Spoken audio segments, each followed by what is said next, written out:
Chapter 1: The First Day Off Transmigration. I am a level 5 author, having penned over 5 million words since 2 years. Now, feeling emboldened, I wish to challenge the legendary battlefield of the gods. This is a fantasy tale implore out assist mine my ascension to divinity. Let us not forget our bonds sin welt hand for tune.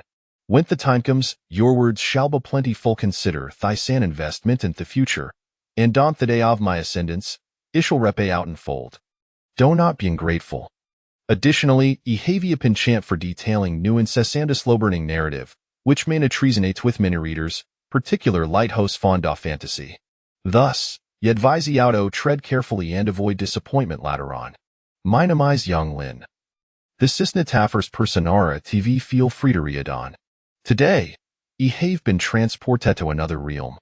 Before me transmigration, I was a 36-year-old Wagislavian 2024 Earth, earning a meager salary of approximately 3,000.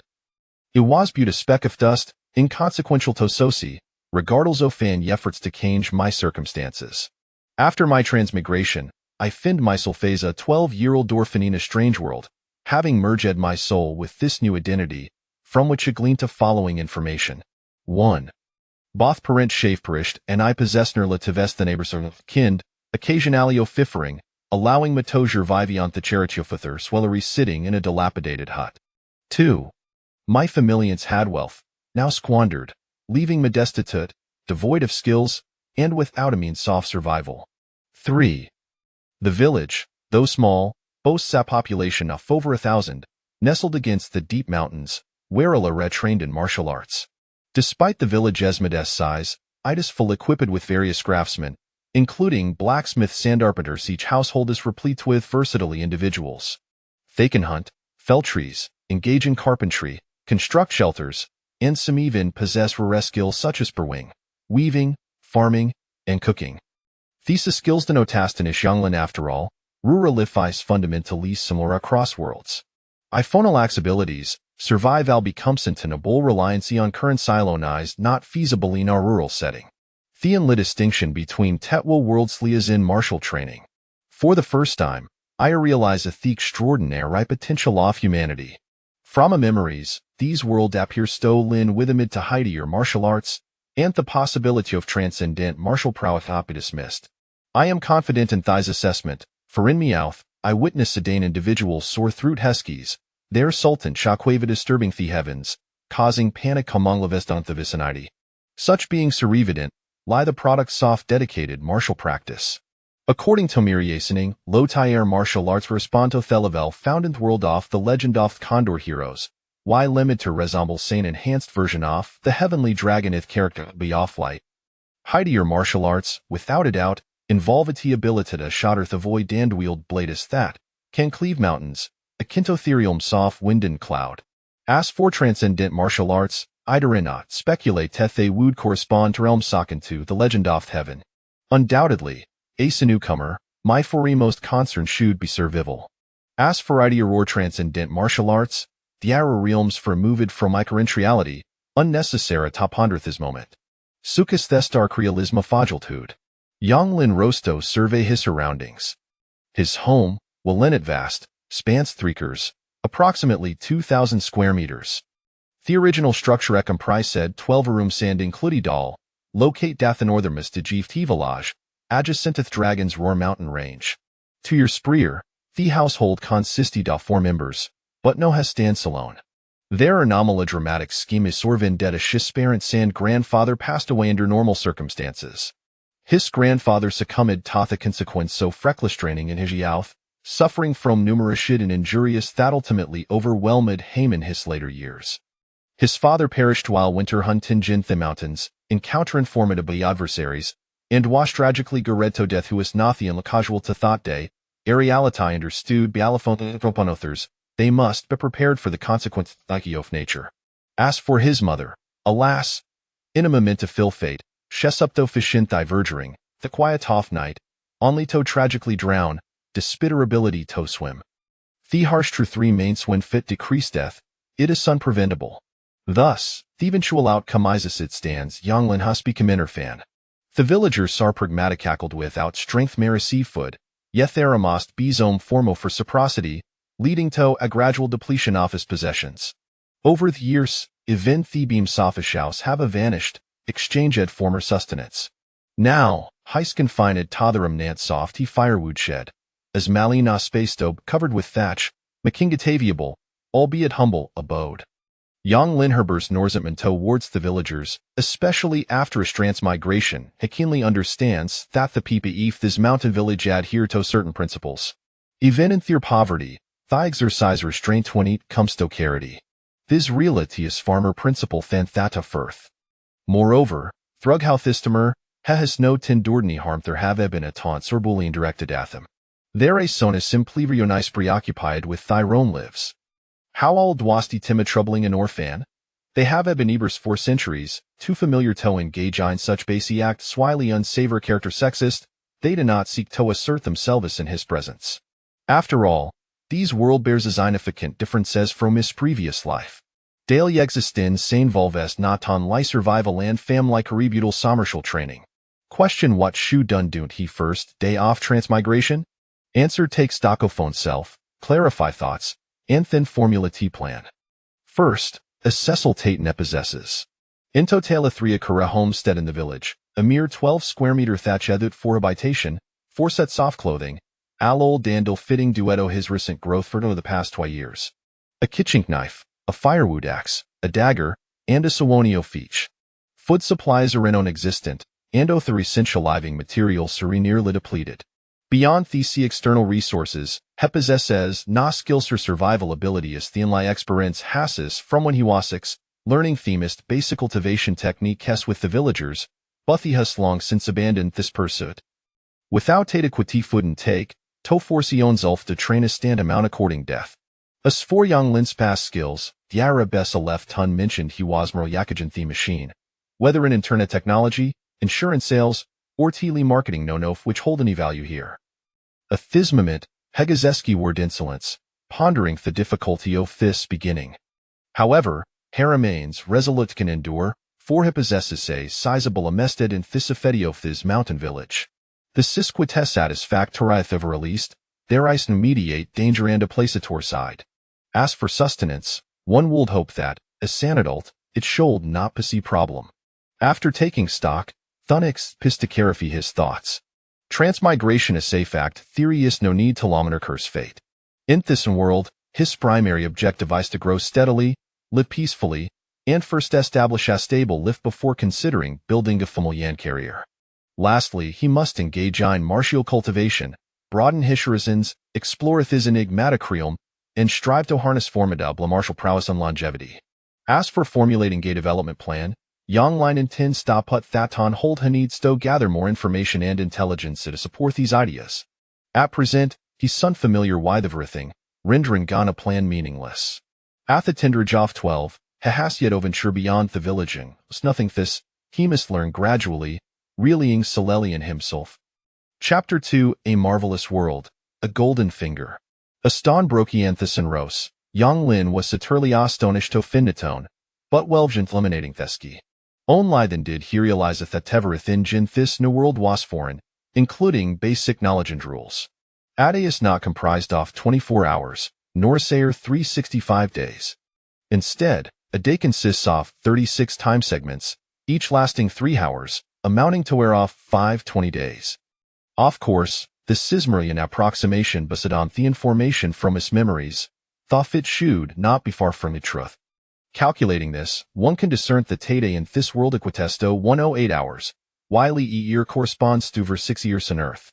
A 12 Saphage, the protagonist is Sac and Tosimione over 70 on Earth, rendering Jaime Unjadultan Thysather realm eligible for marriage and procreation.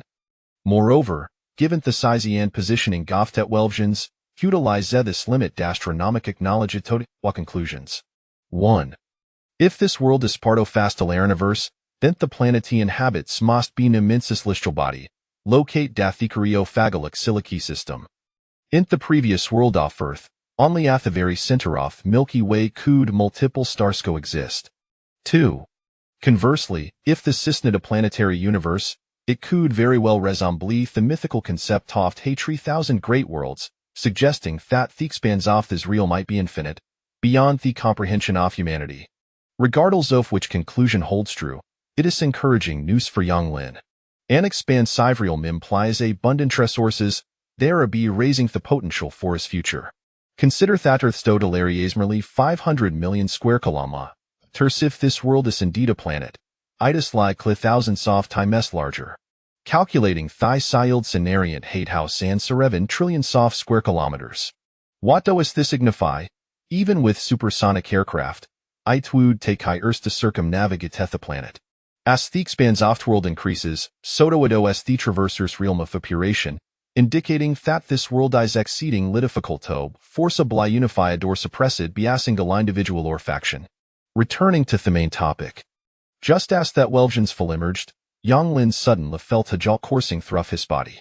Before his a search bar manifested in the void, reminiscent of Google's search engine from his past life the entire interface to a strikingly minimalist, featuring online input field. In disbelief, Yang Lin glanced around, realizing that the virtual page before him moved in his gaze. Could this be his golden finger? No explanation was necessary though Su understood. A traverse accompanied by an extraordinary ability thighs was the norm. In that moment, a wave of comfort washed over him. However, the specifics of this phenomenon required further investigation. Yang Lin tentatively clicked on the search option, and in an instant, a torrent of information flooded his mind. After some time had passed, he finally regained discomposure. Fortunately, the content was not overwhelming, for otherwise, the experience would have been unbearable. To his surprise, the influx of knowledge was quite disorienting. Shaking his head, he began to organize the informations were lying in his mind. Undoubtedly, these information comprise set introduction and just instructions for his golden finger. It was quite straightforward. Yang Lin couldn't put phrase off no more than 20 characters in the search bar, after which would receive answers, refreshed and seedily. Their responses retrieved would be categorized by level, with the first level being the lowest and the highest level without restriction. The method of utilization was simplified. First level answer was employed. A new permission for the golden finger would burst read the following day. However, utilizing gas condoval answer would require 2 days for recovery. The intervals increase sequentially: 4 days for a turtleval answer, 8 days for a fourth level, and 16 for fifth level. As for what can be searched, the golden finger provided clear stipulations. Specifically, anything that was not tangible object or information from the future accurate. For instance, the past of this world, events presently occurring, historical intelligence, skills, knowledge, innate abilities, and so forth. It was incredibly powerful. Yang Lin found it difficult to articulate his current emotions. For a traverser like him, the greatest fear was the schism of information total ignorancy of this world washes most formidable adversary. Yet, this golden finger transformed him into an omniscient being. Whatever intelligence or secret he desired could be uncovered with him research, including techniques, treasures, skills, and talents. Essentially, anything that had ever existed in these world could be sought out. At that moment, he was fervently eager to experiment. However, he first needed to carefully consider the arc terms. It was worth noting that in this world, a day comprised 108 hours, and utilizing the golden finger regardless of Tilo's oval answer would necessitate waiting till the next day for further ruse. Thus, each opportunity was precious and should not be squandered. After considerable contemplation, he concluded that obtaining food was of paramount importance.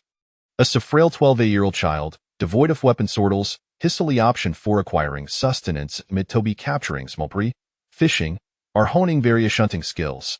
Alternatively, he could identify edible plants and insects to stave off hunger.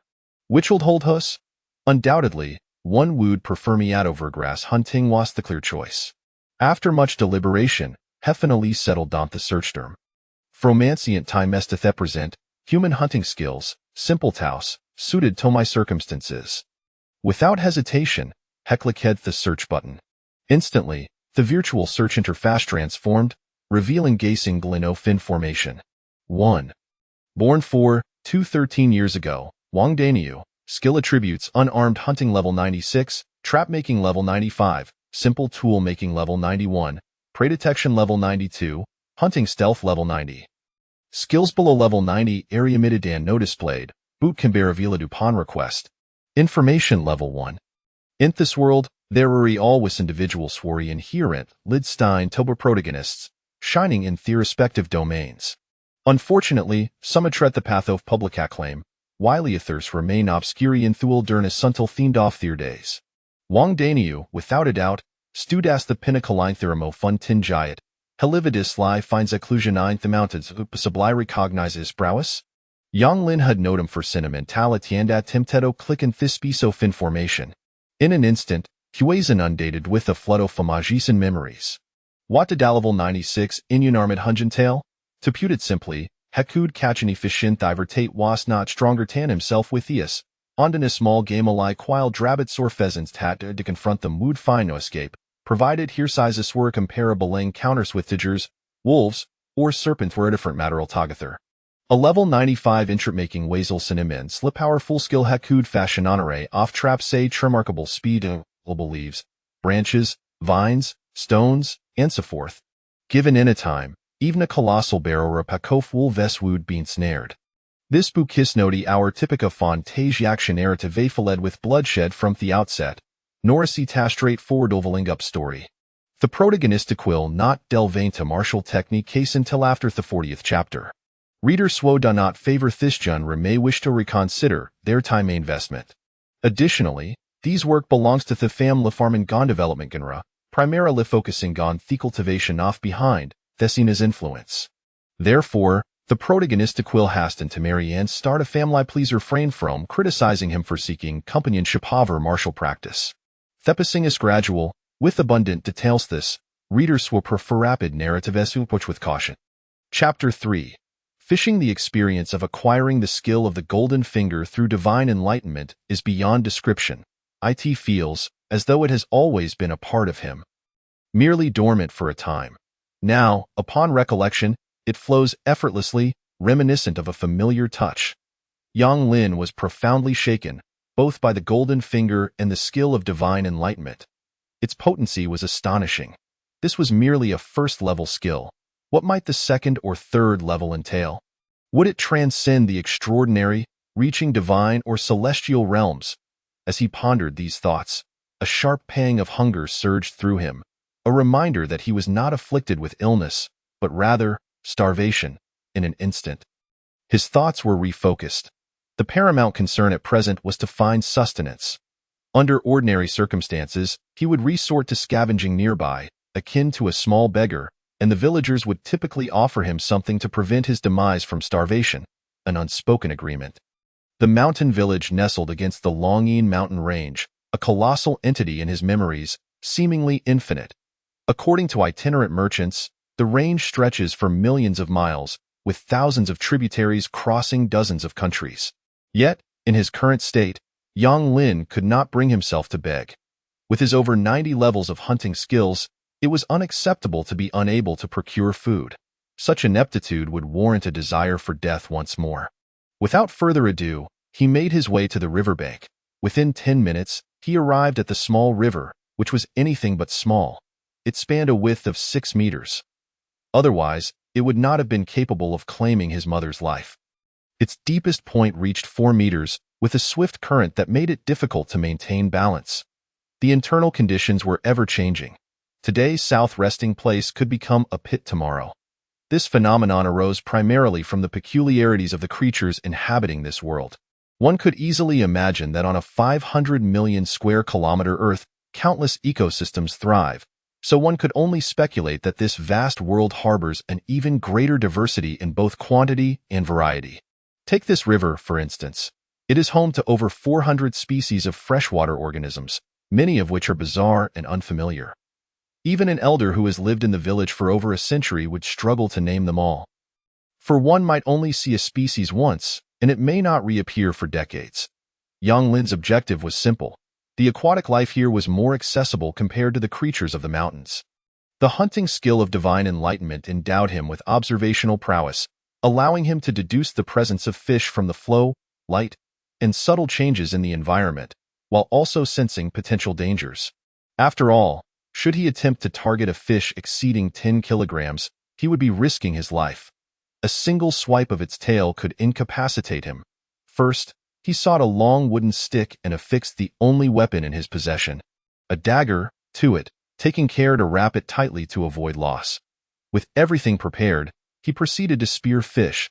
He selected a spot by the river where the water was less than a meter deep, moving a few stones to create a stable footing from which to work. Setting up bait was essential. Otherwise, he would be waiting indefinitely, and passivity was not an option. This was easily remedied, as his memories of divine enlightenment revealed an abundance of potential bait, small insects, earthworms, animal droppings, and more. Following his experience, he fashioned a mixed bait and cast it into the water. Then came the quiet wait. The river's swift current meant that many fish were swept down from the mountains. Having endured numerous trials and encountered all manner of strange food along the way, but this bait was unique. They sensed the enticing aroma in the water and rushed to approach. To his astonishment, Yang Lin was taken aback by the sheer number of fish drawn to the mixed bait. Without delay, he began to spear them. Undoubtedly, a successful catch was imperative. Any failure would be an affront to his hunting prowess exceeding level 90. He disregarded any fish over 4 kilograms, driving them away, as he knew he could not handle them. Losing his dagger would be a significant setback. In the mountain village, iron tools were scarce. Even though there was a blacksmith, the lack of materials from nearby iron mines made it difficult to acquire what was needed, requiring considerable resources for trade. Soon, he had laid out 24 fish on the bank, a remarkable assortment of 24 different species, none of which were identical. Fortunately, upon identification, all were deemed edible, familiar to the villagers, which would facilitate trade. Otherwise, he would have to explain and experiment, complicating matters further. The smallest weighed 1 kilogram, while the largest exceeded 3 kilograms, totaling around 50 kilograms, just manageable for him. Had his parents not perished and had he not halted his martial training, he might have been capable of lifting 300 kilograms. Upon returning to the village, the reactions were predictable. Everyone was astonished. Most villagers were pleased with Yang Lin's successful catch, as it signified relief from their one-sided contributions. One wished to be perpetually giving, regardless of their camaraderie, especially since the Yang family had lost everything. Fortunately, the future promised change. The household now had a source of income. Even if they were merely scraping by, it was a sustainable approach.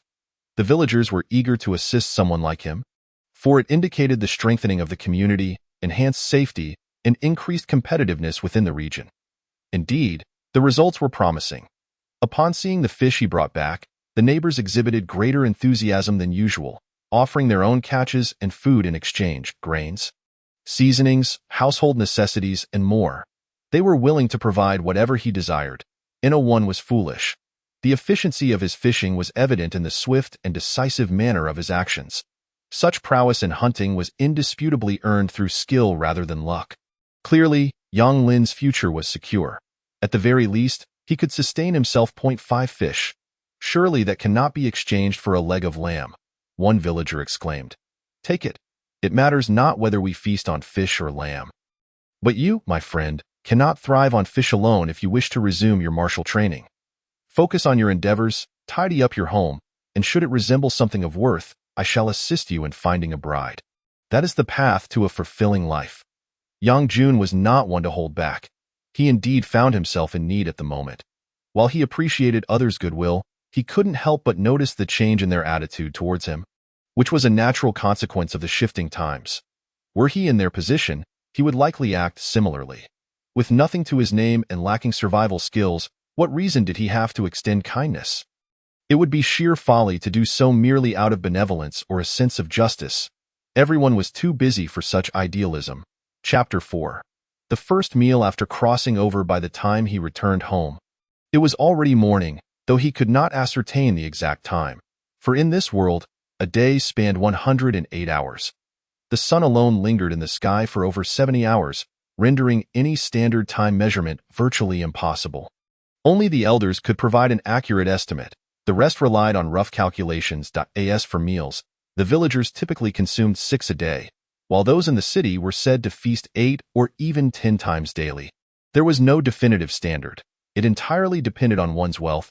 If life was comfortable, having a few extra meals was inconsequential. as it merely enhanced stamina and the efficiency of martial training. However, for someone like Yang Lin, managing 3 meals a day without starving was a commendable achievement. What more could he ask for? At this juncture, it is pertinent to mention that individuals in this world reached adulthood around the age of 13, which, when translated to Earth's timeline, equates to being over 70 years old. Such a conversion seems utterly nonsensical. How could it take so long to reach maturity?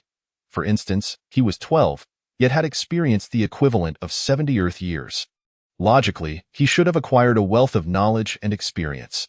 However, it was peculiar that children in the village, at 10 years of age, bore little difference from 18-year-olds on Earth, particularly regarding intelligence and cognitive reasoning. This phenomenon could only be attributed to the material rules of this world, where martial arts and flight were possible. Clearly, the inhabitants were extraordinary. According to the law of conservation of energy, the more powerful one became, the rarer and more difficult it was to grow. Upon entering the kitchen, he found it in disarray, with even the ceiling stripped bare, having been cleaned by others. With no other choice, Yang Lin retreated to the woodshed where he resided. Setting up a small cooking area in the yard, he laid out all the supplies he had exchanged: a 5-pound leg of lamb, 2 pounds of grain powder, half a pound of salt, 3 taels of lard, 3 pounds of vegetables, for fruits, a fire starter, and a clay pot. This was the entirety of his labor's yield for the day. Frankly, the 25 fish he had caught would not have procured such a bounty. He received this due to others recognizing that he was finally capable of self-sustenance, thus providing him with additional assistance. Naturally, this help came with limitations. If he offered 8 pounds of fish, he would receive 5 pounds of lamb in return. This equitable exchange was the essence of sustainable living and a fundamental survival principle in this world. Hastily, Yang Lin began to prepare the meal, nearly overcome by hunger, on the verge of fainting. In that moment, the sight of the ingredients made him long to devour them all. Though he managed to retain a semblance of rationality, he regretted not saving a fish. Had he done so, he could have made a fish soup later. Despite the seemingly ample food, it would scarcely suffice for a day. The staple consisted of only 2 pounds of grain powder, which bore little difference from wheat on Earth. Save for its growth, one sprouted from the ground, while the other flourished on trees.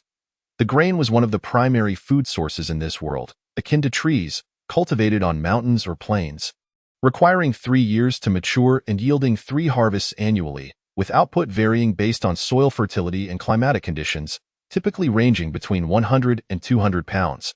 From 100 pounds of grain, 40 pounds of flour could be produced, which constituted the staple diet for most people. In Yang Lin's view, the grain powder was akin to wheat flour, with a similar taste in their village.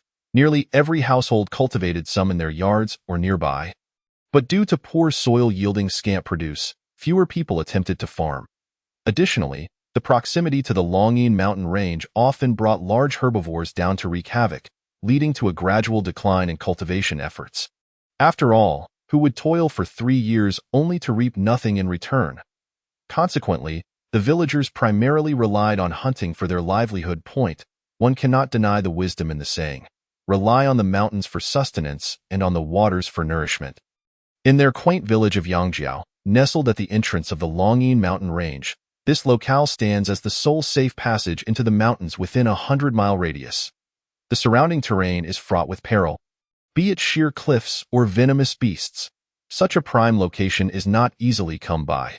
It has been cultivated over centuries by the villagers. Guarding this advantageous position, the village has consistently reaped rewards from their hunting expeditions, enabling them to lead a life markedly better than that of neighboring settlements, establishing themselves as a prosperous territory renowned within the region.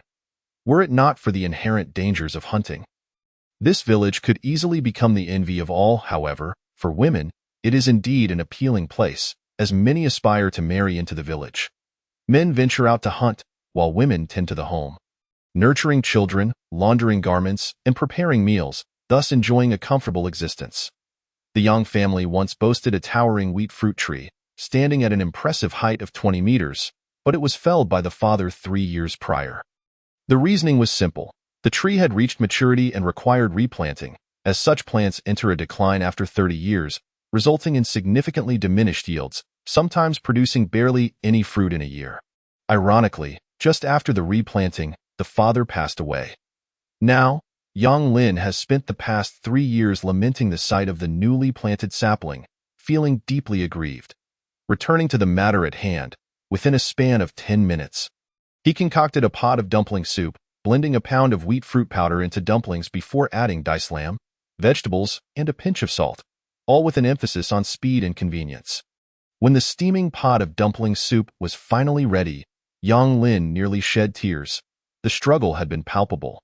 Without a hint of hesitation, he drank directly from the pot.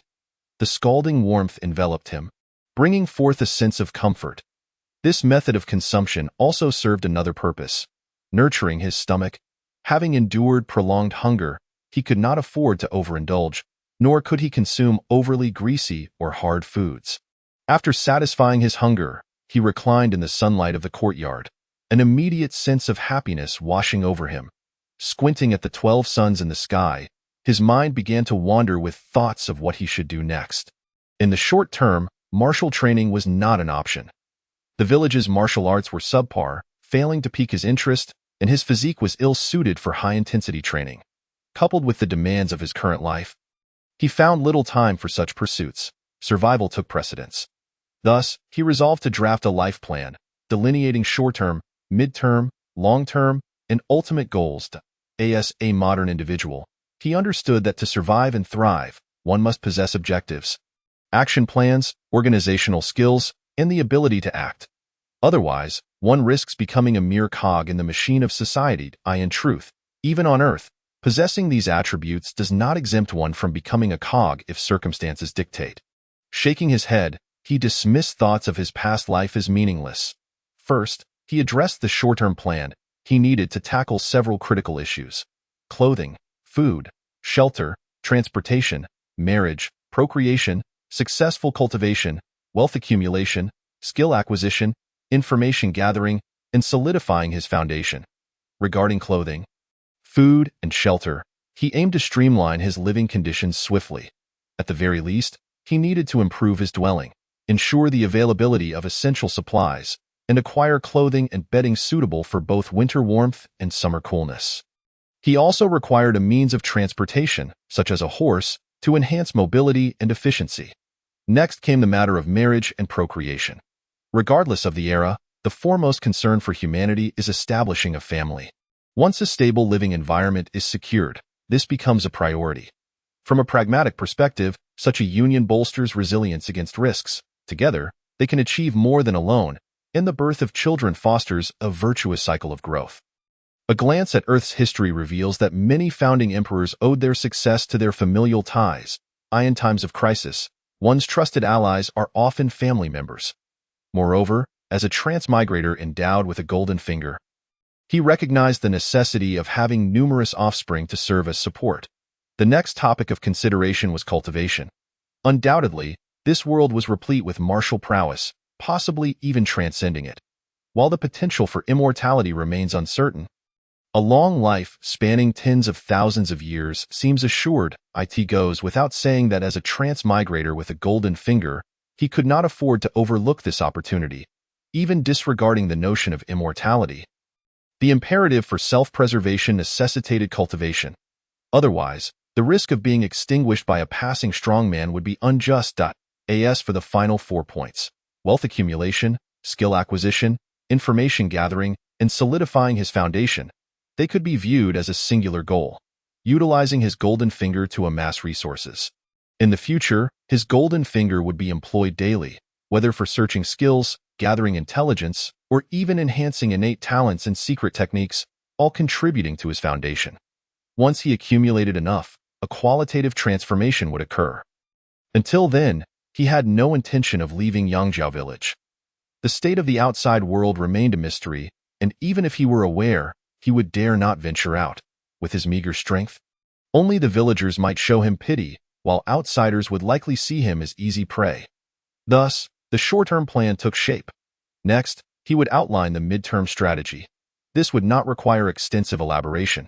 It primarily involved expanding the family, leaving the mountain village for a more advantageous dwelling, and then living in seclusion to cultivate strength until invincibility was achieved, allowing his children to venture forth and gather resources to strengthen the family's foundation. Long-term aspirations involved positioning himself and his family at the pinnacle of this world, free from fear of any adversary or circumstance, untroubled by resource scarcity or safety concerns, and empowered to act as they pleased, whether in martial prowess or longevity. They would reach the apex of existence. The ultimate aspiration was singular: immortality. While longevity refers to an extended life, it is ultimately bound by the limits of mortality. Immortality, on the other hand, signifies an existence beyond death, a perpetual life that endures at least until the world's end, as he interpreted it. This encapsulates Yang Lin's overarching vision for his future. With his goals established, the next step was execution. Raising his gaze to the sky, he silently calculated the passage of time. Approximately 30 minutes had elapsed. If one were to consider a day as consisting of 108 hours, then 12 hours had already passed, leaving over 90 hours yet to endure. With more than 60 hours of daylight remaining, in truth, it was rather intriguing. He had never experienced such a lifestyle before. Engaging in active pursuits for over 80 hours, followed by 20 hours of sleep, allowed a day to unfold in such a manner. Next, he needed to continue gathering resources. Armed with the newly acquired hunting skills, he aimed to swiftly earn his first fortune. Fishing was momentarily set aside. Using a harpoon had been a last resort, as that method proved inefficient. Now that he was no longer at risk of starvation, he could afford to abandon such primitive tactics. With this thought in mind, Yang Lin wasted no time. Rising to commence his tasks, he intended to craft 2 traps, one for fishing and another for capturing small to medium-sized animals, as these methods would yield the highest efficiency, conserving both time and energy. With a skill level exceeding 90 in trap-making and basic tool crafting, he merely needed to familiarize himself before proceeding with ease.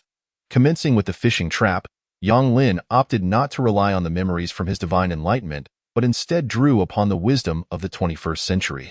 He envisioned a cylindrical trap, 2 meters in diameter and half a meter to a meter in height, constructed entirely from wood. To ensure sturdiness, wooden stakes were employed, and openings were created on either side. The dimensions being flexible, though excessively large openings could compromise the trap's integrity. Thus, he fashioned 4 palm-sized openings. Finally, the Pisces are assistants. Everyone is familiar with a funnel, with one end wide and the other narrow.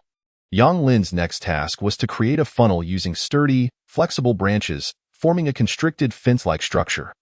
This configuration would create an entrance for the trap, with gaps between the branches allowing water to flow out. However, once fish entered through the wide opening, the funnel would constrict, preventing their escape. While the process may sound intricate, it was quite simple, albeit labor-intensive and time-consuming. Fortunately, he managed to complete most of the work within 2 hours. And now he needed to install the trap on site. Otherwise, he would struggle to transport the finished product, which weighed over 100 pounds. It is worth noting that all materials used for constructing the fishing trap were salvaged from the remnants of the old homestead. Leaving little behind, he would soon need to fell trees for the hunting trap. Chapter 6. Preparing to chop wood. Arriving once more by the riverbank, Yang Lin felt a renewed sense of appreciation for the surrounding scenery. In the shallow waters, he could see the clear pebbles beneath the surface. The vibrant trees and rocks exuded vitality, as a light mist lingered in the air. Here, the mornings lasted for 10 hours. With birds and butterflies flitting about, it was evident that this world possessed an abundance of natural resources. He arrived at a section of the riverbed, measuring 5 meters in width and 1.5 meters in depth. This was his chosen spot. There was no need to obstruct the river's flow. Firstly, he was incapable of doing so, and secondly, it would be perilous. One must not assume that all river creatures are edible or devoid of danger. On the contrary, many species within the river are toxic or highly aggressive. If one avoids provoking them, all is well. However, attempting to block the river for the sake of fishing would be akin to stirring a hornet's nest, inevitably leading to chaos. Furthermore, in such swift waters, installing traps would require the collaboration of dozens of individuals. Setting aside such thoughts, Yang Lin focused on the task at hand. After making 2 trips, he gathered all the necessary materials. The traps would be secured with hemp rope, which he had at home. This material should not remain submerged in the river for extended periods. It required reinforcement within 20 hours. After a flurry of activity, the 2-meter diameter wooden fishing trap was complete, with only 4 openings obstructed by the branch funnel. To allow for optimal water flow, the gaps were relatively large, meaning that fish under half a pound might escape. However, a 20-centimeter opening would make it impossible for even a 10-pound fish to exit. Next came the installation. Undoubtedly, the trap needed to be placed in the center of the river, as that is where the best catches lay. River fish are categorized by size, flavor, nutritional value, and uniqueness, each varying drastically in worth. To illustrate, capturing a fish that enhances vitality or boosts martial training efficiency could be exchanged for a sheep. Thus, it was imperative to make the most of available resources. In this mountain village, there was no need for subterfuge, as all goods were openly displayed. Unless one harbored immense interests, the notion of murder and plunder was virtually non-existent. Did one truly believe that a small society, sustained for centuries, lacked order? The chaotic situations reminiscent of tales from previous lives will never arise here. While there are indeed bullies in the village, their tyranny is directed towards outsiders. They join forces with the villagers to seize the auspicious land of the Longines mountain range. However, among their own, they would never act recklessly. This is the essence of order, of course. If one insists on courting disaster by parading around with a trove of gold and jewels, one cannot blame others for the consequences. There are limits to everything. Yet Yang Lin firmly believes that the yield of a small river is hardly a source of envy. The hunting teams in the mountain village return daily with hundreds of medium to large-sized game from the Longines Mountains, the value of which far surpasses that of the river fish, unless one is fortunate enough to catch exquisite fish every day. This explains why no one covets the treasures of the river. Even the children rarely venture there, for the benefits are scant. After all, Yangzhou village is truly abundant in food, and river delicacies are not particularly exquisite, save for the precious fish. Returning to the matter at hand, once the traps were set, Yang Lin took the care to conceal and secure them with stones, making it appear as though the riverbed was merely slightly raised, effectively masking the fishing traps below. With everything in place, the sun now pointed to midday, indicating that a full 12 hours had elapsed, equivalent to 36 hours. Yang Lin found this quite disconcerting. After laboring for over 20 hours, only a third of a day had gone by, which was indeed remarkable. Hunger began to creep in again, and he decided to return home for a brief respite, as he still needed to gather timber and craft hunting traps, tasks that would require considerable strength. Upon returning home, he gazed at the dilapidated 3-acre homestead, his heart brimming with hope. Soon, he would transform it completely. Just a little more time, and everything would be different. Looking at the makeshift stove, Yang Lin felt no disdain and continued to use it. This time, he prepared a hearty stew without reserving any food, using all the ingredients at hand. The leg of lamb amounted to about 2 pounds, and with an additional pound of grain flour and vegetables, he had over 5 pounds of sustenance once cooked. Yang Lin did not mind its appearance and ate heartily, taking the hour to rest and contemplate his next course of action. It was evident that timber gathering would be his most crucial endeavor for the foreseeable future. Whether for crafting traps or constructing his dwelling, timber was indispensable. As for using bricks and stones, that was out of the question. Far too expensive and costly to consider. Thus, he pondered how he could expedite the timber harvesting process with utmost efficiency.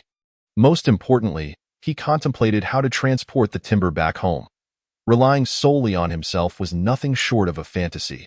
Even the slenderest tree weighed hundreds of pounds, and anything thinner could only be deemed a branch, unsuitable as building material. Hence, the assistance of livestock became imperative. This brought him back to the starting point, his first bucket of gold. He needed to reclaim the black-horned horse from his family.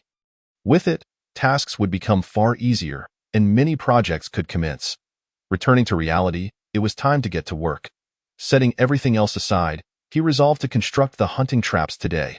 Armed with his solitary hatchet, he ventured into the woods, the heart of the Longines mountain range, where 3 strong men from the village stood guard year-round, wary of outsiders encroaching upon their resources. Upon seeing Yang Lin approach, one of them rose and chuckled, "Off to gather firewood, are you? Stay clear of the woods. We are in the midst of a hunt, and should a fierce beast emerge, your slight frame wouldn't stand a chance. Yang Lin nodded, expressing his concern. Uncle He, I'm not here to gather firewood. I need to fell trees. My home has become uninhabitable, and if I don't make some repairs, I'll have to impose on you. Uncle He, a good-natured man who had once shared a close bond with Yang Lin's father, took the jest lightly. That's still too dangerous. Why not take a longer route and cut timber across the river? Look at this hatchet. What can it fell? You'd be better off wasting your time. Come by my house later, and I'll lend you a saw. Just return it when you're done. Yang Lin considered this and agreed. Although it meant crossing the river, the distance was still quite manageable. And let me borrow the horned horse as well. Rest assured, I'll feed it well. I won't even touch its rations. Uncle He pondered for a moment before finally nodding in agreement. In the past, he would never have dared such a thing. Yang Lin seemed untrustworthy, however. The village had changed. News traveled quickly about Yang Lin's prowess. Having caught 25 fish that morning, all with a single thrust. Such skill earned him respect and established him as someone capable of meaningful conversation. Chapter 7. Crafting hunting traps with the destination altered. Unable to venture into the mountains, he was left with no choice but to head to the opposite bank of the river. Aside from these two locations, there were no usable trees left. After centuries of consumption, one would be foolish to think otherwise in Yangjiao village. Moreover, even if there were any, they would merely be worthless. Only high-quality timber can serve as building materials, and not just any tree will suffice. It requires meticulous selection. The species is one aspect, but the quality of the wood itself is paramount. Among the same species, often only 1 in 10 can prove truly useful. Of course, this pertains to essential structural components. If it concerns windows or such, the standards are naturally less stringent. Nevertheless, it must be noted that in the vicinity of the small village of Yangjiao, there are indeed no quality timbers. If any existed, they would have long since been felled by the villagers. Even if they were not utilized, they could be stored, which is the logic of life in a mountain village. Yang Lin, however, is not particularly concerned about this, as he does not intend to use exceptionally fine timber. As for traps, anything will suffice. The repairs to his home can be done with average materials. In the short term, he does not wish to make himself too conspicuous. Everything must have a natural flow, avoiding any abruptness. The skill of spear fishing, for instance, seems somewhat exaggerated. If a young man, previously lacking any skills, suddenly displays such prowess, it could raise eyebrows. Fortunately, this matter can be glossed over. As villagers do not see him daily, even if there is a slight difference, it can be passed off. However, if such instances become frequent, it would be perilous. For example, if he were to perfect the repairs on his house in just a few days, the resulting magnificence would certainly provoke questions. Thus, everything must be reasonable and plausible. He could, theoretically, master carpentry instantaneously, achieving a level above 90, even reaching 100, but it would require the guidance of a master craftsman for several days followed by a period of practice. Showcasing only a hint of his talent in this manner, when he does demonstrate his abilities, it appears natural and merely indicative of intelligence and aptitude. Without further ado, it is time to fell some trees. Due to Uncle He's promise, Yang Lin does not intend to exert himself in cutting down large trees. Rather, he seeks out small groves to procure minor timber sufficient for constructing hunting traps. His traps, in essence, resemble fishing traps, being a closed wooden contraption. The distinction lies in the division into 12 small compartments, each with an entrance that securely locks upon the entry of prey, rendering it impossible to escape without destruction. The materials for this trap consist of tree trunks approximately 10 centimeters in diameter, ensuring a robust structure. As long as the force applied is not several hundred pounds, there is little concern about it being dislodged. The diameter is roughly over 2 meters, divided into 12 compartments, each capable of accommodating prey weighing up to 20 pounds. While chickens and hares stand no chance, while medium-sized prey will depend on fortune. In truth, he does not particularly wish to capture medium-sized prey, as it would be difficult to explain. The hunting traps could be attributed to his father, but capturing smaller game is already quite commendable. Should he ensnare medium-sized prey, it would be rather extravagant. One must not underestimate others, for even villagers possess wisdom, albeit varied in educational backgrounds. In reality, this trap is not particularly ingenious. anyone could conceive it. Yang Lin's true ace lies in the bait.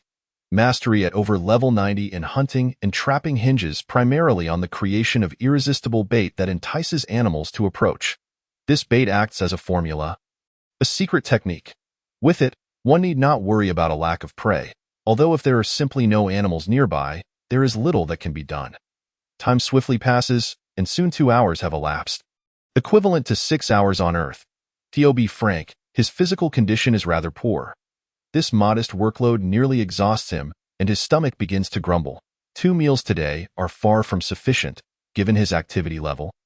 He needs at least 4, as the day wanes and the sun begins to tilt. Yang Lin finally completes his tasks. Constructing this hunting trap has proven to be tenfold the effort of fishing traps. Merely gathering materials requires felling trees, cutting, shaping, and other processes. The crafting is also more cumbersome, as unlike fish, which remain still in water, prey will exert tremendous force when cornered, necessitating an exceptionally sturdy design. When the completed trap finally comes into view, Yang Lin cannot help but admire his craftsmanship. The level above 90 is indeed no trifling feat. Not only is it aesthetically pleasing, but it also appears to be a reliable construct. Next comes the final placement. Yang Lin does not intend to choose an overly conspicuous location. That would make it too easy for others to discover, complicating his explanations regarding the quality of his craftsmanship, which would require decades of experience. Thus, he opts for a secluded spot, essentially devoid of visitors or wildlife. Whether he can capture prey will depend on fate. He can only hope the bait proves effective. After surveying the surroundings, he finds that the opposite bank of the river is quite suitable. Villagers rarely venture there unless they are in need of timber, as crossing the river requires a bridge, and who would bother to wander there idly? Provided he adds some cover to create confusion. Even approaching 2 meters would render it difficult to detect. Furthermore, the riverbank is a natural attractor for animals, as water sources are scarce, making it a more favorable location than others. After another round of labor, he finally sets everything in order. He stands, scarcely able to muster the strength, gazing at the sky, utterly bewildered about the time. Not knowing the accurate hour is, for a modern individual, an unbearable torment. It seems he must hasten to find an alternative method. Surely, he cannot craft a watch himself. Suddenly, the thought strikes him that he recalls seeing a method for creating a mechanical watch from a certain DIY influencer on social media. However, the thought of manually assembling one is laughable. Then, an idea occurs to him. The golden finger can impart knowledge, skills, and information from this world. Could it also convey knowledge from his past life on Earth? What is its basis? If it is anchored in his current location, that is one matter. But if it is based on the memories of his soul, then it stands to reason that both worlds could be accessed. This thought sends Yang Lin's heart racing. If this is indeed possible, it would be exhilarating. This world follows a cultivation system, pursuing longevity, while Earth embraced a technological system, favoring enjoyment, a perfect union. Chapter 8. The first bucket of gold. The likelihood of this possibility is exceedingly high. And Yang Lin is filled with anticipation, longing for the dawn of the next day. If everything aligns with his conjectures, he would be in for a treat. After all, the technological advancements of modern society offer unimaginable assistance in daily life, epitomizing luxury and comfort, encompassing every facet of human existence: food, clothing, shelter, transportation, entertainment, and more. Although the background of this world remains uncertain, even the calendar is unclear. From the scant knowledge retained in his memory, it is undoubtedly a feudal society. The lower classes possess no intellectual inheritance. In the entirety of Yangjiao village, only the village chief's family can recognize a few characters, and beyond that, there is little hope in a world developing a cultivation system. It is evident that technology cannot possibly be the mainstream. According to Yang Lin's estimates, the technological level of this world is at most equivalent to that of the 18th century on Earth. If he could impart the skills and knowledge of Earth, it would be revolutionary. Crafting various mechanical devices should not be too challenging.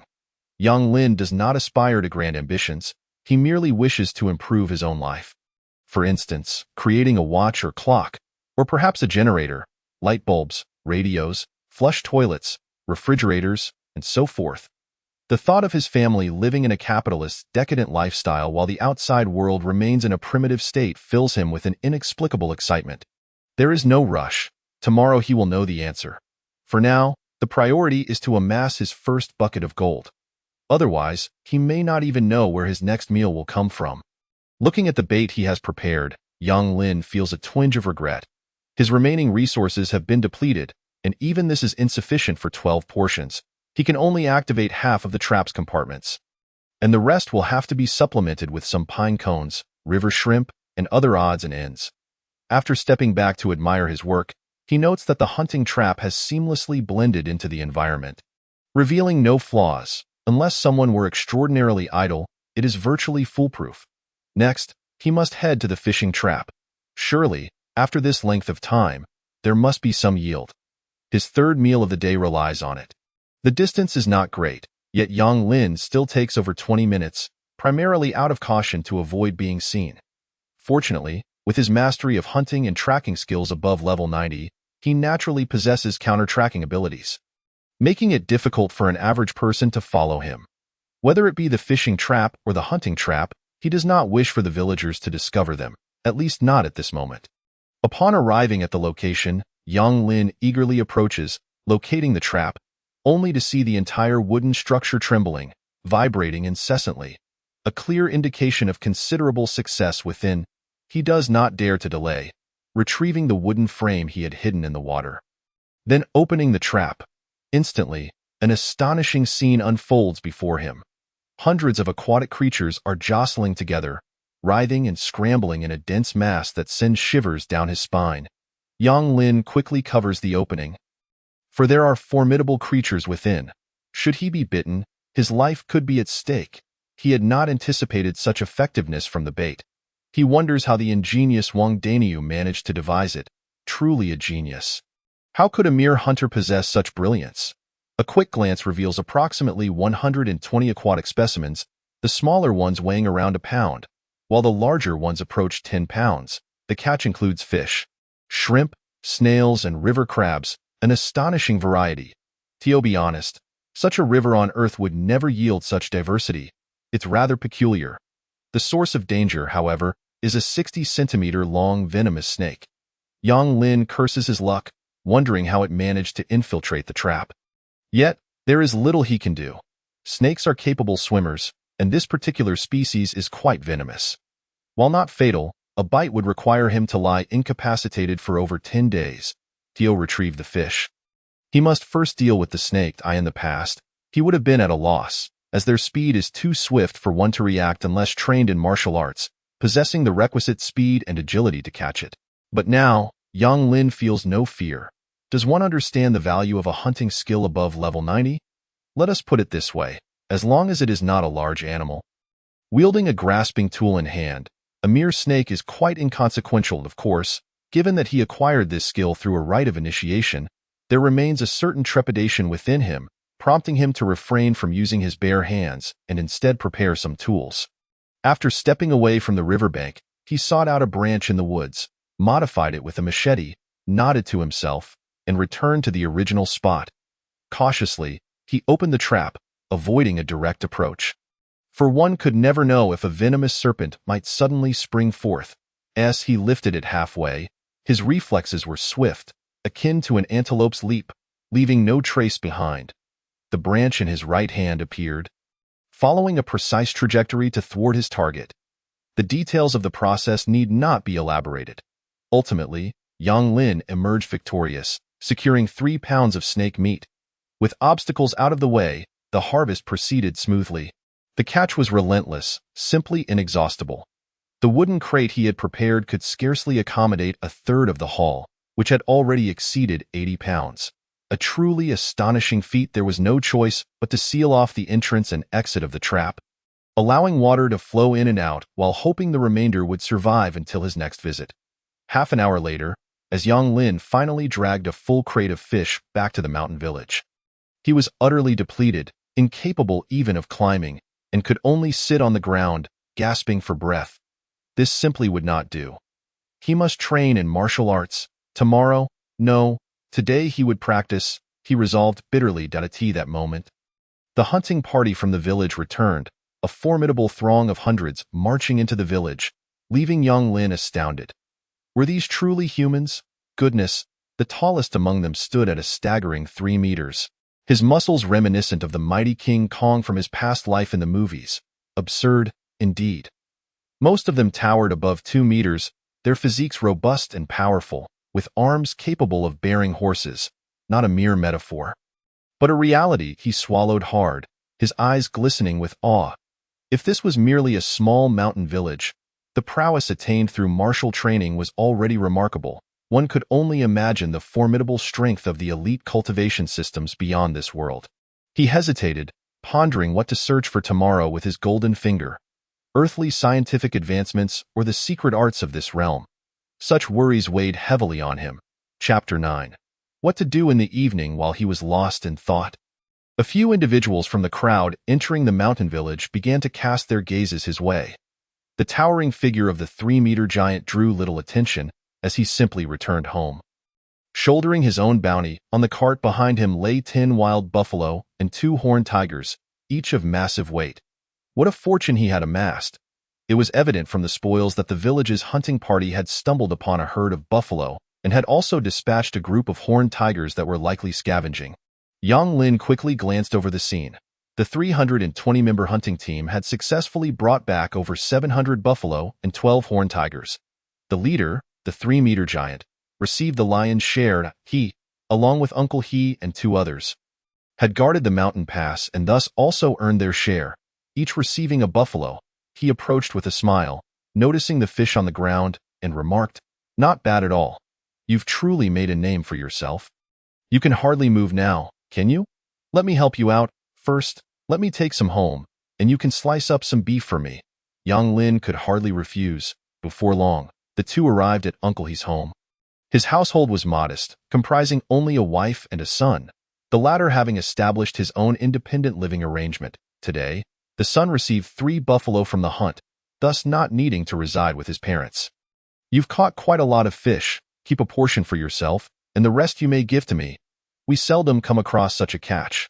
It's nice to indulge occasionally." As he spoke, Uncle He commenced the butchering of a 1,000-pound buffalo. The knife moved with the fluidity of water, expertly skinning and segmenting the meat with precision. Clearly, he was an experienced hunter. "Select what you wish. Do not my son has plenty left." Yang Lin, well versed in social etiquette, naturally did not wish to impose. Thus he chose 40 pounds of beef and also took 10 pounds of offal and bones. Once he had finished, Uncle He tossed the remaining offal toward him, having no fondness for such fare.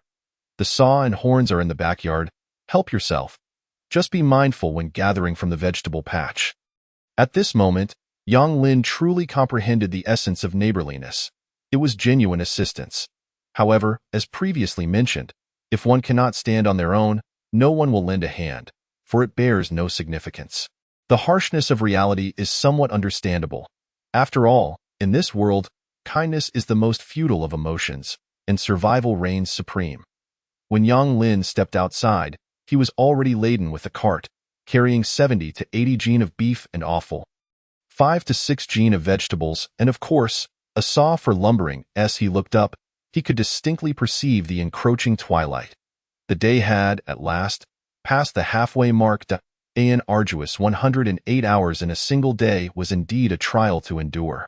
Upon returning home, Yang Lin wasted no time and immediately set about preparing a meal, disregarding all else.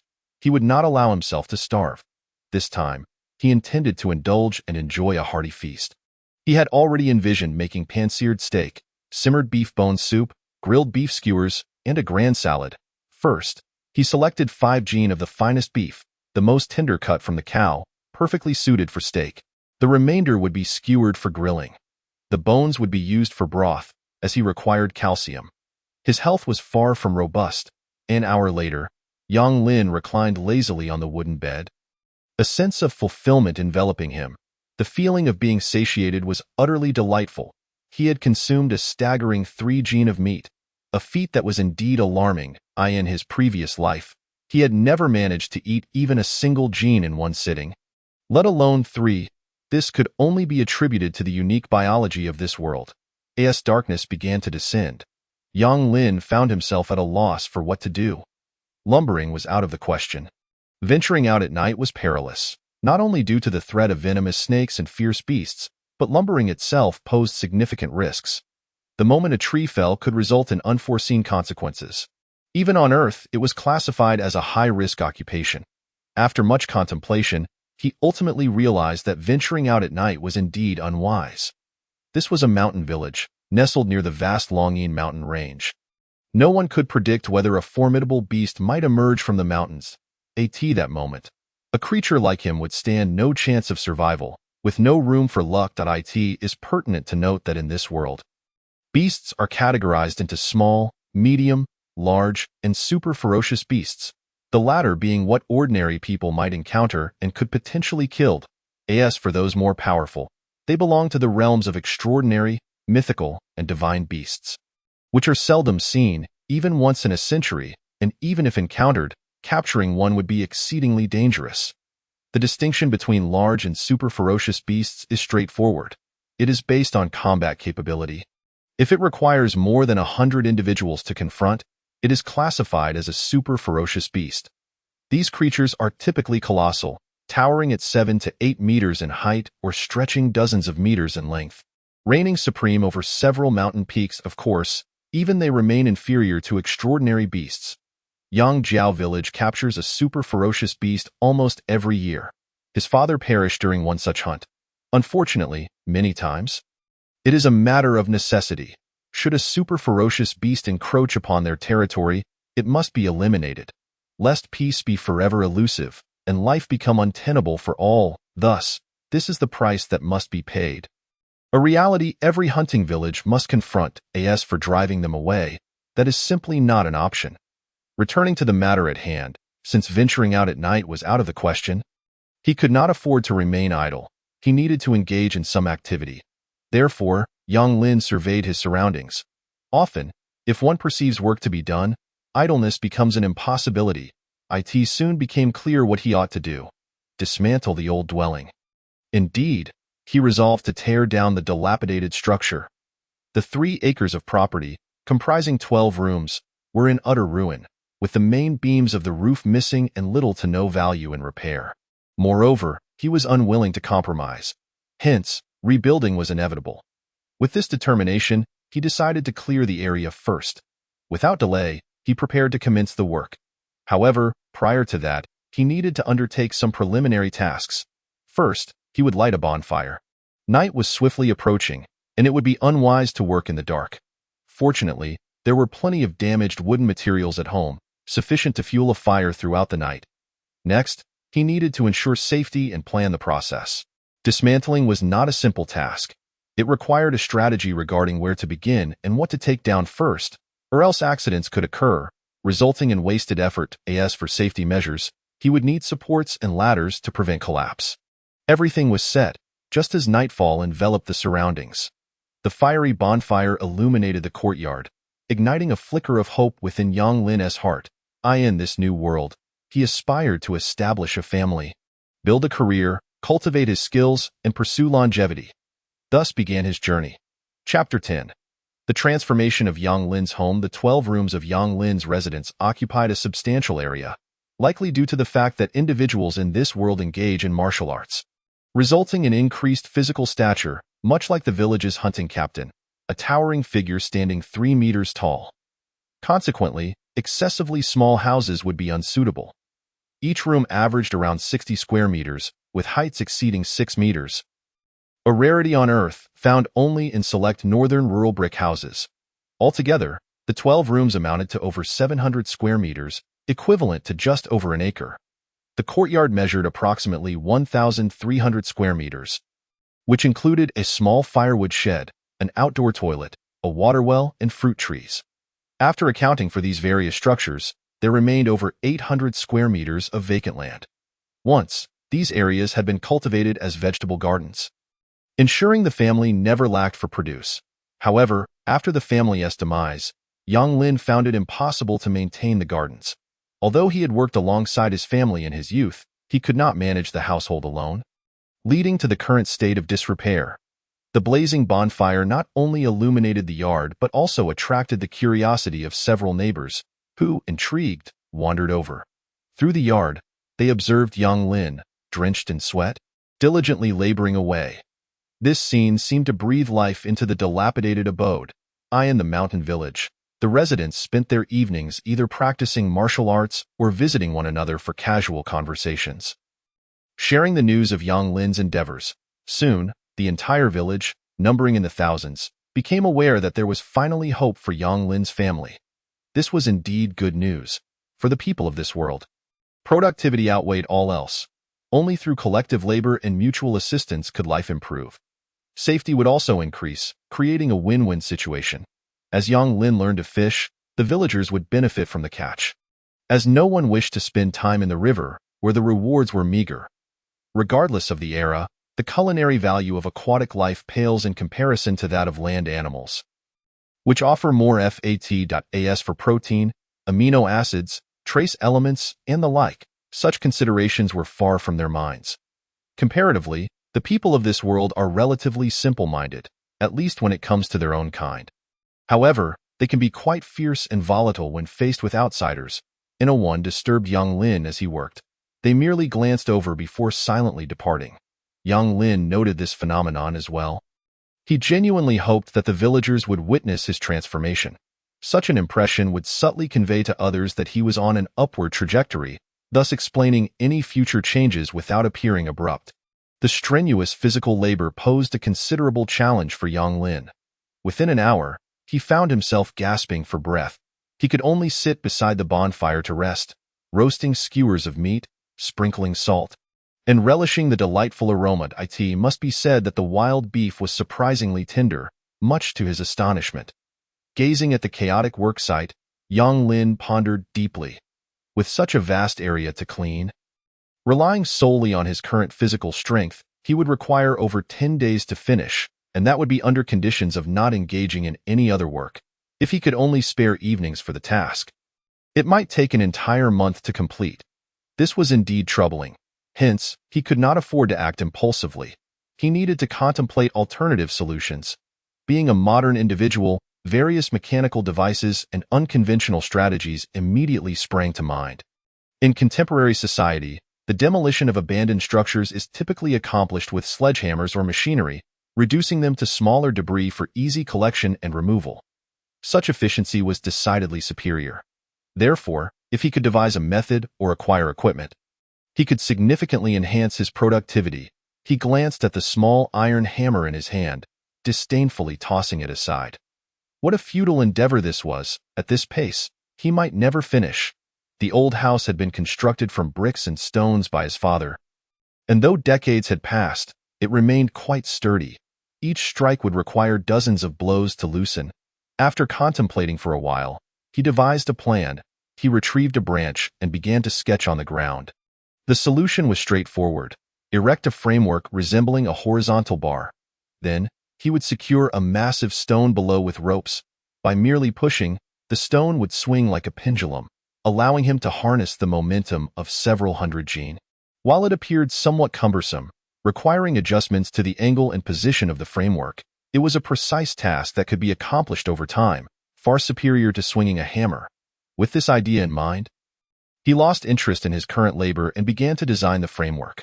First, the stone needed to be robust and solid, yet not too brittle. Otherwise, it would shatter after a few strikes, and merely locating an appropriate stone would be a challenge. Secondly, he would require 3 7-meter-long tree trunks to assemble the framework. No, to ensure stability, he would need 4 for the base. Finally, the ropes were paramount. Should a heavy stone swing out of control, he would be the first to suffer injury. Contemplating these requirements, Yang Lin realized that even the simplest of devices was not easy to construct. At that moment, he suddenly appreciated the immense effort that had allowed Earth to advance to the 21st century and develop such remarkable technological civilization. With his plans set, he lost interest in wielding the small hammer and instead began to ponder his newfound abilities. As the second day of his transmigration approached, the new potential of his abilities was about to be unlocked, and he urgently needed to decide what to search for this time. Should he pursue modern technology, the martial arts of this world, innate talents, or secret techniques. After much deliberation, he still could not come to a conclusion. With only one opportunity for a search every 108 hours, he was reluctant to waste it and thus needed to ensure it was the most prudent choice. This contemplation continued for quite some time until he finally realized the moment for the search had arrived. Ultimately, he resolved to investigate Earth's technological advancements from his previous life. His reasoning was twofold. First, to ascertain whether his abilities could indeed retrieve knowledge from before his transmigration. If not, there was no need for further concern. Conversely, if it was possible, it would provide him with more insights for future planning. Second, he needed to address the issue of time. Spending each day in a haze, unaware of how long had passed, was a torment that modern individuals could scarcely endure. Even if he could not create a clock, a rudimentary timing device would suffice. Even if it were inaccurate, it would serve as a reference. Lastly, even if he were to master the martial arts secrets or extraordinary abilities of this world, it would not immediately alter his circumstances. For a time, he would still need to endure in this mountain village. Thus, it was decided. Chapter 11. The second enlightenment of the skill of the golden finger. The knowledge and skills of humanity on Earth prior to his transmigration included astronomy, calendrical systems, and clockmaking. A concise entry of 20 words, nearly complete. This is precisely what Yang Lin desires. He then clicks to search. Instantly, information floods the screen. Without even glancing, he is overwhelmed with excitement, convinced beyond doubt that his hypothesis is correct. His golden finger can indeed uncover relics from Earth before his transference. Such prospects render the future exceedingly bright, a notion too wondrous to fathom. He gazes at the search results. 1. Professor Abula Lewis, age 57, attributes, astronomy and meteorology observation knowledge skill level 91, calendrical knowledge 90. Clockmaking 95, miniature device craftsmanship 90. Skills below level 90 are omitted. They become visible upon opening. Information level. Secondary. Comforting in an instant. Yang Lin feels invigorated, and without hesitation, he clicks for enlightenment. Suddenly, a torrent of knowledge rushes into his mind, leaving him momentarily dazed and rooted to the spot. After what feels like an eternity, as the campfire nearly extinguishes, Yang Lin gradually regains his senses. He shifts his neck and cradles his head in his hands. The sensation is overwhelmingly uncomfortable, bordering on nauseating. It dawns on him that Professor Abula Lewis is no ordinary individual. He is not only a master clockmaker, but also holds 3 PhDs in astronomy, physics, and mathematics, accomplishments that mark him as a prodigious scholar. 1 Can only imagine the vast reservoir of knowledge and skills he possesses at the age of 57. The deluge of information he received has left him astounded. As countless skills and insights surged forth, the impact of which is simply unfathomable. Next time, he must resolutely avoid such overwhelming enlightenment, particularly regarding earthly knowledge. After all, it is all rather extreme. He resolves to limit his searches to singular skills, refraining from greedily seeking everything at once. Yang Lin silently admonishes himself that, at least until he fortifies both his body and mental faculties, he cannot afford such indulgence. The burden is simply too great. Yet, the endeavor is undoubtedly worthwhile. In his previous life, he was a mediocre student on Earth, barely grasping arithmetic operations, having returned his geometry textbook to the teacher, let alone comprehending the Pythagorean theorem. His understanding of astronomical and calendrical knowledge was exceedingly limited.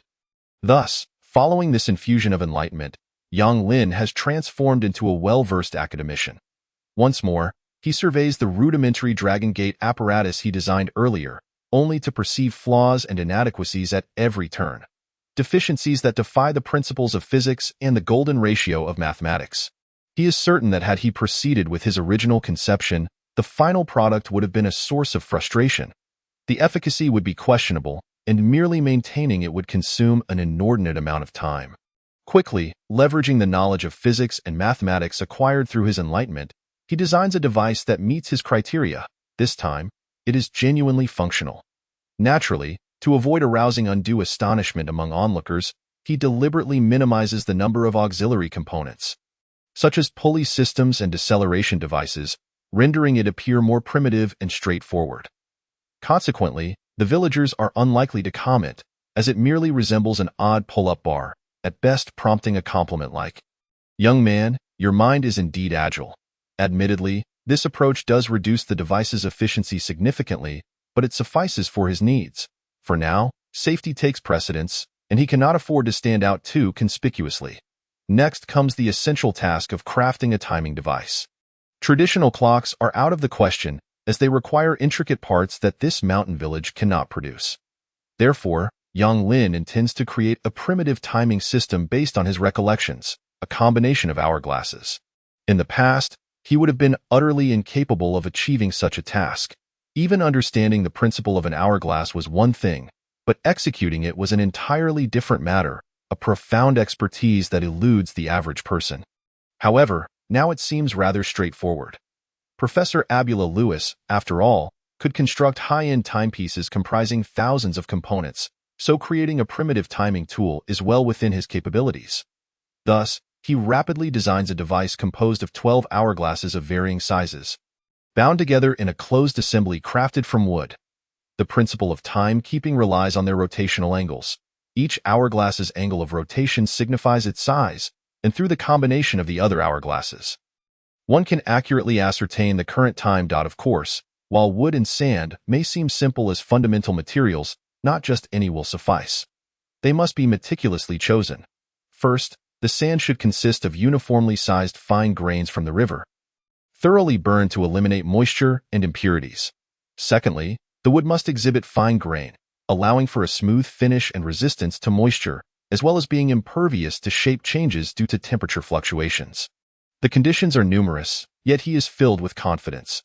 With master-level skills at his disposal, everything appears manageable, and the surrounding resources in Yangjiao village are abundant enough to meet his needs. Lost in thought, Yang Lin suddenly realizes something peculiar. He is not at all weary.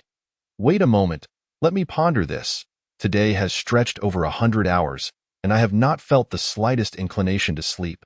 At most, I am simply fatigued, needing to lie down to recuperate. Thus, Yang Lin abruptly raises his head.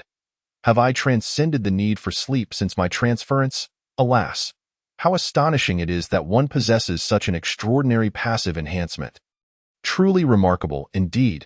If this is genuine, then one is destined for great heights. It is essential to understand that in this world, individuals often spend over 20 hours a day in slumber. If only this time could be conserved, a multitude of tasks could be accomplished. Time is, after all, the essence of life. One might ponder that even the most accomplished masters of cultivation cannot possibly forego sleep for extended periods. It remains uncertain whether this passive enhancement is temporary or enduring. Patience is key. I shall observe for a few days, however. Tonight proves to be quite arduous. Yang Lin finds himself at a loss, staring blankly into the campfire, occasionally adding a few twigs. He has contemplated cultivation but ultimately relinquished the idea for 3 reasons. 1. The cultivation methods passed down in the mountain village are woefully inadequate, with virtually no potential for advancement. Achieving the stature of a 3-meter-tall golden giant is already seen as the pinnacle, and such techniques are beneath his regard. 2. His body has yet to be properly nurtured. Having only consumed 3 meals in a single day, he dares not embark on cultivation. 3. Resources are scarce. Should he begin cultivating, his appetite would surge, requiring a meat meal every 2 hours. Without several dozen pounds of protein, he cannot sustain such an endeavor. Thus, he must wait a few days before proceeding.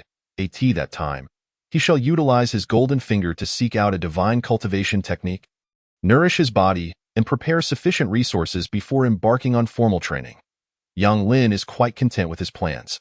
One must not drift aimlessly through life. A well-structured approach is essential, lest efforts yield minimal results. Chapter 12. Humanity's 3 great companions, the antelope, the hunting dog, and the messenger hawk. As the first rays of dawn break and the 12 suns begin to reveal their edges, Yang Lin finds himself once again awestruck by their magnificence.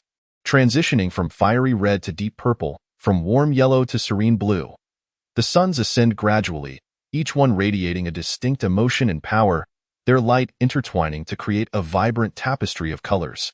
It is evident that the light and colors of this world are far more intricate than those of the earth he once knew. Under the sunlight, he feels an irresistible urge to craft a glass prism to observe whether the resulting rainbow manifests in the 7 hues of red, orange, yellow, green, cyan, blue, and violet. After a prolonged moment of admiration, he regains his focus, prepared to commence his tasks, for there is an abundance of work awaiting him. A laborious day indeed. Rising to his feet, he stretches with invigorated energy. Despite a sleepless night, he feels no weariness, leading him to suspect that in this world, he may indeed be free from the need for sleep. Elated, he wanders to the corner of the courtyard, where an antelope rests leisurely. Its stature is impressively tall, standing at 2.5 meters at the shoulder. On Earth, only a select few breeds, such as the Shire horse, could compare. Yet in this world, it is merely an ordinary creature. Weighing over 1,000 pounds, remarkably, this being is not a purely herbivorous animal but rather an omnivore, capable of consuming meat. It possesses a naturally resilient horn atop its head, signifying considerable strength. The reason it can be domesticated lies in its singular trait, loyalty. If one is present at its birth and cradles it for a day, this antelope will remain devoted for a lifetime, even in death. Thus, since its vulnerability was discovered thousands of years ago, this creature has found its way into countless homes. Consequently, it has become one of humanity's 3 great companions in this wondrous land, alongside the hunting dog and the messenger hawk. The advantages of the hunting dog are well known. Not only can it assist in hunting, but it also serves as a reliable guardian of the home. The messenger hawk, however, warrants particular mention. In this vast world, transportation and communication pose significant challenges, yet the inhabitants have endeavored to address these issues. Yang Lin, of course, lacks access to high-level information regarding the methods employed by influential figures for communication, but he is aware that the common folk rely on messenger hawks for correspondence. These remarkable birds emerged thousands of years ago, their precise origins shrouded in mystery, as the villagers remain largely unaware of the details. However, it is well known that they are the result of hybridization, produced from the pairing of 4 distinct bird species. Only in the 3rd generation do these messenger hawks appear. Their strength lies in their swift flight, moderate weight-carrying capacity, and formidable defensive abilities, making it challenging for ordinary raptors to capture or kill them. More importantly, they possess an innate talent for rapid memorization of locations and navigation. After spending a few days in a particular area, they retain the memory and can easily return to deliver messages, provided the distance is not excessive. Some messenger hawks are less capable, able to remember merely 2 or 3 locations, faltering beyond 100 kilometers. In contrast, exceptional messenger hawks can recall hundreds of addresses and traverse thousands of kilometers. The cultivation of such a hawk is a lucrative venture, often fetching a handsome price. Naturally, loyalty is a fundamental requirement. Without it, all else is meaningless. Yang Lin's family once owned an antelope and 3 hunting dogs, all of which perished alongside his father in the Dragon's Roar Mountains. In the entire Yangzhou village, fewer than 10 families possess a messenger hawk. This scarcity is due to 2 primary factors: the high cost associated with breeding them, as some individuals specialize in this trade, and the complexity of the breeding process, which makes them expensive. Additionally, there is little demand. One can easily surmise that those who spend their lives in a mountain village, devoid of relatives or friends outside, have little use for such creatures. Yang Lin will undoubtedly need one in the future, but there is no rush. He plans to use his golden finger to locate an exceptional specimen when the time comes. Returning to the matter at hand, he approaches the antelope to harness it to the cart. The antelope shakes its head reluctantly, its eyes betraying its displeasure. Yang Lin understands the reason for its discontent. After a night without food, it is not pleased to begin work without sustenance. He has no doubt that if he fails to address this matter promptly, the creature may very well abandon its duties and return home to lodge a complaint. Do not fret. I shall soon provide you with a delectable meal to your satisfaction. The antelope, possessing a keen sense of understanding, may not comprehend human speech but grasps the intent behind it. Realizing it will soon be fed, it calms down. Yang Lin gathers the tools from his home, along with the provisions prepared the previous night. He has ensured that all available food is ready, as he does not intend to return home today, necessitating preparations for a prolonged effort. With everything in order, he sets out on the way, he encounters the village hunting party, which is just embarking on its journey. Compared to yesterday, the numbers have diminished by nearly half, with only about 200 individuals participating. Clearly, a recent bounty has sufficed for many, resulting in fewer volunteers to venture into the mountains. Even the 3-meter-tall golden giant is absent. The villagers greet Yang Lin with smiles and friendly waves. Surrounded by such formidable neighbors, Yang Lin feels a profound sense of security. Life in the mountain village is indeed preferable. He must remain here for a while longer. With these companions nearby, he is at least assured of safety. However, he knows he must eventually depart, for possessing a golden finger will inevitably lead to his burgeoning strength and extraordinary abilities, which could draw unwanted attention and trouble for himself and his family. Thus, it is clear that his future lies in the depths of the forest. Observing the larger group head into the mountains, Yang Lin discreetly returns to the riverbank from yesterday, securing the cart before approaching the fishing trap. Upon opening it, he discovers an unexpected bounty of fish, despite having sealed the entrance. Puzzled, he inspects the trap and discovers that the prolonged absence has caused the binding rope to become soaked, leading to a break due to the fish's commotion. This created an opening, allowing fish to enter and exit freely. Perhaps due to the lingering scent of bait, more fish entered than left. Yang Lin breathes a sigh of relief. Today, he must reinforce the trap to prevent it from failing when he returns tomorrow. With no time for idle contemplation, he sets to work, swiftly extracting the fish from the trap. Before long, over 100 fish lie on the riverbank. The antelope watches him curiously, as if to say, "Are you serious? You intend to feed me? Do not jest. My master cannot bear to let me feast on fish to my heart's content." Chapter 13. Logging Yang Lin observed the incredulous expressions on their faces. A sense of pride swelling within him. "Humph, you looked down on me, but let me tell you, following me is a tremendous opportunity. It is essential to recognize that this fishing trap can yield an astonishing number of fish in a single day. When operating at full capacity, it could produce no fewer than 3,000, if not 5,000. However, he dared not take them all back, for that would invite trouble. Thus, these bountiful catches required a means of consumption.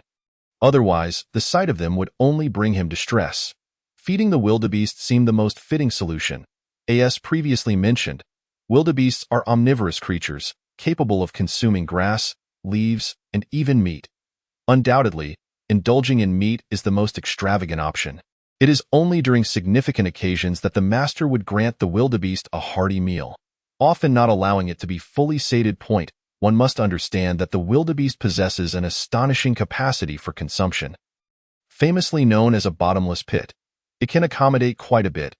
Hence, when not in use, it is typically fed grass, with the quantity depending entirely on the master's discretion. Enough to keep it from starving is all that matters. Uncle he was relatively generous. At least Auntie managed to provide it with some scraps of meat and the innards of hunted prey daily, so its existence was not particularly harsh, however, if it were to feast on fish at every meal. With over 100 fish and no limits, that would be a dream come true. Eat up. You have work to do soon. Let me tell you, whatever you consume today, I expect you to exert that energy. If you dare slack off, you'll find yourself replaced. The wildebeest, bewildered, glanced around as if questioning whether it was all a dream. Tentatively, it lowered its head to sniff, then quickly raised it again, seemingly seeking confirmation of whether a mistake had been made. Witnessing this spectacle, Yang Lin marveled at the remarkable intelligence of the animals in this world. Just a mere horse, yet its intellect rivaled that of a 10-year-old child from a previous life. Simultaneously, he felt a twinge of nostalgia. The loyalty of the wildebeest was undeniable. Even with food presented right before it, it hesitated, needing assurance that it was indeed meant for itself, an admirable quality, even surpassing that of dogs. Ultimately, the wildebeest took the plunge and began to eat. Thus commenced a grand feast. To be frank, the scene was astonishing. Yang Lin stood in stunned silence. Despite having just eaten before leaving, the wildebeest now appeared ravenous, prompting him to retrieve the smoked beef jerky he had prepared for the evening. Can you believe it? Over 100 fish, weighing more than 200 pounds, all vanished into its belly at that moment. The wildebeest felt invigorated, rushing over and raising its head high, brimming with zeal. "Let us get to work. I'm ready for a full day." Yang Lin could sense its eagerness to labor. "All right, let us go." Certainly, before departing, he meticulously organized the fishing traps once more, replenished the bait, and opened the entrances. With the bounty from the previous day in mind, he was confident that he would not have to wait long. In a maximum of 3 hours, the traps would surely be full. The first order of business was to check the hunting traps. After surveying his surroundings and confirming that no one was present, he proceeded towards his target. In less than 10 meters, he heard the chirping sounds of wild chickens, at least 4 or 5 of them. He hurried over and cautiously peered through the reserved observation opening to assess the situation. Indeed, there were 5 wild chickens, each weighing around 7 to 8 pounds. In this world, even small animals tended to be a bit larger. With no particularly fierce prey in sight, he felt no need for excessive caution and swiftly set to work, binding them all in a matter of moments. He did not intend to kill them all. After all, it was better to keep them alive, nurturing them for a while before placing them on the cart with some fodder and water. Leaving them to their own devices, after replenishing the bait, he reactivated the traps, this time opening all 12 entrances, and awaited the arrival of his quarry. Once everything was in order, it was time to attend to the main task, logging. The first step was to select his targets. From the hundreds of trees surrounding him, he chose 100, each with a girth of 50 centimeters. Not too large, yet not too small. They were of a versatile type, suitable for construction and furniture alike. This was primarily because they were easier to transport. Larger trees would pose a significant challenge merely to move home. Naturally, he needed to be selective about the species, as some were utterly worthless, serving only as firewood. Such trees were not worth accepting, even for free. Next, he had to consider the angle. Logging was a perilous endeavor. If the angle were not chosen wisely, the tree could come crashing down mid-fell or break unexpectedly, resulting in dire consequences. Truth be told, he was reluctant to engage in such dangerous work. His future was destined to be remarkable, powerful, invincible, and eternal. How could he stoop to such risky tasks? The thought of an accident filled him with dread. Fortunately, he was only dealing with trees of 50 centimeters in girth and within a height of 20 meters. So he hoped to manage the risks involved. The specifics of the logging process need not be elaborated upon. Suffice it to say, it was tedious and monotonous. After about an hour, roughly 3 hours, Yang Lin had felled 3 trees, a rather disheartening efficiency. This did not account for the subsequent tasks of trimming branches and transporting the wood home, all of which constituted a significant undertaking.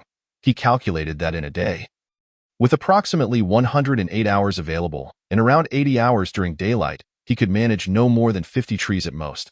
How frustrating! Yang Lin suddenly felt that logging and building houses were not the wisest pursuits. In comparison, brickmaking and stone extraction seemed far more suited to him. After all, he was but one person. Manipulating large timbers of 10 or even 20 meters in length was indeed a tall order. Conversely, with bricks, despite their technical and complex nature, they were manageable for an individual. After much deliberation and a reassessment of the difficulty and materials required for building a wooden house, approximately 600 trees for merely 2 rooms, he pondered the challenges associated with brickwork. Constructing a small brick kiln, not too large, capable of producing around 1,000 bricks at a time, then playing with mud and burning charcoal for fuel, seemed far simpler. The final stages of construction would also not be overly difficult. It could be done piece by piece, without excessive strain. However, the adhesive posed a dilemma. In this world, the construction of brick houses required a portion of food as adhesive, and even plant-based glue came at a cost. Surely, he would not resort to producing cement.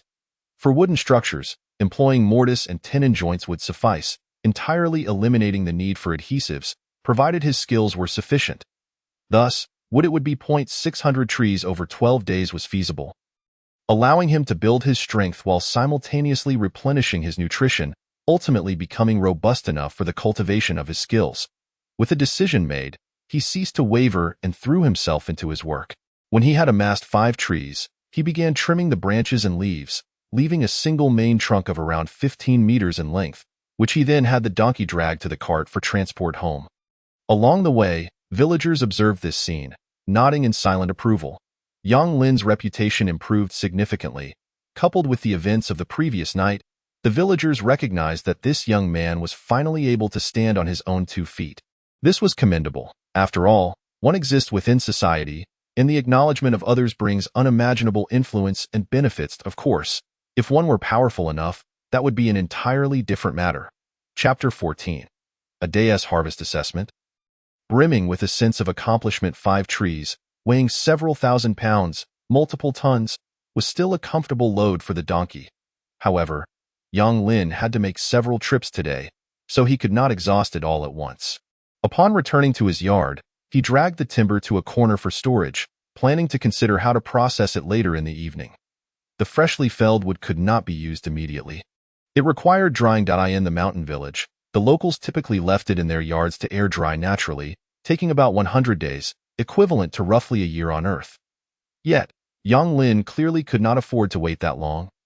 So he had to devise an alternative method. Undoubtedly, using heat treatment for drying was the best approach. While logging earlier, he had formulated a plan. First, he would stack the wood in one place. Then light a fire nearby to utilize the heat to evaporate the moisture from the wood. Of course, while the theory was sound, the practical application was far more complex. This technique had only matured by the 18th century on Earth and was not easily mastered. Additionally, it required specialized equipment and constructions, such as drying kilns. A moment's inattention could lead to uneven heating, resulting in cracked wood, rendering it useless. Yang Lin understood all this, so he planned to search for woodworking skills, wood treatment techniques, and knowledge of wooden construction during his next opportunity. With that knowledge, he was confident he would find the most suitable solution for processing the wood. Having a golden finger gave him such confidence.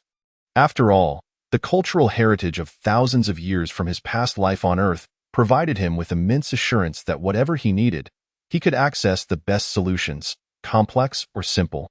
They were all at his disposal. When he returned, Yang Lin deliberately stopped by the fishing traps, opening them to find, indeed, dozens more captured. The donkey was bewildered. What have I done today to deserve this bounty? I can't handle it, it thought, feeling overwhelmed. Ultimately, it savored half of its feast, the first time it had eaten its fill of fish and meat. Upon returning to the logging site, the donkey brimmed with energy. Looking around eagerly for tasks to undertake, it felt guilty not to contribute, holding too much in its grasp. However, logging did not require the donkey's assistance, which only annoyed Yang Lin. Go on, go away. Just stay out of the way. You hindering my work. As dusk fell, the mountain village began to come alive. The hunting party returned, having spent an entire day outside, over 70 hours. Their haul could not compare to the previous days, but it was still acceptable. Each person brought back several dozen pounds of various game, enough to feed a family. This was the norm. It was unrealistic to expect large hauls every day. When Yang Lin drove his cart back to the village, many people curiously inquired about his day. Did you really do all that logging? Indeed. I'm telling you, I made at least 10 trips today. Just living my life, you know? They remarked on the remarkable transformation. I heard he spent half the night dismantling his house, and today he logged all day. Can his body handle it? The villagers murmured amongst themselves, a blend of curiosity and admiration evident in their chatter. They favored the industrious and the capable. If one were to be a sluggard or a layabout, no one would wish to associate with them, opting instead to keep their distance. With a beaming smile, Yang Lin greeted them, intentionally striving to assimilate into this village as seamlessly as possible, for he intended to reside here for an extended period and had no desire to invite unnecessary hardship upon himself. A wise individual must leverage their surroundings, never contemplating a confrontation with the environment. Through daily diligence and earnest effort, he aimed to garner the villagers' recognition, thereby cultivating a positive reputation, an invaluable asset in this relatively insular community. This reputation was crucial for his imminent plans of marriage and fatherhood. Should inquiries reveal him as an idol, no family would entertain the notion of marrying their daughter to him, regardless of his merits. Conversely, if his reputation was favorable, the narrative would shift, with villagers proclaiming, "This young man is quite commendable. Though his circumstances are modest, he is exceptionally hardworking, remarkably talented, possesses a good character, knows how to manage a household." and is skilled in various trades, be it carpentry, construction, gardening, or animal husbandry, and he can even cook splendidly. What more could be said? Even if the distance were considerable, it would pose no obstacle. Families with good daughters would gladly welcome such a match. This was the persona he intended to cultivate, an embodiment of modernity in Yang Lin, yet deeply attuned to the intricacies of village life. Thus, each time he returned from work, he deliberately slowed his pace, donning a warm, bashful smile as he greeted the villagers, regardless of their acquaintance or the nature of their relationship. It mattered not, as it cost him nothing, merely treating it as an NPC interaction in a quest. Indeed, the results were remarkable. In just 2 days, Yang Lin had already made a name for himself in the over 1,000-strong Yangzhou village, earning a burgeoning reputation. At the very least, villagers would nod and smile in recognition as they passed by. In a few days, or perhaps weeks, the situation would evolve entirely. This was the final trip. Upon returning to his courtyard, he began to tally his accomplishments for the day. 1.55 logs of timber, each exceeding 50 centimeters in diameter, approximately 15 meters in length. 2. The branches he had felled weighed over 5,000 jin, stripped of their leaves, all collected as he made his rounds, intended for firewood storage, which would also serve for future drying needs. Yang Lin felt this was insufficient and decided to gather more the next day. As it was conveniently on his route, he saw no reason for waste. And even if he couldn't use it all, he could barter with the other villagers. After all, firewood was essential. Though not particularly valuable, its absence would be keenly felt, especially as some villagers were too indolent to expend the time and effort to chop it themselves. 3. He had captured 23 animals, 13 pheasants, 7 hares, 2 snakes, and 1 weasel-like creature, totaling over 200 jin, all alive. Yang Lin brought them back to his courtyard, securing them for future use. 4. He had amassed over 300 jin of aquatic life, including fish, shrimp, snails, and shellfish, all handpicked by him. The average quality had been given to the donkey, which hardly sufficed for sustenance, and much was left without a place to be processed, forcing him to release it. Gazing upon his bountiful harvest filled Yang Lin with a profound sense of accomplishment. In just 1 day, he had built a substantial foundation from nothing, a truly exhilarating experience. However, the most prudent course of action now was to visit his neighbors. Do not be surprised. This was indeed his most critical and essential undertaking. To toil away in silence would be foolish. Enjoying the fruits of his labor without sharing would render him a simpleton. Contemplating the abundance before him, Yang Lin selected a few items, loading them onto his cart, and set off for Uncle He's home. Upon entering the courtyard, he spotted Uncle He and his wife busily engaged in their tasks, one chopping wood while the other processed the game. As Yang Lin led his cart to the entrance, they hurriedly welcomed him inside. "What brings you here? Have you exhausted your supplies for the day?" "No," he replied. "I still need to borrow the donkey and saw for a few more days. Today, I worked for a while and, fearing you might be short on firewood, I thought to bring you some scraps for convenience, sparing you the trouble of gathering it yourself. Additionally, I caught some fish using a trap, and the results were unexpectedly good. I wanted you to sample them." As he spoke, he gestured towards the cart, which was overflowing with firewood, over 1,000 jin. Had Uncle He and his wife attempted to gather it themselves, it would have cost them half a day's labor, a significant investment of time and effort. This gift, though modest, was a thoughtful gesture that would undoubtedly bring comfort. As anticipated, both Uncle He and his wife beamed with joy, unreservedly stepping forward to carry the firewood into their storage shed. Such is the nature of human relationships. You provide me with convenience, and I shall reciprocate. This is how bonds are nurtured. If one borrows something and offers no token of gratitude, they risk becoming strangers, particularly in smaller communities where such matters are often magnified. While many overlook these nuances, they can easily find themselves in trouble. Yet Uncle He possessed a keen sense of propriety. Firewood was indeed necessary, and since Yang Lin had conveniently brought it back, accepting a small token was reasonable. However, accepting 20 large fish was another matter entirely. "These fish are exquisite, clearly handpicked. There's no need for such generosity. I just acquired some from you yesterday, and that sufficed." Yang Lin's offering of 20 fish, each weighing over 4 gene, was indeed a rarity. The quality was exceptional, and villagers seldom caught such fine specimens, typically facing a mere 1 in 10 chance. That won't do. You've already brought them, and frankly, I can't store them all if you don't mind. Perhaps I could take some vegetables from your garden instead? Uncle He and his wife were taken aback by the exaggeration, glancing towards the donkey, which now sported a round belly, its eyes gleaming with vitality. In the past, the donkey would have gazed hungrily at the game being processed, but now it seemed indifferent, barely glancing in their direction. They had no reason to doubt him. After all, everyone experiences days of abundant catch. Though it is not a frequent occurrence. Your luck today seems remarkable. My livestock has been well fed thanks to you. Very well, I shall take the fish, but let us save the rest for another time. Feel free to select from the rear garden. There is an abundance of vegetables that your aunt has grown, far more than we can consume. Excellent, young Lin responded without reservation. I'll take 30 gene of vegetables in exchange for about 100 gene of fish. That seems fair. Upon returning to his courtyard, they continued their conversation, primarily discussing plans for the construction of his home and the layout of the property.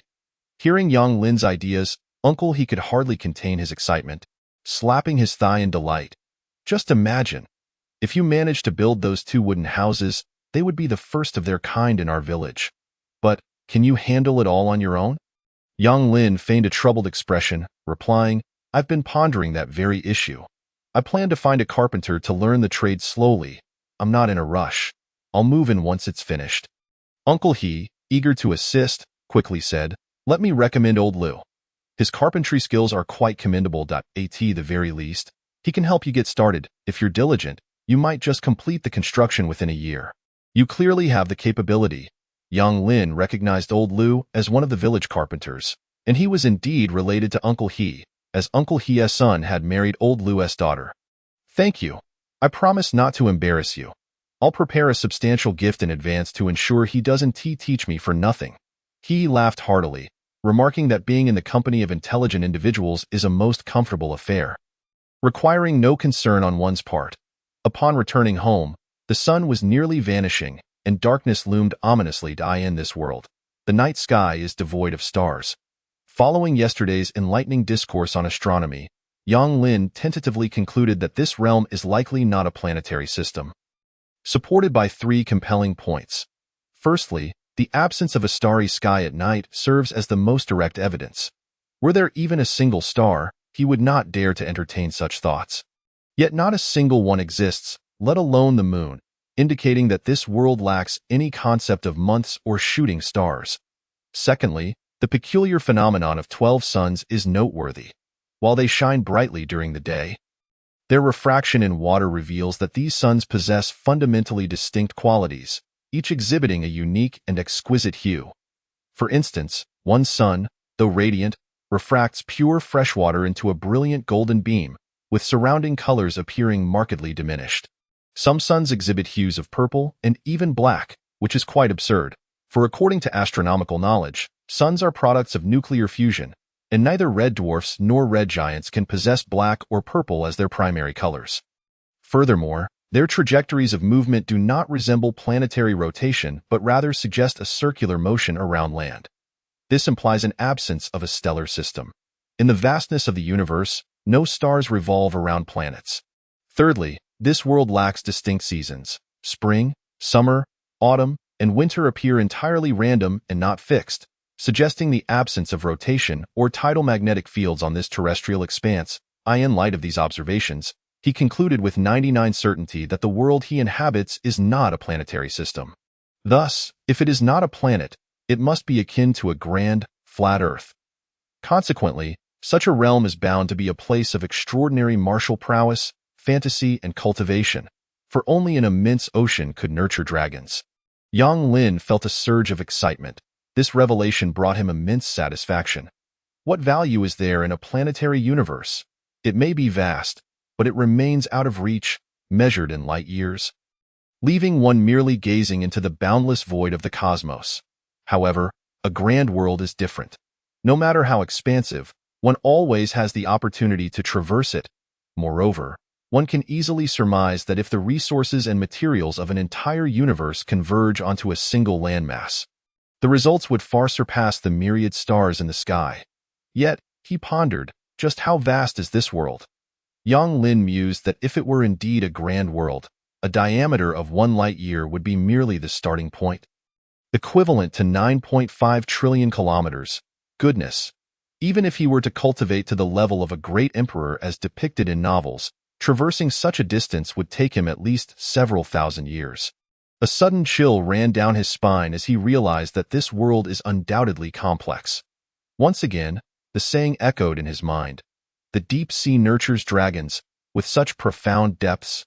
It is not merely dragons that emerge.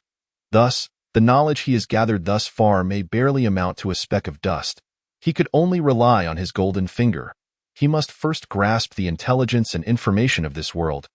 For being blind to the realities around him would be the most lamentable state. Chapter 16. Traveling merchants, cities, and timekeepers. Upon returning to his courtyard, Yang Lin commenced preparing a meal, as he had much work ahead of him. The beef he had traded for yesterday remained, sufficient for at least 2 more days, allowing him to spare the life of the remaining prey for the time being, especially since aquatic produce could serve as their feed, ensuring they would not go hungry. Perhaps, as their numbers increased, he could establish a form of large-scale farming, though the species available were lacking.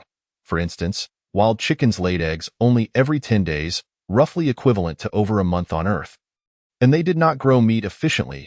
To his astonishment, there were no chickens being raised in the village, or rather, this world had yet to domesticate a breed that produces eggs.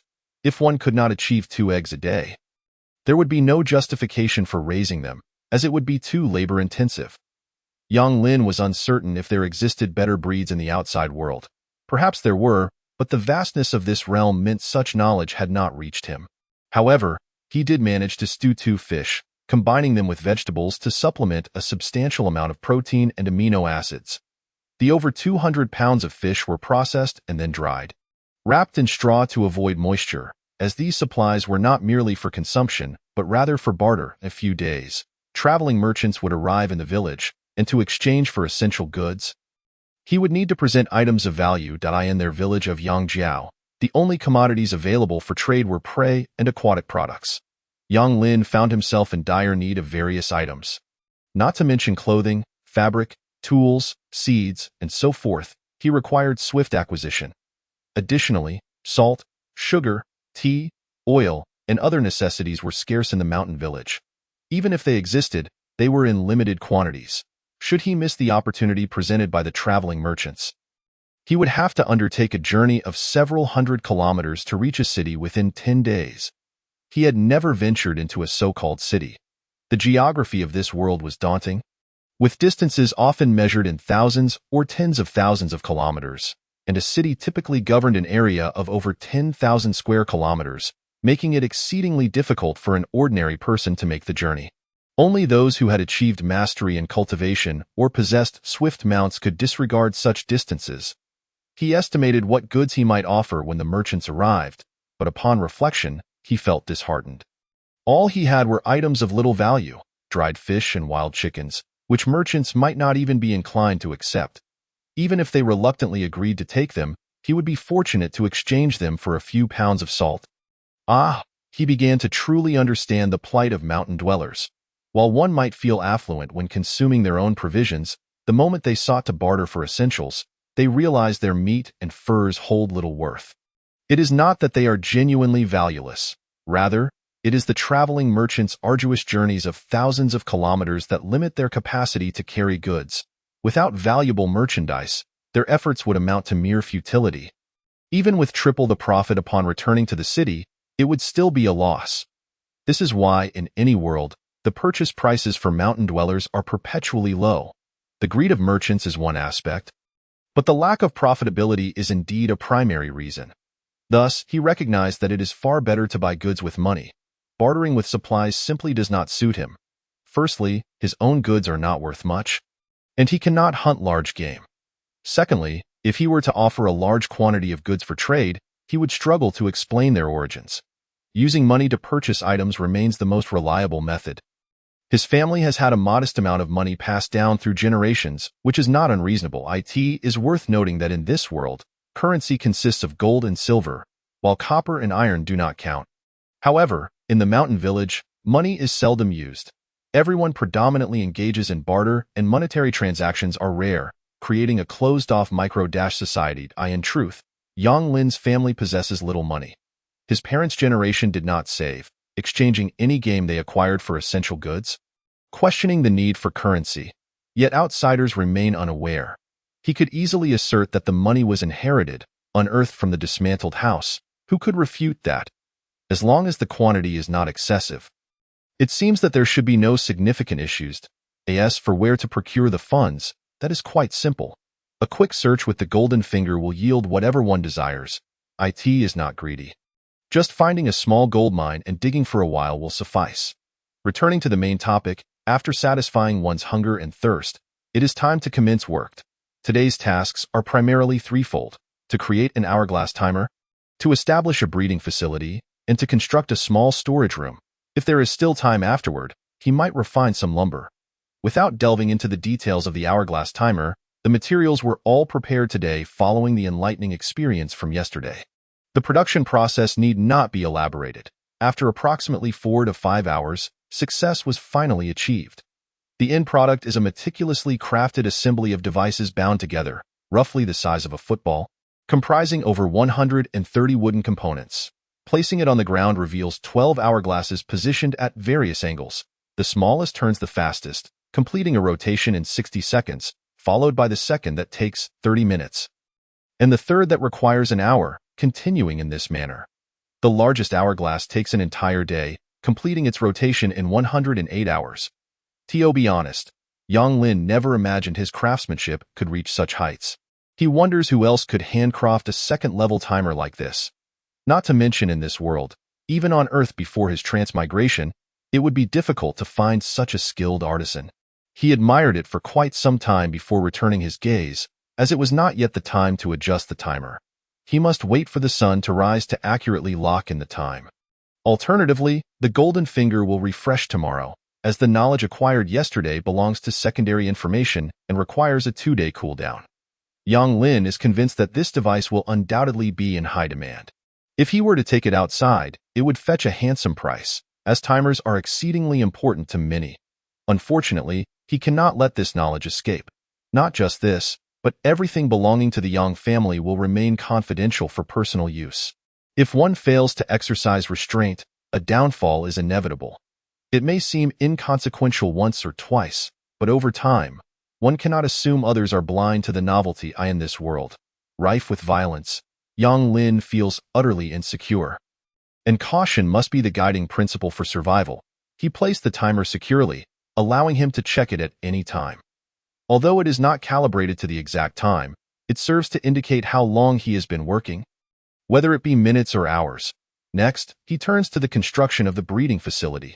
Today alone, there are 23 creatures to manage, and tomorrow will bring even more, each of a different variety, necessitating a suitable enclosure. Regarding the design of the breeding facility, Yang Lin does not intend to take a half-hearted approach. He understands that he will need it for an extended period, so everything must be properly executed to avoid future reconstruction. Although he lacks specialized architectural skills, as a modern individual who has traversed into this realm, he has certainly seen the workings of such facilities. Drawing upon his cultural foundation, he can design a satisfactory breeding facility without much difficulty. First, he selects a 20-square-meter corner in a shaded area to prevent the sun from scorching the animals, especially with summer fast approaching.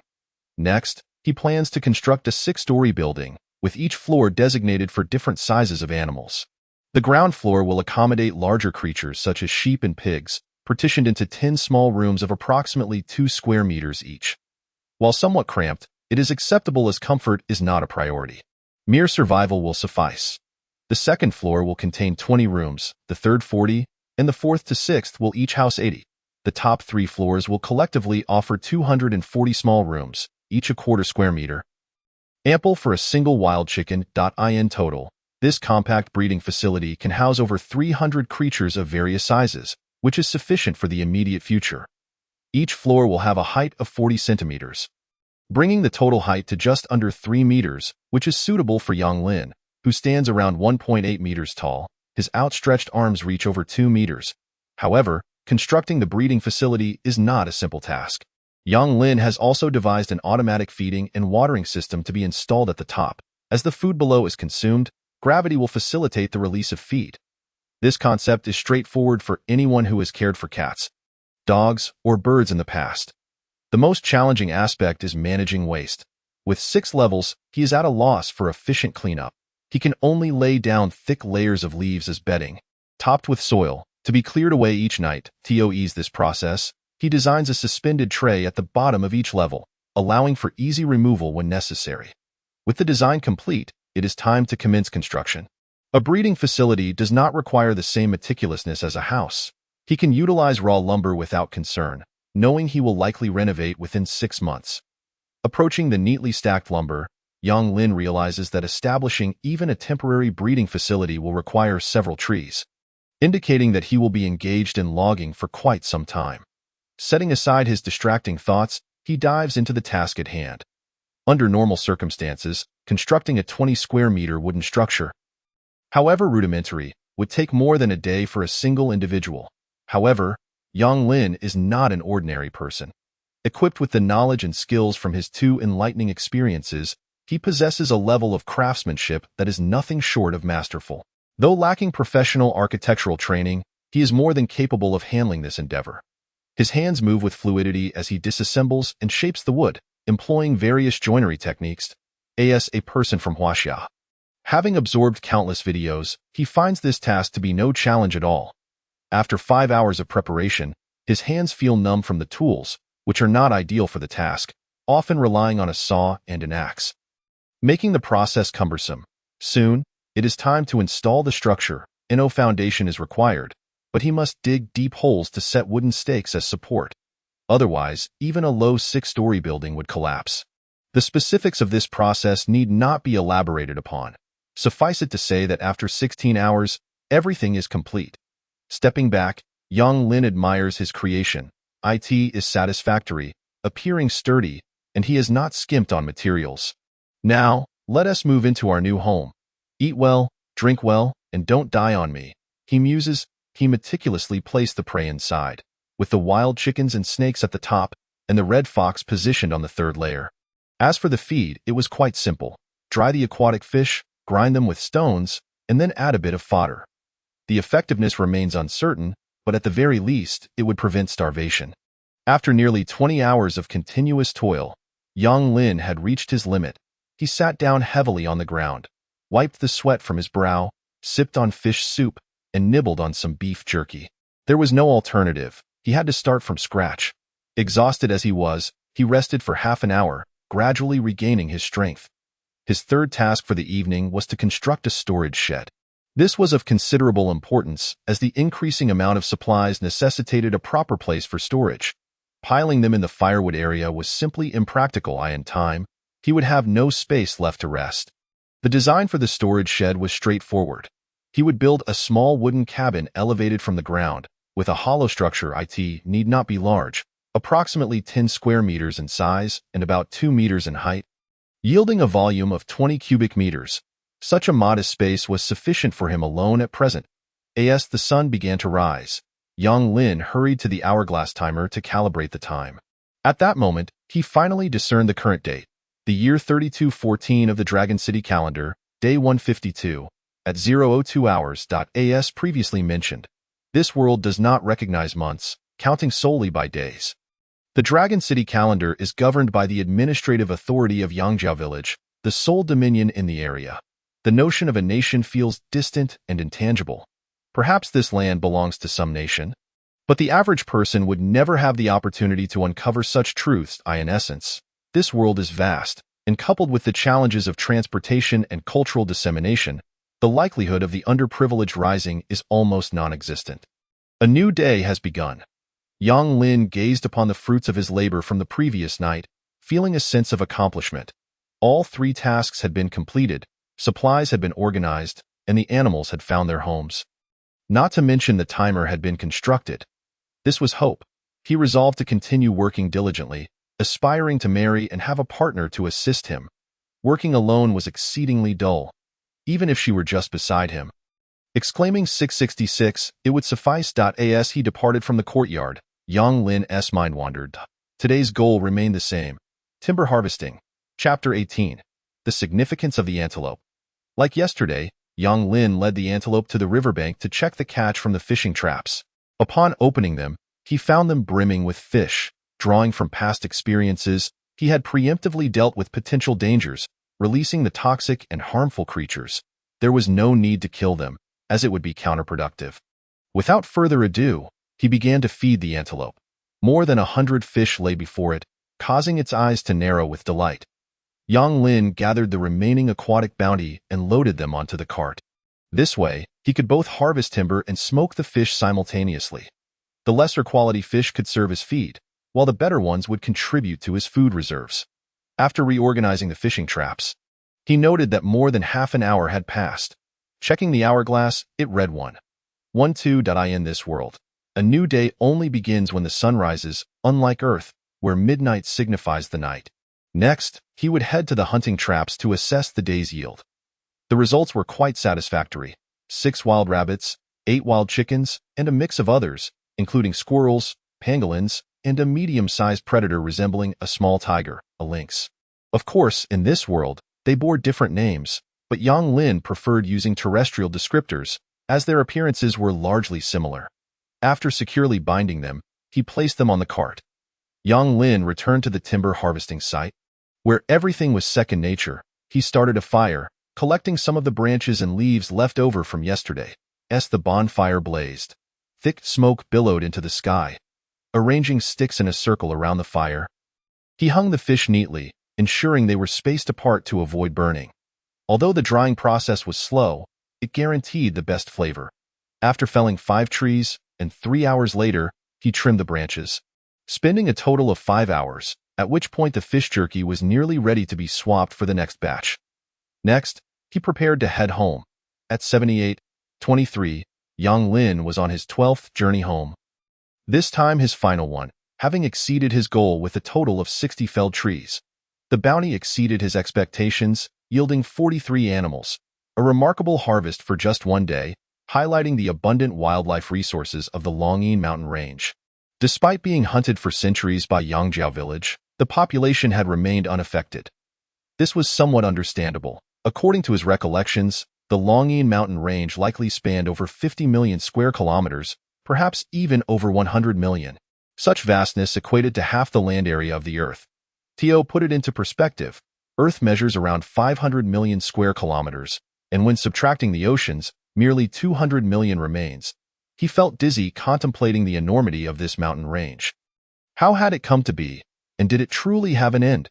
That remained a mystery. Of course, today's haul far exceeded these figures, including over 500 pounds of fresh fish, each weighing around 5 pounds. Carefully selected for quality, not the low-grade varieties rife with bones. Additionally, there were over 600 pounds of fish jerky and more than 8,000 pounds of firewood. Besides these, he also collected a considerable amount of vines. Intending to craft some ropes that evening, as the hemp ropes at home were subpar and frequently broke, necessitating daily repairs to the traps, which was quite bothersome. Upon returning home, he, as usual, settled himself briefly before grabbing a bite to eat and heading to Uncle He's house. A few minutes later, "Uncle He, your antelope is truly devoted. It keeps bleating for food all day long, and I can't even persuade it to eat fish. You should really take care of it," Yang Lin called out cheerfully as he entered the courtyard. In truth, the antelope did not exhibit such behavior. It was simply ecstatic to have fish to eat. However, he needed an excuse to visit, as directly delivering goods felt awkward for both parties. Indeed, as soon as he mentioned it, the atmosphere grew lively. Uncle He hurried over, taking hold of the antelope's lead and affectionately stroking its large head. The antelope cooperated, gazing back with loyal eyes filled with affection, which left Yang Lin feeling envious. He too wished to raise an antelope, but alas, they were prohibitively expensive. One must not presume that every household possesses an antelope. Believing it to be of little worth, that is far from the truth. Its value is substantial. To illustrate, acquiring an antelope is akin to purchasing a house upon marriage on Earth, an endeavor requiring significant financial resources. Given its high cost, is it truly worth it? Undoubtedly. Firstly, it boasts a lifespan of up to 60 years. Note, this is 60 years in this world, and within those 60 years, 55 are spent in prime condition. Capable of work, only after reaching 57 does it begin to age. Secondly, its utility is indispensable. Transportation, cargo hauling, travel, and even defense all rely on it. The combat prowess of an antelope should not be underestimated. In the face of danger, it can hold its own against most predators. The primary reason for its costliness lies in its slow reproduction rate. The gestation period for a female antelope is 2 years, which translates to 13 years on Earth just for pregnancy. During this time, the antelope cannot work or move much, effectively rendering it inactive. Furthermore, it requires a substantial amount of nutritious food to sustain it. One must ask, in such circumstances, how could it not be expensive? Thus, when forming a new household, it is common for both sets of parents to contribute financially to help the newlyweds acquire an antelope and establish their homestead. Moreover, procuring an antelope is no simple task. One must first inquire which family has a pregnant antelope available at the right time, then negotiate and finalize the arrangement. When the time comes for the birth, one must arrive 3 days in advance to bond with the mother, allowing her to become accustomed to their scent. After the foal is born, one must care for it for 5 days, bathing it and feeding it, to complete the entire process. Thus, a loyal antelope is born, destined to accompany you for 60 years, through thick and thin, through poverty and hardship. Even if you possess nothing, it will remain steadfast, never demanding more than a bowl of grass to eat. It can be said that in this world, a family may lack everything, but they cannot be without their own antelope, for it is of paramount importance. However, many families are genuinely impoverished and unable to afford one. In such cases, marriage becomes challenging, with women hesitant to wed, lest they find themselves burdened with the labor of an antelope. Yang Lin was uncertain about the urban situation, imagining it to be different, for those living in the city truly do not require antelopes. Yet outside the city, life is as such. He also intended to acquire an antelope as soon as possible. He could not continue borrowing from others. Returning to the matter at hand, Uncle He, having lavished affection on the antelope for a while, finally spoke. I spoke with old Lu about your interest in woodworking.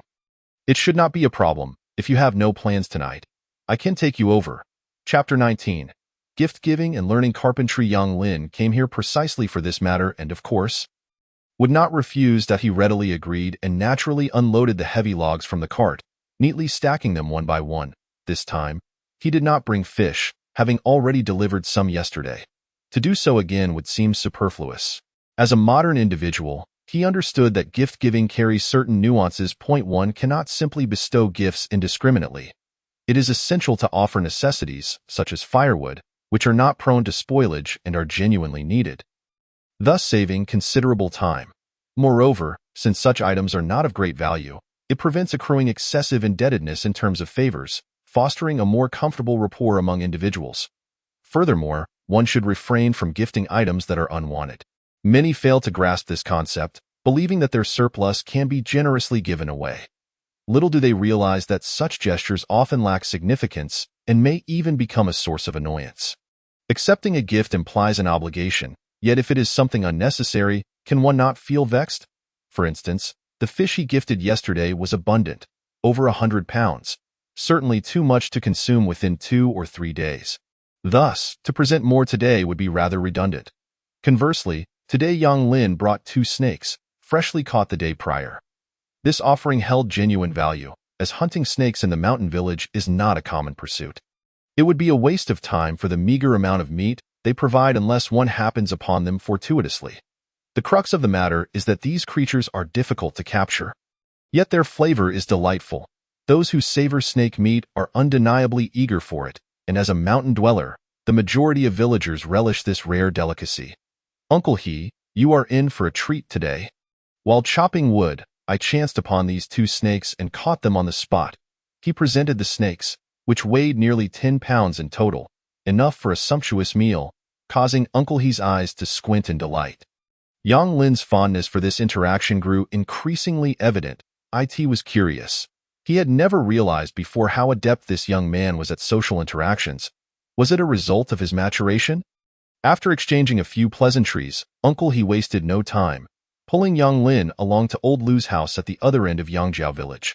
After a brief walk of 10 minutes, they arrived at a spacious courtyard. Spanning at least 5 acres, nearly double the size of Yang Lin's own home. In this world, land is not a precious commodity. It is a vast expanse with a sparse population, allowing one to occupy as much as they desire. However, village customs dictate certain regulations. It is not merely about how much land one claims. There exists a logical framework, such as one's abilities, skills in carpentry, blacksmithing, brewing, weaving, animal taming, and so forth. As long as one possesses a skill that benefits the community and genuinely requires more space, the villagers will lend their support. After all, despite the vastness of the world, the safe zones are limited. In a village of over 1,000 individuals, maintaining a secure perimeter is no simple feat. If everyone were to construct oversized courtyards, where would safety come from? Thus, the size of a family's courtyard often reflects their standing and significance within the village. Clearly, old Lu held a notable position. Uncle He did not knock, as the door was ajar. Many families in the village leave their doors open, surrounded by neighbors with whom they have coexisted for centuries. Closing the door seems unnecessary, although it is customary to secure it at night. Upon entering the expansive courtyard, Yang Lin beheld an abundance of timber, along with numerous semi-finished products and components. He estimated there to be at least 1,000 trees, many of which were large logs with diameters of 1 meter. Goodness, how many years of accumulation must this represent? Evidently, the wood in this courtyard could not have been amassed in a short time. It must have been the result of old Lu's diligent efforts over decades, painstakingly felled and transported from the mountains. Just by examining the quality, one could discern that each tree was exceptional, uniformly grained, with straight trunks exuding a refreshing aroma of wood, invigorating the senses. He suddenly realized that one must not underestimate anyone in this world. Even a humble carpenter from a mountain village could amass such fine resources. It was easy to surmise that others were likely not far behind in their achievements. Considering the circumstances, it became clear that the lifespan of individuals had, in effect, extended tenfold. Ordinary people could live to be 120 years old, which, in earthly terms, equates to 700 or 800 years. Coupled with roughly 80 hours of activity during the day, as long as people are not indolent, over time, they will inevitably accumulate some wealth. However, reflecting on his own family situation was disheartening. His grandfather's generation had not fared well, and by the time it reached his father, they had barely managed to use their savings to secure a marriage, only to lose everything in the process. It was a tragic tale. It became evident that the Yang family had once belonged to the lower echelons of the village, lacking any skills or strengths, and the prospect of cultivation was utterly bleak. Uncle He and old Lu were in-laws, engaging in casual conversation without unnecessary elaboration. Yang Lin, what inspired you to learn carpentry? This is no trivial pursuit. It requires focus and dedication. You must also support yourself, making it difficult to devote yourself entirely to this craft. How about this? You can come by every evening, and I will teach you what I can. We need not adhere to the formalities of a master-apprentice relationship. Let us treat it as a casual chat to pass the time. After a brief discussion, old Lu turned to Yang Lin. Yang Lin nodded in agreement, clearly understanding that Uncle He had conveyed his circumstances. He wished to construct a wooden house for residents, not to pursue a career in carpentry. Otherwise, it is likely that old Lu would have been reluctant to teach him. The reasoning was straightforward. It is unreasonable to expect someone to impart their trade secrets to a mere acquaintance, as their livelihood depends on such skills. While simple techniques could be shared, intricate work would be beyond his capability, yet with some time, constructing a wooden house was certainly feasible. Regrettably, he remained oblivious to the fact that Yang Lin was merely seeking a pretext. Come the following day, his golden finger would activate, granting him mastery in carpentry skills, instantly elevating him to a godlike craftsman in this realm. Uncle He nodded, recognizing that the two had established a connection, and he chose not to linger further. Heading home for dinner, Yang Lin returned briefly to his own home, bringing along some items. Although this was not a formal apprenticeship, There was indeed a practical exchange of skills, and it was important to show appreciation. One must not lack courtesy. Firewood was certainly not in short supply, hence it was not included in his offerings. Instead, he brought an ample supply of live fish, 50 in total, each weighing 5 to 6 pounds, as well as 5 wild chickens and 5 wild rabbits. These were the best he could offer at the moment. Upon returning to Old Lu's residence, the sun had set, and seeing the items he brought, Old Lu appeared pleased. While he did not lack for such provisions, he valued the attitude behind the gesture. Clearly, he was satisfied. This was someone worth teaching seriously. That evening, Old Lu set up a bonfire outside the courtyard, illuminating the area as he worked and explained the various carpentry tools and types of wood. Among other topics, both men were soon drenched in sweat as the temperature rose, with Old Lu remarking, "The weather is getting increasingly warm. Soon we will need to use candles at night." Yang Lin nodded in agreement. Acknowledging the rising temperatures, using a bonfire for illumination would no longer suffice, yet it was evident that the cost of burning wood was lower. Chapter 20. The Third Search and Enlightenment. As one worked and the other learned, time gradually slipped away.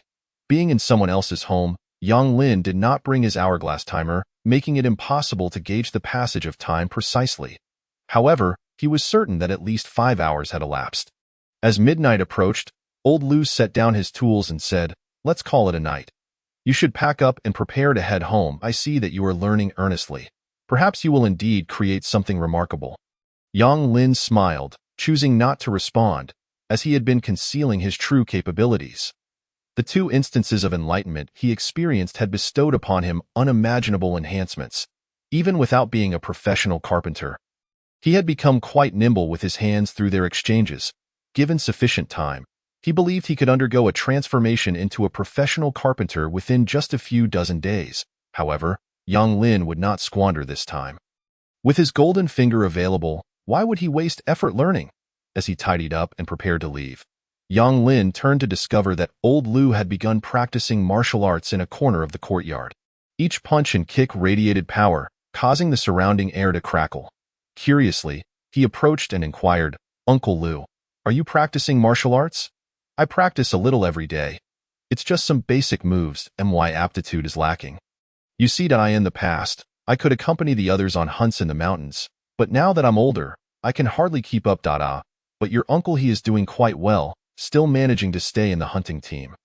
Taking advantage of this opportunity, Yang Lin engaged in further conversation, quickly acquiring some intelligence that he had previously overlooked. Firstly, he discovered that the division of martial power in this world is not particularly clear-cut. With only a vague boundary established, unlike the classifications found in novels set on Earth, which include terms like bone tempering and chi refining. Here, the hierarchy is quite straightforward. The first level is termed Earth level, which is simply defined as those who can only engage on the ground. This encompasses all within that tier. The second level is known as Heaven level, where, as the name suggests, the practitioners possess the ability to fly. At least to the extent of fighting in the sky. As for the subsequent levels of martial prowess, they undoubtedly exist, but in a place like Yangzhou village, they are beyond reach and, hence, remain unknown. Yang Lin was left utterly astounded. Goodness, the martial power in this world seems rather terrifying. To think one can fly at the second level. He recalled images from his memory of a formidable being soaring through the sky, whose mere presence sent shockwaves throughout Yangzhou village, resulting in the demise of several hundred livestock. Such an existence was merely at the second level. Furthermore, the casual manner in which the inhabitants of this world categorize martial power is striking. It is evident that there is a chasm of difference between those at the Earth level. The 3-meter-tall, brawny captain of the hunting team could single-handedly contend with 100 members of the team. Yet, even he is confined to life within the mountain village, which begs the question of how many powerful beings exist beyond its borders. Yang Lin swallowed hard, resolving to remain low-key and prioritize his survival. On his way home, he contemplated whether he should use his golden finger to search for a supreme martial art of this world to begin cultivating. However, he ultimately decided against it for several reasons. First and foremost, his body had yet to fully recover. Even if he acquired a top-tier martial technique, there was no guarantee he could master it. Additionally, such elite techniques may come with peculiar requirements or necessitate rare treasures and resources. Given his current circumstances and conditions, it was evident that he was still lacking. Furthermore, he intended to use his golden finger to search for the most powerful and supreme martial arts, which would likely entail a high information level, thereby prolonging the refresh time of the golden finger. A level 3 search would require 4 days, while a level 9 search would be an astonishing 256 days. This implies that if he were to truly uncover a top-tier martial art with a level as high as 9, he would have to endure a lengthy wait of 256 days before he could utilize his golden finger again. This was simply unacceptable for him at this moment. Thus, he resolved to postpone that endeavor, ensuring that all preliminary work was properly arranged before employing his golden finger to search for martial arts secrets. In doing so, he would not hinder his own progress. Upon returning home, Yang Lin, not needing sleep, decided to meticulously plan his next steps. After preparing a meal to satiate his hunger, he sat by the campfire and began to reflect. Before searching for martial arts, he realized he must amass all the skills, knowledge, and intelligence he would require. After organizing his thoughts, he arrived at the following conclusions. Carpentry was essential. In this closed-off society, lacking this skill would render many tasks impossible, significantly diminishing his quality of life. Culinary skills were also a must, for as the saying goes, food is paramount. As a human being, eating is the most crucial aspect of life, perhaps even the only one. While he could manage for now, he certainly did not wish to continue in such a manner. Everyone desires a better life. He also needed to search for a wife, including all eligible girls in the vicinity, allowing the golden finger to select the most perfect and suitable partner for him. Following the guidance of the golden finger, he would then pursue her hand in marriage, thus establishing a household. Next on his list were blacksmithing, beast taming, agriculture, animal husbandry, mechanics, design, tailoring, medicine, and gathering intelligence from the surrounding area. Among others, Yang Lin calculated that to cover all facets of daily life, including family and household needs, approximately 30 uses of the golden finger would suffice. With these master-level skills, he would be able to live quite comfortably. In due time, with a wife by his side, life would indeed be blissful. After finalizing his plans, Yang Lin set to work. Every night, he dedicated himself to some task, always seeking work to engage in. Today's task was straightforward: to create a demolition device, as the old house had not yet been completely torn down. He had previously only managed to complete a small portion before halting due to inefficiency. After a second round of enlightenment, he redesigned the device. With his current skills, he was more than capable of bringing it to fruition. In the year 3214 of the launching calendar, on the 153rd day, at 0:01.at, the moment the golden finger refreshed, Yang Lin immediately searched for the entry: earthly character skills, knowledge, carpentry, wood processing, wooden architecture. He was too lazy to scrutinize the content, as it was undoubtedly reliable. The primary reason for selecting skills from Earth was his firm belief in modern technology. No matter how formidable this world might be, it could never surpass Earth in craftsmanship. More importantly, the myriad blueprints and designs stemming from a technological and informational explosion were resources this world could never hope to possess. Yang Lin, feeling a twinge of apprehension, hesitantly accepted the infusion of knowledge. He still felt a bit fearful. The last infusion had been quite taxing, and although this one seemed more precise, he suspected the influx of information might still be overwhelming. Indeed, another wave of impact struck him, leaving him disoriented for an entire hour, as if his brain were on the verge of crashing. This issue needed resolution. Otherwise, a few more instances would render him a fool. Chapter 21. The treasure beast. Yang Lin was momentarily astounded by the memories flooding his mind. Even as a modern individual, he could hardly fathom that a mere carpenter could possess such an extensive system of knowledge. It was far beyond his previous understanding, which had been limited to crafting furniture, household items, and wooden structures. It encompassed a vast array of disciplines. For instance, it included artistic pursuits such as wood carving, root carving, and microsculpture, as well as weaponry like crossbows, bows, and sword sheaths, not to mention mechanical devices, lathes, windmills, and more. To put it simply, anything that could be utilized by humans could be crafted from wood. In that moment, he grasped the true essence of a master carpenter. The individual who infused him with this knowledge was undoubtedly a modern earthling. Despite being only 60 years old, he had been apprenticing in carpentry since the age of 6. He had later delved into numerous specialties, from mechanics to sculpture, thoroughly researching every facet of craftsmanship and assimilating skills from various countries and regions around the world, ultimately becoming a veritable grandmaster. Each of his creations held considerable value. Regrettably, such expertise, once acquired by Yang Lin, would only allow him to lead a quiet life in the mountains, without the acclaim he deserved in this foreign world. Of course, as a master carpenter, the skills and knowledge he had gained were exceptional. His proficiency in wood treatment and architectural design was at a master level as well. With this new infusion of knowledge, Yang Lin instantly envisioned fresh plans for his home. However, there was no rush. The immediate priority was to dry the lumber. Drawing from his memories, he opted for the simplest method, highly efficient yet yielding a low success rate. It mattered little. He was indifferent. As long as the yield reached 50%, he could accept it. The unusable wood was not wasted. While it could not serve as structural beams, it was still suitable for crafting furniture and household items. Thus, it was not truly wasteful. Shaking his head, he decided to set aside those thoughts for the evening. A new day awaited, and it was time to continue felling trees. Once again, he led the antelope to the fishing trap, and unsurprisingly, it was another bountiful harvest. This time, with improved ropes made from vines, the trap proved more durable, eliminating the need for daily reinforcements. The hunting traps also yielded a plentiful catch, and he was particularly delighted to find that each attempt felt like opening a surprise box. An 80 chance of catching wild chickens or hares, a 15 chance of rare animals like foxes, snakes, or weasels, and a less than 5 chance of obtaining treasure-level creatures. Just like the little creature he currently held, a well-known treasure beast in the vicinity. As previously mentioned, the extraordinary fauna of this world is categorized into exotic beasts, rare beasts, and divine beasts. However, there exists another category, treasure beasts, which are essentially ordinary animals that have mutated.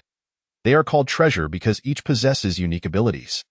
Take, for instance, the purple squirrel before him.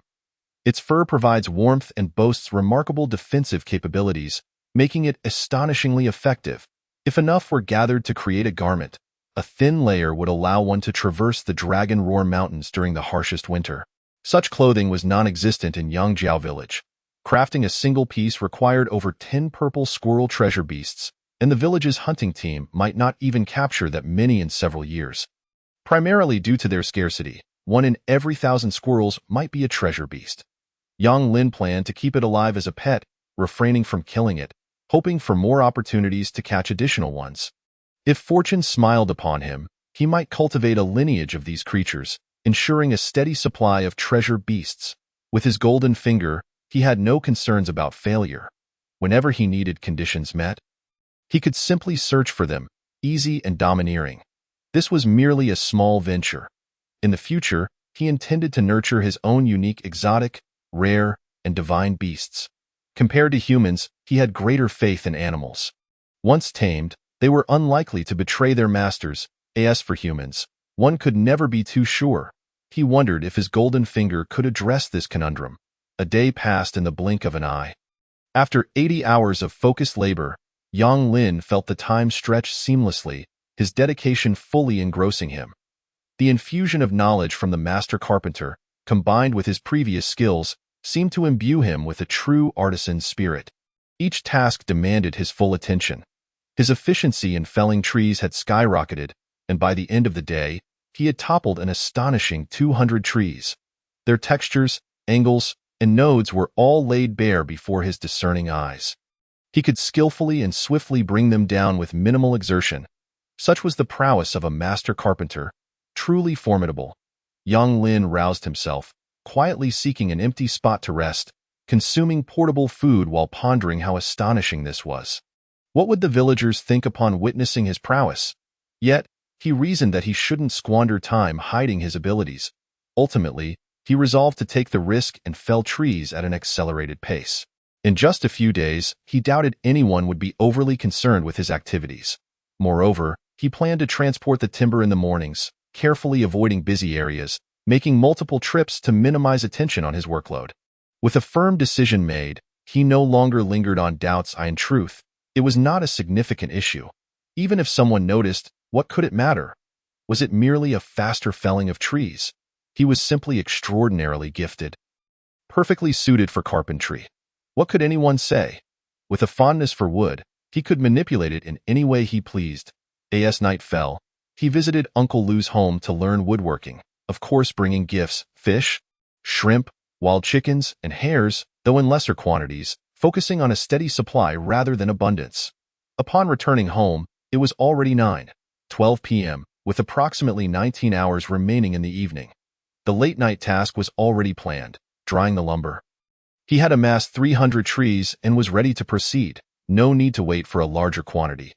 The process was straightforward, stoking the fire to provide heat, ensuring the wood received even exposure to evaporate internal moisture. It seemed simple, yet the technique was exceedingly complex. Otherwise, Earth's technological advancements would not have taken until the 17th century to fully grasp the principles. Chapter 22. The immemorial divine sun visualization in the year 3214 of the Dragon City calendar. On the 154th day, at 12:01 a.m., a new golden finger was activated. This time, Yang Lin chose a method to resolve the aftereffects of the infusion. It was fitting for his current situation. Addressing the residual effects of the infusion, he reviewed the 20-character entry once more, deeming it satisfactory. As the message was conveyed clearly, he clicked to search. Instantly, a piece of information appeared. 1. The Immortal Divine Sect. Secret Technique. Immortal Divine Sun Visualization. Attributes: Soul Solidification, Spirit Enhancement, Intelligence Augmentation, Awakening, Purification, Transcendence, Spiritual Seed, Ethereal, Mind Stillness, Divine Meditation, Ascension, Primordial Unity, Mystical, Solar Travel, Boundless, Mastery of Flames, Domain. Information Level. Level 5. His. Yang Lin was utterly astonished, caught off guard. He had not anticipated that he would so swiftly encounter the pinnacle of martial arts secrets in this world. With level 5 information, he would not be able to utilize his golden finger again until 16 days had elapsed. Observing the attributes of this secret technique, he was confronted with an overwhelming array that was nothing short of terrifying. First, he would undergo the enlightening process in an instant. He comprehended the vast and profound secret technique entirely. Curiously, this time he felt no discomfort whatsoever. Without further ado, he began to explore the new elements residing in his mind. There appeared 12 great suns, the very suns of this world. Strangely, the inheritance of the technique was formed from an ethereal substance, imprinted upon his consciousness without any words or explanations, only to be understood intuitively. Soon, he grasped the essence. By envisioning these 12 great suns daily as per the inheritance, he could gradually cultivate the immortal sun visualization method, which comprised 12 realms, each devoid of any hierarchy, allowing for infinite growth. This signified that it was not a mere series of steps but rather akin to 12 platforms. Once one occupied a platform, they must continuously cultivate it. For instance, upon reaching the first realm, Solid Soul, one could persist in that practice without implying that they could neglect the first realm upon entering the second realm, Strengthened Spirit. Both realms, Solid Soul and Strengthened Spirit, could be cultivated without limits, potentially for a lifetime, and the same applied to other realms. As for the enigmatic realms of Sun Travel, Limitless, Flame Mastery, and Domain, these would naturally emerge as one cultivated the technique to a certain extent, depending on chance, fortune, and innate talent. Yang Lin was unaware of the specific effects, but from their literal meanings, he understood that he need not concern himself for now. That was a matter for the future. He marveled at how such a powerful martial arts technique was conceived by the humans of this world. It was simply outrageous, far more complex than the manufacturing of chips on Earth. This implied that if the people here devoted their efforts towards technological advancement, they might rival Earth. And as for this so-called immortal sect, he wondered where it might be lurking. Little did he know that even within the sect, only a select few were qualified to cultivate this secret technique. The inheritance was singular. Once one person utilized it, it could not be passed on to another. The inability to articulate such a technique in words only underscored its preciousness. Yet, Yang Lin, through his golden finger, had managed to replicate a copy within his spiritual realm, which was nothing short of miraculous, of course. He could also bestow this inheritance upon others, but doing so would mean relinquishing it for himself unless he used the golden finger to undergo the enlightening process once more. Suddenly, a thought struck Yang Lin. If he were to give the inheritance in his spiritual realm to someone else and then undergo the enlightening process again through historical searches, could he not potentially receive it again? The more he pondered, the more plausible it seemed. However, he had no means to experiment at the moment. That would have to wait for another time.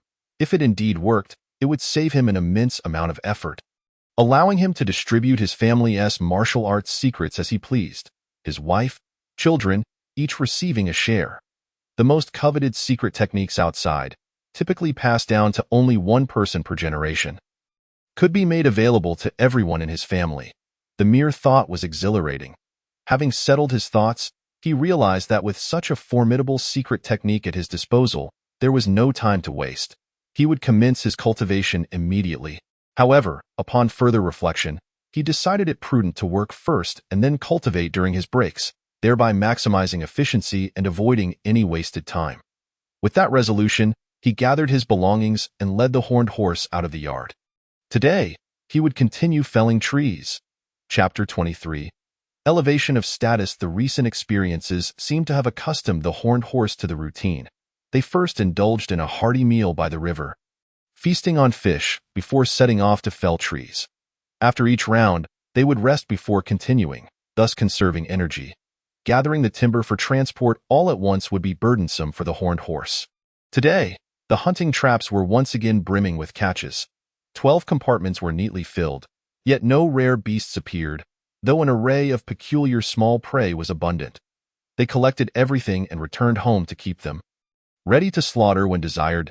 As Yang Lin reached the 10th tree, he decided to take a break and prepare for his first cultivation of the immortal sun visualization method.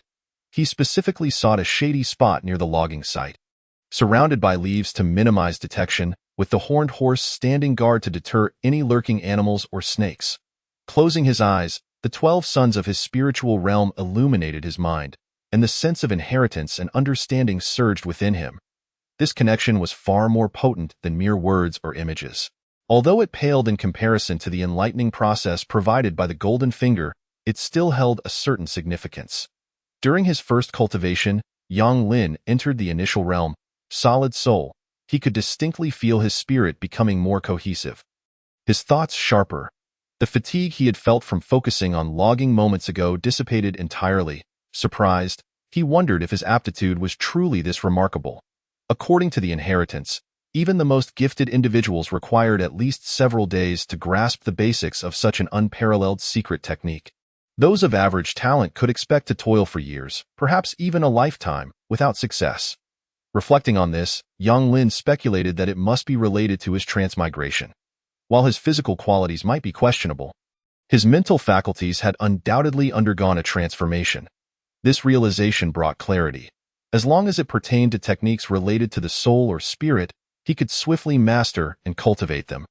Yang Lin felt satisfied. Could this be considered another golden finger, an auxiliary power? Time passed gradually in this manner. Felling trees, cultivating, and transporting wood. Gradually, some observant villagers began to sense something amiss. There were far too many trips to transport timber, an unavoidable sight given the limited roads suitable for carts in the village. This young lad from the Yang family proved to be exceptionally capable. Just look at the speed at which he was logging. Surely, he must have felled dozens of trees in just half a day, more efficient than my own husband. I heard he has been learning carpentry at old Lou's place these days. Perhaps he has a natural talent. Yang Lin sensed that he had become a topic of conversation within the village. Yet he could do little but endure, as he would not need to return tomorrow. With over 500 trees, he had sufficient for his needs for now. That night, in old Lou's yard, the elder regarded Yang Lin's hands with curiosity. They were steady and precise. He exclaimed, "You were born for this line of work?" Yang Lin chuckled and replied, "I never intended to pursue this profession. Rest assured, I won't compete with you for a living, ha." The following day, Yang Lin did not go logging. Instead, he began dismantling his yard at home. The equipment had been prepared, and the timber was drying. With each resounding crash, Curious onlookers gathered to witness an astonishing sight. Yang Lin was pushing a massive stone akin to a swing, smashing it against the crumbling wall, which shattered instantly. Wow, the results are impressive. They exchanged glances in astonishment. The young man had a sharp mind. Who would have thought of such an ingenious method? They learned from him, realizing they could apply it in the future to save considerable effort. What are you planning? To demolish your own yard and rebuild? Why not? It's an old house over 70 years old. I've long wanted to tear it down. If it weren't for the hassle, I wouldn't have waited until now. It just so happens that the Yang family has finished using it, so I borrowed it for a while. Many were intrigued. Indeed, in Yangjiao village, many families lived in aging homes. At least a dozen families desired to rebuild, yet the demolition process was cumbersome, causing delays. Now that such a convenient method had emerged, everyone's spirits were lifted. Yang Lin seemed to hear their chatter. He approached, wiped the sweat from his brow, and grinned. Why wait?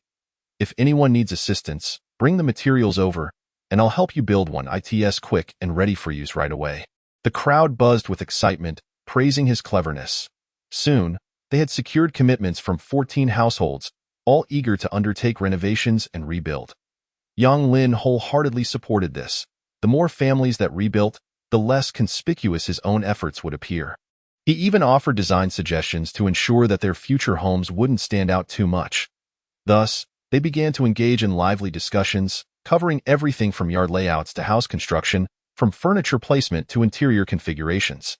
Yang Lin shared his plans and designs, painting a vivid picture that left the neighbors captivated. Build, we must build. Let's realize your vision. We will construct something similar. A group of individuals, brimming with enthusiasm, began to brainstorm ideas together.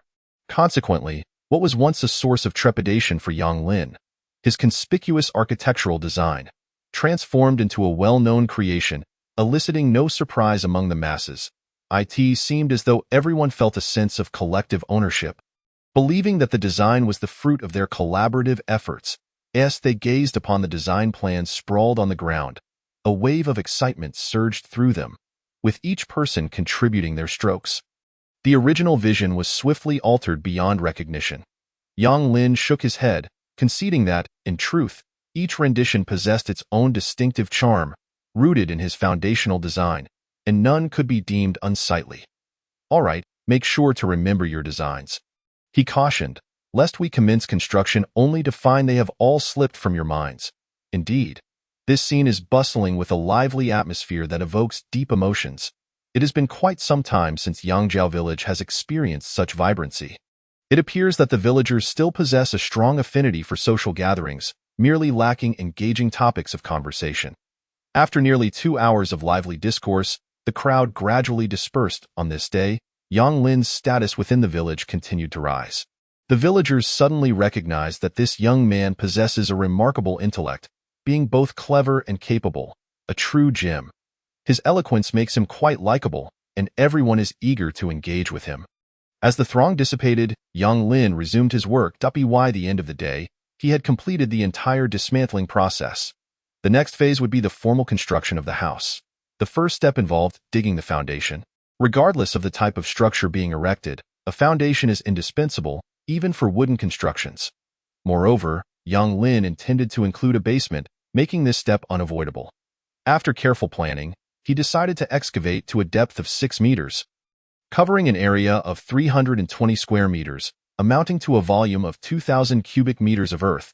Certainly no small endeavor, and it would prove to be quite a test of endurance. Fortunately, he had cultivated the immortal divine sun visualization method. Although he had only reached the first level, it had already significantly impacted him. Primarily, his physical constitution had improved. Despite being a mental discipline, it nonetheless influenced his body, especially with such a premier technique. His physical capabilities had enhanced to some degree during practice. Now, Yang Lin could labor for 20 consecutive hours without fatigue. Though not an extreme exertion, tasks like logging or excavating could be performed at a leisurely pace without issue. Working at his own speed, he could manage 10 cubic meters per hour, translating to a 2-day work period. If he engaged in other activities like eating or gathering game and fish, it could extend to 3 days. However, he was in no rush. After all, his golden finger would refresh in 16 days, providing ample time to focus on these foundational tasks. Chapter 24. Summer Ice Production Plan at 11:15 p.m. Yang Lin, drenched in sweat, returned to the shade. Standing before the water tank, he poured a basin of water over his head, instantly feeling refreshed, although regrettably, even the water from the tank was not cool. Gazing up at the scorching sky, he suddenly realized he had overlooked something crucial. Summer was approaching, or rather, it had already arrived in this world. A year consists of 520 days, with summer occupying approximately 200 days, winter around 180 days, the rainy season 100 days, and spring less than 50 days. Of course, these seasonal patterns pertain specifically to the vicinity of Yangjiao village and do not necessarily reflect other regions. Each summer presents the most arduous challenge for the inhabitants. Even the animals in the mountainous areas become lethargic during this season. The heat can reach terrifying levels, sometimes soaring to around 60 degrees. Consequently, during summer, people strive to minimize outdoor activities, seeking refuge in basements or cellars, only venturing out when absolutely necessary. Hunting becomes significantly less frequent, as animals prefer to hide away from the sweltering heat. Thus, working during the day is hardly a wise choice without appropriate protective measures.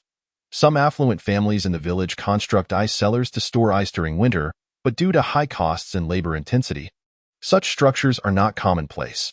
Yang Lin, lacking an ice cellar, knew he could not neglect his work. After much contemplation, he devised a plan. First, he would construct a shade shelter. Wherever he worked, he would use leaves to create a canopy. No need for it to be large. 5 or 6 square meters would suffice. It could be portable, much like a large umbrella, providing at least some relief. Secondly, he would sprinkle water to lower the temperature, frequently transporting water from the river to a depth of 14 to 15 meters underground to maintain a cooler environment. When needed, he could draw it up for bathing or washing his hair. The final part of his plan involved ice production. For the present, the first 2 measures would suffice, but he intended to excavate an underground space of over 10 meters deep, filling it with water. While he could not guarantee a precise temperature, he hoped to achieve a low enough temperature to provide adequate relief from the heat. However, he was acutely aware that summer lasts around 200 days, so he could not rely solely on temporary measures. To fundamentally address the issue, he needed to manufacture ice. To be frank, producing ice without modern industrial methods is quite challenging. Many might first consider using nitrate for ice production, but the efficiency is dismally low, requiring substantial quantities of nitrate, and the recovery process is cumbersome, demanding distillation. Fortunately, Yang Lin's knowledge included physics, and he instantly recalled an ancient method for ice production: the process of using boiling water to create ice. The principle is rather complex, and even in modern times, most individuals cannot replicate it. It is difficult to fathom how one could utilize hot water to produce ice. Ancient texts describe the procedure of pouring freshly boiled water into a large container, sealing it with fine fabric, and suspending it in a well for about 3 days. While ancient people could not grasp the underlying principles, modern physicists have gradually confirmed the feasibility of this method. Essentially, boiling water has a more dynamic molecular structure than water at room temperature, which allows the higher temperature liquid to cool faster than its cooler counterpart under identical conditions. Therefore, in a consistently cool environment, the warmer liquid can drop below the freezing point, resulting in the formation of ice. Many short video creators and influencers have attempted this challenge, but most have failed. Reducing the water temperature to 4 or 5 degrees is simple, but achieving freezing is considerably more difficult. Yet, Yang Lin understood that if he committed to this endeavor, success was inevitable. After all, he was a bona fide graduate in physics, not an amateur. He identified 3 critical conditions for producing ice from hot water: the relative humidity of the atmosphere, the volume of the container, and the ambient temperature. Only by meticulously controlling these 3 factors could he hope to produce ice. The intricacies involved are quite complex, requiring precise execution to achieve the desired outcome. While it may seem daunting and troublesome, a closer analysis reveals that the primary issue lies within the environment. As luck would have it, Yangjiao village is an ideal location. By digging down just over 20 meters, he would meet the necessary conditions. Once accomplished, he could construct wooden barrels, pour in the boiling water, seal them, and place them underground. In no more than 2 or 3 days, he would retrieve blocks of ice. This steady supply of ice would be an unimaginable luxury for Yang Lin. He could even construct an ice cellar to store the ice produced from hot water, reserving the ice collected during winter for the coming summers, alleviating any future concerns. With this plan in mind, the order of his tasks would need to shift. Chapter 25. The second bucket of gold. Yang Lin immediately commenced the construction of the shade shelter, a task remarkably simple for a master carpenter. Following that, he began excavating the underground passage. He had calculated that a length of 22 meters would suffice to meet the temperature and humidity requirements for ice production. For safety and to facilitate future digging, he needed to implement various protective measures. Careless excavation could prove fatal. A collapse halfway through would be a regrettable misstep. Thus, the work hours extended significantly, taking over 50 hours to complete the 22-meter excavation. Yang Lin felt a twinge of disappointment. There was no underground water in Yangzhou village, or rather, the groundwater was too deep to access, forcing the villagers to rely on river water. He preferred groundwater, as it is generally cleaner. After all, who knows how many animals have shared the river's upstream waters? Just thinking about it, everyone drinking and, incidentally, relieving themselves, was enough to make one uneasy, even with nature's filtration. It remained unappetizing, however. Drilling a deep well is a skilled endeavor. He would wait until he acquired the necessary skills before proceeding. For now, there was no urgency. After completing the excavation, night fell, and Yang Lin eagerly attempted to produce ice. He crafted 10 large wooden barrels from quality timber, expertly sealed. The underground entrance was relatively small, with a diameter of only 1.5 meters, so he could not fit too many. 10 barrels were quite sufficient, totaling approximately 500 liters, half a cubic meter. If all went well, he could produce ice every 3 days, which should be ample for his needs. An hour later, after placing the 10 sealed barrels filled with boiling water 22 meters underground, Yang Lin nodded in satisfaction, sealing the entrance to prevent changes in temperature and humidity from affecting the internal environment. Now, he simply had to wait. 3 days felt like an eternity. The subsequent task involved digging the ice cellar, as the ice produced would require a storage space. This task, too, was straightforward for him, presenting no challenge whatsoever. 3 days later, on the 158th day, at 1:15 a.m., the 320 square meter foundation was completed, including a 25 square meter underground ice cellar. Reaching a depth of around 20 meters. Of course, it was merely a rough structure. Further renovations would be necessary to insulate the ice cellar properly. During these 3 days, Yang Lin did not solely labor. He occasionally took the antelope to check his traps, yielding bountiful results each day. His makeshift breeding ground was nearing capacity, leaving him somewhat regretful for having initially planned conservatively. From this day forward, his focus shifted to assisting neighbors in crafting demolition tools and traps for fishing and hunting. Following the spread of his accomplishments, villagers flocked to Yang Lin's home, astonished at the swift progress he had made. It was remarkable to witness how quickly he had excavated the foundation. Many fell into deep contemplation, recognizing his extraordinary capabilities. After all, he had yet to embark on any formal training. Observing the transformation of Yang Lin's residence and the growing awareness of his achievements, particularly regarding his fishing and hunting traps, caused quite a stir. The villagers were astounded by his ingenuity, questioning how he conceived such ideas.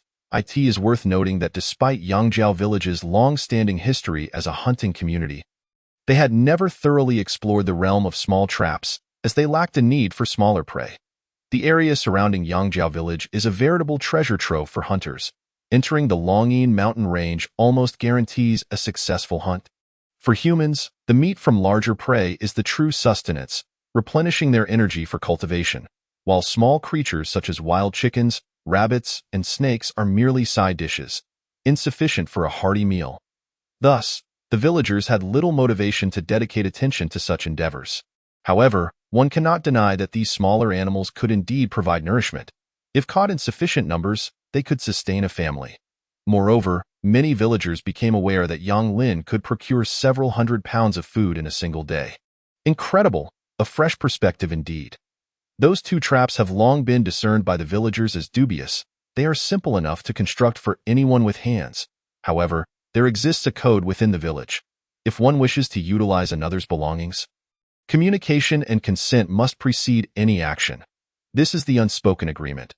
Consequently, villagers gather to converse, a scenario that is ultimately unavoidable. Yang Lin, of course, readily agrees, as his own harvest is ample enough, rendering it unnecessary to offend anyone over trifles. His ambitions stretch far beyond these minor pursuits. Moreover, his true core technology lies in the bait. Without it, mere traps yield minimal returns. Nonetheless, some reward is to be gleaned, far surpassing the efficiency of their snares and pits. Daily, one could procure dozens of pounds of chickens, ducks, fish, and rabbits, sufficient for occasional feasting. There is no need to squander time. Furthermore, the villagers are reasonable. They permit him to operate, with each household requiring but a single trap. And in return, they often provide various offerings: grains, oils, condiments, fabrics, and metals, each contributing a little. Although the quantities may be modest, when pooled from hundreds of households, it suffices for his needs. Yang Lin did not anticipate that his second fortune would be amassed in such a manner. Simultaneously, he was quietly astonished that the people in this world possess an appreciation for order. Humanity exhibits restraint, understanding that a frenzied rush is counterproductive, hence each family requires but one trap. This is commendable. Unlike on Earth, where such opportunities would incite a frenzy, with dozens or even hundreds of traps being deployed, stripping the entire mountainous region bare. Chapter 26. The true ace for trade. The results of the ice-making endeavor were flawless. And there is no need to elaborate further. Following this, Yang Lin fully immersed himself in the grand construction phase. With the foundation laid and the first batch of suitable timber ready, the real technical work commenced. Thankfully, he had studied carpentry a few days in advance, and his talent, alongside old Liu and the traps, had flourished, leaving everyone unperturbed. The sole dilemma now was the inadequacy of carpenter's tools. He possessed only a few scattered implements borrowed from neighbors, with his only personal possession being a firewood knife.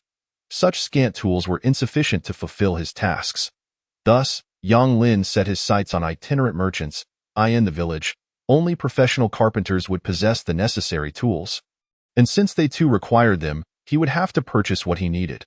Fortunately, after a lengthy wait, the merchants were due to arrive soon.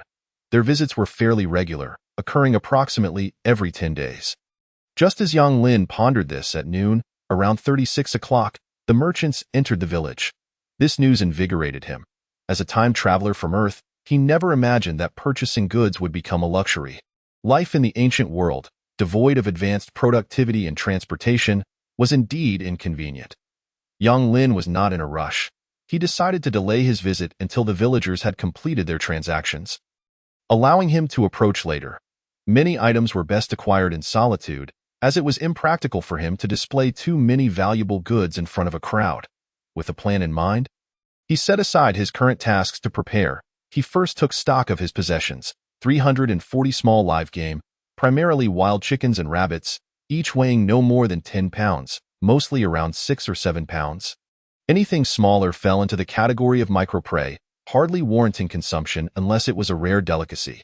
He also had 41 medium-sized game, weighing between 20 and 30 pounds, and approximately 2,200 pounds of smoked fish.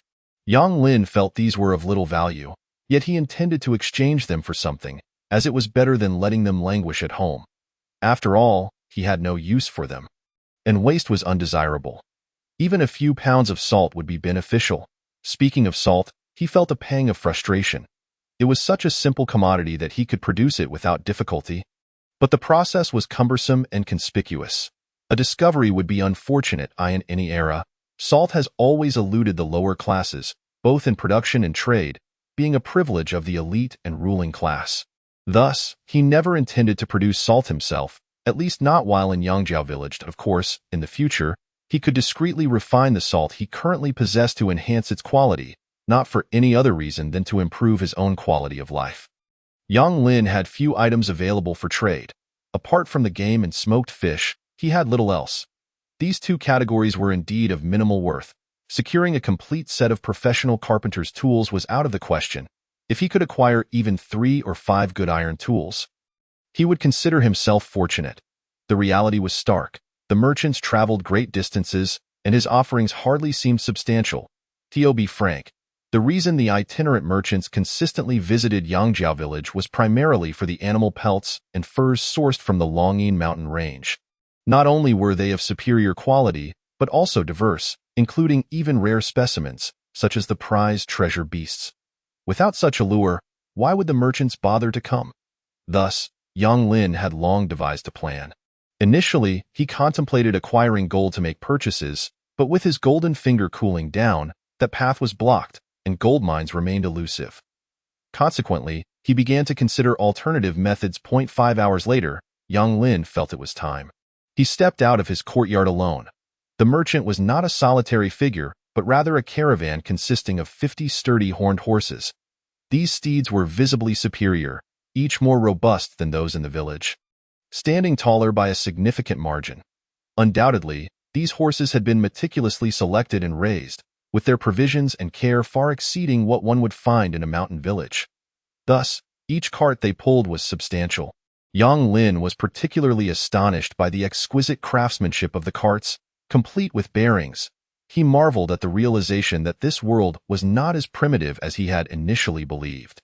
After a careful assessment, he concluded that each cart could bear at least 5 tons, equating to 10,000 pounds. Extraordinary. At that moment, the trading activities in Yangjiao village were winding down, with only a few individuals still negotiating, seeking items for future delivery. Yang Lin remained silent, waiting for their discussions to conclude. Half an hour later, as the last negotiations wrapped up, he was approached by the leader of the caravan, a middle-aged man towering nearly 3 meters tall, rivaling the village's strongest men. However, he lacked their raw ferocity, instead exuding a certain smoothness indicative of worldly wisdom. Yet, his physique and presence made it evident that he was a formidable individual, at least in the context of Yangjiao village. The leader, surnamed Wang, was affectionately referred to as Captain Wang, having led this merchant group for over a decade. He was well acquainted with all the nearby settlements, making him a familiar face in the region. Thus, he was privy to the changes within each village, especially the remarkable transformation Yang Lin had undergone. Captain Wang, I indeed have some items to exchange, but there is quite a lot, and given my stature, I cannot transport it all. Perhaps you could accompany me to take a look? Captain Wang hesitated, glancing at the 20 or so members of his team, all eager to leave. However, Yang Lin's rare opportunity for trade was not to be missed. Ultimately, he nodded. Very well. Lead the way. I'll take a cart, and you can inform me of what you have. I will assess the value. Soon, the two men began pulling a cart toward Yang Lin's home. Along the way, they discussed approximately 400 medium to small game, followed by the smoked fish. Unsurprisingly, Captain Wang furrowed his brow at the assortment. What are these pitiful items? I must be frank. I have no interest in carpenter's tools. They take up space. How about this?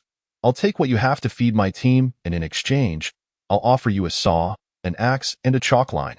All brand new, and no negotiations. If you hesitate, I will turn and leave. Yang Lin dared not counter the offer, nodding in agreement that, of course, he still had significant items to mention, which constituted the real treasure. Upon entering the courtyard, Captain Wang immediately noticed the makeshift wooden breeding facility in the corner. Astonishingly dense and well-maintained, the feed was composed of fish and grass, quite a luxury. All right, you handle loading it onto the cart. I want to get involved. I still have to wash up later. Captain Wang clearly preferred not to exert himself for such trivial items. However, Yang Lin wore a mysterious smile and remarked, there are even better goods, which I am sure you would find appealing. However, once these are revealed, their value diminishes, so we must agree on a price beforehand. This piqued Captain Wang's interest. Go on, tell me. You know that during the summer, it's particularly challenging for you itinerant merchants, right? The heat is unbearable. What if I told you there exists a method to produce ice blocks anytime and anywhere? Wouldn't that be invaluable? Captain Wang gasped in surprise. You have a method? Don't jest with me.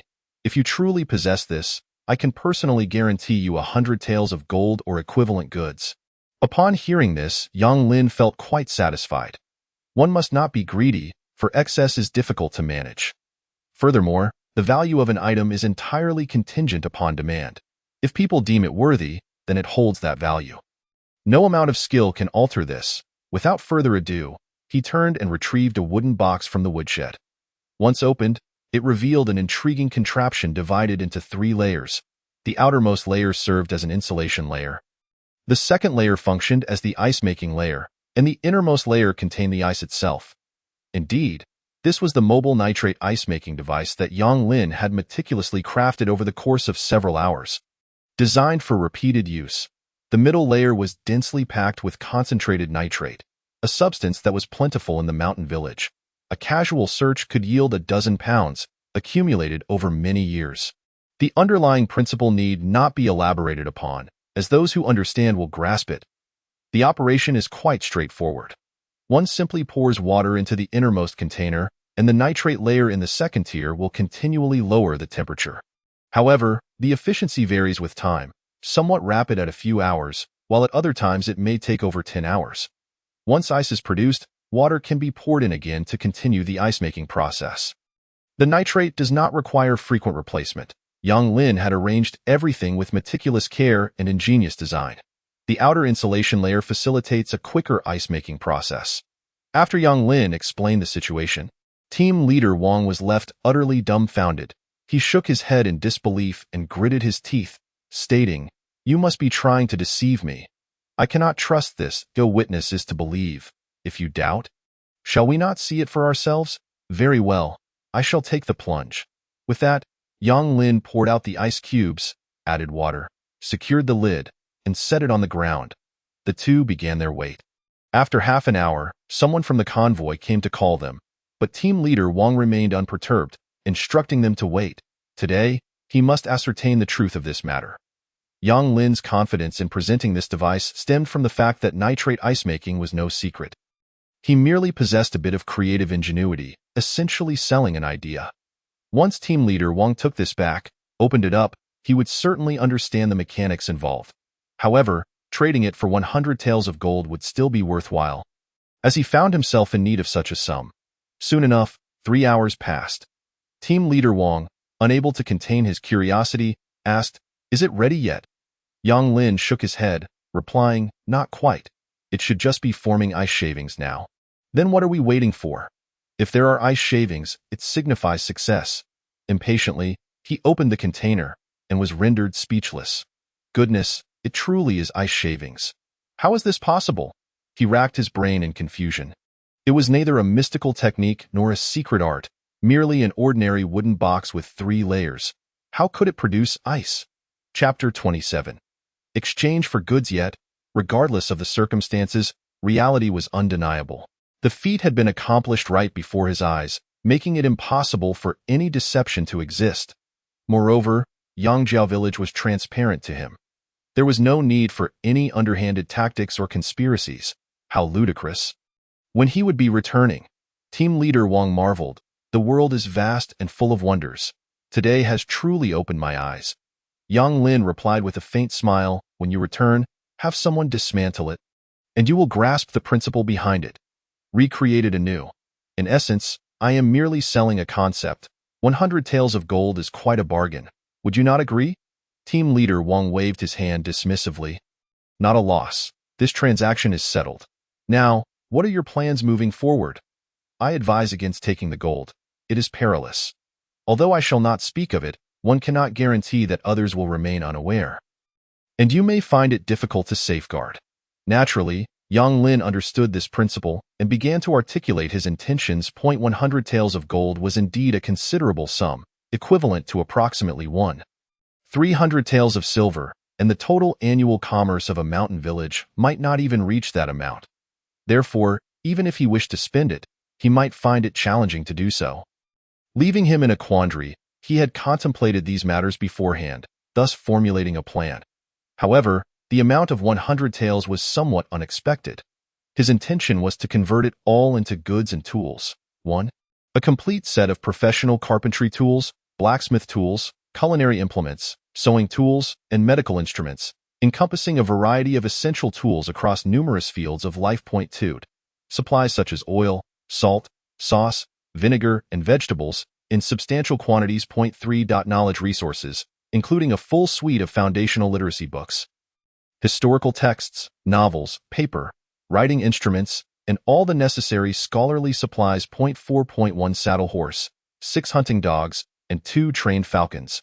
Upon hearing this list, team leader Wang inhaled sharply in astonishment. Good heavens, this would exhaust the entire amount in one go. After some calculation, he realized it was worth approximately 100 taels of gold, and that was at retail price, meaning he would still profit. Well, it's reasonable and feasible. I can't provide you with part of it now. The saddle horse, hunting dogs, and trained falcons are all available here. However, as for loyalty, you understand that cultivating good ones from a young age is essential, but I see you may lack the time for that. I have supplies available right now, but the tools and books are in limited quantity. As few people purchase them, I will arrange for a delivery next time. Yang Lin nodded, certainly not opposing. 2 hours later, the Yang residence was completely filled with supplies. Fortunately, there were not many people around, so no one was aware of it for the time being. Only the sounds of the wildebeests and hunting dogs were quite loud. Watching the departing caravan, Yang Lin returned to the courtyard, preparing for his tasks, as he had much to accomplish today. First and foremost was the training of the wildebeests, hunting dogs, and messenger falcons, especially the wildebeests, whose loyalty to their second owner would significantly decline after being sold, rendering them usable only as half-beasts. If dissatisfied, they might even refuse to work. The messenger falcons required long-term training to establish trust. With the time frame uncertain, if all went smoothly, it could take just over 10 days, but if not, it could stretch to several hundred days. Ironically, the hunting dogs were the easiest. They were smart, knowing to whom they should be loyal as long as they had been led by a previous owner. Of course, it cannot be denied that a small portion of hunting dogs were stubborn and only recognized one master. Next came the supplies, amounting to several thousand pounds, particularly salt, which alone exceeded 700 pounds, enough for him to eat well for several years. There were also over 30 pounds of honey, all freshly collected by the caravan. Copper and iron weighed over 2,000 pounds, alongside candles, oil, and various fabrics totaling more than 20 pieces. In essence, this single event had allowed Yang Lin to escape poverty instantly, stepping into a modest prosperity that surpassed the accumulation of 3 generations for others. 100 taels of gold offered astonishing purchasing power. The real treasure lay in the tools and equipment, along with the wildebeests and messenger falcons, which accounted for over 70% of the total value. Chapter 28. Settlement. After accounting for everything, it was time to find a place to store these items. He certainly did not wish for others to see so much. That would lead to many troubles. Fortunately, the ice cellar he had previously dug was quite empty and sufficient for use, especially since there was no longer an abundance of ice to store. Half an hour later, he had transferred and neatly arranged all the supplies, totaling several thousand pounds. Once he finished his tasks, it was already 7:12 p.m., and with less than 10 hours until darkness fell. Yang Lin couldn't help but sigh. Time truly flew by. Although the day felt long, it seemed as if nothing had been accomplished. Having traversed this world for so long, he had gradually grown accustomed to the passage of time here. Stepping outside, he rinsed himself with water, washing away the sweat, and instantly felt much more comfortable. Observing the wheat fruit tree in the middle of the courtyard, he noticed it had already begun to bloom, indicating that this year would bring a harvest. It was no small feat. Regrettably, he no longer needed it, as he had procured over 500 pounds of staple food in the recent supplies. Not wanting to take more to avoid spoilage, the people of Yangjiao village typically prioritized meat consumption, with staple food serving merely as a supplement, so there was no need to gather too much. His next tasks involved handling the wildebeests, hunting dogs, and messenger falcons. He began by constructing a large cage in the wood storage room, measuring 2 meters high and 3 meters long, crafted from solid wood and very sturdy. He then transferred the messenger falcons into it, which featured an intricate structure, complete with play areas, feeding boxes, and water troughs. Truly a classic design. He could not release the messenger falcons for the time being, as they would surely seek their original owner. Only once they had become accustomed would that be possible, a process that could be quite troublesome, as ordinary people would not know how long it would take. However, for Yang Lin, it was not a significant issue, as he possessed a golden finger. With a mere thought, he could impart the skills of a beast master and easily complete this step. Of course, there was another method, his cultivation secret technique, the immortal divine sun visualization. Once his mental strength grew strong enough, he could naturally suppress their rebellious will. Watching the two restless messenger falcons pacing in the cage, occasionally flapping their wings, it was clear they were quite anxious about this unfamiliar environment. Their size was not large, but in this world, they would be considered large raptors. Their wingspan could reach nearly 2 meters.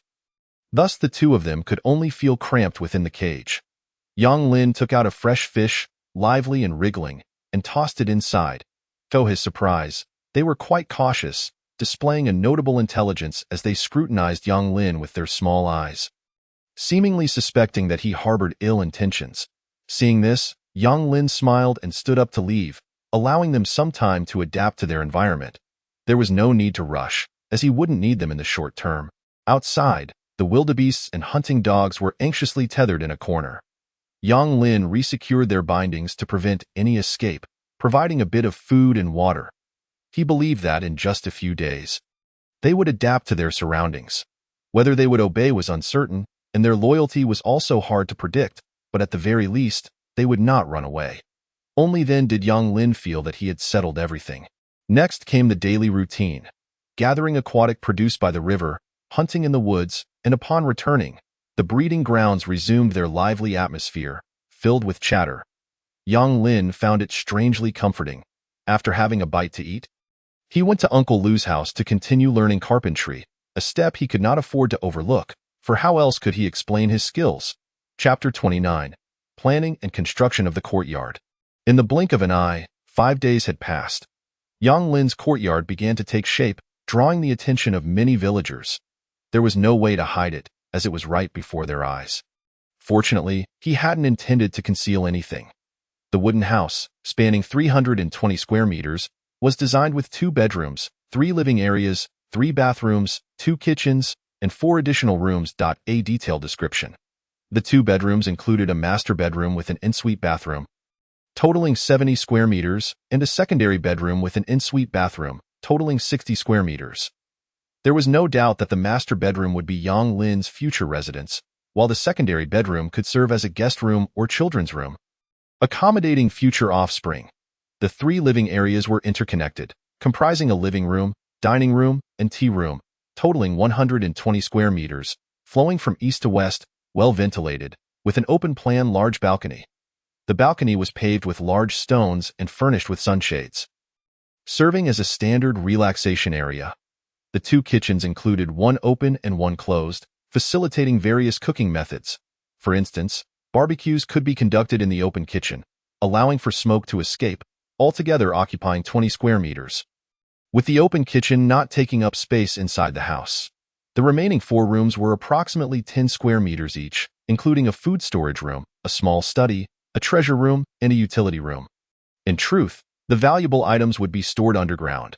The underground space mirrored the house's footprint, also 320 square meters, with a height of 4 meters, divided into 10 spaces. In the future, Yang Lin would utilize these to store various illicit materials and treasures belonging to the Yang family. One could imagine that with the golden finger, he would possess countless valuable items in the future, necessitating an early plan for storage. Of course, beneath the basement, there would be an ice cellar measuring 30 square meters. But that is another matter. Equipped with the knowledge and skills from his golden finger, Yang Lin's design for his home was exceptionally thorough. From underground drainage to water supply, from waste disposal to structural design, everything was far from ordinary. At least the inhabitants of Yangjiao village would never conceive of such plans. To this end, Yang Lin specifically excavated a sewage pit not far from the courtyard, measuring over 100 cubic meters, which was then sealed. In the future, he planned to dig another pit after a few years for rotational use. The previous one would not require cleaning at all, as there was an abundance of land outside the courtyard, sufficient for his needs. These sewage pits would naturally degrade and return to nature over the years. Regarding the piping, he intended to craft pottery in a few days, a straightforward task, as many villagers were skilled in it. While exquisite items might be beyond reach, he could certainly produce tiles, flooring, pipes, and large vats. In truth, should he choose to utilize his golden finger to impart skills, he could easily create top-quality porcelain. However, Yang Lin was not foolish enough to draw attention to himself with such endeavors. In these 5 days, The construction progressed rapidly. A quick calculation revealed he had worked for a total of 540 hours. Subtracting necessary outings, which meant he had spent around 500 hours working at home, equivalent to 2 months of labor for a worker on Earth. At this point, the courtyard had undergone a significant transformation. With the 320 square meter structure taking on a basic form, much of the lumber already laid down in preparation for assembly. He utilized very few nails, relying instead on mortise and tenon joints, which not only provided strength and durability but also presented an aesthetically pleasing, natural appearance. Following the plans, the wooden house would reach an impressive height of over 5 meters, a standard for this world, and there was no need to build it higher, as Yang Lin did not intend to cultivate his techniques to such an extent. Furthermore, he did not solely focus on building the house. He also took the time to tidy up the courtyard. First, he constructed a water tower, utilizing large stones to build it over 6 meters high. Topped with a massive stone trough composed of countless stones, with an internal capacity exceeding 20 cubic meters. This meant it could store 20 cubic meters of water at once. This water, of course, was not for drinking. It would primarily be used for washing clothes, watering plants, flushing the toilet, bathing, and so forth. For drinking water, he needed to fetch fresh supplies daily. To ensure cleanliness, Yang Lin specifically created a filtration system installed in one corner of the courtyard's water room. The equipment was substantial, occupying 6 cubic meters, with a complex internal structure divided into over 30 sections, each containing various natural and artificial materials, such as charcoal, river sand, dried grass, and special pebbles. 1 barrel of water required an hour to filter completely, and the resulting purified water could be imagined to be exceedingly clean, far more trustworthy than river water. Thus, Yang Lin finally obtained clean, safe drinking water. Next came the vegetable garden. He had acquired numerous vegetable seeds from the caravan, even several seedlings of rare fruit varieties, which would not have been collected by wandering merchants otherwise, as they were quite scarce in the cities. Consequently, Yang Lin began clearing a space in the courtyard at night. With the presence of wildebeests, it was quite simple. Farming in this world posed little difficulty. It was more about how to secure the land he cultivated. Unfortunately, the wildlife in this world was formidable. A single misstep could result in a year or more of hard work wasted. Hence, securing a safe zone was paramount for humanity in this world. To address this, Yang Lin directly established an 800 square meter vegetable garden, divided into 10 sections with pathways crisscrossing through. He laid down colorful cobblestones, creating a stunning sight. Of the 10 garden plots, not all were devoted to vegetables. Half were for vegetables, while the remaining 5 were planted with fruit, utilizing all 14 seedlings provided by Captain Wang. Naturally, until the fruit trees matured, he could not waste the surrounding land, so he planted some forage crops, ensuring that the courtyard's yield would suffice for a single wildebeest, supplemented by ample fish and meat, ensuring it would never go hungry. Finally, over 600 square meters of the courtyard remained. After accounting for the wood storage room, pathways, and lumber stacking areas, about 300 square meters were left. Initially, he had intended to continue expanding the house, but it now appeared that such plans were unnecessary in the short term. Thus, Yang Lin decided to dig a pond, creating a small water system with a bridge and flowing water within the courtyard, not only visually appealing but also practical, allowing him to catch thousands of pounds of fish daily. Many excellent varieties had nowhere to be stored, and turning them into dried fish seemed a waste. Having them in his own little river or lake would continually provide fresh produce. Others lacked this capability because they did not possess the necessary skills. Creating a pond or artificial lake required careful consideration of waterproofing. If the water could not be contained and seeped underground, it would be futile. Additionally, one had to consider oxygen levels, the ecological balance of the water system, wastewater purification, the selection of aquatic species, and preventing internal conflicts. These were all technical matters that ordinary people could not manage. A poorly constructed pond would become foul within days, leading to frustration. However, for Yang Lin, none of this posed a challenge, as his golden finger could resolve all technical issues. Chapter 30. Fear and Changing Plans. Days passed one by one, and soon the day for another caravan's arrival was upon him. Captain Wang was in high spirits. Ever since acquiring the mobile ice-making technology 10 days prior, his fortunes had soared. In Longqing, the Wang family was merely a middle-tier clan, with a minuscule share of the commercial market primarily relegated to remote and impoverished regions, as they were never afforded a chance in prime locations. Who would have thought that a remote little mountain village would yield such a surprise? The process of creating ice from nitrate was not a secret. Any family with even a modicum of knowledge and heritage in the city was aware of it. However, to fully utilize this principle and craft such exquisite equipment was not something just anyone could achieve. This venture bordered on applied science, a highly complex field. Without knowledge of the structure, one could not fathom it even after a century. Thus, when this device emerged, the Wang family instantly conceived several plans.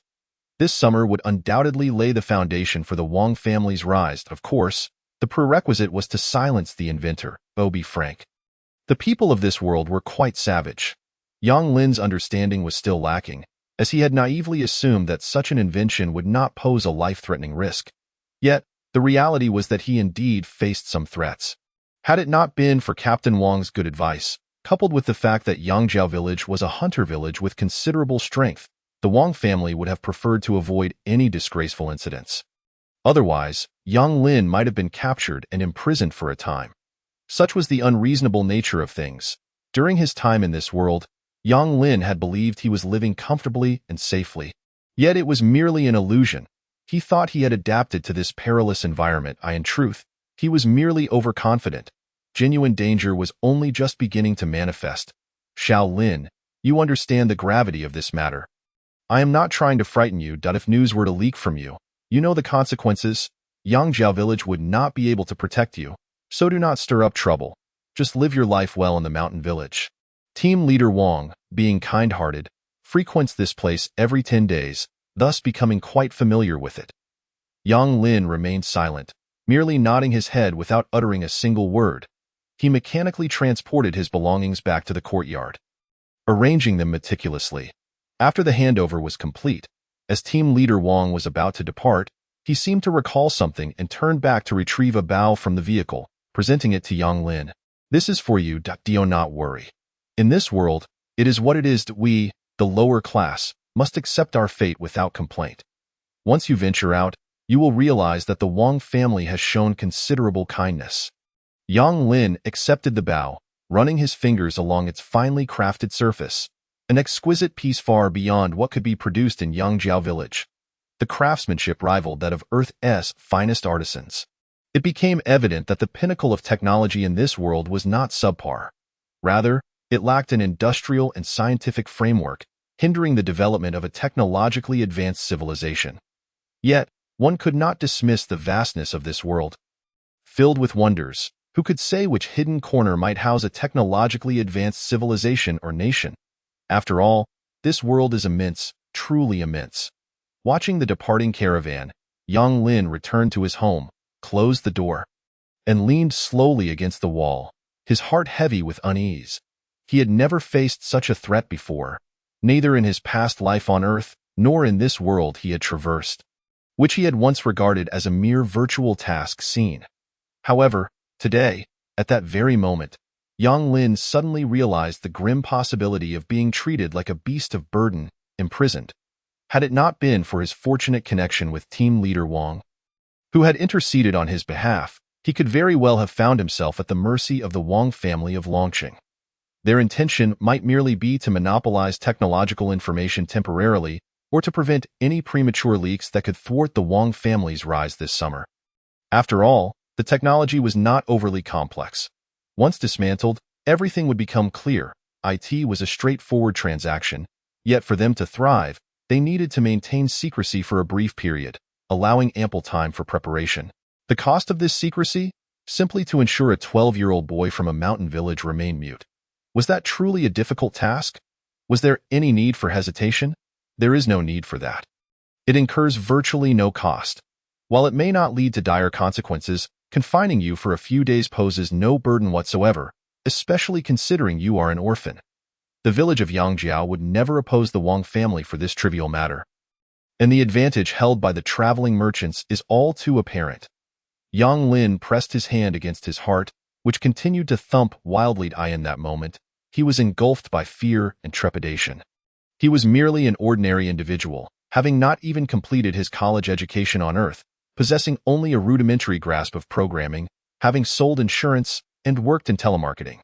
His sole distinction lay in his fondness for watching craft creators on short videos, leading him to acquire a smattering of peculiar skills, but only in a superficial manner. One must inquire, how could such a commonplace person endure this level of pressure? Damn it, Yang Lin felt utterly helpless. His fear intertwined with resentment. This grudge has been forged. One day, I shall annihilate your Wang family entirely, damn it. These words were both uttered in anger and held a kernel of truth. This time, he had truly been frightened. Yang Lin was aware that his future brimmed with infinite possibilities, destined to become a supreme being, an immortal entity of formidable strength, and so forth. Yet now, at this critical juncture, he found himself threatened by others. What a desecration this was! Looking back on the future, it would be a blatant stain upon his existence. This indignation must be resolved, and without exacting vengeance upon the Wang family. How could he possibly come to terms with it? Shaking his head, Yang Lin took a considerable amount of time to regain his composure. Rising to his feet, he returned to the construction site, pushing aside his troubling thoughts to resume work, setting aside his worries for the moment. Following this incident, his desire for seclusion intensified. He could no longer dwell among the masses. He needed to find a desolate place to exist. For Yang Lin, the greatest danger lay within humanity itself. Only by extricating himself from the crowd could he ensure his own safety. Armed with his golden finger, he could thrive effortlessly, no matter where he found himself. Yang Lin gazed toward the Longyin mountain range, his eyes sparkling with determination. He had resolved that he must expedite his plans. He could not linger in Yangjiao village any longer. The previous plan entailed developing in Yangjiao for 2 years, then marrying and starting a family. Only after he had grown powerful, acquired extensive knowledge, and amassed abundant resources would he seek a secluded place to reside. But now, that entire scheme had been overturned. He must leave within this year. There was no time to waste. Everything else could be approached gradually, but cultivation and marriage took precedence. The former would provide him with a sense of security, resilience, and combat capability, while the latter was an essential requirement for establishing a family. He could not simply retreat into solitude alone. That would be too dismal. Only then could he maintain a circle of life in seclusion. Yang Lin resolved that his endeavors this year would be directed toward this goal. First, he would search for the most potent techniques, begin his cultivation, and subsequently seek out the finest, most suitable partners, before devising a plan to win them over and bring them home. This would undoubtedly prove challenging, as such remarkable women would likely be either wealthy or of exceptional talent, beauty, and grace. How could they possibly consent to live in a mountain village? Thus, he must resort to any means necessary, without hesitation. Scheming and cunning were imperative, and a bleeding heart would serve no purpose. He must secure them first, and as for loyalty and affection, with his golden finger, he would have ample opportunities to enhance those in due course. Next, he needed to find a place for seclusion, not too distant, lest he find it impossible to reach, requiring a significant amount of supplies and manpower. However, it should not be too close, as it would invite human presence. Therefore, he would utilize his golden finger to seek out the perfect hidden sanctuary, one that offered ample concealment, a beautiful environment, fertile land, and high safety, among other factors. Chapter 31. Searching for Techniques. The transformation of all gods in the year 3214 of the Dragon City calendar, on the 165th day, at 12:01 a.m., the new opportunities bestowed by the golden finger had refreshed. Yang Lin surveyed his surroundings with confidence. After so many days, the courtyard bore no trace of its former disrepair. The 320-square-meter wooden house was nearing completion, awaiting only the interior decoration. 10 vegetable plots had been cultivated, with only the pond and the water system within the courtyard yet to be completed, an extensive project that would require more time. The immortal God Day visualization had also progressed to its second realm, the realm of strength. As his mental fortitude grew, he could sustain master-level concentration for extended periods, allowing him to execute tasks and craftsmanship with greater detail and precision. Moreover, even after a day of labor, He would not suffer from mental fatigue. Even foregoing sleep at night, he was akin to a perpetual motion machine, of course, if he were to engage in strenuous activity that exceeded his physical limits. That would be a different matter. At this juncture, the Yang family had achieved a degree of renown.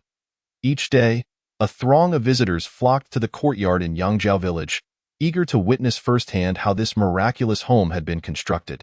There was nothing particularly extraordinary about it. The process was quite simple, yet the results left countless individuals in awe. The house was stunning. The cobblestone path in the courtyard was exceptionally beautiful and orderly. And even the 10 small vegetable gardens each possessed their own unique charm, some bordered by red mountain stones with red vegetables and seasonings, while others were enclosed by wooden fences featuring a variety of climbing vines. Though each garden differed, together they formed an unexpectedly harmonious beauty. Furthermore, the large water tower allowed Yang Lin to place a bucket below and utilize a wooden lever device to draw water upwards. Using water was also remarkably straightforward. Wooden pipes connected various points in the courtyard, and when needed, one could simply turn on the tap to have fresh water flow from the pipes. A plethora of ingenious ideas brimmed with the fruits of wisdom. Unobtrusive yet delightfully surprising. Since a few days ago, more than a dozen families in the village had begun to follow suit, dismantling and rebuilding their homes, old houses that had stood for decades. Upon witnessing the transformation of Yang Lin's courtyard, they could no longer contain their excitement, particularly in Yangzhou village, where families were relatively affluent and lacked for neither food nor resources. Hesitation was but a fleeting thought. Consequently, during the day, Yang Lin had become the village's engineer and designer, with each household seeking his counsel and advice. Naturally, Yang Lin was not one to withhold his knowledge. He was more than eager for everyone to construct homes akin to his own. Reducing exposure risks for all, thus, he exerted himself to the fullest, even going so far as to sketch on the ground when his explanations proved insufficient. This brought immense joy to the villagers, who showered him with praise. Of course, they were not entirely altruistic. Each day, the hunting party returned with their share of meat, and Yang Lin's portion was never lacking, often including several sheep and cattle. Over these few days, he had accumulated thousands of pounds of meat. For Yang Lin, this was particularly significant, as he intended to commence serious cultivation, which would necessitate a substantial intake of meat and energy. His prior plan had been to first search for skills and knowledge, to stabilize his living conditions, and then to seek out a superlative technique that suited him. At that point, even if his golden finger were to cool down for several hundred days, it would not hinder his progress. However, it now seemed ill-timed. Above all else, self-preservation was paramount. Survival must come first. Yet his previous thoughts were not entirely misplaced. Should he truly manage to uncover level 9 or level 10 information, his golden finger would become ineffective, rendering him unable to pursue a partner or seek a secluded abode. Therefore, he resolved to search for a foundational volume of a superlative technique this time, to commence his cultivation and later to seek out the advanced phases of the technique. Today marked the beginning of this endeavor. After contemplating the phrasing for a while, he settled on a 20-word description, one that encapsulated his intention for a technique suitable for himself, not exceeding level 3 information, foundational in nature. That should suffice to convey his meaning clearly. Without further hesitation, he clicked to search. Point 1. Transformation of all gods, origin. 120,000 years ago, a remarkably talented sage established the first layer of this technique, capable of refining a divine beast into the body, harnessing its essence, spirit, and controlling its supernatural abilities, drawing upon its soul, a path to invincibility. However, the information leaked, and he was besieged by countless divine beasts, leading to the technique's disappearance from the world. Attributes: combat power level 120, potential level 200, cultivation difficulty level 20, danger index 90, mystique. Fusion: returning to the sea, supreme power, divine concealment. Information level 3. As the enlightenment settled in, Yang Lin came to understand everything. He inhaled sharply. Level 3 information with a 4-day cooldown period, yet it only encompassed the first realm of the technique. This was not particularly concerning. The crux was that this cultivation technique possessed only the initial layer, as its founder had not continued to cultivate before meeting his demise. This meant that if he were to practice such a technique, he would lack any subsequent developments. It was somewhat troublesome. The technique appeared quite potent, as he recalled from memory. It was a method of beast consumption, allowing anything other than humans to be assimilated into the body, utilizing the bloodlines and supernatural abilities of myriad creatures to enhance one's own combat power. How reminiscent it was of the formidable Emperor of the Heavens from the novel. Yang Lin, having been an avid reader in his past life, was certainly aware of the swallowing heavenly demon art. Was this not the very essence of devouring all things to augment oneself, ultimately transcending and achieving invincibility? How unfortunate for the founder. Had he not been vanquished prematurely, the world might have truly witnessed the emergence of a superlative being. Such a remarkable technique ought not to be dismissed lightly, yet what would become of him in the future? Would he have to create his own? It is somewhat absurd. However, it's not entirely out of the question. With a personal advantage that allows for the enhancement of countless talents and the acquisition of myriad secret techniques, he could, with such a foundation and the aid of this advantage, continue to progress. When the time comes, ascending to the second and third levels of the transformation of all gods would pose no challenge. Moreover, this technique aligns perfectly with his inclinations. It requires little self-exertion and instead focuses on manipulating others, seeking out various marvelous creatures and beasts, and even possessing the ability to create hybrids with flora.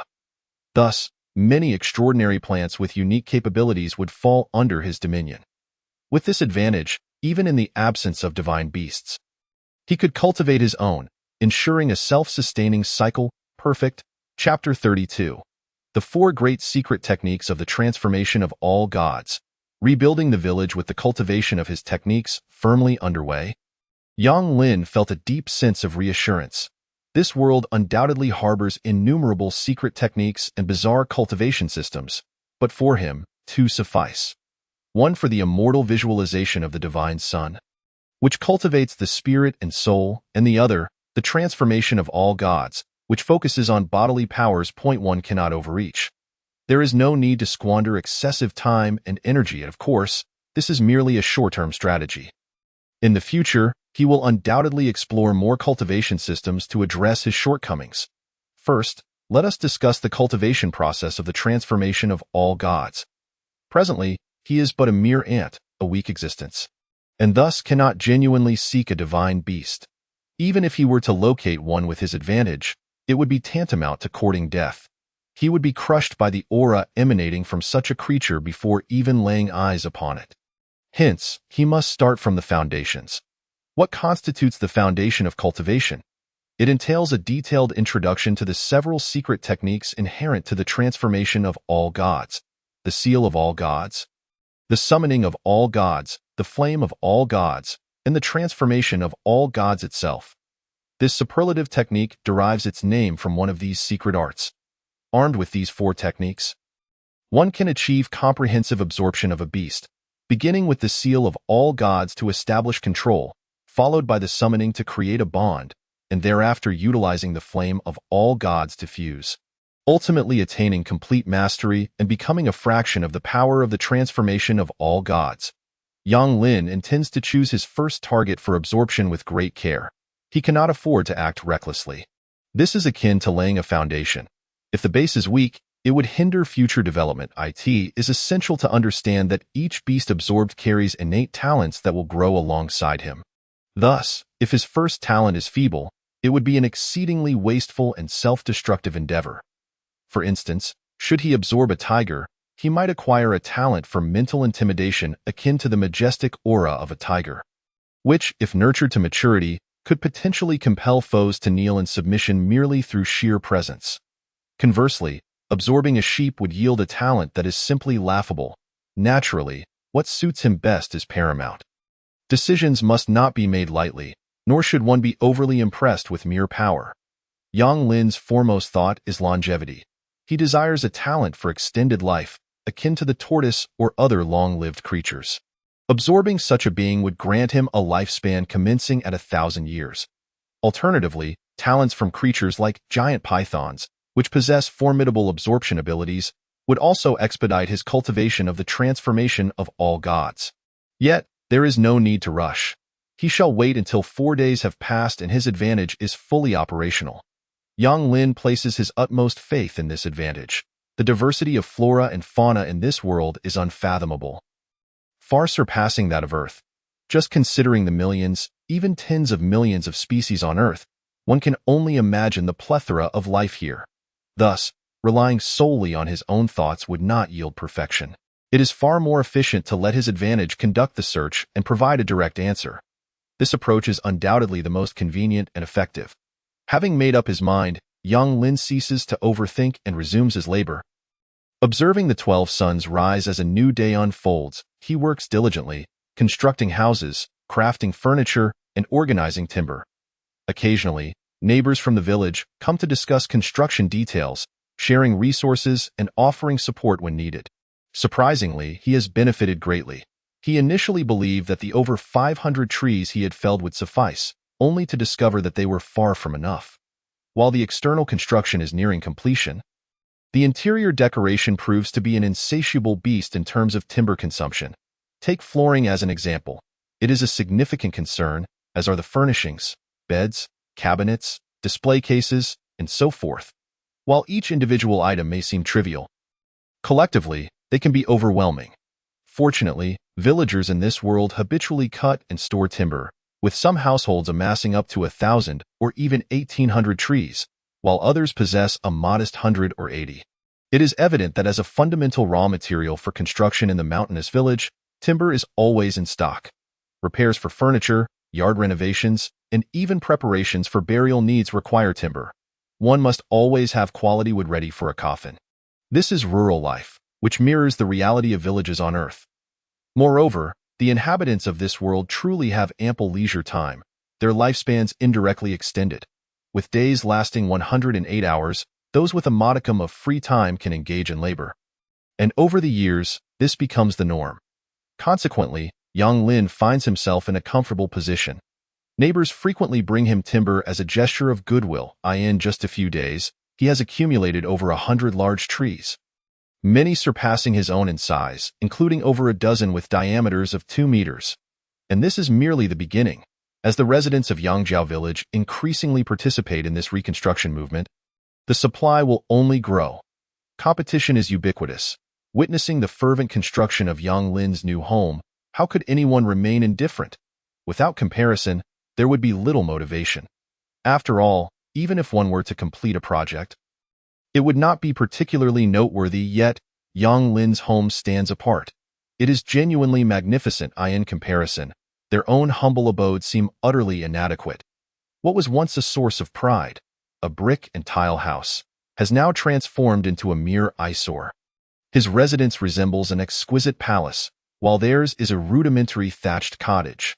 The planning of his yard, replete with ingenious devices and facilities, is incomparable. It is as if one were to compete with a mere headbutt.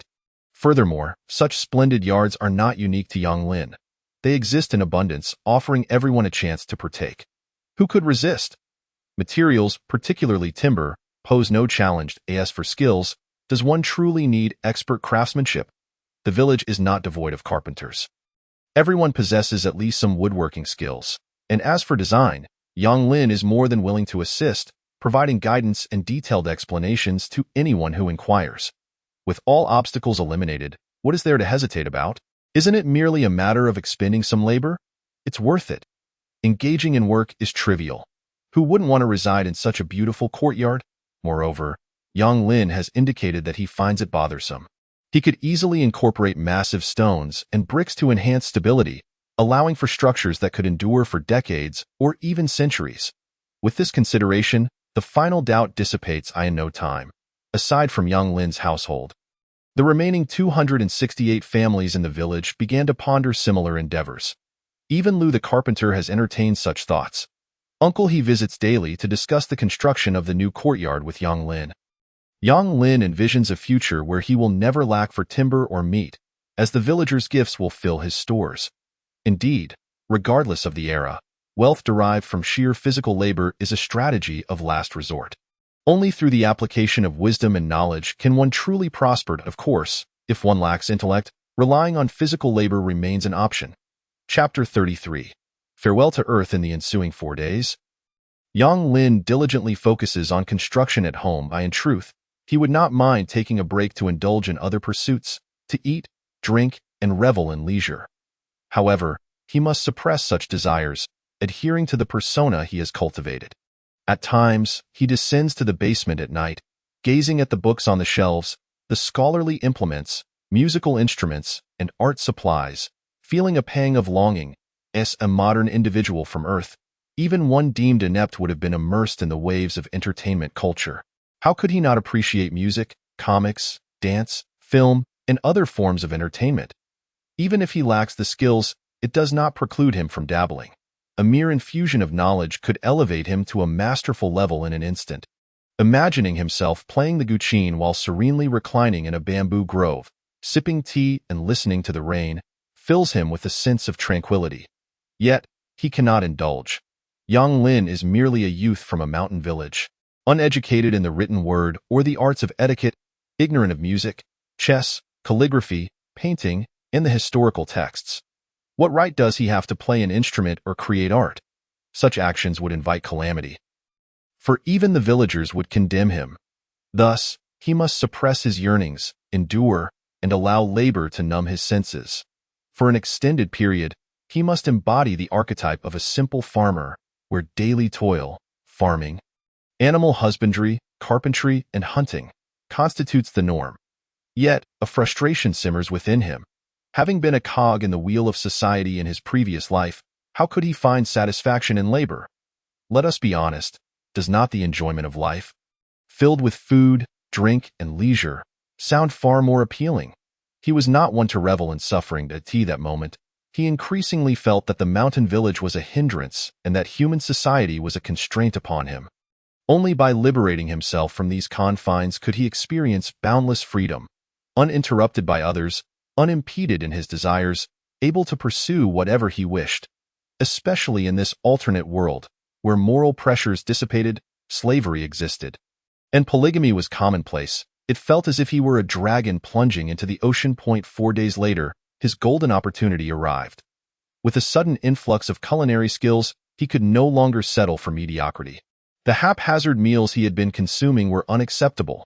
Survival had been paramount upon his arrival, a sentiment he had long since set aside. Now that his life was stable and food sources were no longer a concern, he deemed it unnecessary to compromise his palate. Furthermore, with days stretching to 108 hours, he found himself dining 5 to 6 times a day, with some indulging in as many as 10 meals.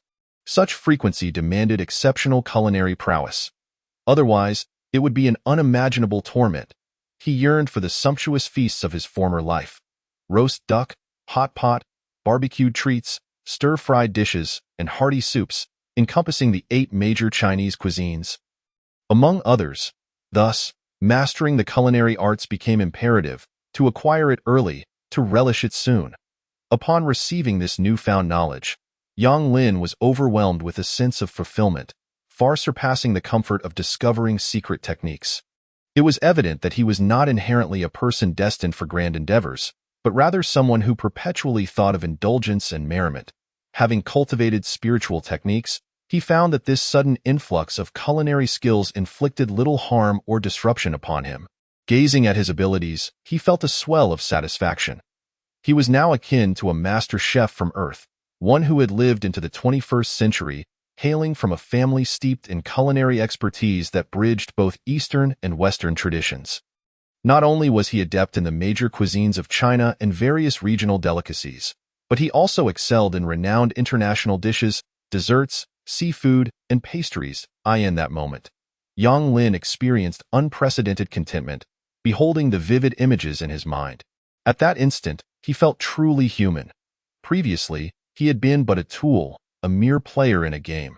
Without hesitation, he set aside his work and made his way to the kitchen. Although the interior of the wooden cabin was yet to be completed, the kitchen's layout was functional enough. It boasted 3 cooking stations, 1 large and 2 small, capable of stir-frying, simmering soups, and steaming buns while boiling noodles, sufficient for any household. Beneath the cooking stations lay 12 cabinets, perfect for storing various pots, pans, and utensils, astonishingly reminiscent of a modern kitchen back on Earth. This design brought a refreshing novelty to Yangjiao village. Additionally, there was a spice box, a folding wooden case composed of 360 small compartments. When opened, it revealed a three-dimensional, six-tiered spice box, each layer containing 60 compartments filled with diverse ingredients and seasonings, such as oils, salts, sauces, vinegars, and various spices. However, prior to mastering his culinary skills, these compartments lay empty. Now, Yang Lin retrieved a plethora of supplies from the cellar. Beginning to arrange them one by one, he had acquired numerous resources from trade caravans, ensuring that spices were in ample supply. Yet, the ingredients in this world differed significantly from those on Earth. He had to rely on his palate to discern their effects and match them to the properties of Earth's seasonings. Ultimately, the spice box was filled to less than a third of its capacity, falling short of even 100 varieties. This was still a considerable portion from Longqing, indicating that the culinary arts in this world were relatively underdeveloped, at least within the confines of Longqing. Once everything was prepared, Yang Lin eagerly commenced his culinary endeavors. Fresh cuts of beef, lamb chops, river fish, river shrimp, wild game, and an array of vegetables came together, amounting to over 30 different ingredients.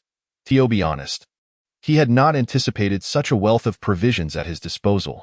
While he would not consume such an extravagant variety in a single meal, he felt compelled to celebrate this historic moment, dismissing any notions of wastefulness. Thus, a grand feast commenced. 2 hours later, a sumptuous spread of 15 dishes graced the table, each served in warming wooden boxes. Concerned about being seen, Yang Lin had locked the yard in advance, hanging a wooden sign indicating that the household was unoccupied or that the owner was resting and forbidding entry, an unspoken rule in the village. Returning home, he surveyed the empty dining area and the sparse furnishings. A sudden wave of loneliness washed over him.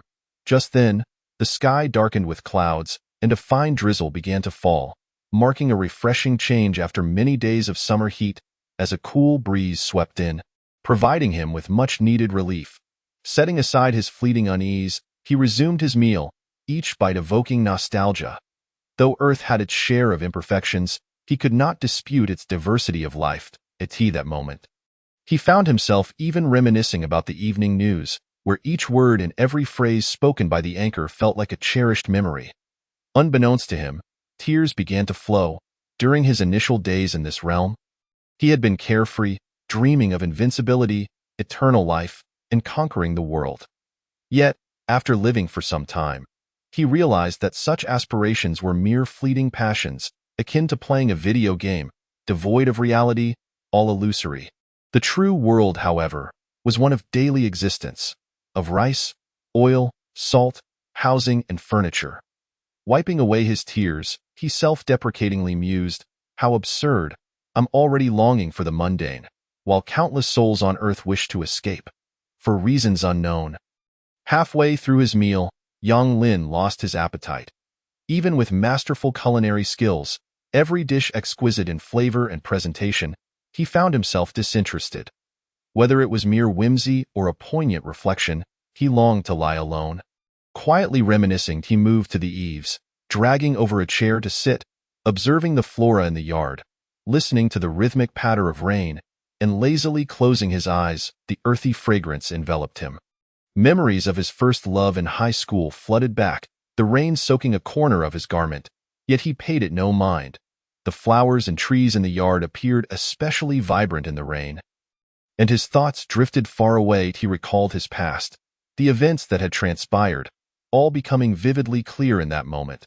The rain seemed to peel away layers, restoring his memories, granting him an unparalleled tranquility. Yang Lin finally realized that he was not merely playing a game or completing a quest. He had truly traversed into another realm, irrevocably leaving behind the familiar world and society. Earth, farewell. Chapter 34.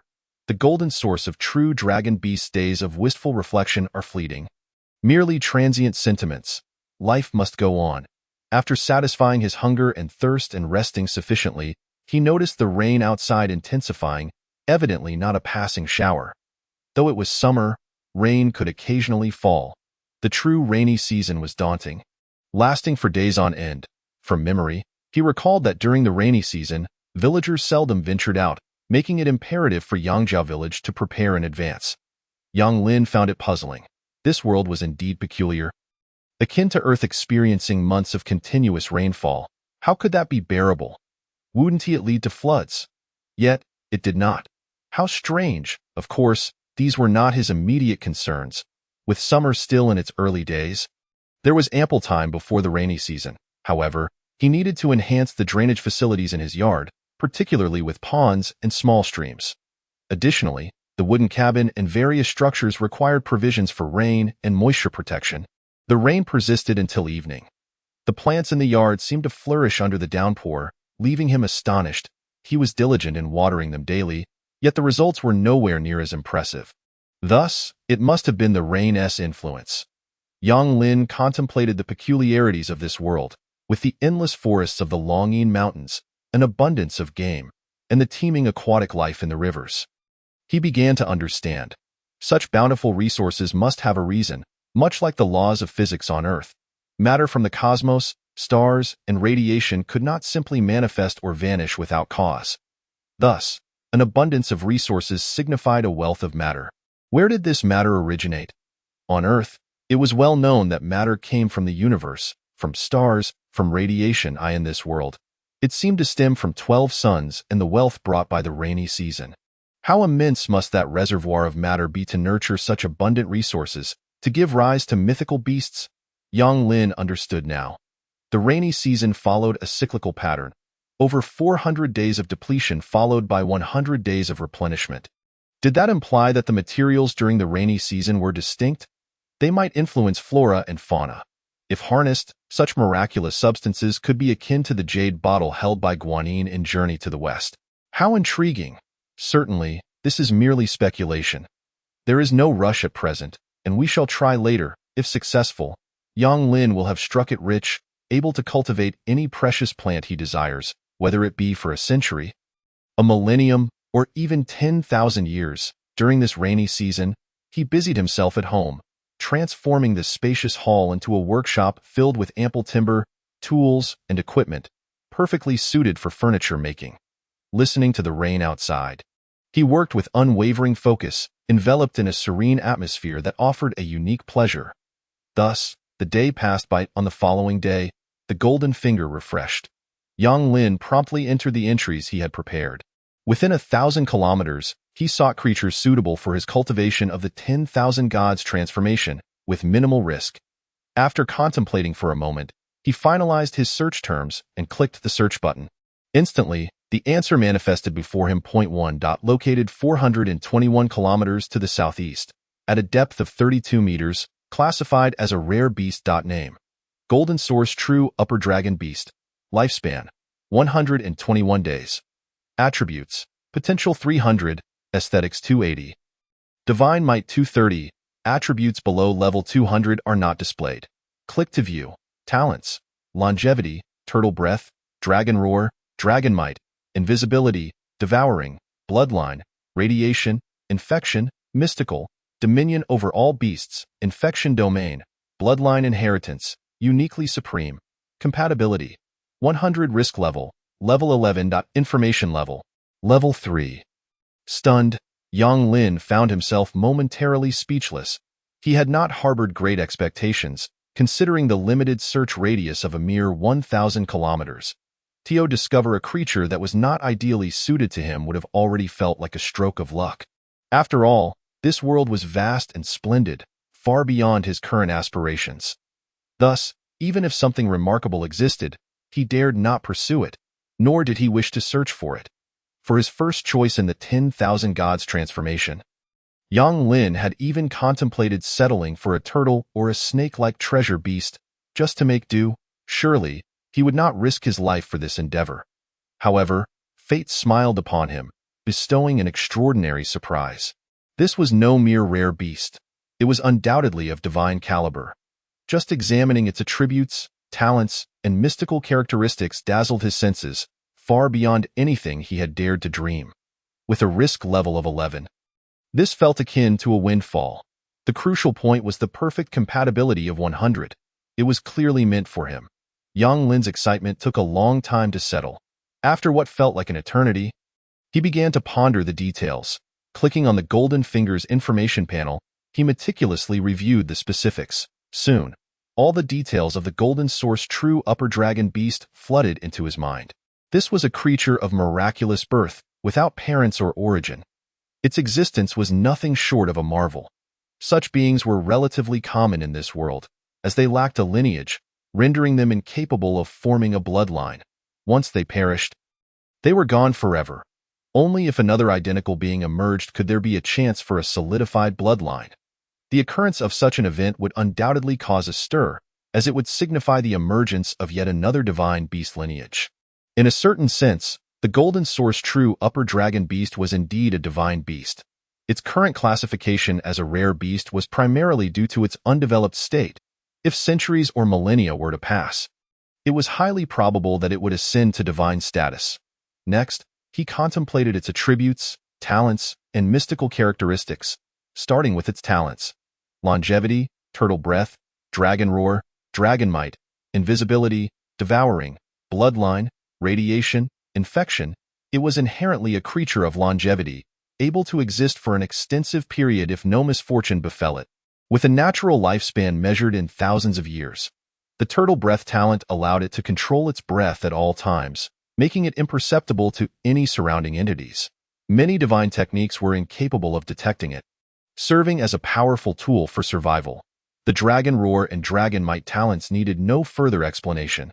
Their meanings were clear, capable of generating an aura that instills fear in adversaries, the effect varying based on circumstances and strength comparisons.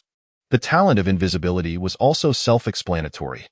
The devouring talent enabled it to swiftly consume food, absorbing 100 of the nutrients while being able to digest a wider variety of substances, including many that humans could not consume.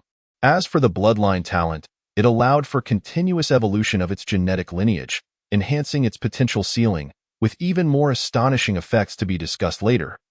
The radiation talent was particularly unique. It emitted a life magnetic field that influenced its surroundings, with both beneficial and harmful effects, depending on its will. The infection talent warranted special mention. It could create an infection magnetic field that imparted some of its extraordinary qualities to other life forms. Of course, the talents of the Golden Source true upper dragon beast extended beyond these. There were dozens more yet to be unlocked, clearly due to its immaturity. Once it reached adulthood, it was uncertain how many formidable talents would be bestowed upon it. But Yang Lin would not live to see that day. Lastly, its mystical characteristics: dominion over all beasts, infection domain, bloodline inheritance, uniquely supreme. Although there were only 4, the mere names indicated their tremendous power. Dominion over all beasts spoke for itself.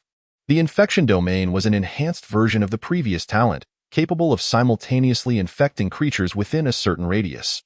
The bloodline inheritance was particularly impressive. It allowed for the majority of its talents to be passed down to the next generation. An astonishing and formidable capability that, while not exceeding norms, was understandable given that divine beast lineages operated similarly, where young divine beasts could inherit 100 of their parents' talents and divine might. Finally, the uniquely supreme characteristic was perhaps the most perplexing for Yang Lin. According to its description, it belonged to the realm of conceptual traits. What did this mean? In essence, it implied that as long as one was unique, they could reach the pinnacle and become supreme. Yang Lin pondered this for a while and seemed to grasp its meaning. Tio put it simply, as long as there was no one else in the world like him, his potential could reach the utmost limit. What was the utmost limit? It was invincibility.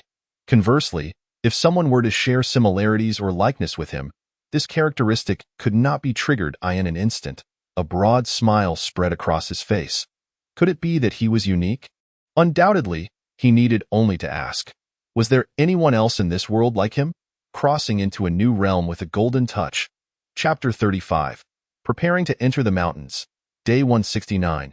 With the emergence of the Golden Source colorful true dragon beast, Yang Lin's interest in mundane tasks evaporated in an instant. What was the point of continuing to toil when he could soar? If he delayed, what if it vanished? Thus, without question, the paramount task at hand was to locate this creature swiftly and seize it for himself. Yang Lin began to contemplate three essential actions he must undertake. Point 1. Chart a route. Point 2. Make all necessary preparations for departure, including provisions, water, and self-defense weapons. Point 3. Devise a plausible excuse to conceal his intentions, lest the villagers become suspicious. First, regarding the route, this was the simplest aspect to resolve. The information retrieved by his golden touch displayed a virtual map that directly illustrated all route-related data, updated in real time, akin to the reconnaissance satellites orbiting Earth. With a mere flick of his wrist, he could unveil the path, along with surrounding circumstances and potential dangers. Thus, in terms of safety, there was little concern. The only fear lay in unforeseen events, such as a formidable opponent descending from the heavens or a mythical beast rampaging into this forsaken area. However, such occurrences were exceedingly rare. Upon opening the virtual map, he discovered the location of the Golden Source colorful true dragon beast was rather fortuitously situated within a valley approximately 300 kilometers deep into the Longyin mountain range. The journey would take him through towering peaks shrouded in mist, a region largely unfamiliar to the village's hunting parties.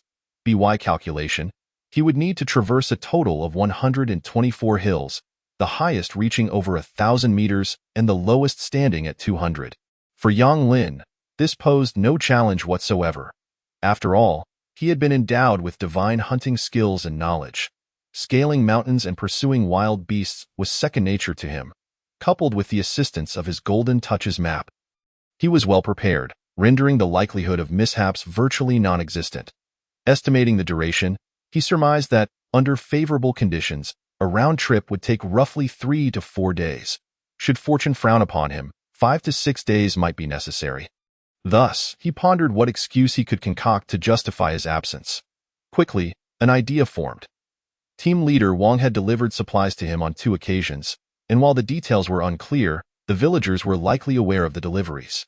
He could easily claim he was venturing to Longqing for a brief sojourn. Specifics were unnecessary fabrications. After all, he was an independent individual, beyond the scrutiny of others. A vague rationale would suffice.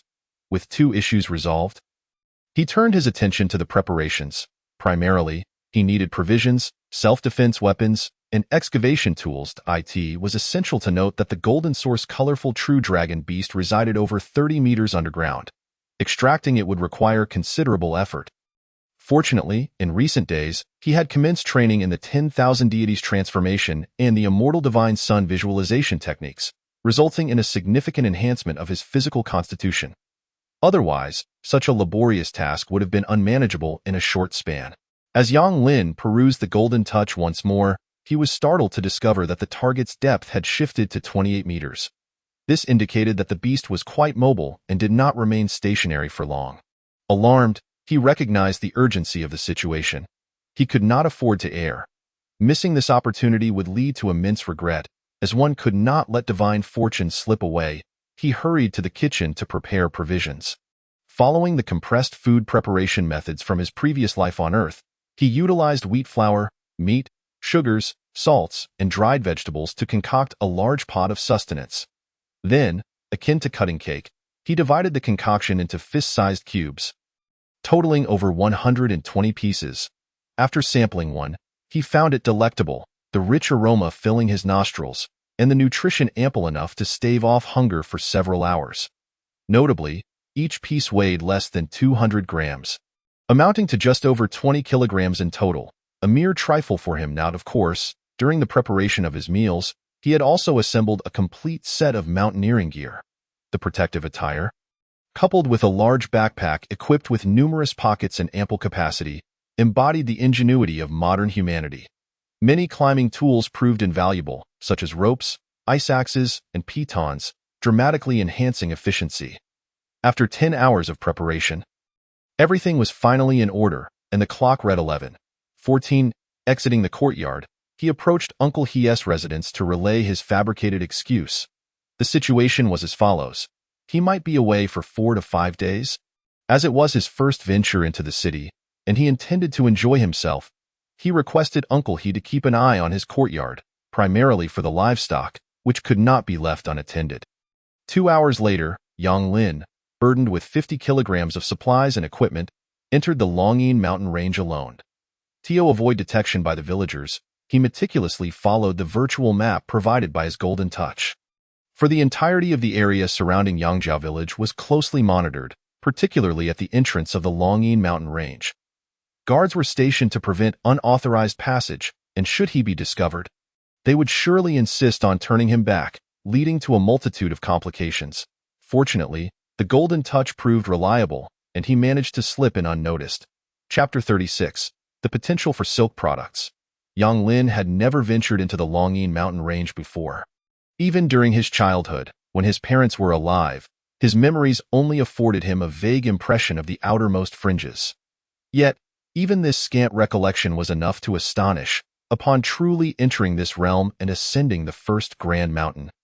An endless expanse of peaks unfolded before him. In that moment, he could only liken it to a veritable sea of mountains, an immeasurable vista that defied counting. The mere sight before him invoked memories of the majestic Himalayas from his previous life on Earth. Equally awe-inspiring, enshrouded in mist, and seemingly ethereal, akin to a paradise. The sole distinction lay in the temperature and precipitation. Amidst the mountain mists, a plethora of bizarre flora and fauna flourished, harmonizing with the enigmatic land. A staggering 99% of what he beheld was entirely unfamiliar. Flowers, grasses, trees, insects, snakes, birds, and beasts. Also refreshingly novel, affirming that this was indeed a different world. The mountain's pinnacle, ancient trees, their gnarled branches twisting like dragons, emerged faintly from the clouds, seemingly whispering ancient tales. In the depths of the valley, crystal-clear streams babbled melodiously, where vibrant fish darted about, their scales shimmering brilliantly in the sunlight. At the foot of the mountains, exotic flowers bloomed in competition, each exuding a unique fragrance that attracted countless butterflies and bees. In this mysterious mountain realm, every step was laden with the promise of the unknown and the thrill of discovery, transporting him to a fantastical world. As Yang Lin closed his eyes, he truly felt, in that moment, that he had crossed into an alternate universe, one steeped in high martial prowess and fantasy. Was this not the reality he had longed for? The humble mountain village of his past was but a trivial speck of dust, utterly incapable of encapsulating the vastness of the world. Thus, one must venture forth. One's horizons are invariably confined, leading to the naive belief that Yangjiao village represents the entirety of existence. Following the virtual map bestowed upon him by his golden finger, he meticulously sought out a route, ever vigilant of his surroundings. Along the way, he encountered an array of flora and fauna, some of which were catalogued within the skills of a seasoned hunter, while the majority remained unfamiliar. It was evident that this world was expansive, with each region harboring its own unique ecosystem. A mere distance of 1,000 miles could yield an entirely different realm. Due to his lack of knowledge about most species, Yang Lin proceeded with caution, as he was tempted to capture some for further study. Among the myriad of discoveries, one particular memory lingered vividly. A vibrant fish residing in a small valley stream, resplendent in its beauty and uniqueness, truly a treasure to behold. Yet, he had to relinquish the idea of transporting the fish through rugged terrain. He resolved to utilize his golden finger to investigate its identity at a later time, contemplating a capture if it indeed proved to be valuable. The journey continued, spanning a grueling 30 hours during which Yang Lin traversed 17 mountain peaks. Admittedly fatigued, he had fancied himself an inexhaustible being, unaware that mountain climbing was indeed a vigorous endeavor. Thus, he sought a suitable place to rest, spotting a colossal ancient tree that promised greater safety. Deep within the mountains, the likelihood of encountering human presence diminished, rendering this wilderness a realm of beasts. As he had encountered numerous creatures along the way, had it not been for his mastery of 2 divine-level techniques, he would never have traversed such distances. The confidence to venture into the mountains stemmed from the 4 secret arts of the 10,000 gods transformation, which, despite only a few days of practice, had already begun to exhibit formidable power, deterring ordinary animals from daring to approach. Climbing the tree posed no challenge for Yang Lin, as he swiftly ascended to a branch 20 meters above the ground. After a careful assessment for any venomous snakes or insects, he secured himself comfortably and reclined to rest. After a brief 30-minute respite, He began to survey the surrounding scenery. It was then that he noticed the leaves of his chosen tree bore an uncanny resemblance to mulberry leaves from Earth. His heart soared with excitement as he searched the area and, after a diligent search, he discovered his target. Back on Earth, he had raised silkworms for a time, purchasing eggs and mulberry leaves online for a mere 20 yuan, which had brought him immense joy. Ultimately, he raised over 70 plump, adorable silkworms that voraciously consumed the leaves. Upon arriving in this world, he was surprised to find that Longqing lacked any silk products. Through conversations with Captain Wang, he learned that the only fabrics currently in vogue were 6 types: linen, vine, leather, plant-based, floral, and metallic. Indeed, you read that correctly. Metal could also be fashioned into fabric, though not for the common folk, but rather for true masters. Without a certain level of prowess, one could not wear such garments. They were undeniably expensive and exceedingly difficult to procure, much like the ancient golden silk garments of Earth. The craftsmanship was intricate, and in this world, the development of metallic textiles was even more astounding, a concept that Yang Lin could scarcely fathom. Perched atop the highest branch, Yang Lin observed 5 little plump caterpillars diligently feasting on the leaves, oblivious to the world beyond. Despite their varied appearances, he was certain they belonged to the silkworm family. The thought of potentially cultivating silk sent a thrill through him. Perhaps the world he currently beheld was merely a fragment. Beyond Longqing, there was a high probability of silk products existing, yet what did it matter? At least he could indulge in this newfound opportunity. The absence of silk in Longqing presented a unique chance for him. After much contemplation, he resolved to take the caterpillars with him, unwilling to risk their disappearance upon his return. Having journeyed so far only to find a mulberry-like plant, it was evident that this species was not indigenous. He pondered how it had been transported across vast distances by some avian creature. Thus, Yang Lin hastily descended from the tree, retrieving his tools from his backpack to craft a container. The materials were readily available. Dry wood sufficed, and he quickly fashioned a round jar with 3 layers of protection to ensure the safety of the silkworms. Naturally, he gathered over 20 pounds of mulberry leaves, tightly wrapping them and using compressed air to fit them snugly into his backpack. To prevent spoilage, he spread damp soil over the top for moisture retention. This would suffice for 3 or 4 days. As for the mulberry tree, he harbored no concerns. Such a grand specimen could not simply vanish. Upon his return, he would seek out saplings, hopeful that they could be propagated through cuttings. Next, he set out to search for more silkworms, only to find that the entire tree yielded but those 5. A thought crossed his mind. Could these be a rare species born of the Earth's bounty? Otherwise, how could their sudden appearance be explained? Having completed these tasks, he pressed onward. Truth be told, this alternate world was delightful. With days stretching to 108 hours, there were over 80 hours of daylight, allowing for continuous work and optimal use of time. After another 40 hours, Yang Lin had traversed half the distance. The Dragon's Roar mountain range was so vast that it reminded him of the mountainous regions of North China he had visited prior to his crossing. The only distinction lay in the strikingly unique formations of this world's mountains, which were not uniformly pointed at the top and rounded at the base like a pyramid. Instead, they boasted a myriad of shapes: cylindrical, tapering, rhomboidal, and more, even resembling the chopstick-shaped peaks of Zhangjiajie. The reasons behind such formations eluded Yang Lin.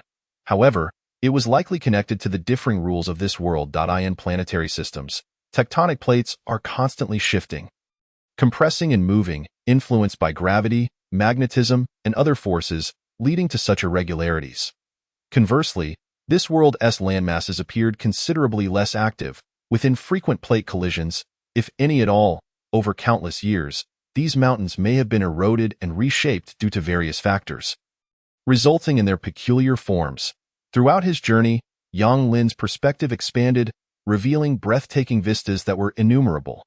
Each mountain peak possessed the allure of a 5-star tourist destination from his previous life, capable of charging admission. The beauty of flowers, trees, butterflies, and birds surrounded him, and with an appreciative heart, climbing and wading through streams no longer felt burdensome. Before he knew it, an entire day had passed. Night enveloped the land. Yang Lin reflected on the absence of a starry sky, which left a sense of something amiss. he envisioned crafting his own celestial realm in the future. How could one aspire to a romantic life without such a backdrop? Naturally, traveling by night was ill-advised and unnecessary, as he was nearing his destination. He remained vigilant, keeping an eye on the movements of his target to prevent any chance of it evading capture. For the first time, he felt a rare sense of leisure, free from the need to sleep or work. Finding a sturdy tree to serve as his base, he reclined on a branch, closing his eyes to ponder. In this idle moment, he sought to refine his plans. After locating the golden source bright true dragon beast, what should his next steps entail? He contemplated for some time, initially intending to return to the mountain village to complete the construction of his courtyard. A task that would take only a few days, however, upon realizing that he had ventured forth, why not resolve matters in one fell swoop? For instance, finding a wife. His pretext would be a trip to Longqing. After emerging from the mountains, he would redirect his path and not return home. Yang Lin had no intention of seeking a partner outside the city. The first wife of the Yang family must undoubtedly hail from within Longqing. It bore noting that, within a radius of several thousand kilometers, the Seoul city was Longqing, boasting a population exceeding 6 million. Not accounting for the surrounding rural inhabitants, it was, in essence, a melting pot of resources. Technology, talent, mastery, and economy. Women were no exception. As the saying goes, shallow waters do not nurture true dragons. A truly exceptional woman was not something a small mountain village could provide. It was not a matter of underestimating them, but rather reflecting a lack of depth. The wife Yang Lin sought was to be a paragon of virtue. A capable mistress of the household, proficient in managing affairs, well-versed in the arts, skilled in finances and needlework, able to withstand pressure. Capable of strategizing grand undertakings, and possessing the ability to unite people, even commanding the servitude of others. Such attributes were not easily cultivated. Without a certain familial lineage, it was nearly impossible to raise a woman of such caliber. Take, for instance, the ability to command servants. Most delicate young women would lack the courage and resolve to issue commands with any authority. What use would Yang Lin have for such a woman? He was not in search of a gilded cage for a canary. In many novels on Earth, protagonists often sought out kind, gentle, demure, and pitiable wives. But was that not sheer folly? Such individuals are destined to be consorts. In ancient times, the legitimate wife held a position akin to that of another sovereign, tasked with managing the household and requiring a firm hand to prevent the servants from engaging in subterfuge. A gentle disposition would lead to disaster. The household would inevitably fall apart. Any man who marries such a woman is bound to face misfortune, with the likely outcome being the ruin of his family. Moreover, in the realm of child-rearing, whether or not they are one's own offspring, strict management is imperative. Otherwise, poor education could result in a legacy of transgressions spanning 3 generations. The stability of the inner quarters, the management and distribution of resources, and all aspects of domestic life are intricate matters, no less taxing than the grand endeavors undertaken by men in the outside world.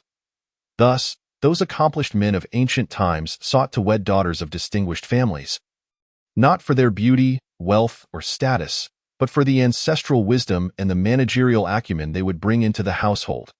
These attributes constitute the soft power of a noble lineage. One cannot acquire them through mere study. They are innate, cultivated through a lifetime of living in such families. Yang Lin, however, is sorely lacking in this regard.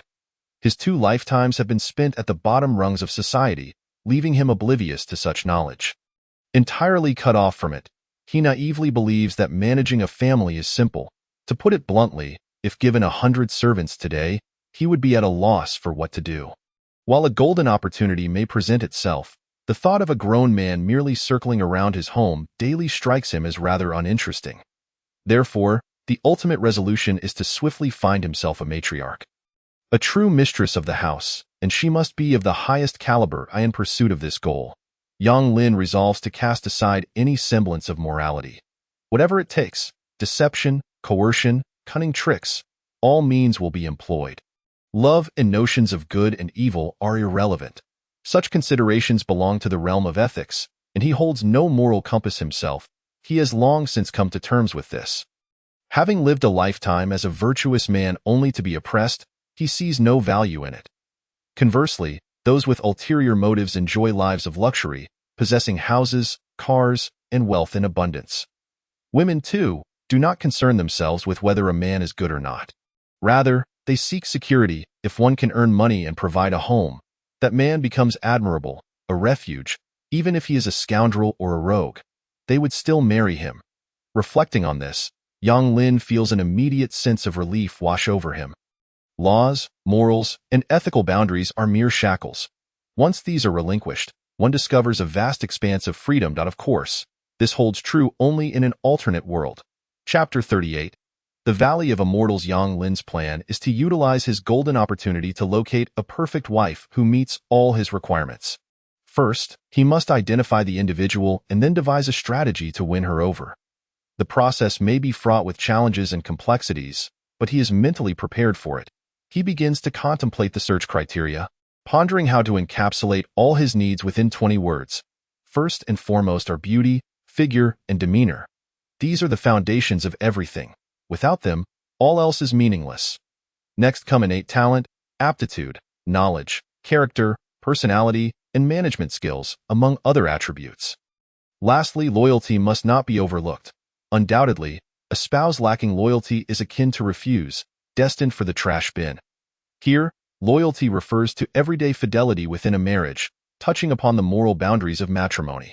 Some women possess no moral compass whatsoever.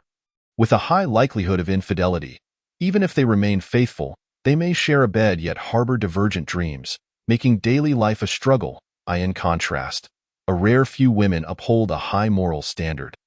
Even if they initially lack affection, once married and cohabitating, they dedicate themselves wholeheartedly to their family, husband, and children. This explains why some individuals thrive while others see their lives deteriorate. However, good women are scarce, and one's vision may be too clouded to discern them. Unbeknownst to him, Yang Lin has spent the night lost in thought. As dawn breaks, he feels a growing urgency. With 3 days remaining for his golden opportunity to cool down, he is eager to learn what his future wife will be like. Continuing his journey, he traverses mountains and valleys, arriving at his destination after more than 20 hours. The mythical golden source true dragon beast is tantalizingly close. Standing atop the mountain, Yang Lin gazes down at the valley, marveling at the surroundings. Enclosed by mountains, the valley below spans an impressive 500 acres, perpetually shrouded in mist. Without the guidance of his golden opportunity, he would never have discerned the valley's existence.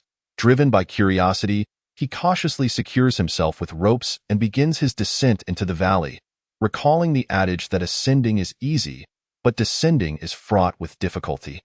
After a laborious 30 minutes, he finally reaches solid ground. Although he has traversed mountains before, this experience is markedly different. Previously, he could navigate around obstacles, but now he must climb directly down.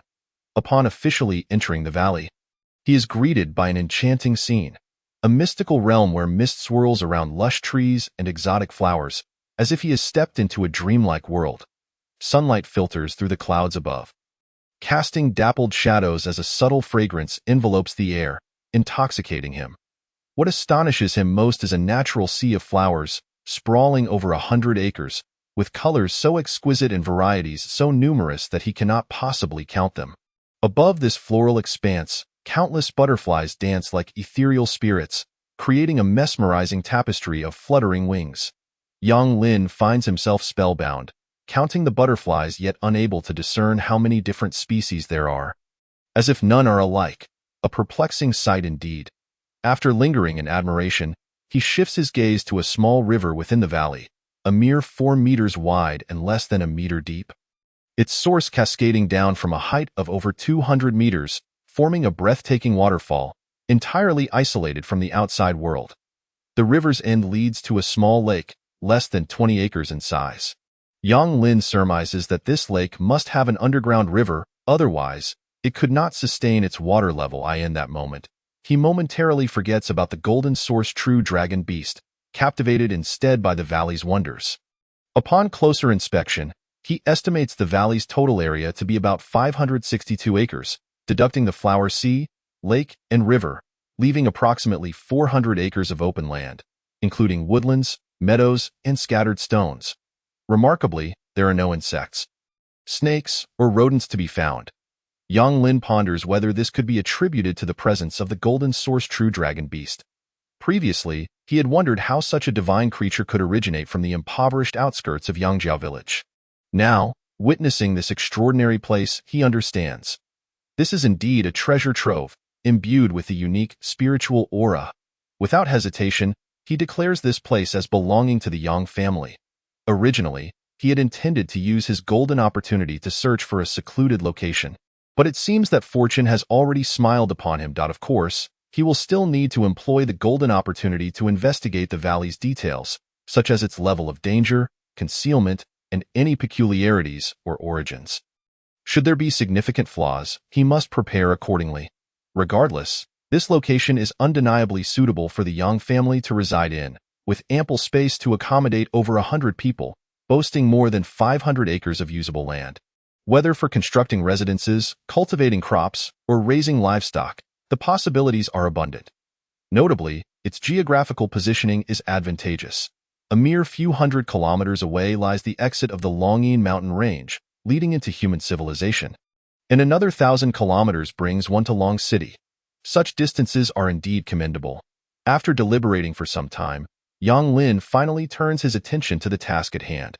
Arriving at a specific spot, he knows the golden source true dragon beast lies 21 meters below ground. Without wasting words, he sets down his backpack, retrieves his tools, and begins to work. To his astonishment, the soil in the valley proves to be incredibly fertile and soft. Each shovelful yields a small mound of soil. Upon closer inspection, he finds it to be a vibrant array of colors. Having encountered red, black, and yellow soils before, he is astounded to discover purple, blue, gold, and white soils, sending shivers down his spine. What truly astonishes him is that the 7-colored soil remains distinctly separated, each occupying its own space, even when he scoops it out and tosses it aside. The colors retain their integrity. Why heavens, is this truly an alternate world? Yang Lin finally grasps the essence of a high martial world. Previously, he had only encountered mundane things, mistaking this realm for an ancient society. But now, witnessing the scene before him, a valley reminiscent of a celestial paradise, he comprehends. This world can be likened to a realm of immortals or a grand fantasy world. Chapter 39. Is this success? Thanks to the generous support from Inghua under the Aurora for the explosive update, Yang Lin was no fool. The vibrant soil before him was undeniably a remarkable treasure, exceedingly rare even in this high martial world. Far from being commonplace, he surveyed the valley, wondering if this entire expanse was composed of such extraordinary soil, or if it was merely this section. Contemplating this question, he wasted no time and began to excavate, tirelessly moving from one spot to another, even exploring the flower sea. Fortunately, his efforts yielded promising results. Approximately half of the area was indeed composed of the multicolored soil, roughly around 320 acres, with the flower sea fully included. This left him in a quandary. Should he clear it for cultivation? After all, such fertile land would be ideal for growing precious herbs and divine trees. However, it seemed premature to make such decisions. He resolved to thoroughly search the valley with his golden finger before formulating a plan based on the detailed information he would acquire.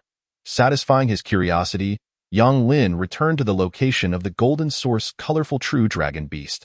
Continuing his excavation, strangely, the beast remained motionless underground, seemingly oblivious to his digging. Truth be told, Yang Lin felt a twinge of anxiety. Although the golden finger indicated a danger level of merely 11, coupled with his mastery of the 10,000 gods transformation and the 4 great secret arts, along with a divine-level visualization technique, he was confident there would be no mishaps. Yet, the creature's name alone, Golden Source Colorful True Dragon Beast, was enough to instill a sense of dread within him. Given its myriad talents and formidable mystical traits, regardless of his trepidation, he had no choice. This was his assurance of ascension. Without it, he would be forced to retreat to the mountain village, biding his time to accumulate resources. Concepts of wives and Dragon City were cast aside. He would be unable even to leave Yangjiao village. Conversely, should everything proceed smoothly and he succeeded in acquiring the Golden Source Colorful True Dragon Beast, he would inherit all its talents and legacies, allowing him to traverse the vastness of the world at will. Of course, this was contingent upon not courting disaster by flaunting himself before formidable opponents. Amidst these tumultuous thoughts, his hands grew increasingly resolute. He excavated for 12 hours straight. As he drew nearer, he could almost hear the rhythmic beating of his heart, his mind fixated on the virtual image presented by the golden finger. After such a lengthy duration, the beast still remained undisturbed, seemingly indifferent to the activities above. Was it emboldened by confidence, or trapped in a state that rendered it immobile? Yang Lin pondered, at a depth of 30 centimeters. He paused his digging. His hands gently caressed the soil, still vibrant and colorful. He lifted his gaze towards the opening. At 20 meters deep, it was no shallow pit. An ordinary person would struggle to climb out, let alone entomb themselves. Taking a deep breath, he resumed his excavation with trembling hands. The colorful soil remained soft, offering little resistance. As he delved deeper, Yang Lin's face flushed with excitement, his curiosity reaching its zenith. What manner of creature was the golden source colorful true dragon beast? Suddenly, he halted. A glimmer of golden light flickered forth. It was scales. Yang Lin held his breath, fearful of disturbing the creature's slumber. He continued to widen the opening, the layers of earth gradually diminishing until the golden source colorful true dragon beast revealed itself in its true form. A wondrous sight unfolded before him. A miraculous creature, merely 1 meter in length, lay peacefully with its eyes closed, resembling a serene slumber. It was breathtaking, adorned with dragon horns, scales, and a tail, its entire body radiating a golden glow. Even in the darkness of the pit, Yang Lin cautiously nudged it, yet it remained unresponsive, he speculated. Could it be that this was due to its juvenile stage, necessitating a specific duration of sleep? This seemed likely. Resolute, Yang Lin swiftly activated the 10,000 God seal. Before him, a magnificent seal materialized in his spiritual realm, constantly absorbing countless thoughts, enhancing its power. Thanks to Yang Lin's innate talent and the remarkable cultivation of the undying divine sun visualization method, the growth of the 10,000 God seal progressed at an astonishing rate. Typically, even the most gifted individuals would require years to gain entry into such practices. However, he condensed it within mere days. With a mere flick of his thoughts, the seal manifested above Yang Lin's head, exuding divine authority. Particularly towards animals, its mere presence could render them incapacitated. Suspended in midair, the seal took on a square shape. Inscribed with 4 characters, 10,000 God Seal Yang. This was Yang Lin's personal insignia. Any creature marked by it would be bound, from body to spirit, from soul to will, across both present and future, unable to escape. Unless it possessed the power to transcend this realm, it would invariably fall under the dominion of the 10,000 God seal. Naturally, there were drawbacks. Placing the seal upon a divine beast was no simple feat, as it would resist, evade, and defend itself. Without sufficient strength and cultivation, one would face peril merely by approaching, let alone attempting to imprint the seal. Yet, there were shortcuts, much like the one before him now. Yang Lin devoted himself entirely to manipulating the 10,000 God seal, channeling his essence to weave hundreds of threads that intertwined with it. Gradually, the 4 characters of the virtual seal began to materialize, detaching from the 10,000 God seal and floating gracefully towards the golden source colorful true dragon beast. His heart raced, hands trembling. Yang Lin's unwavering gaze remained fixed upon the scene. As the characters merged into the creature's form, they began to entwine and fuse, culminating in the formation of a mysterious link. Had he succeeded? Yang Lin felt momentarily dazed, overwhelmed by the sudden thrill of joy, struggling to comprehend the reality. He stood there, daftly for a considerable time, before finally awakening to the truth. Laughter erupted from him, a triumphant howl directed towards the heavens. He had taken flight. As the 10,000 God seal returned to his spiritual sea. In that instant, all aspects of the golden source colorful true dragon beast lay within his grasp. Chapter 40. Henceforth, I am no longer a mortal I in its slumber. The golden source colorful true dragon beast seemed to sense a shift. It opened its eyes in confusion, feeling an unfamiliar presence, as if a shackle had been placed upon it. shrouding it in a mist. It must be said, juvenile divine beasts were exceedingly easy to subdue. They possessed no experience in resistance, and even the slightest mental defense would not have thwarted Yang Lin's success. How could the brief days he spent cultivating the 10,000 God seal truly suppress the golden source colorful true dragon beast? Even in its youth, yet, this extraordinary creature had been born and raised in the valley, devoid of danger and unaware of such threats, thus completely unprepared for any form of ambush. Yang Lin was extraordinarily fortunate. As if fate itself favored him, with a roar, the divine beast finally reacted. Its intelligence was not lacking, sensing the impending threat and becoming enraged. Yet, it was too late. With a mere thought, Yang Lin snapped his fingers, and the golden source colorful true dragon beast collapsed to the ground, its soul, spirit, and will succumbing to his control, unable to entertain even the thought of self-destruction. The 10,000 gods transformation was a dominion of unparalleled might. Defying the heavens, it seemed to comprehend its predicament, a wave of desolation washing over it as tears streamed down its face. Yang Lin felt a pang of sympathy, a fleeting moment of compassion. But he quickly cast it aside. He could not afford to be soft-hearted. His destiny was to tread the path of longevity, claiming power for himself. How could he show mercy, no matter how pitiable or innocent it might be? It could not hinder his progress, though gather countless lives to nourish his own was the true path to kingship. Thus, he must act dominantly. Plunder was the authentic route to advancement. Farming was not out of the question, but it was far too slow. Benefits would be reaped in a distant future. Indeed, many treasures could only be obtained through ruthless means, much like the golden source colorful true dragon beast before him. Without cunning and deceit, it would never willingly allow him to imprint the 10,000 God seal.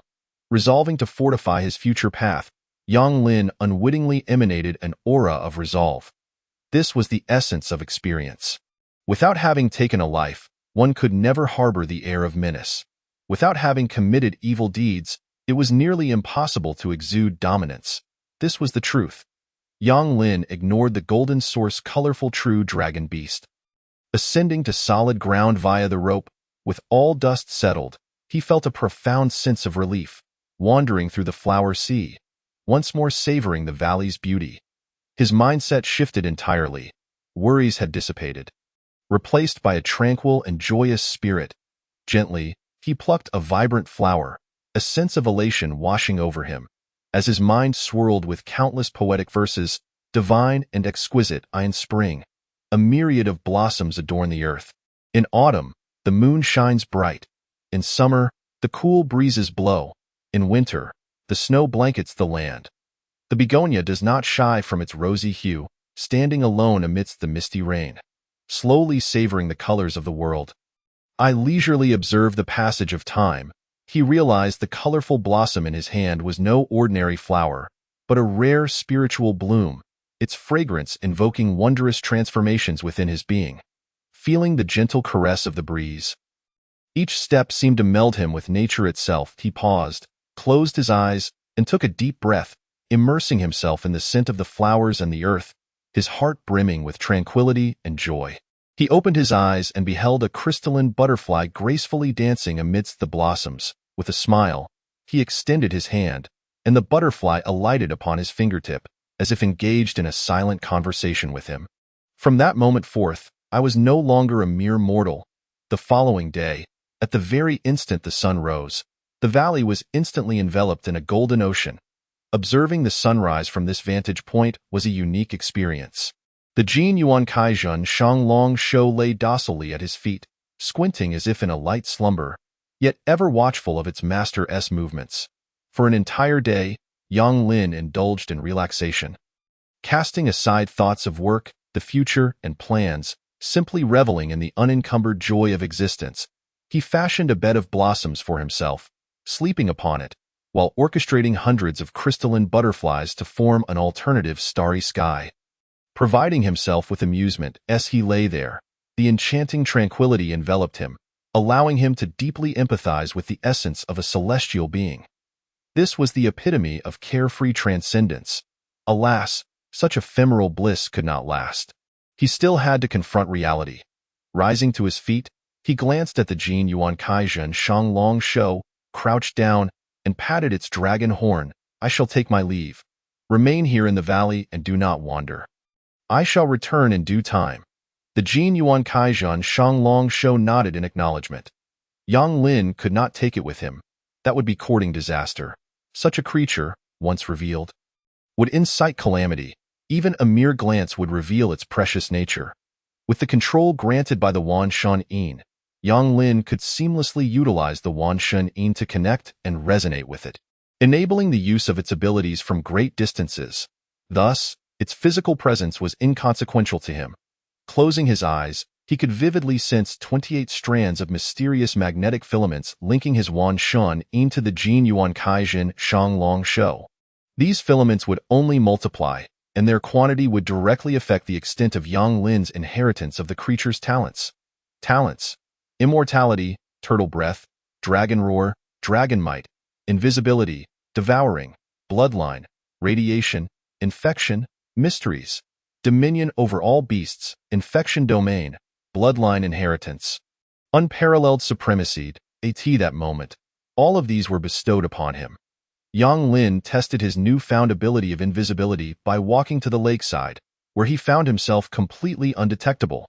The effect was already quite remarkable.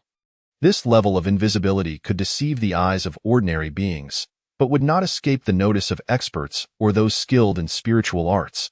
Unless his Wan Shan Yin reached 1,000 strands, he would not inherit greater talents. Ultimately, even powerful observatory techniques and treasure-hunting artifacts would struggle to detect him, showcasing the terrifying potential of the Jin Yuan Kaizhen Shanglong Shou's perfected invisibility talent. Feeling the transformation within his body, he realized that he had undergone a transcendent metamorphosis. The Wan Shan Yin had inherited the physical talents of the divine beast. Now, he felt an overwhelming strength coursing through him. With a powerful leap, he soared into the air, treading upon the rocky terrain, and in a mere moment, he reached the mountain's summit. Turning back, he gazed upon the valley below, shrouded in vast clouds and mist, obscuring any visibility of what lay within. Yang Lin nodded in satisfaction. This was satisfactory. He planned to implement formations, seals, and illusions to ensure that no presence could ever detect him. Whether such things existed in this world remained uncertain.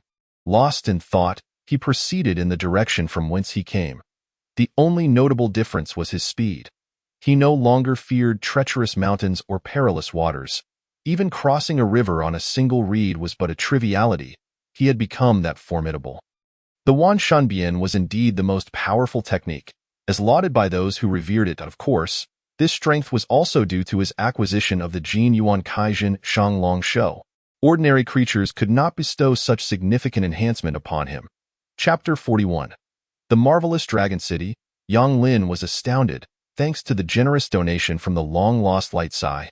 Amidst the mountains, Yang Lin moved with the swiftness of lightning, his robust physique, acute senses, and neural reaction speeds reaching their zenith. He was unaware of just how powerful he had become, nor how he compared to the so-called experts of the outside world. Having had little interaction, however, he was certain that within the realm of Earth-grade beings, few could rival him. Yang Lin now lacked an offensive combat technique, whether through the Wan Shan Bian or the Immortal Divine Sun visualization. Both were internal and foundational. Yet, in direct combat, one required offensive means, such as weapon techniques, swordsmanship, archery, and the like. Alternatively, there were magical artifacts and combat techniques, among others. At that point, his immense strength could be fully realized in battle. He lifted his gaze to the sky. Having exited the valley in less than 10 hours, he found himself back at the mulberry tree. Observing the grand canopy, he returned the silkworms to their home. Since he had no intention of returning home, he could not keep them. They must continue their lives in the wild. Should any misfortune befall them, leading to their extinction, he could only blame his own misfortune. With a sigh, he turned to depart. According to his original plan, the round trip would take at least 3 or 4 days, yet he had resolved it in merely 2. His golden finger had yet to refresh. Perfectly timed, upon arriving in Dragon City, his golden finger would also be activated, creating a seamless connection. To be honest, In Yang Lin's heart, he had never regarded the technology of this world with much seriousness. After all, Earth had reached an unimaginable level of advancement. Thus, he felt a sense of superiority. As for the Dragon City, in his mind, it was akin to the ancient capitals of China, Chang'an, Luoyang, Jinling, characterized by antiquated charm, brick and timber structures, intricately carved dragons and phoenixes, eaves that soared, and fortified walls with watchtowers. Beyond these, what more could they possess? They were merely ancients, after all. What further expectations could be held? At most, they might construct a hall several dozen meters high. But no more. However, upon catching sight of Dragon City from afar, he was utterly astounded. Even at a distance of several dozen kilometers, Yang Lin beheld palatial structures floating in the sky, reminiscent of the celestial abodes from myth and legend. Cradled by clouds and mists, suspended above, a sight of extraordinary wonder. What was this? A city in the sky. With an expression of disbelief, Yang Lin cautiously approached, and despite being cloaked in invisibility, he could not conceal the traces left by his footsteps. He decided to find a secluded spot to reveal himself, as he had now arrived near Longqing, where danger was minimal. Returning to the main road, he found a multitude of people, carriages, and livestock flowing like rivers converging into the sea. All heading towards Longqing, Yang Lin held his breath, his eyes fixated on the distant city in the sky. As he drew nearer, his observations became more meticulous. There were a staggering 106 floating architectural complexes, the largest of which spanned thousands of acres, while the smallest occupied dozens. The palaces atop these structures were grand and opulent, adorned in a kaleidoscope of colors that shimmered under the sunlight. Visible for miles around, it was unfathomable how these edifices had achieved flight. Yang Lin's curiosity had expanded infinitely. Many others shared his state of wonder. Numerous travelers were visiting Longqing for the first time. Their expressions a blend of awe and trepidation. Among them were numerous experts, and Yang Lin even spotted a towering figure, 5 meters tall, whose muscular frame and piercing gaze could intimidate the bravest souls. Seemingly capable of reducing a person to mere pulp with a single finger, it was evident that their cultivation techniques surpassed those of Yangzhou village by a considerable margin. That moment. The chatter among the crowd grew increasingly animated, and Yang Lin listened intently, quickly gathering bits of public intelligence. Firstly, the expanse of Longqing was immense, housing over 10 million humans and more than 1 million non-human entities, such as treasure beasts, exotic creatures, and wondrous beasts, most of which were domesticated and raised by humans.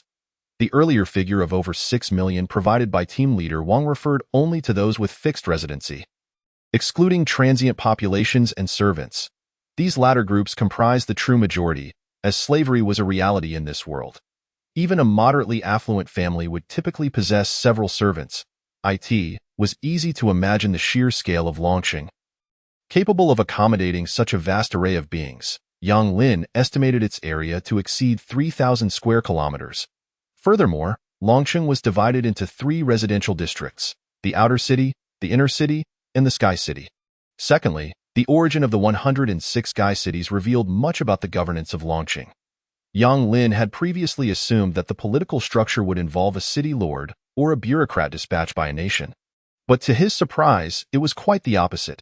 Instead, it operated under a parliamentary system. The highest authority in the city was the Elder Council of Longqing, comprising 106 seats held by elders representing various families, factions, and religious sections. The number was not fixed.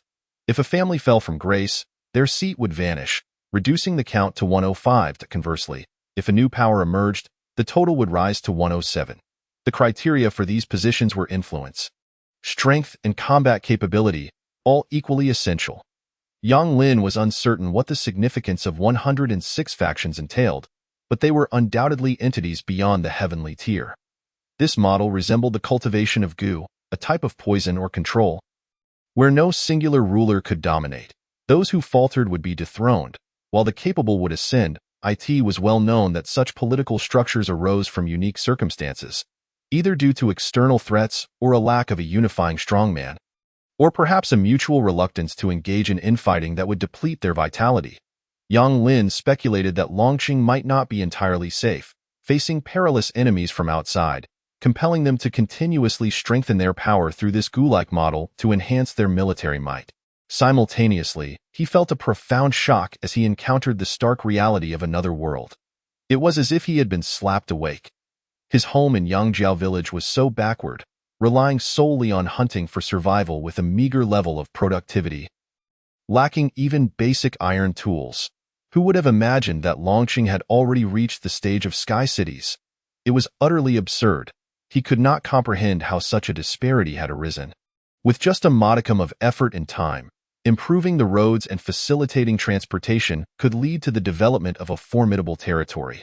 Yet upon reflection, he found clarity. He had been short-sighted and arrogant, assuming that others were oblivious to such straightforward logic. Clearly, there must be reasons behind this situation. Yang Lin himself could ponder several possibilities, such as the desire to maintain the simplicity of the human population in Longqing's outer territories, ensuring stability without introducing advanced technology, thereby enabling them to cultivate diligently and supply Longqing with a steady stream of high-quality soldiers. After all, barbarism breeds strength, while civilization often connotes weakness. This was a fundamental truth. Alternatively, perhaps there were threats that prevented them from maintaining a vast transportation network, such as assaults by flora and fauna, divine beasts, or beast tides. He decided to put these thoughts aside, as he would soon discover the answers upon reaching Longqing in just a few days. Chapter 42. Greetings. Longqing. After walking over 20 kilometers, he finally arrived at Longqing. Yang Lin looked up, his eyes ablaze with fervor at the sight of the towering 200-meter-high white marble city walls, which reflected the light in a breathtaking display. In that moment, an ambitious thought struck him: to seize control of Longqing. Such a magnificent city rightfully belonged to the Yang family. Naturally, this aspiration could only dwell in the depths of his mind. Achieving it in the short term was impossible, even with a golden finger, as fate was not easily defied. Setting aside his ambitions, Yang Lin began to survey his surroundings, struggling to fathom how the expansive city walls, stretching for dozens, even hundreds of kilometers, had been constructed. This was beyond the scope of human capability. Setting aside the question of materials, it was difficult to conceive where such vast quantities of stone could be sourced.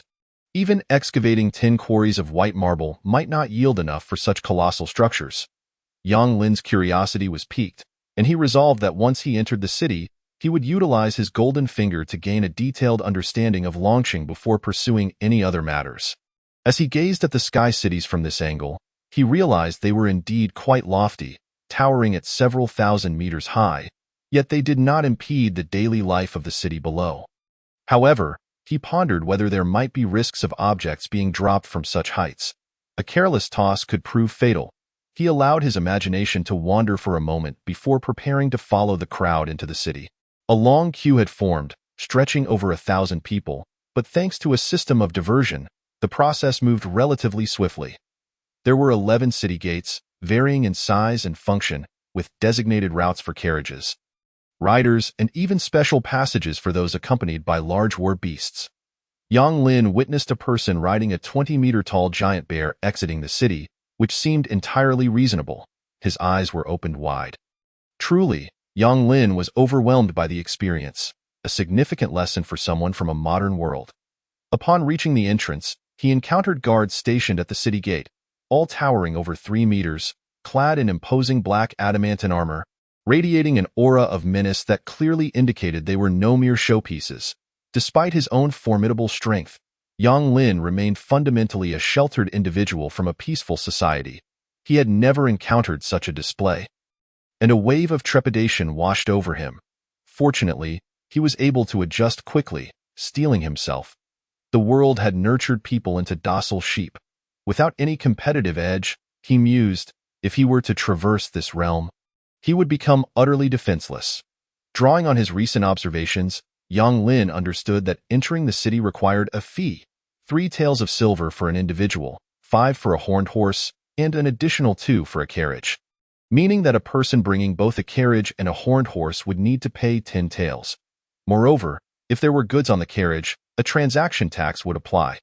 Indeed, regardless of whether one's goods could be sold.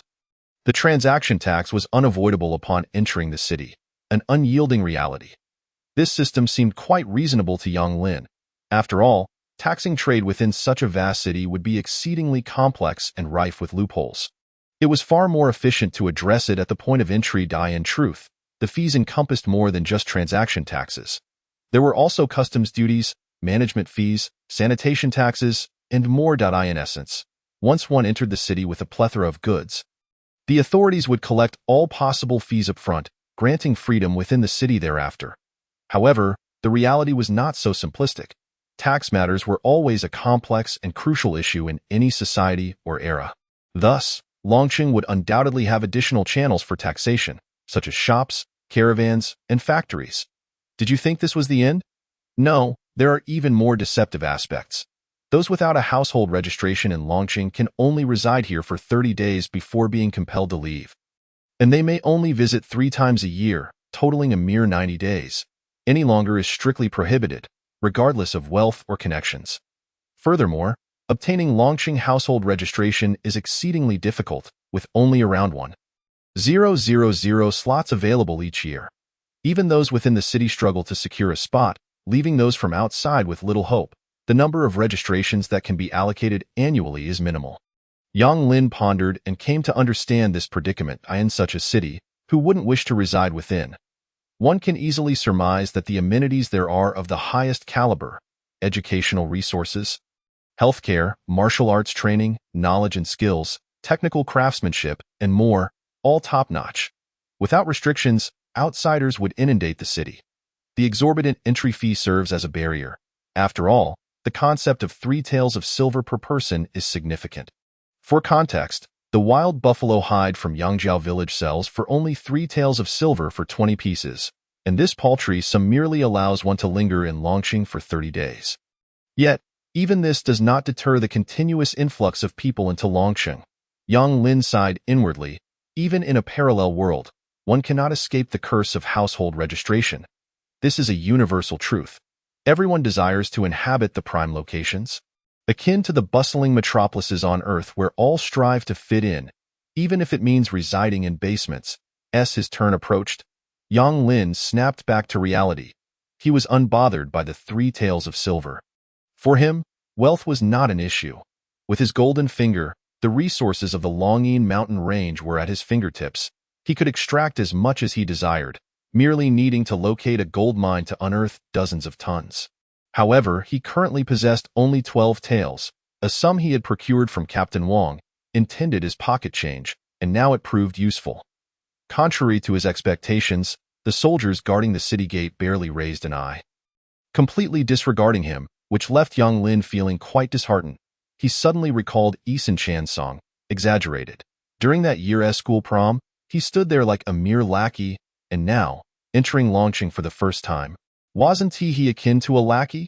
Taking a deep breath, he reminded himself to remain calm.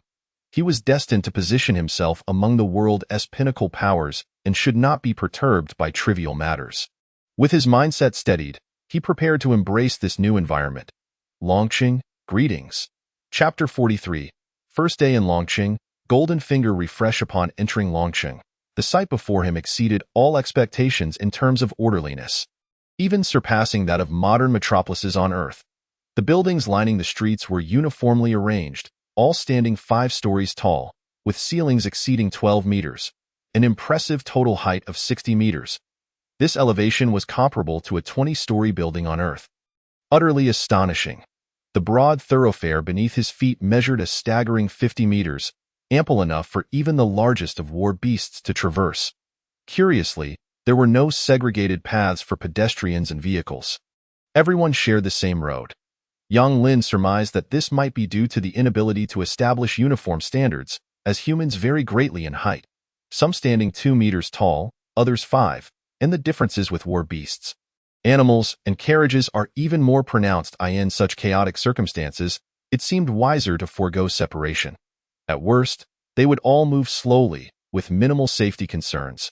Strolling along the street, he noted that the buildings on either side were undoubtedly shops. Peering inside, he was taken aback. Each hall was unimaginably tall, with heights of over 10 meters being commonplace. and some stores even boasted 2 connected floors, reaching heights of over 20 meters. Within, he could see merchandise, towering beasts. Giant tigers over 10 meters in length and pythons weighing dozens of tons were commonplace. The patrons within exuded an aura of lethal intensity, their presence causing the colossal creatures to cower on the ground. Yang Lin inhaled sharply. Those individuals were undoubtedly at the celestial tier of combat strength, their might palpable and overwhelming. It was still early, and with enthusiasm, Yang Lin wandered about, spending a full half-day traversing over 30 streets. Yet he had barely scratched the surface of Longqing, which was immense. Along the way, he spotted vendors selling maps and made a point to purchase one, which provided detailed information about Longqing. The outer city was divided into 530 districts, with each district corresponding to a street and possessing its own official institutions to handle daily affairs. The inner city, on the other hand, was comprised of 108 wards, each showcasing its unique characteristics, whether as academies, medical facilities, martial arts schools, and so forth. Naturally, each ward within the inner city contained its own residential areas, gardens, and other living amenities, making it vastly superior to the outer city in every regard. It could be said that possessing a household registration in Longqing did not guarantee residency in the inner city. Entry to the inner city was reserved for those with power and influence. Through the map, Yang Lin learned that the outer city's area constituted 70 of Longqing. However, although the inner city occupied less than 30 of the total area, it housed fewer than 1 million residents, less than 1/10 of the outer city's population. As for the Sky City, detailed information was not available. Indeed, such information is not something rulers would casually disseminate in public. Having gathered sufficient information, Yang Lin was ready to settle down. He soon arrived at a garden, a public recreational area in the outer city featuring lakes, forests, hills, and buildings. Among them, there were over 100 inns and hotels. However, Yang Lin lacked the funds to stay, as even the most basic rooms cost between 8 to 10 taels. His plan was to utilize his invisibility talent to spend the night here, finding a tree to serve as his bed, a perfect solution, free from safety concerns. Moreover, the area would be off-limits at night, except for paying guests and staff. This arrangement reminded him of the tourist policies back on Earth. There were many such places within Longqing, and Yang Lin chose this one for its scenic beauty. Upon first glance, he felt an uncanny familiarity. The tower, the flying eaves, the architectural layout, the landscape design, and so on. When he revisited the area, the ambience transformed. The sunset painted the sky with fiery clouds, casting a golden glow, while the building lights illuminated the surroundings, accompanied by the sounds of revelry within. Yang Lin stealthily entered, finding a cozy spot to recline against a tree branch, propping his hands behind his neck as he quietly absorbed the beauty before him. It was truly magnificent. He reminisced about his 2 travel experiences before his transmigration, one to Hangzhou and the other to Xi'an. The most memorable moment was at West Lake. During the day, he felt disappointment as it seemed unremarkable. Yet at night, with the candles lit and the myriad of colors sparkling, it transformed into something breathtaking. As for Xi'an, he could not quite articulate it. There was a unique weight of historical significance. But the attractions held no surprises, and the local cuisine disappointed him. He was unaccustomed to the flavors there. At this moment, he realized that the scenery before him resonated with the style of Earth's Wuxia. Were it not for the height and the peculiar flora and fauna, he might have truly thought he was back on Earth. He did not require sleep, so he spent the entire night gazing. The hotels and inns remained brightly lit, buzzing with life as patrons reveled throughout the night, clearly enjoying their nocturnal escapades. How delightful! Yang Lin once held the title of Night Owl Prince on Earth, with a record of spending 27 consecutive nights out, either at internet cafes or playing billiards, during his high school years.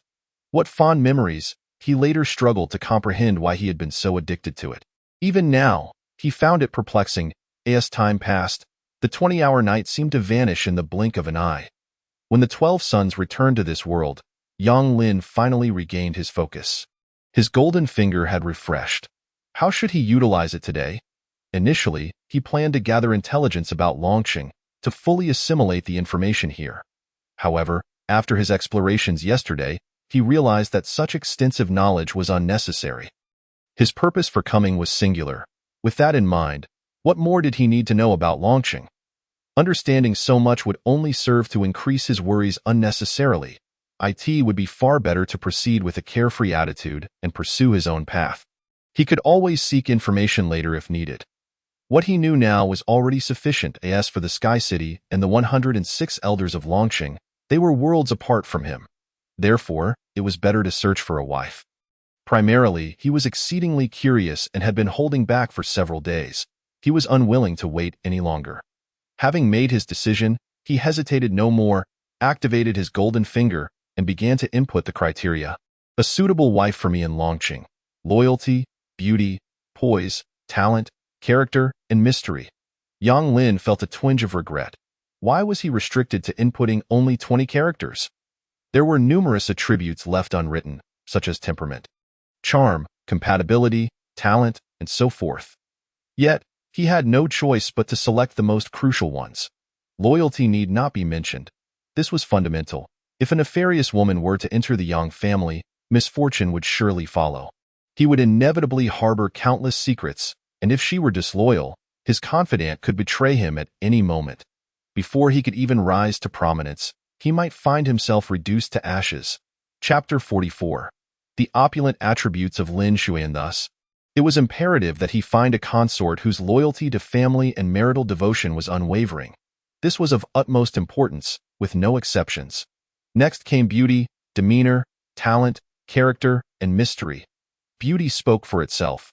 Whether one was beautiful or not was a matter of lifelong happiness. Yang Lin could never disregard this. He sought not only the ordinary visage but also a soul that stood out among the masses. Demeanor was equally significant. Mere attractiveness did not equate to possessing grace in his previous life on earth.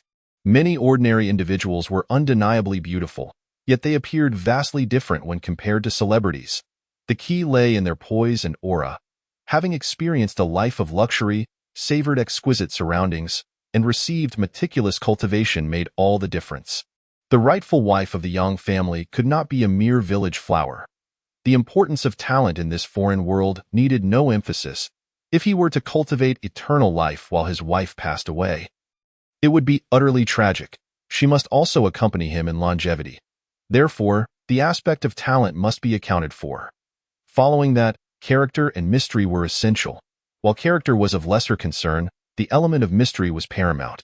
In a world teeming with mythical beasts and divine powers, it was inconceivable that humanity would lack such qualities. Thus, this attribute must be included as well. With that settled, he reasoned that if these criteria reached an unparalleled level, any other attributes left unlisted would surely not be wanting. Taking a deep breath, he steeled himself and clicked on the search. Was it not merely a chance at a golden opportunity?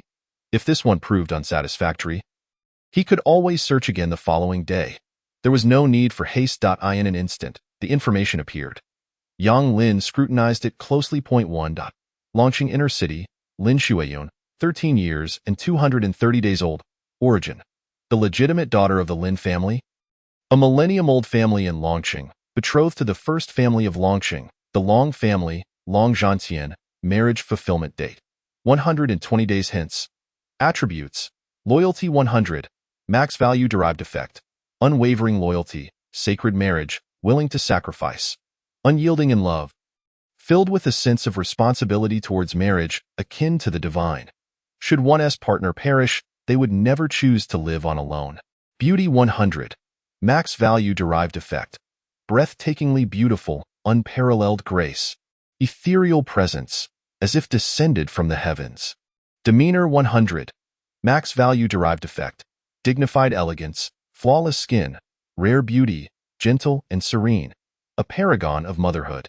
Character 60, aloof. Talent: 9 orifices, lingering heart, photographic memory, heightened perception, extraordinary mental strength, divine comprehension, biological affinity, self-purifying body, source of fortune, evolutionary essence, predisposition for fertility, dormant talent. 21. Conditions required to unlock, click to check.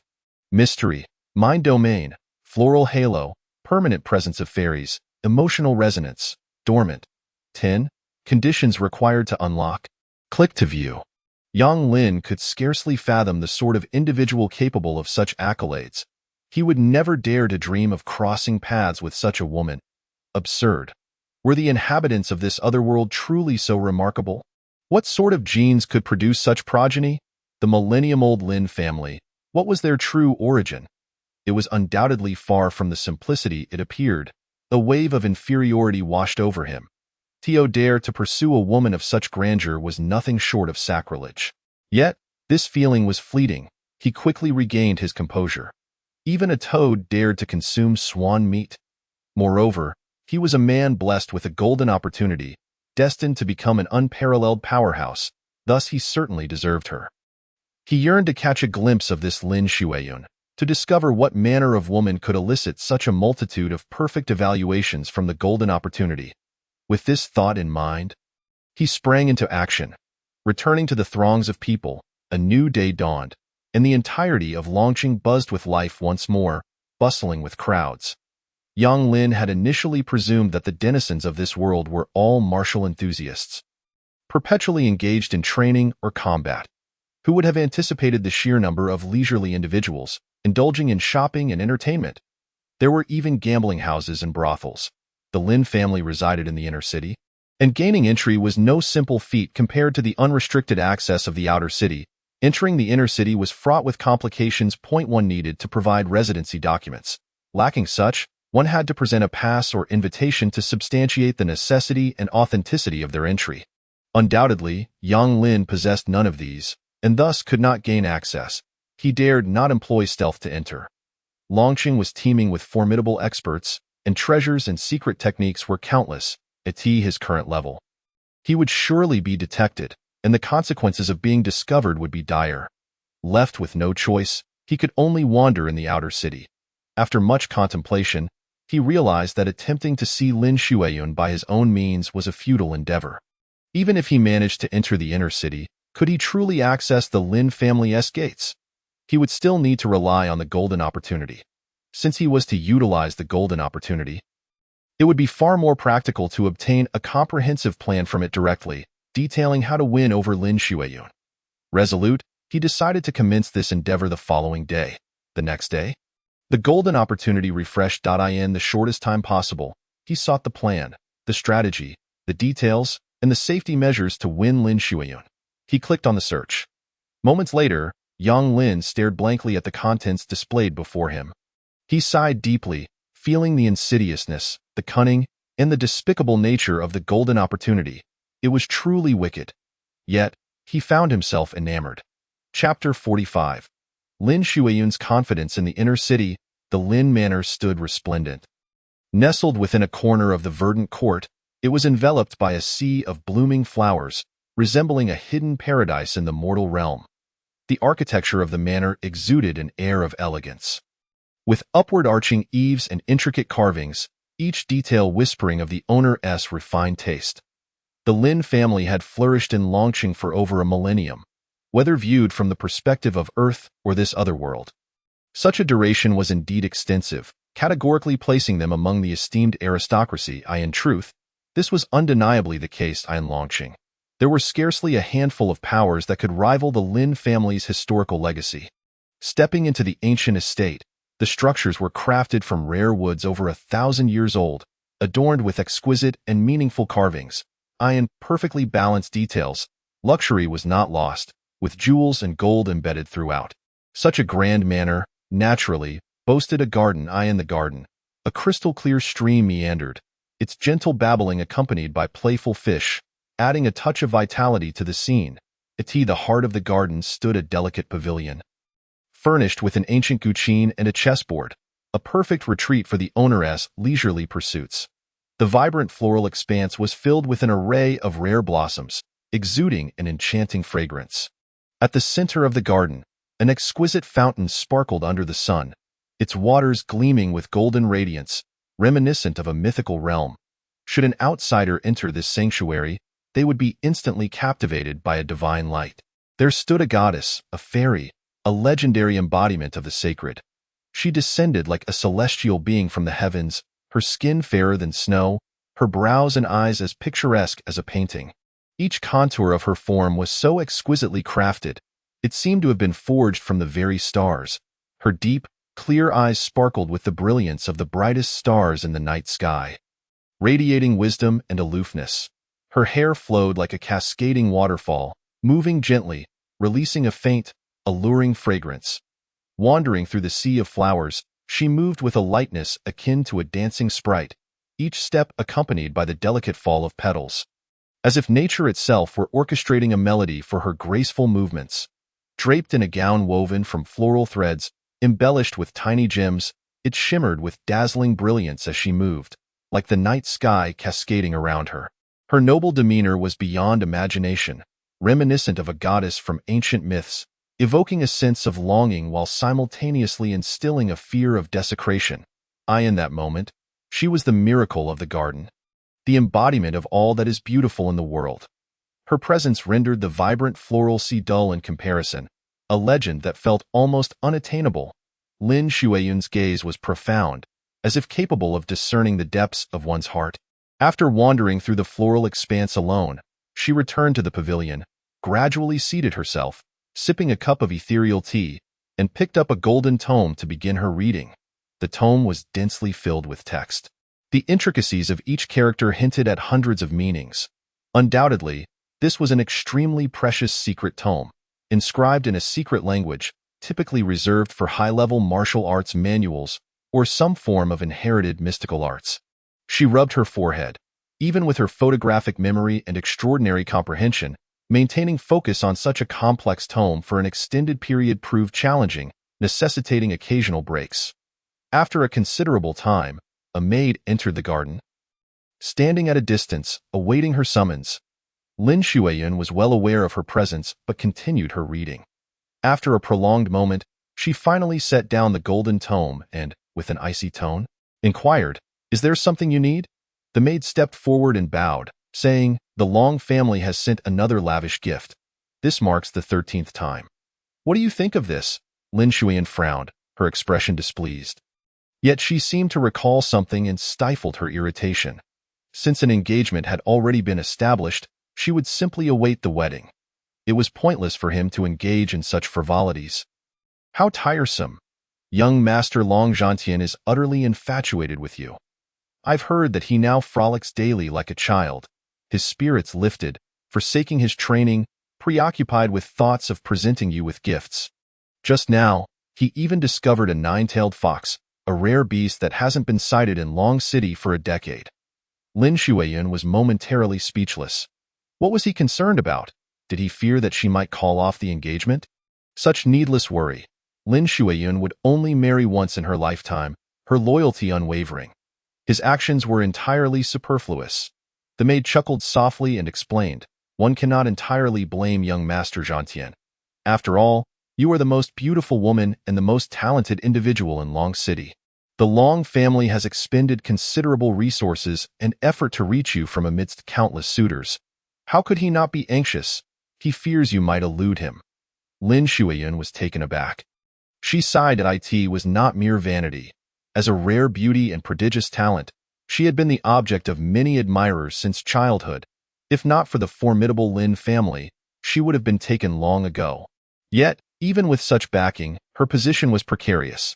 Among the hundreds of prominent families in Long City, every family with a legitimate heir yearned to claim her as their own, particularly in recent years. As she matured, she had finally reached the age for engagement and marriage, intensifying the competition. Schemes, deceit, and underhanded tactics abounded. The struggle was relentless, ultimately allowing the Long family to succeed. The once preeminent family in Long City had exerted immense effort. Revealing that winning Lin Shuiyun's hand was no simple feat, she had little to articulate on the matter. Whom she married was inconsequential.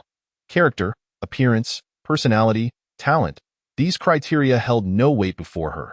If a man possessed poor character, it mattered not. She would ensure stability. If he lacked good looks, it mattered not. Could he ever surpass her beauty? If his temperament was foul, it mattered not. Would he dare raise his voice against her? If his talent was wanting, it mattered not. Could he ever outshine her brilliance?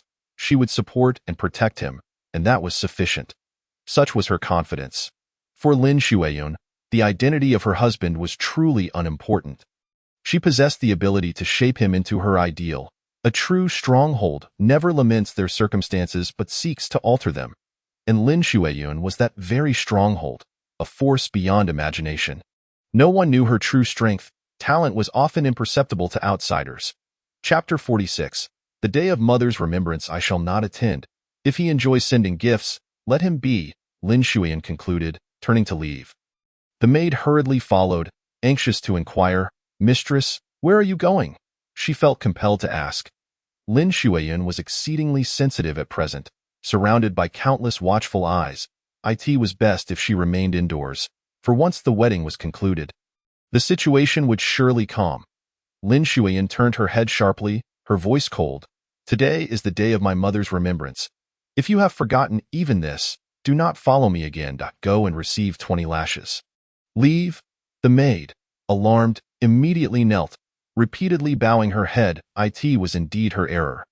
This time of year marked the anniversary of the late matriarch of the Lin family, and in her eagerness, she had forgotten such a significant occasion. Regrettably, her display of remorse did nothing to sway Lin Shuiyun. If apologies and contrition were effective, there would be no need for family rules. The entire clan would descend into chaos. Punishments must be administered when warranted. Compassion for women was unwarranted, especially towards these servants. They would truly take advantage if given even a modicum of kindness, riding roughshod over their masters. Lin Shuiyun, having grown up in a prominent family, understood these dynamics all too well. 30 kilometers outside Long City lies a place known as Pear Blossom Hollow, where 9,000 ancient pear blossom trees bloom perpetually, astonishingly never wilting. Even in winter, 100 gravekeepers vigilantly watch over this sacred ground, dutifully safeguarding the Lin family tombs. Here lies the ancestral resting place of the Lin family. Gazing across, one can see over 1,000 tombs, each unique, some grand as palaces, others merely marked by a stone tablet. Undoubtedly, the larger and more opulent tombs belong to the family's past masters or extraordinary figures, deserving of such honor. Conversely, those of lesser status or contribution are of modest design, unremarkable. Lin Shuiyun arrived at Pear Blossom Hollow, accompanied by 300 Lin family guards, all top-tier experts of the earth rank, with 2 heavenly rank protectors lurking in the shadows, one of whom was from the Long family, tasked with closely monitoring this daughter-in-law of the Long clan. She alighted from the carriage, her luxurious attire and breathtaking beauty radiating an ethereal aura, immediately signaling her identity to the gravekeepers. They promptly arranged for one to guide her inward. Throughout the journey, Lin Shuiyun remained silent, her left hand carrying a food box, her right clutching a jar of wine, walking slowly. With each step, the desolate tombs and the frigid trees deepened her melancholic mood. Before long, she reached her destination. She had visited countless times, yet today felt different. Perhaps it was the knowledge that after her wedding, she would officially belong to the Long family. Returning here would not be as simple as before. Gloom enveloped her thoughts. Navigating past the tombs of her ancestors, she finally came upon a gravestone in a remote corner, modest and unadorned, quite possibly the simplest in all of Pear Blossom Hollow. Yet, what could be done? Though her mother had been the rightful matriarch of the Lin family, she was ultimately an outsider with an obscure background, having passed away too soon. The Lin family had granted her a burial here solely out of respect for Lin Shuiyun, their legitimate daughter. Otherwise, she would have long been lost to the annals of time. Had she not been interred in Pear Blossom Hollow, without the protection of experts, she would have faced destruction countless times over the years. Long City was fraught with danger. Every year on the 25th of May, unforeseen calamities invariably arose. Thus, families of influence established their ancestral tombs beyond the city, ensuring perpetual guardianship. Commoners lacked such privileges, relegated to public cemeteries, which were perilous places where no one would come to their aid in times of crisis. A century ago, a strange beast had emerged from the Longyin mountain range, obliterating an entire public cemetery overnight, reducing millions of tombs to rubble. That year, untold families wept in despair, bloodied by grief. Lin Shuiyun fully understood this reality. She gestured for the attendants to withdraw. With a gentle sweep, The stone bench before the gravestone was restored to pristine condition. The dust vanishing completely, she sat down, unboxing the food she had prepared. 12 types of pastries, each arranged with care and grace. Mother, do you think my skills are commendable? When I was young, you always prepared these for me, asking if they were to my liking. Truth be told, I grew weary of them, but to see your smile and joy, I always claimed they were delightful, and you would incessantly prepare them. Honestly, it was quite distressing for me. After you departed, I practiced diligently. You see, am I not far better than last year? I am a genius, capable of excelling at everything I undertake. This jar of wine, however, is dwindling. Once this is gone, it shall be no more. The remaining 3 jars must await my wedding day. You mustn't be displeased, it is my most significant day, so rest easy. Lin Shuiyan uncorked the wine jar and poured it into 2 jade cups. She lifted one, silently savoring a sip, her eyes closing as she relished the fragrant, floral notes. Delicious. Mother's floral brew is so exquisite, yet I can never master it. Surely, there must be a secret you never divulged. How cunning of you, intending to take that knowledge to the grave, not even teaching your own daughter. Just wait, I shall uncover your secret. She drank slowly. Her words measured 1 jar of wine, 1 tomb, 1 solitary person. Thus passed half a day. As noon approached, a pang of hunger struck her. She picked up a pastry and took a bite, nodding in satisfaction. Mother, you truly miss out on this delectable treat. My skills are quite remarkable. Just as Lin Shuiyan spoke these words, she suddenly halted, tears streaming down her cheeks unbidden. She had promised herself she would not cry today. She was about to be wed, yet here she was, so emotionally unstable. Raising her gaze to the heavens, she seemed to seek refuge from something. What could it be? She beheld a peculiar object floating in the sky, soaring gracefully above her. A memory surfaced from the depths of her mind. In her childhood, her mother had taken her to fly kites in the garden. Dragon City had never seen such a thing, and her mother had no idea where she had learned it. However, they had only played with it once, as her mother destroyed it shortly thereafter, and she had never seen it again. Suddenly, Lin Shuiyan recalled something. She scrutinized the kite in the sky. It bore an uncanny resemblance to a 9-colored phoenix, with its magnificent tail feathers and outstretched wings. How could anyone know of her mother's kite? In this lifetime, Lin Shuiyan's greatest enigma was the origin of her mother, who she was, why she had come to Dragon City alone, why she had died so young, and why her talents were so extraordinary. Why did she possess such profound knowledge? Now, it seemed as though an opportunity to uncover everything had presented itself, and she had to seize it. Chapter 47. I want to know. Take the pill. Lin Shuiyan dared not allow anyone else to accompany her. Her mother undoubtedly harbored secrets. If she were to uncover anything, it could lead to significant trouble, so she resolved to venture forth alone and quietly. For an ordinary person, it would be impossible to elude the gaze of 2 heavenly-tier powerhouses, but she was different. Her extraordinary talent had allowed her to cultivate her family's secret techniques to an exceedingly high level, bringing her perilously close to the heavenly tier. Moreover, she had specially trained in a stealth technique, which, combined with her innate gifts, was sufficient to navigate the present situation. Indeed, as she activated her secret technique, Lin Shuiyan vanished before the tomb. The guards outside, believing this place to be devoid of danger, naturally did not remain vigilant, and for a moment, no one noticed the disappearance of the protagonist. Following the kite in the sky, Lin Shuiyan traced its origin. Soon, she arrived at a secluded lawn by the river.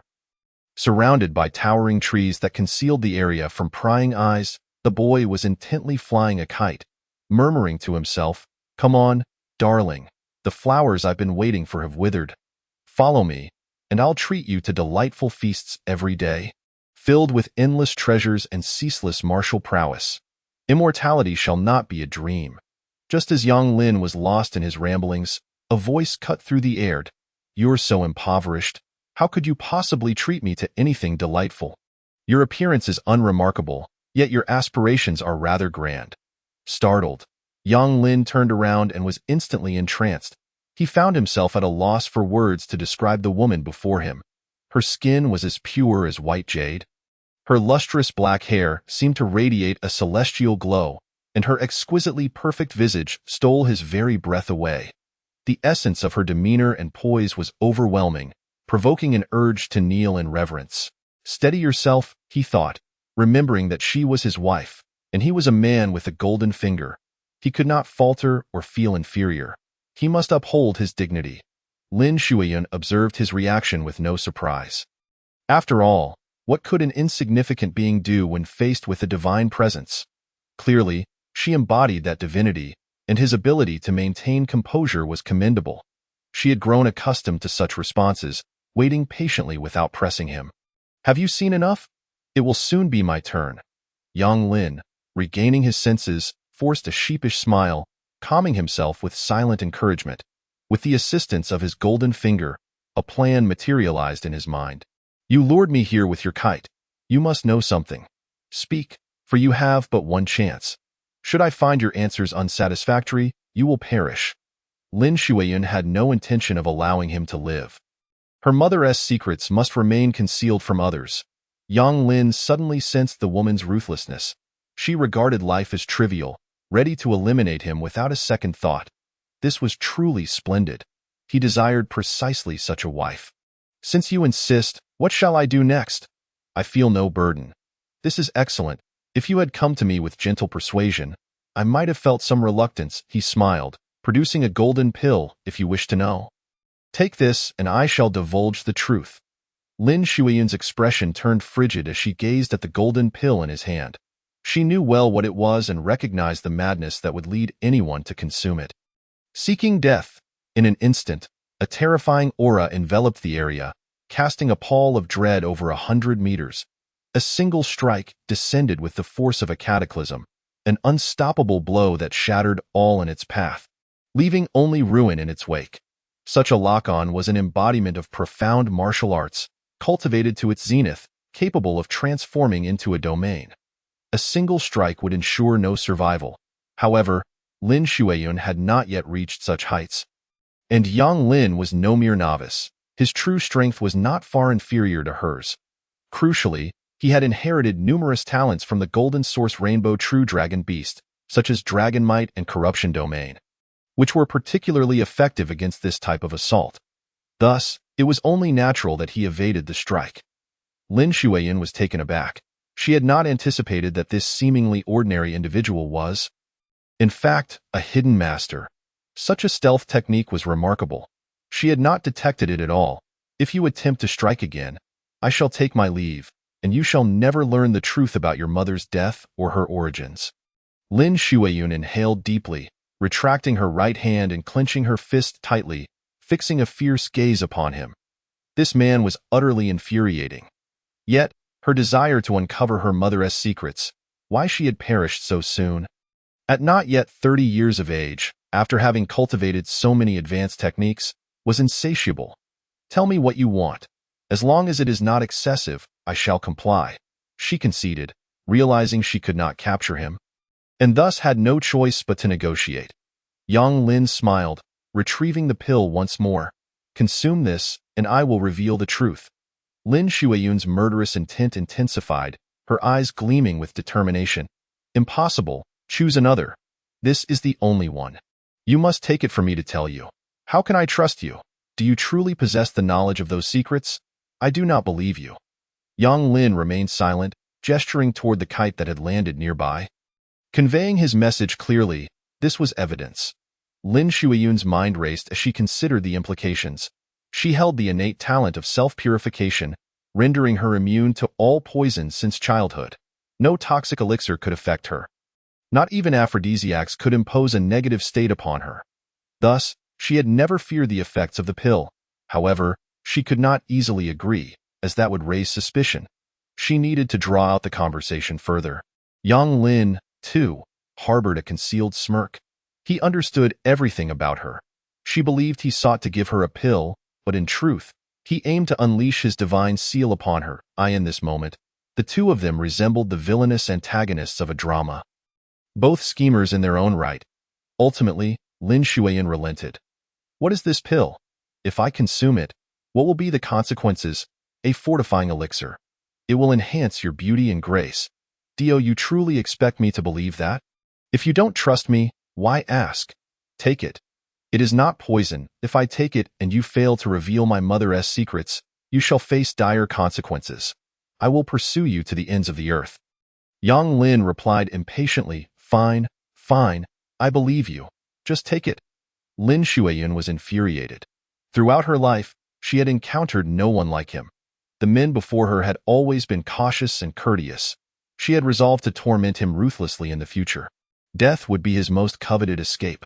Without further ado, she accepted the pill and swallowed it. Chapter 48. You are my wife. Hurry, there are enemies pursuing us. The moment Lin Shuiyun ingested the pill, her innate abilities surged forth, instantly negating the effects of the elixir. Just as she was secretly amused, a flash of golden light streaked past her, not particularly fast, yet not slow either, aiming directly for her forehead. Lin Shuiyun's heart raced. Under normal circumstances, she could effortlessly evade such an attack. The level of harm and assault posed no threat to her. Yet, with the effects of that pill, things were different. The operation of her self-purification talent was not without cost. In that fleeting moment, her vitality, spirit, and all her mental faculties would experience a brief stagnation. That minuscule flaw became Yang Lin's opportunity. The divine seal could typically only be used on animals, not humans. However, the golden finger provided a modified version of the divine seal technique. As for its effect, it manifested just as it did now. Lin Shuiyun raised her head, bewildered, scanning her surroundings, her mind in a daze. Who am I? Where am I? What am I to do? She pondered for an extended period, yet nothing came to her. Everything felt alien, even her own name was lost to her. Amnesia? How do I know the term amnesia? Yang Lin approached, feigning panic as he exclaimed, Yuner, are you all right? It is all my fault for lacking the ability to protect you from such harm. We must leave quickly. The enemy is close behind, and we cannot be discovered. Otherwise, we shall perish here as husband and wife. Upon finishing his words, he grasped her hand tightly and hurriedly departed, everything unfolding with a seamless fluidity, as if orchestrated by a master thespian, revealing the countless rehearsals Yang Lin must have undergone. Lin Shuiyun stared blankly at the scene before her, bewildered by the circumstances. She had a husband, they were being pursued, and they needed to escape without being detected. Yes, she would remember that much. But wait, what does husband mean? What does it mean to be a couple? She pondered these notions. While she was still lost in thought, the pair had already sprinted over 100 kilometers. Yang Lin chose backroads and secluded paths to evade pursuers, even stopping midway to apply makeup on Lin Shuiyun, transforming her into a rustic maiden, while her attire had to be changed as well. Instinctively, Lin Shuiyun clutched her clothes tightly, refusing to allow the change. Why, dear? Fear not, I understand you are gravely injured and have lost your memory, but we cannot afford to delay any longer. Oh, not be shy. After all, there is nothing about you that I haven't seen. We are like an old married couple. Lin Shuiyun felt an inexplicable discomfort. Ultimately, she could not resist. In the wilderness, her husband changed her clothes, leaving her in a simple, unadorned outfit. Though she instinctively disdained it, she was soon engulfed in her memories again. Yang Lin, meanwhile, had a nosebleed from the strain of it all. This is truly tormenting, I must ask. What is it like to personally assist a fairy in changing her clothes? If you can remain steady, I will be thoroughly impressed. Once they resumed their journey, they appeared as a young couple from a mountain village. With the woman's gaze vacant, resembling a naive country girl, her appearance ordinary except for her remarkably bright eyes, as if they could speak. Furthermore, her gait was particularly graceful, reminiscent of a genteel lady. Yang Lin, in an effort to conceal their identities, repeatedly cautioned her, do not walk like that. We must blend in, understood? And your eyes, do not make them so wide. Feign a vacant stare. Yes, just like that.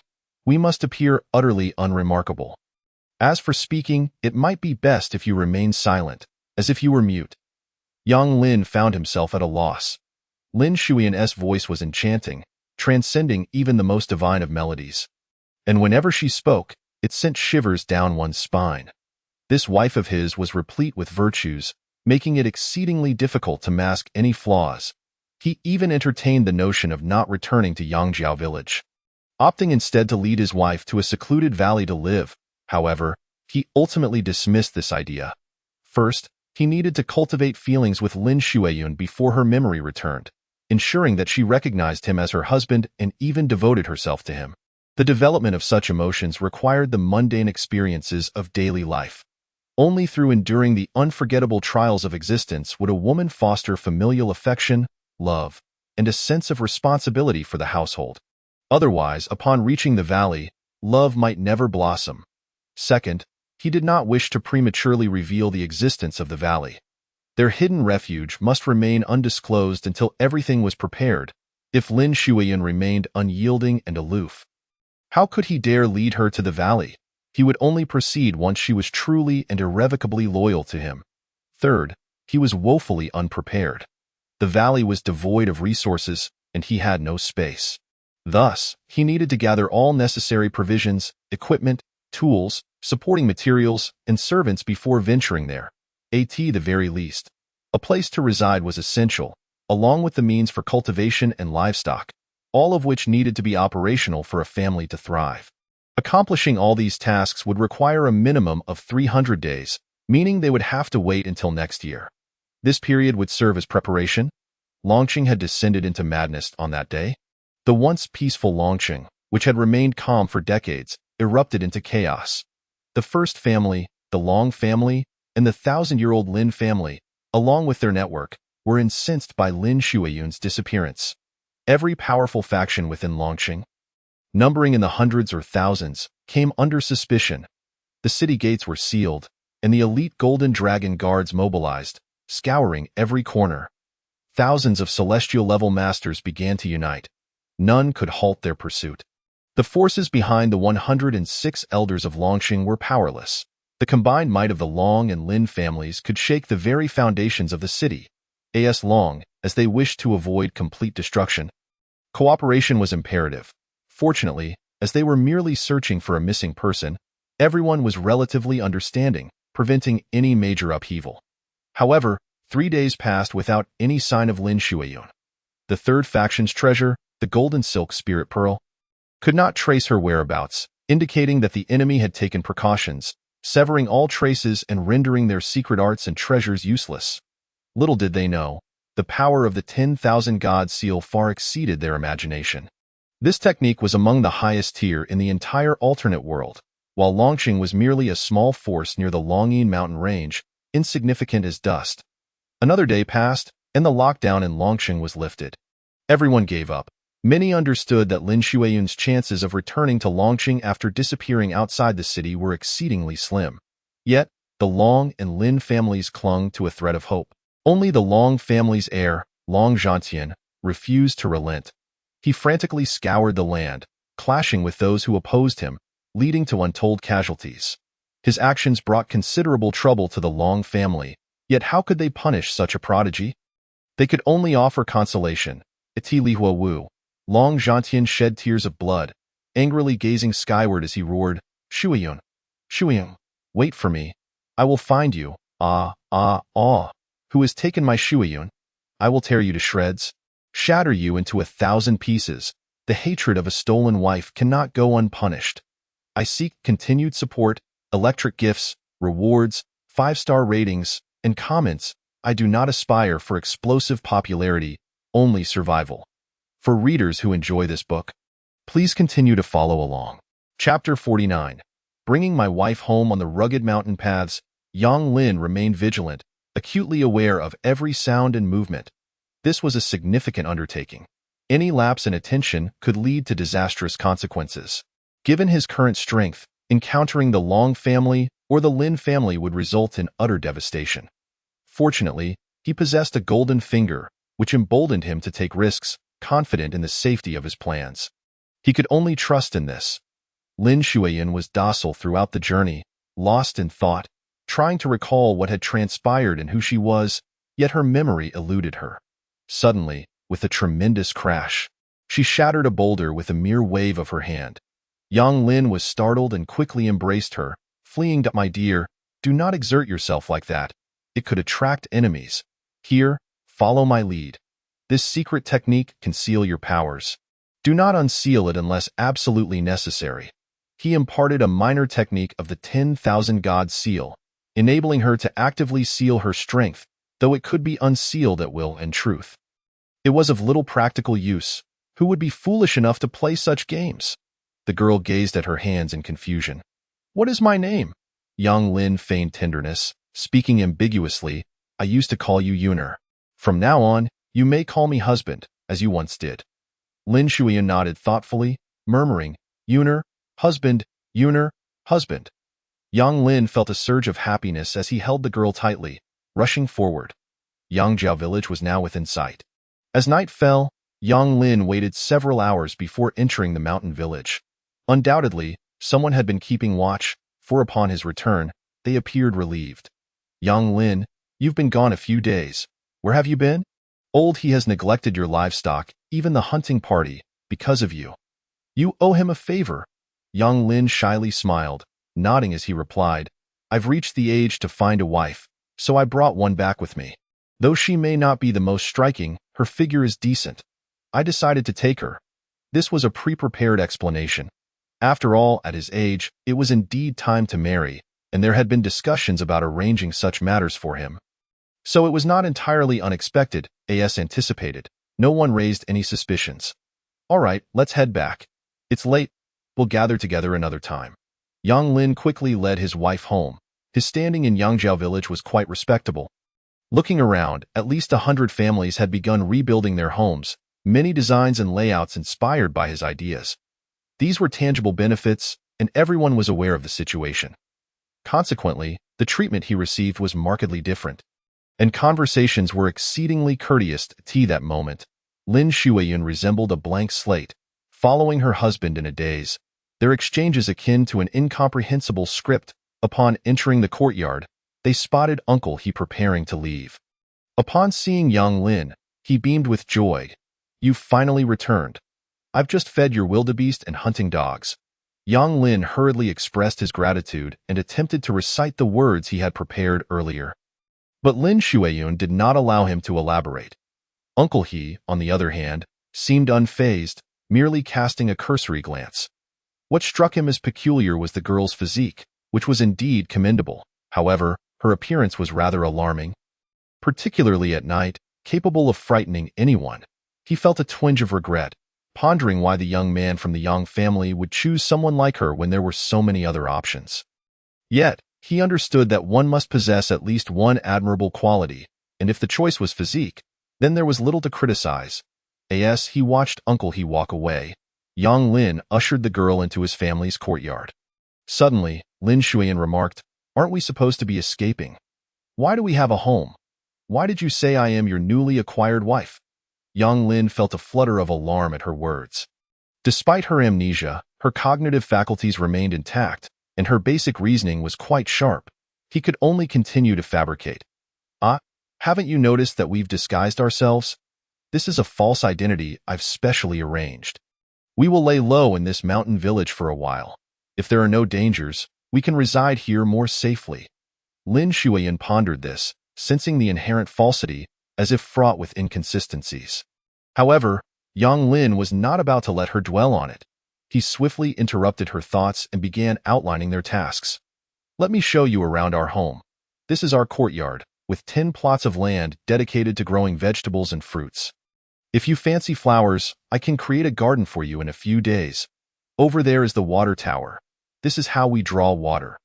Lin Shuiyan possessed a remarkable memory, recalling every detail with mere glimpses and sounds. Yang Lin firmly shut the courtyard gate before returning. Both had traveled all day and were quite famished. He himself had not enjoyed a proper meal in several days. Come, my wife, let us prepare a feast together, he said, retrieving ingredients from the basement. Unfortunately, the vegetable stock was significantly depleted, with only a few edible remnants remaining after discarding the spoiled ones. At this juncture, it is worth noting that the decay rate of items in this world was remarkably slow. For instance, leafy vegetables, which would spoil within a day on Earth without refrigeration, could last 3 to 4 days here, equivalent to over a week on Earth. Yang Lin surmised that this was due to different oxidation rules in this world, perhaps attributable to a lower oxygen content in the air or the presence of other peculiar substances. He was no scientist and had little inclination to delve deeper into the matter. Deciding to ponder it later, soon, the ingredients were prepared and in the presence of Lin Shuiyun. Yang Lin showcased his culinary skills, while the girl watched with wide eyes, eager to assist but unsure where to begin. Retrieve the plates from that cabinet and bring me the seasoning from that box. Second row, third one, he continued to instruct her. Is there a cloth? Wipe down the stove. Your hands are dirty. Go wash them. The warm, aromatic kitchen enveloped them, creating an atmosphere of domestic bliss. Lin Shuiyun appeared to have acclimatized to her surroundings. She gazed at the braised pork with curiosity. Try a piece, Yang Lin urged, offering her a morsel that included both fat and lean meat. Lin Shuiyun nodded in delight and took a bite, her eyes narrowing in pleasure. It was utterly delicious. Rich yet not greasy, tender and sweet without being cloying. Her taste buds awakened, and she clutched the dish tightly, unwilling to relinquish it. Don't rush. Place it on the dining table first. There are more dishes to enjoy together. Yang Lin coaxed, and reluctantly, she set the plate down. An hour passed, and 15 exquisite dishes filled the table.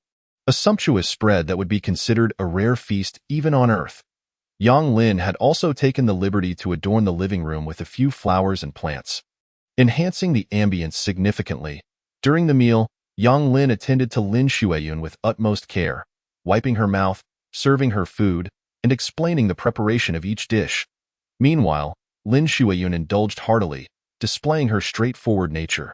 As both were peak practitioners of the Earth level, they naturally required substantial energy, and this banquet was barely sufficient to meet their needs. In the end, they left nothing behind, and Lin Shuiyun, satisfied, patted her belly, gazing out into the night, feeling an inexplicable sense of security. Yang Lin did not let her clean up. He took care of the remnants himself before setting out 2 lounge chairs, a small stove, tea kettle, cups, pastries, and more. While this world did have tea, the variety accessible to ordinary folk was undoubtedly subpar. However, Yang Lin had a method. The tea leaves he acquired from the merchant caravan had been expertly roasted and mixed with wild milk and sugar, creating a delightful milk tea. To ensure a long-term supply, he had previously collected wild buffalo milk and converted it into powder, amassing a reserve of about 14 to 15 pounds, sufficient for the short term. But he would need to raise dairy cows for sustained supply. Lin Shuiyun accepted the teacup, sipping the rich milk tea with a smile, her eyes lighting up as she looked at her husband, nodding repeatedly. It's delicious, really delicious. Then I shall prepare it for you every day, Yang Lin replied, indulgently. The couple then reclined leisurely on the balcony, savoring milk tea and pastries as time drifted by. Yang Lin, captivated by her beauty, ventured into the inner room to fetch a damp towel, gently assisting her in cleaning up. In an instant, the breathtaking beauty of a fairy appeared before him, leaving him momentarily spellbound and restless. My dear, it's time we rest. It's late. Lin Shuiyun nodded, feeling that her husband was now the closest person to her, and thus she would comply. She followed him into the master bedroom. The bed, measuring 4 meters wide and 5 meters long, was quite ordinary in this world but felt rather spacious for the couple, both of whom stood under 2 meters tall. Lin Shuiyun naturally lay down on the bed, ready to sleep, but then, a wave of unease washed over her. Yang Lin, unable to contain himself, was no paragon of virtue nor a pretentious individual. He had engaged in everything but would suddenly adopt a demure demeanor at the last moment. That would be absurd. He understood that such matters must be approached with decisiveness. Any hesitation could lead to lost opportunities. Who knew when Lin Shuiyun might regain her memories? If it were to happen tomorrow, he would have no chance left. Only by taking bold action could he seize the initiative. If the day came when she did remember, she would simply have to endure. This was Yang Lin's plan. Sinister and villainous, yet unavoidable. When one has nothing and wishes to pursue a goddess, one must employ strategies and tactics. Otherwise, one might never taste a hot meal again. I feel a bit warm. Please don't snuggle so close. No, dear wife, have you forgotten? This is how couples must behave. Is that so? Of course, Let me teach you. No, don't move. I'll handle this. The girl trembled, her heart racing for reasons unknown. Her mind felt hazy, as if something monumental was about to unfold. Clothes rustled as they slipped away. Her hands clutched his back tightly, and bloodstains began to appear. Yang Lin winced in pain. Tonight, as the dew of jade meets, it surpasses countless encounters in the mortal realm. A question arose. If a fairy descends to the mortal world, is she still a fairy? The answer. Of course, she transforms from a little fairy into a grand fairy. The next day, Lin Shuiyun awoke from her slumber, feeling utterly uncomfortable, soft and sore all over.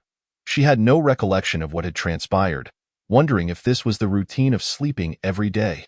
Confused, she contemplated the peculiarity of such a process. She intended to rise but was swiftly restrained by the quick-witted young Lin. Stay in bed. I've prepared a lavish breakfast for you. Eat, and let me know what you fancy for more. On the bed lay a contraption that, when assembled, transformed into a 4-meter-long, 1.5-meter wide adjustable board, serving as both a dining table and a workspace. Yang Lin brought over an array of breakfast items: steamed buns, stuffed pancakes, egg pancakes, stir-fried vegetables, porridge, soup, and of course, nourishing medicinal dishes. Lin Shuiyun found the spread strange but, for reasons she could not fathom, indulged without guilt. Her confusion deepened as she pondered the oddities surrounding her. What was truly amiss? While eating, she fell into contemplation.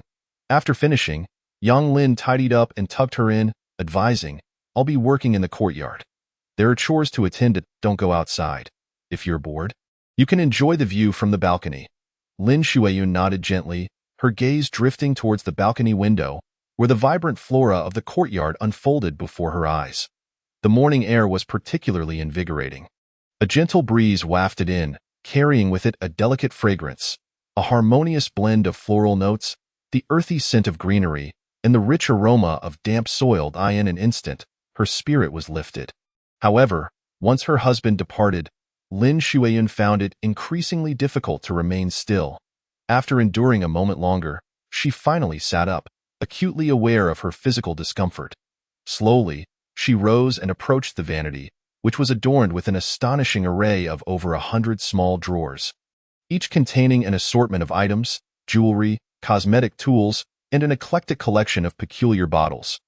Although she was uncertain of their purposes, a sense of familiarity compelled her to select a wooden comb. Instinctively, she began to deftly style her hair. After a considerable time, it dawned on her that she possessed the ability to do so, plunging her into a contemplative state.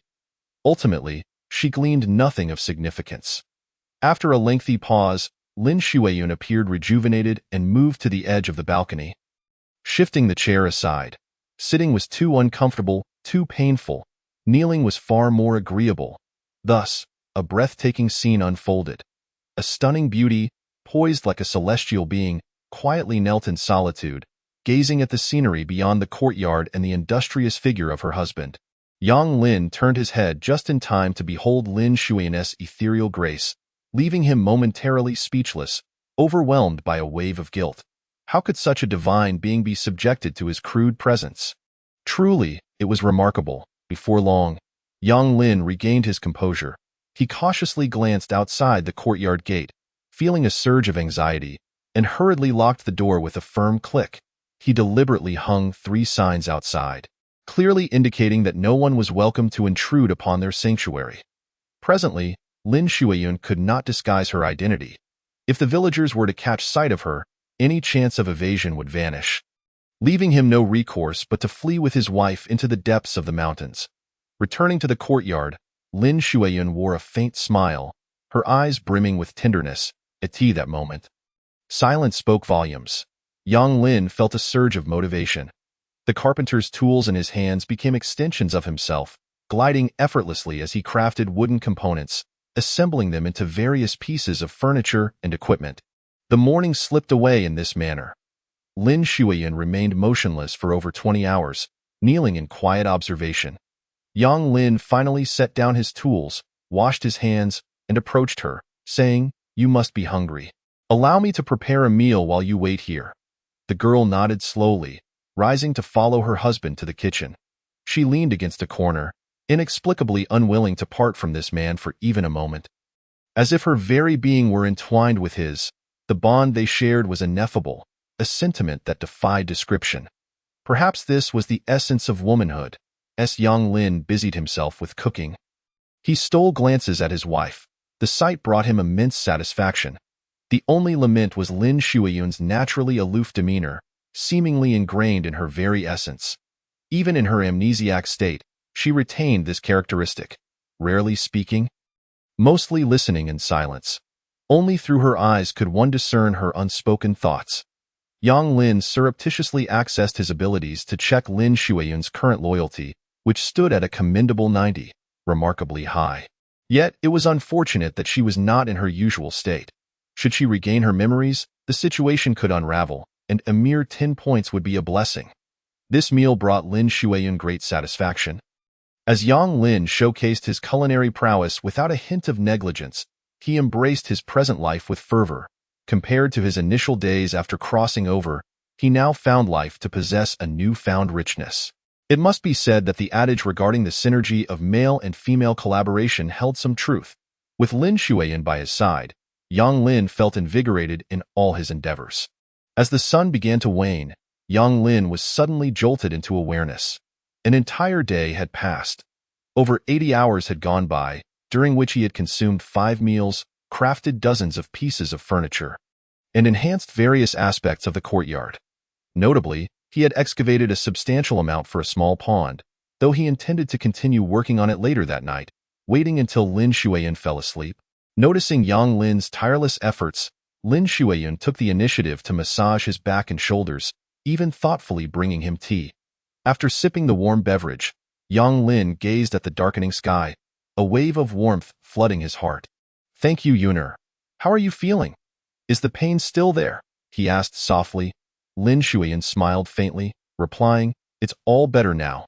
Indeed, as a peak Earth-ranked warrior, such minor injuries would heal swiftly, even after enduring over 80 hours of exertion.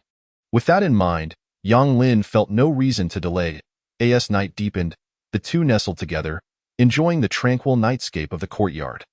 Yang Lin had taken care to adorn the area with candlelit lanterns. In the darkness, the flickering flames illuminated the surroundings, transforming the trees and flowers into an enchanting spectacle that was remarkably captivating. A gentle breeze stirred, bringing a refreshing coolness, as Lin Shuiyun leaned gently against Yang Lin's shoulder. Her gaze lost in the distance. "Husband, would you recount the stories of our past? I truly cannot remember a thing," she murmured, her voice as soft as a dream. Yang Lin clasped Lin Shuiyun's hand tenderly, replying, "There's no rush. We shall wait for a suitable time. The night is already late. You should rest." Lin Shuiyun expressed her unease. "Does this mean we must go through that process again?" Yang Lin replied earnestly. "Of course, it is a necessity.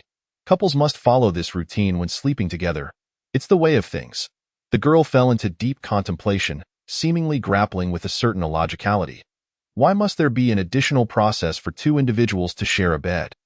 And furthermore, why could it not be halted? What could possibly be the reason? Yet, it was evident that Yang Lin would not allow her to dwell on such thoughts. With her clever little mind, should she unravel the truth, what happiness could he possibly claim for himself? Thus, he scooped her up in his arms and made his way toward the bedroom. Lin Shuiyun felt a profound sense of distress. The cost of amnesia was exorbitant, leaving her in a state of ignorance.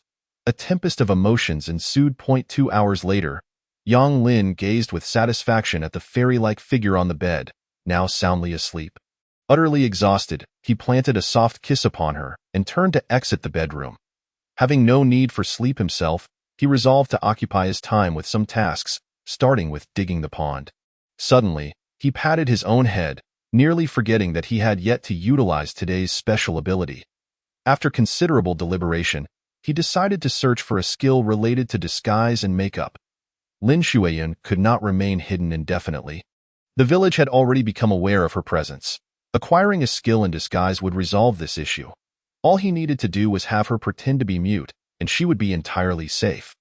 As for searching for skills pertaining to Earth, he ultimately opted for a makeup skill from that realm. In Yang Lin's eyes, that was the true divine art.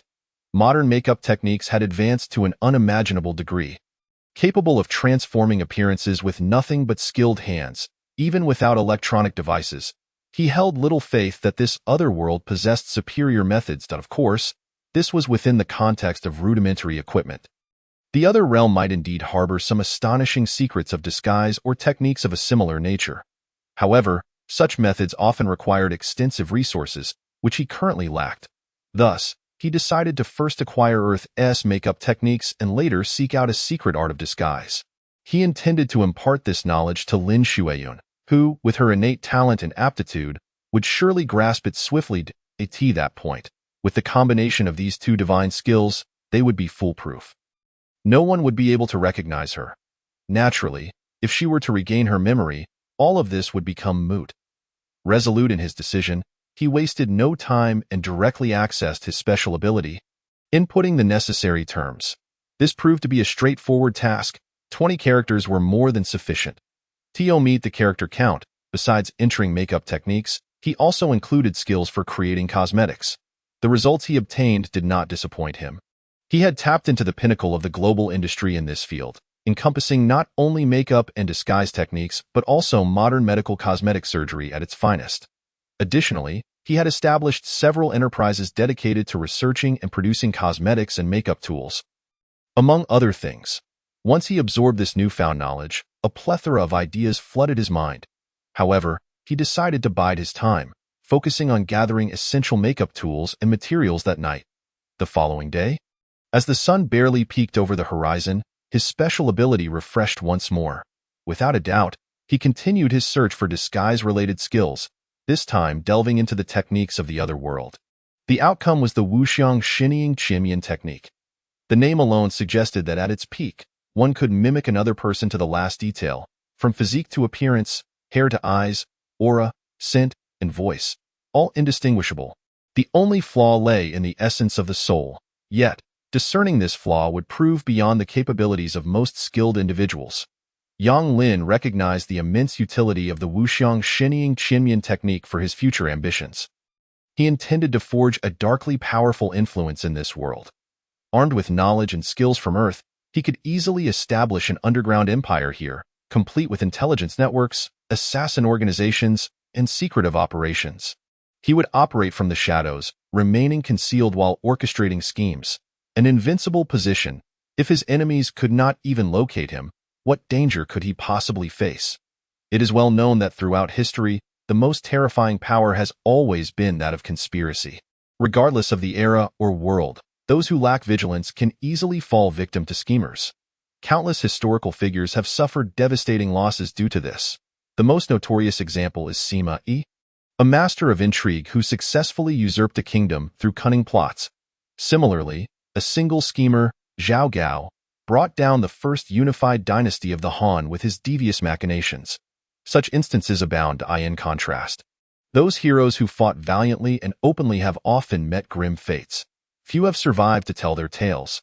Conversely, those who ascend to the pinnacle of power rarely lack their own shadowy methods. Who knows what they might have done behind closed doors? The distinctions are merely nuances. Yang Lin indulged in these musings and plotted his future. Lin Shuiyun stirred from her slumber. She opened her eyes, quietly observing the man bustling about in the courtyard. And for reasons unknown, a sense of unease washed over her. It felt as though a subconscious force was persistently tugging at her psyche. This internal conflict was starkly different from her emotions over the past 2 days. Initially, her heart brimmed with sweetness and security, but now a surge of anger had emerged, igniting an impulse to annihilate everyone around her. Lin Shuiyun was no fool.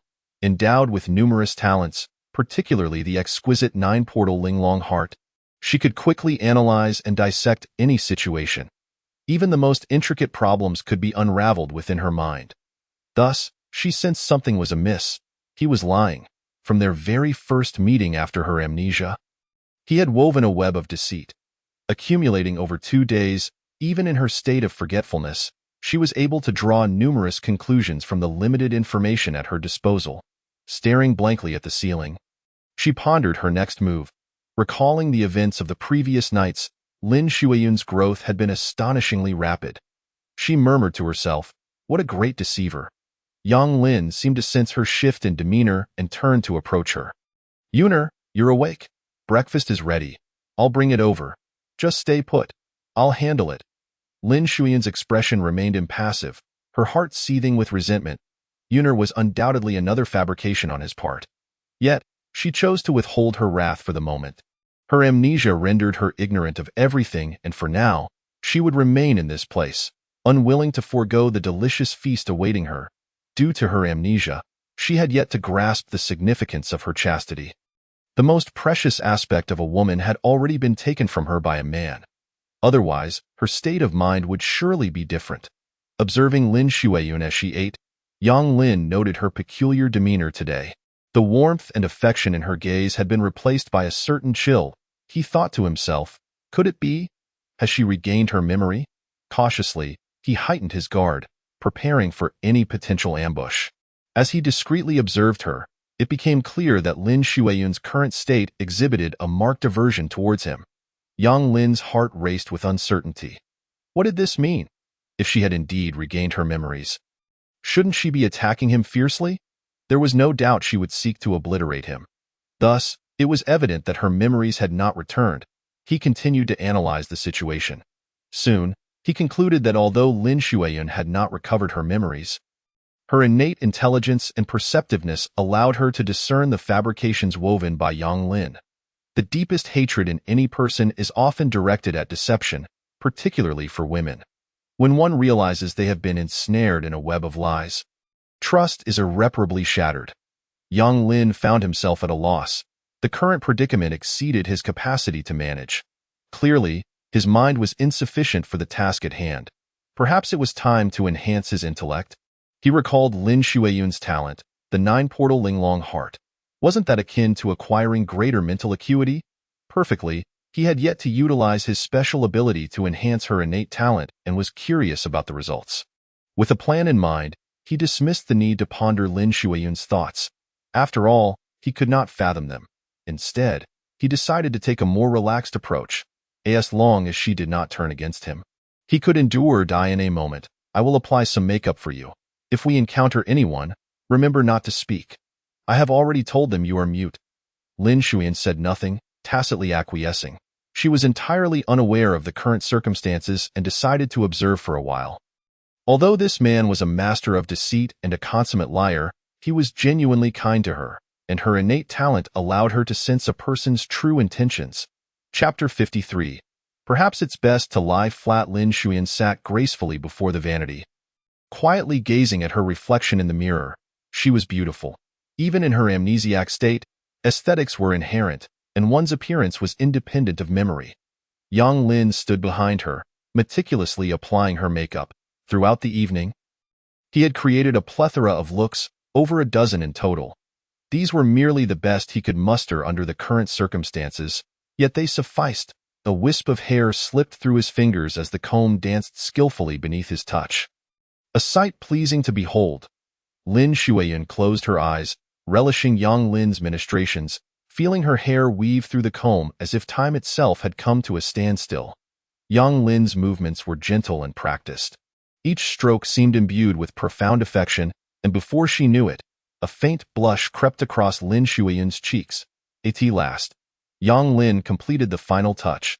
He set the comb aside, tenderly caressing Lin Shuiyun's cheek, and remarked, "You are truly beautiful." Lin Shuiyun opened her eyes, gazing at her reflection, utterly astonished by the beauty before her. Yang Lin admired her for a considerable time before reluctantly continuing. The pinnacle of makeup artistry is not to transform one into another person, but rather to enhance one's natural beauty, allowing the individual to shine even more radiantly. Of course, it can also render one utterly unremarkable. Before long, after half an hour had passed, Lin Shuiyun once again turned to the mirror and was instantly awestruck. The familiar figure was unchanged in size, lacking any garish embellishments. Yet, she was entirely different from before. Now, Lin Shuiyun resembled wild grass by the roadside, unnoticed by anyone, and even standing at the Dragon City gate. No one would dare believe this was once the renowned beauty of Dragon City, Lin Shuiyun. Her curiosity was piqued. How did you manage this with just these? She pointed at the dozen or so peculiar boxes atop the vanity. Yang Lin nodded, saying, "It's quite natural, really. There's not much difference from before, yet an indescribable disparity exists. This is the essence of makeup, to render you more beautiful or, conversely, more plain." Lin Shuiyan continued to gaze for some time before slowly remarking, "Are you so afraid I'll be discovered that you have something to hide from me?" Yang Lin chuckled awkwardly, opting not to respond directly. Instead, he changed the subject, saying, "I'm going to work now. You should rest. By the way, this evening, I will teach you a secret technique to adjust your state in advance. You can take a break. The evening will be more relaxed."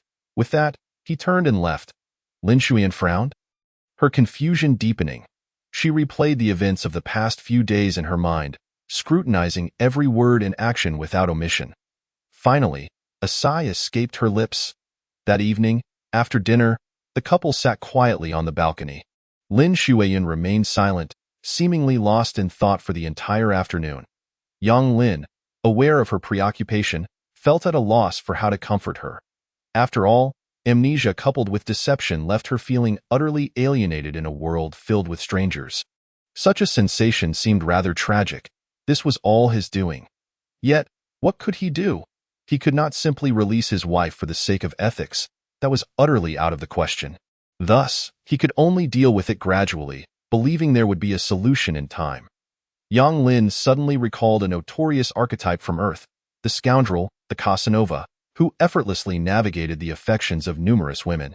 Many of them, despite lacking any noteworthy attributes, managed to win over one goddess after another. It was maddening.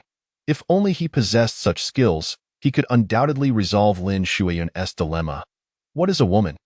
The reasons for her disinterest are typically few. Once those are addressed, her affection will naturally follow. Was he really to resort to some cheat sheet for seduction techniques? That would be utterly disgraceful. Yang Lin was still quite resistant to such notions. After all, familial bonds represented the purest sanctuary of his soul point. One could doubt love or engage in deception, but the daily life forged over the years could not be trifled with. He was unwilling to let their routine devolve into mere illusion.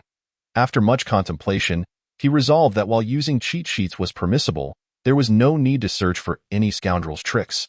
Instead, a more straightforward approach would do. Let the cheat sheet reveal how to make Lin Shuiyan unwaveringly devoted to him.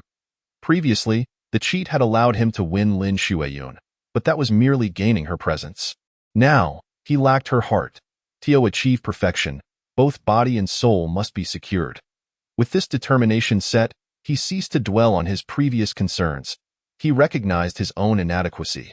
Without the cheat, he was nothing but a mere cog in the machine. Just as he had been on Earth. Even in this new world, little had changed. He could solve nothing. With her so close, he still found himself at a loss. Fine, he thought. Perhaps it was best to lie flat and let the cheat guide him. Yang Lin had completely relinquished his mental faculties, realizing that Lin Shuiyan, having lost her memory for only 2 days, could see through him clearly, patiently awaiting her moment. Talents such as hers were undeniable. Regardless of circumstances, this overwhelming advantage left Yang Lin feeling rather disheartened. Today, the cheat must bestow upon him a keen intellect, for he could not afford to remain a fool any longer. It was simply too frustrating. As these thoughts swirled in his mind, Lin Shuiyan finally spoke. "Did you not say you would teach me a secret technique this evening?" Chapter 54. "You truly deserve to die." Yang Lin turned to her, observing her cold demeanor, and nodded with a complex expression.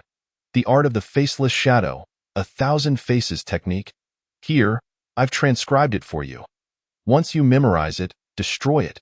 It must not be divulged." Lin Shuiyan accepted it, uttering not a single superfluous word. She opened it and began to read intently, revealing her ability to recognize characters. This world possessed many forms of writing. Dragon City alone had 3 official scripts. This was not a favorable sign, as it indicated that Lin Shuiyan's memories were beginning to resurface subconsciously. Yang Lin felt a surge of anxiety. This was happening far sooner than he had anticipated. The plan needed to be expedited. There could be no delays. Lin Shuiyan had an exceptional memory.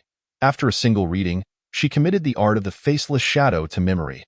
After reviewing it once more to ensure nothing was overlooked, She tossed it onto the kitchen stove, where the flames still flickered, ideal for eradicating evidence. "I'll be off. You keep busy." With that, she returned to the bedroom and locked the door. Yang Lin realized that there was no chance of sharing a bed tonight. The prospect seemed bleak for the future as well, unless she fell completely in love with him. Alas, they had only recently begun to enjoy a semblance of happiness. That night, the two engaged in their respective activities. Lin Shuyan practiced the art of the faceless shadow in her room, while Yang Lin worked in the courtyard, requiring no intense focus for his cultivation techniques. Whether it was the transformation of the 10,000 gods or the immortal sun visualization, both operated autonomously. As long as he was alive, the cultivation would continue, with speed entirely contingent upon his innate talents and resources. Therefore, he need not toil endlessly in training. Dedicating merely 4 or 5 hours each day to remedy his shortcomings suffices. This is the distinction of supreme martial arts, a concept beyond the wildest dreams of the ordinary. Meanwhile, Lin Shuayun is filled with astonishment at the Wuxiang Shinying Chimian technique. Despite her amnesia, she is still acutely aware of its extraordinary capabilities, truly miraculous. With this, could she not act with impunity in the future? If it fell into the hands of someone with nefarious intentions, they could wreak havoc without fear of detection or capture. A tailor-made boon for the wicked and those lurking in the shadows.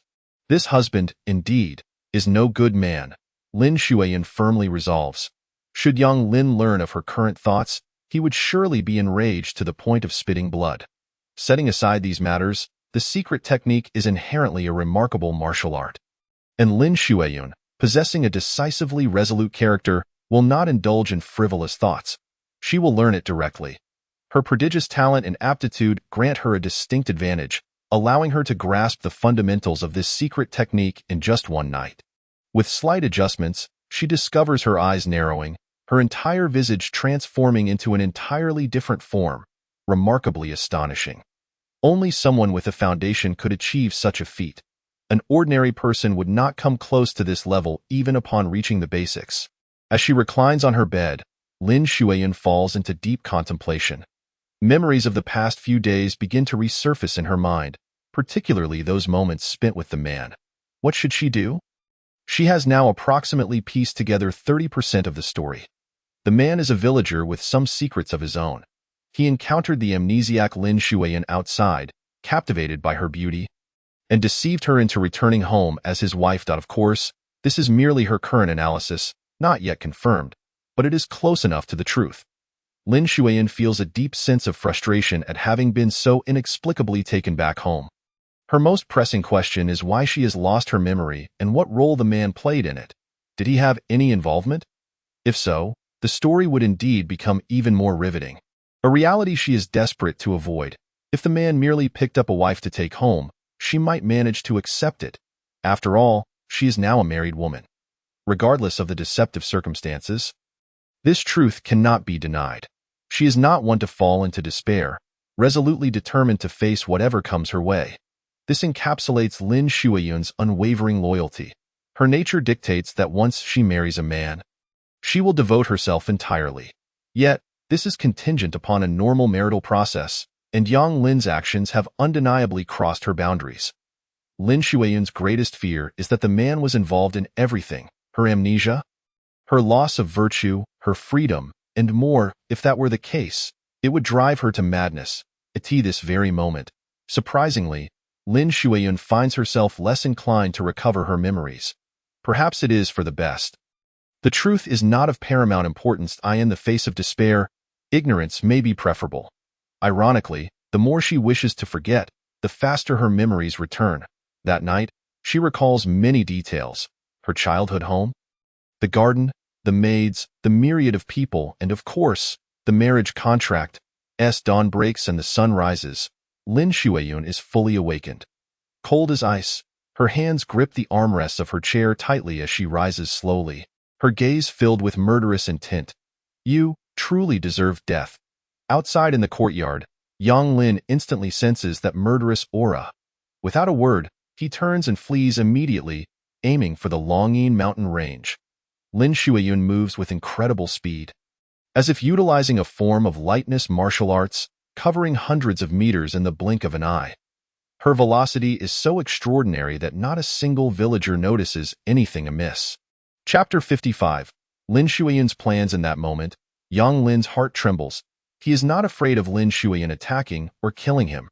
Rather, he cannot bear to face the situation. It is akin to being caught watching an embarrassing film, an indescribable sensation of social death. He committed wrongdoings and does not regret them, yet he struggles to quickly accept the unexpectedness of being caught in the act. He needs time to adapt. Thus, upon seeing Lin Shuiyan regain her memories, he scrambles to escape. It is not that he cannot fight back. With the enhancement of the Wanshan transformation and the integration of his talent with the Jin Yuan Kaizhen's dragon beast, his power is nearing the heavenly tier. In a genuine confrontation, even if he were to lose, Lin Shuiyan would not be able to harm him. In his panic, he plunges directly into the Longyin mountain range. He moves swiftly, yet he fails to anticipate that Lin Shuiyan's speed surpasses even his own. Yang Lin curses under his breath. There must be some secret technique or lightness skill at play. This is utterly unprincipled. Cheating behind him, Lin Shuiyan remains icy, her two great reservoirs of anger throbbing painfully, still not fully awakened from her memories. She follows at a distance, not rushing to catch up. Lin Shuiyan, too, needs time to acclimate to this sudden shift. Thus, they engage in a cat-and-mouse chase, remaining less than 1,000 meters apart, an uncanny synchronization.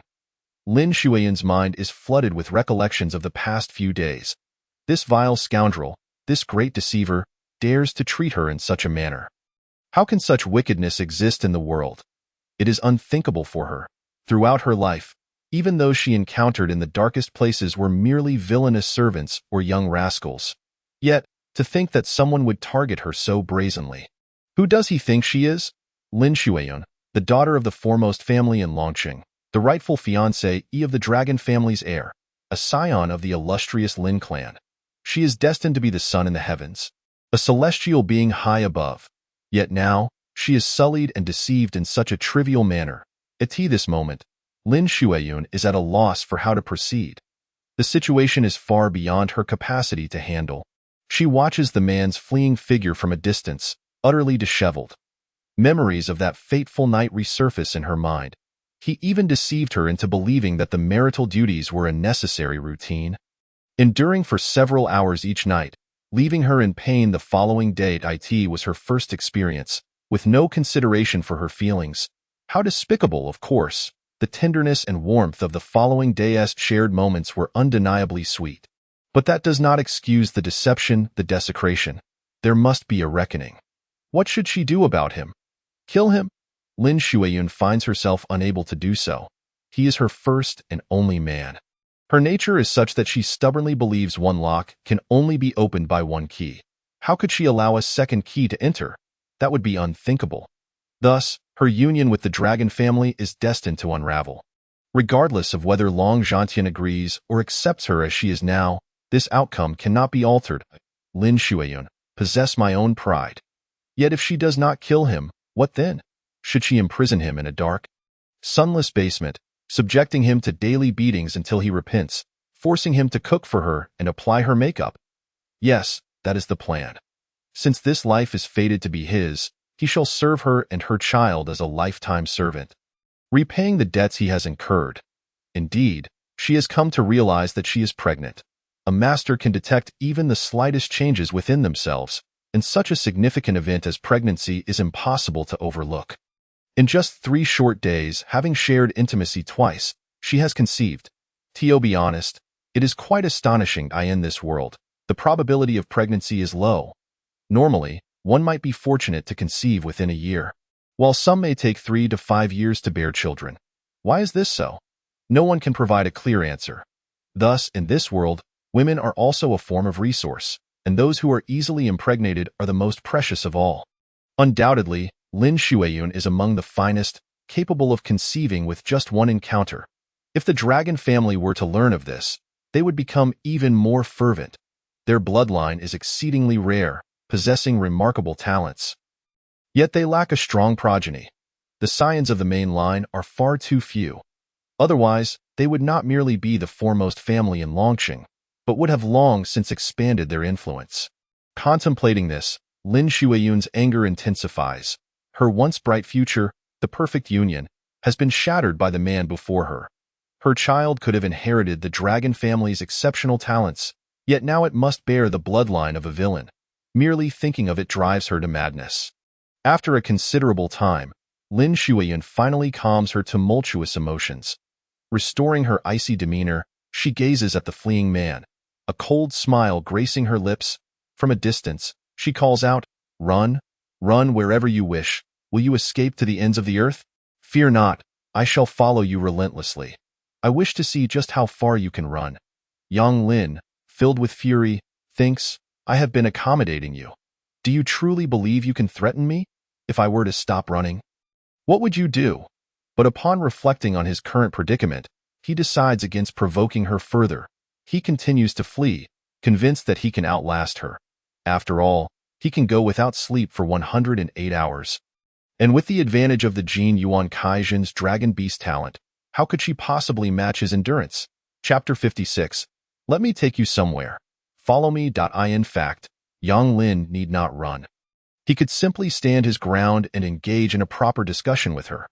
However, he is at a loss for how to communicate effectively. He lacks the insight. Suddenly recalling his golden opportunity, he feels a surge of hope. He almost forgot that he has yet to utilize it. Too preoccupied with fleeing, he decides to search directly. How can he make Lin Shuiyun accept him and settle down to live a life together? 20 words, plain and unadorned, so uncomplicated. In an instant, the information from the golden finger appeared. Yang Lin eagerly finished reading it. After a considerable pause, a smile emerged on his face. He contemplated for a moment, formulating a plan in his mind. There was no rush. This was not the time for communication. Thus, the two began their pursuit amidst the undulating peaks of the Longyin mountain range, shrouded in mist. With rugged terrain and bizarre rock formations, a veritable tapestry of diverse landscapes. This was Lin Shuiyun's first venture into such deep mountainous terrain. Her family had always forbidden her from taking risks, for the Longyin mountains were far from simple, especially when delving deeper, where hidden dragons and crouching tigers lurked, and one could never predict from which corner a mythical beast might spring forth. A mere sneeze could obliterate a multitude of celestial-level beings. With combat abilities like those of Lin Shuiyun and Yang Lin, they would scarcely be sufficient to merely tickle such creatures. Hence, Yang Lin was not foolish. He would not truly venture deep into the mountains, but instead circled around, gradually lingering near the secluded valley. Lin Shuiyun seemed to sense something amiss, yet remained undaunted, hanging on as she was curious to know how this man intended to handle the current situation. In her memories, he did not appear to be so simple after all. Firstly, he was aware of some details regarding her mother, which was undeniably true. Otherwise, how could the kite be explained? And he was even able to pinpoint her location accurately? Secondly, he possessed the means to seal her memories, adeptly seizing upon her slightest vulnerability, which was truly remarkable. Such abilities were non-existent in Longsheng. Finally, there was the unparalleled technique he had imparted to her. The Wuxiang Shinying Qinyan art. Such an extraordinary secret art was not available in all of Longsheng, its standards too elevated. Even distant divine dynasties, sacred lands, or divine sects might not possess it. Therefore, he must harbor secrets. After such an extended pursuit, Lin Shuiyun held a wish. She hoped that the man would provide an explanation, a reason she could accept. Though be frank, as long as it was not preposterous, she would undoubtedly believe him. If only to avoid rendering herself absurd. The path she chose, she would traverse to the end, even if on her knees. Who knew, the man merely fled, daring neither to pause nor to confront her. He exhibited no sense of responsibility. Lin Shuiyun's ire grew, and she truly wished to strike him down. He was given a chance yet proved useless. Where was the smooth talk from before? Where were the fabrications? Why did he not conjure a tale, speak, and she would surely believe him? Though she still intended to make him a servant to her and her mother, they would still need to coexist. Time passed swiftly, and the night deepened, the mountainous landscape more foreboding, the pitch-black space amplifying solitude and darkness. As a girl, Lin Shuiyun had never ventured into the wild, let alone the mountains. Thus, despite her exceptional talents, She felt a twinge of anxiety. The key issue was that she was growing increasingly fatigued and somewhat drowsy. "You can truly run," she remarked. Lin Shuiyan halted as the man ahead did the same. Yang Lin crouched down, leaning against a tree. Meanwhile, the woman found a rock and sat gracefully, her gaze fixed intently upon him. Their eyes locked in the dark space, undeterred by the shadows, for both Yang Lin and Lin Shuiyan possessed night vision. Gazing at the man before her, Lin Shuiyan's mind replayed scenes from their recent interactions. The meals he prepared, the tenderness shared in bed, his hard-working silhouette in the courtyard, the ease with which he presented himself at the vanity. The warmth of his hands, she recalled kneeling on the balcony, accompanying him. Memories surged forth, too difficult to forget. Women are inherently emotional beings. Even the most formidable among them are not exempt, though they may suppress it. "I will take you to a place. Follow me," Yang Lin declared, ignoring her words. After a brief rest, he rose and continued to sprint. Lin Shuiyan, intrigued, followed closely. Soon they arrived above a valley. "Come, descend. There is a surprise." With that, Yang Lin leaped down. Lin Shuiyan felt no concern for the man harming her. After a day of pursuit, they both understood their intentions, seeking an exit, and would not harm one another. When the secluded haven came into view, Lin Shuiyan was utterly astounded. It was breathtaking. The first sight was a sea of flowers spanning hundreds of acres, a riot of colors, all extraordinary blooms. Above them danced thousands of butterfly spirits, each uniquely shaped, yet all exuding an exquisite beauty, evidently of mythical beast caliber. Surveying the surroundings, both the flower field and the butterfly beasts radiated a seven-colored glow in the night, a spectacle too remarkable, too incredible. Such a scene had never been documented in Longcheng. It was not merely her lack of knowledge. Chapter 57. A flawless tale. Lin Shuiyan was momentarily captivated, forgetting her predicament. Suddenly, an embrace. Yang Lin wrapped his arms tightly around her from behind, first ensnaring her hands, then securing her legs, rendering her immobile. Simultaneously, his head leaned in from the left, pressing closely against her face. "Isn't it beautiful here?" Lin Shuiyan was momentarily stunned, failing to process that she was being flirted with. "How dare you?" Though her memories had returned, that period was not her conscious awareness, making this her first close encounter with a man, especially in such an intimate posture. Fury ignited within her. She struggled fiercely, yet discovered the man's strength was formidable and his methods cunning. She could not break free. Resolutely, she attempted to headbutt him, but Yang Lin swiftly anticipated her move and turned his face toward her. Thus, the attempt to collide failed. How can you be so shameless, you scoundrel? Let go of me!" Lin Shuiyan was infuriated, nearly at a loss for words. Having never encountered such tactics in her life, she was always treated as a celestial being, handled with utmost care. Yang Lin appeared enraptured, savoring her fragrance. "I want tea, let go. Do as you please." Thus, the two remained in this state for over 2 hours. Lin Shuiyan expended an undetermined amount of energy but could not escape. Coupled with the day's fatigue, she finally leaned softly against him. With a languid sigh, she said, "You may explain now. I am listening." Yang Lin, embarrassed, chuckled softly. This was a direct confrontation, almost as if the steps were laid at his feet. He wasted no time, organizing his thoughts. "We are a destined pair. Your mother is a noble of the Huaxian divine dynasty, and I too hail from the Huaxian divine dynasty, in this unfamiliar land. We are the only ones who are kin, wouldn't you agree?" Lin Shuiyan was instantly convinced, believing 99% of his words. The remaining fraction stemmed from her distrust of this rogue. What was the Huaxian divine dynasty? Such a power did not exist in the vicinity of Longqing. Yang Lin scoffed. "What is Longqing? Among the numerous regions surrounding it, only the Qinyu sacred land holds any merit. The rest are inconsequential. Thus, what of the Long family, what of Longqing? They are unworthy of you. Only I am your rightful choice, and likewise, you are the only choice for me. Otherwise, I would not have sought you out in Longqing." Lin Shuiyan was now wholly convinced by this narrative. It aligned perfectly. Otherwise, there would be no explanation for how the man knew of her mother, why he knew her, or how he possessed the Wuxiang Shinying Chimyan art. A secret technique. Additionally, what of the ability to seal her memories? If he hailed from a powerful divine dynasty, it all made sense. Yet, a further question lingered. Then why did my mother and your kin end up in Longqing? Yang Lin felt a stirring within. This was the crux. With a sigh, he responded, "It is due to blood feud, nothing peculiar. Merely a struggle for power. Your mother's true name is Li Yuxia, and our Yang family was once part of the noble class in the Huaxian divine dynasty. But we were purged by those in power, forcing us to scatter. Thus, our families found their way to Longqing. Your mother joined the Lin family out of despair and severe injury, abandoning thoughts of returning home. Intending to settle here. Who could have foreseen that after giving birth to you, her injuries would flare up so rapidly? In just a few years, she passed away, never even informing us of the Yang family's circumstances." Lin Shuiyun turned her head, her gaze penetrating as she scrutinized his expression, her mind racing with thoughts of the tale. She found no flaws, yet could not shake the feeling that something was amiss. "You wouldn't be deceiving me again, would you?"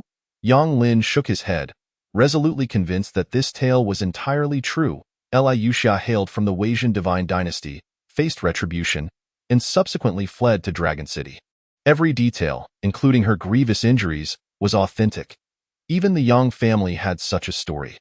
The sole distinction, however, lay in the fact that the genuine Yang family had perished on the very road while escaping with Li Yuxia. He was an impostor. Yet Yang Lin believed that assuming the identity of this Yang family was quite advantageous, as it would at least provide him with a lineage. After all, the true self of a humble mountain village hunter was hardly impressive. And he felt embarrassed about his prospects in developing a family or pursuing romantic interests. Regardless, as a transmigrator, he felt no remorse for abandoning his former identity. It was of little consequence, frankly speaking. Without a golden finger, the origins of Li Yuxia and the Yang family would inevitably be submerged by the tides of history, leaving no one to remember what had transpired. Therefore, this narrative was devoid of flaws. Lin Shuiyun would never uncover the truth. Yang Lin was now secure, his origins firmly established in the annals of history. As for his experiences in the mountain village, the existence of the Wuxiang Divine Shadow Thousand Faces technique provided ample justification. He was merely playing a game of substitution, concealing the truth. Was that not permissible? Indeed, Lin Shuiyun ultimately believed him, unable to discern any cracks in the facade. Then you ought not to act in such a manner. Could you not engage with me in a more civil manner? Yang Lin protested vehemently. How am I to converse with you? Your temperament mirrors that of your mother, devoutly loyal to the institution of marriage. Given your character, even if I were to weave a tapestry of enchanting words, you would remain steadfast in your engagement. Thus, I am left with no choice but to resort to such desperate measures. Alas, this is exceedingly difficult. How could I possibly stand idly by and watch you wed into the trifling dragon family of Dragon City? Do they deserve you? You are a princess of our Weijian divine dynasty. Of noble blood, such a union would be an affront, one I shall never permit. Yang Lin declared with unwavering conviction. Wait, that doesn't add up. You should be of a similar age to me. How could you possess such knowledge of my mother and her character? Lin Shuiyun seized upon a flaw. Yang Lin swallowed hard. This topic was one he had introduced himself, deviating from the plan laid out by his golden finger, and it had indeed led to a slip. However, he remained composed and continued to fabricate. Previously, my Yang family had an old servant who imparted this knowledge to me. Unfortunately, he passed away a few years ago, and no witnesses remain to disprove my claim. It's a flawless excuse. Lin Shuiyun narrowed her eyes, uncertain whether to believe this grand deceiver, who had yet to utter a single truth.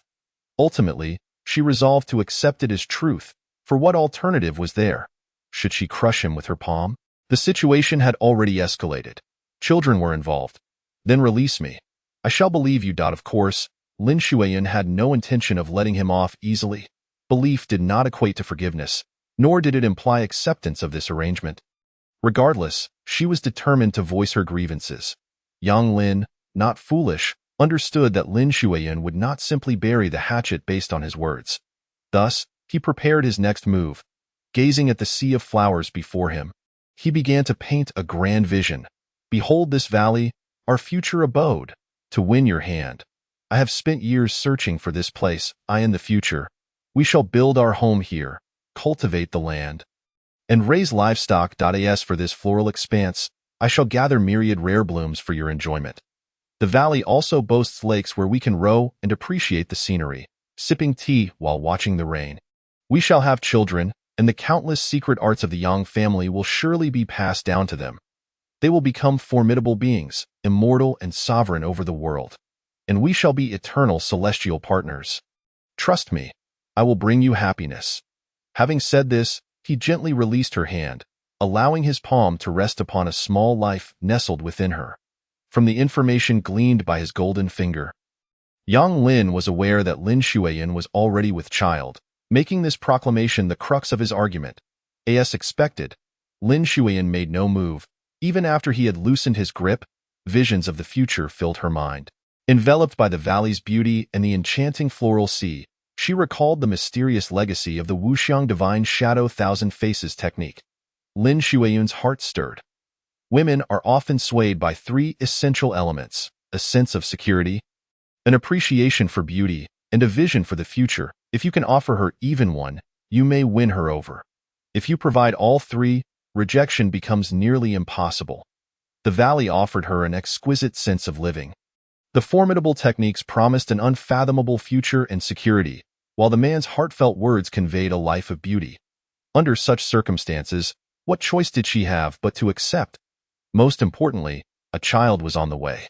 In truth, she had little choice in the matter. Were it not for the impending arrival of their child, none of this would have held significance. Did she truly lack a sense of security?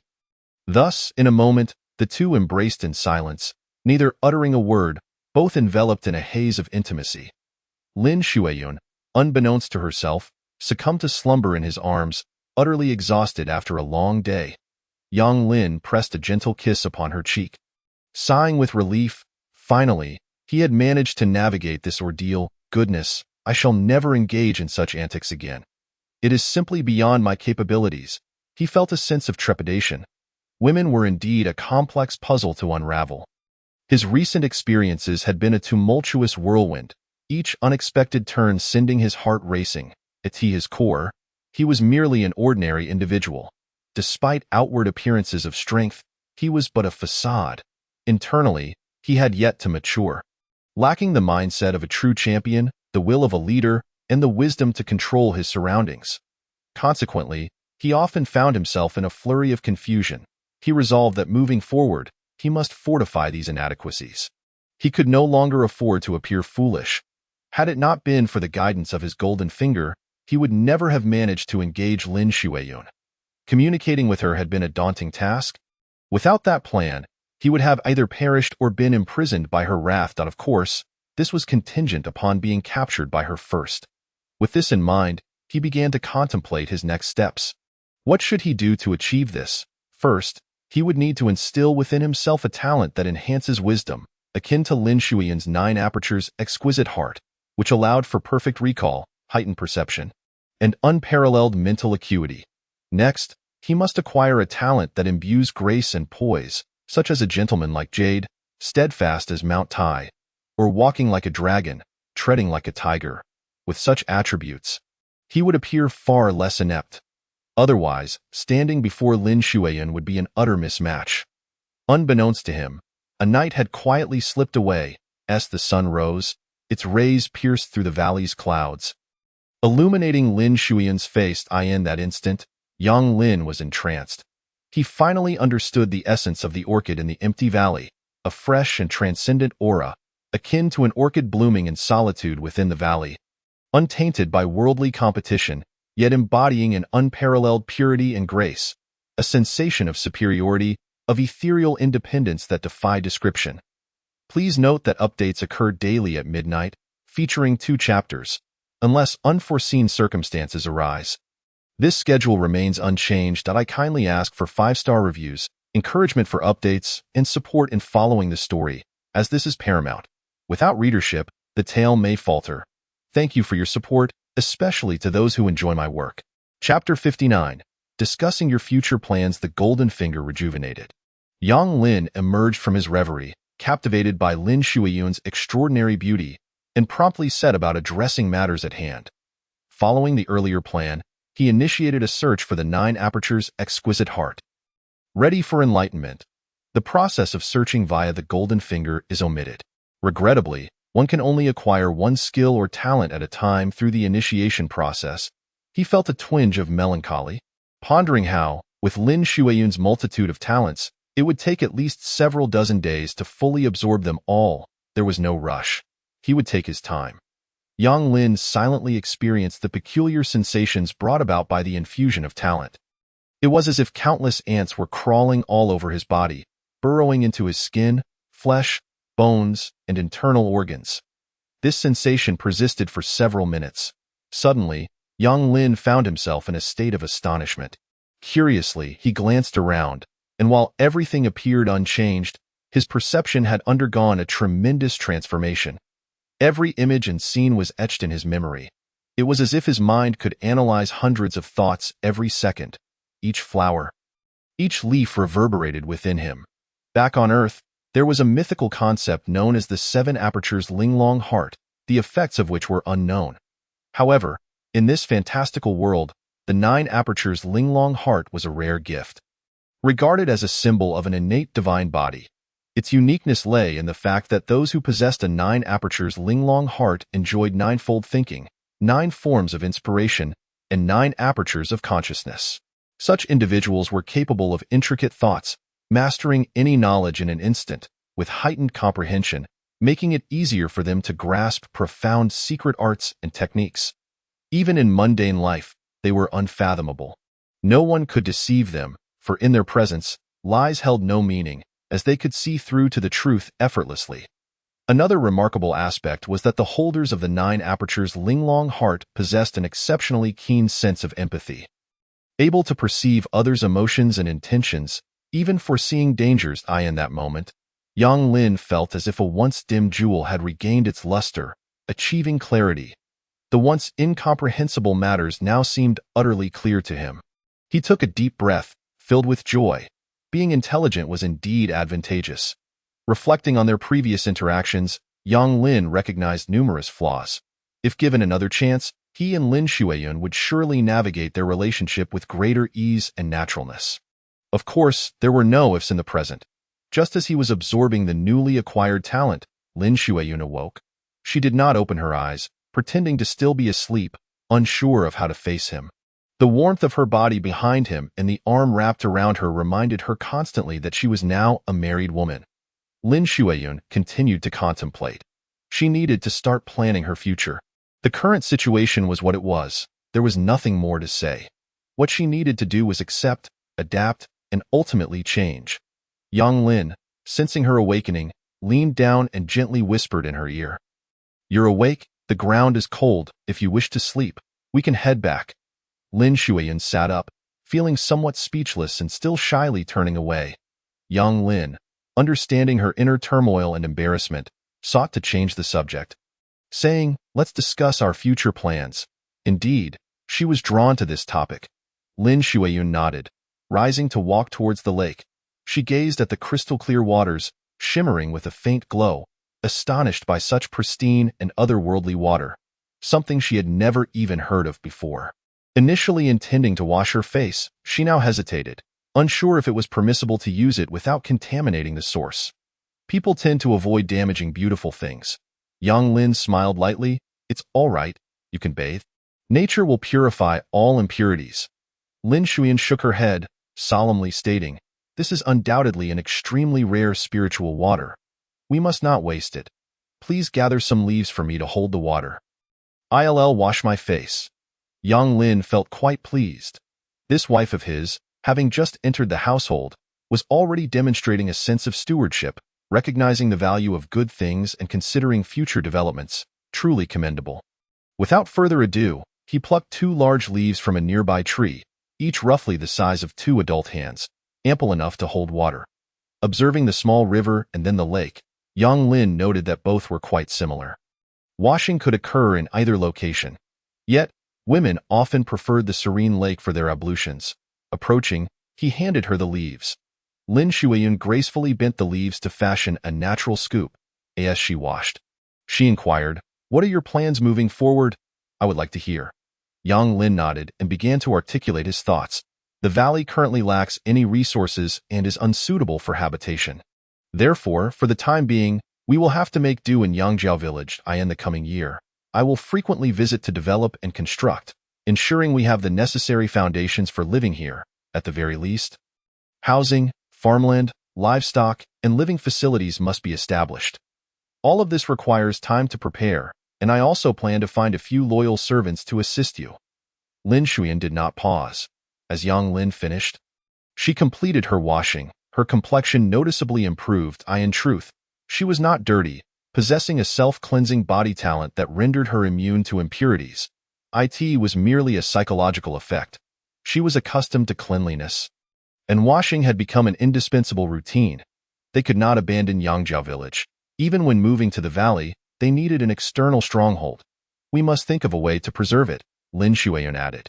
Yang Lin contemplated her words and nodded. Indeed, the estate at Yangjiao village was an excellent stronghold, safe, concealed, and, crucially, resilient under scrutiny. It would not reveal any flaws, appearing entirely natural. For the Yang family, it was of utmost importance. Chapter 60. Acceptance. Let us return. A day has passed, and we must not arouse suspicion, Yang Lin suggested. Lin Shuyan surveyed the surroundings, reluctantly gazing at the valley. She adored this environment, which felt like a paradise. And the thought of living here in the future filled her with joy. Alas, they could not stay for now. She nodded. Let us go. Should I apply some makeup, or will you do it? Yang Lin shook his head. Your wuxiang shinying chimyan technique should be well practiced by now. There's no need for my assistance. Just use it as you wish. After all, no one in the mountain village has seen you these past few days. Uncle, he has seen you once, but that was at night, and he certainly did not scrutinize you. As long as your figure is similar, it will be easy to pass. Lin Shuyan nodded in agreement. Without further delay, she began to channel her energy, executing the wuxiang shinying chinmian technique, subtly altering her skin and facial features. In an instant, she transformed into an unremarkable visage. This technique was perilous and crucial. It must be kept secure and not carelessly shared. Lin Shuiyun gazed at her reflection on the lake surface, her features clear before her, and she mused. Hearing her words, Yang Lin felt a stirring within. Evidently, she was subtly expressing her acceptance of reality and her integration into the Yang family. In the past, he might not have grasped the nuances of her sentiment, but now, with the 9 apertures Linglong heart, he immediately understood her meaning. This feeling was delightful.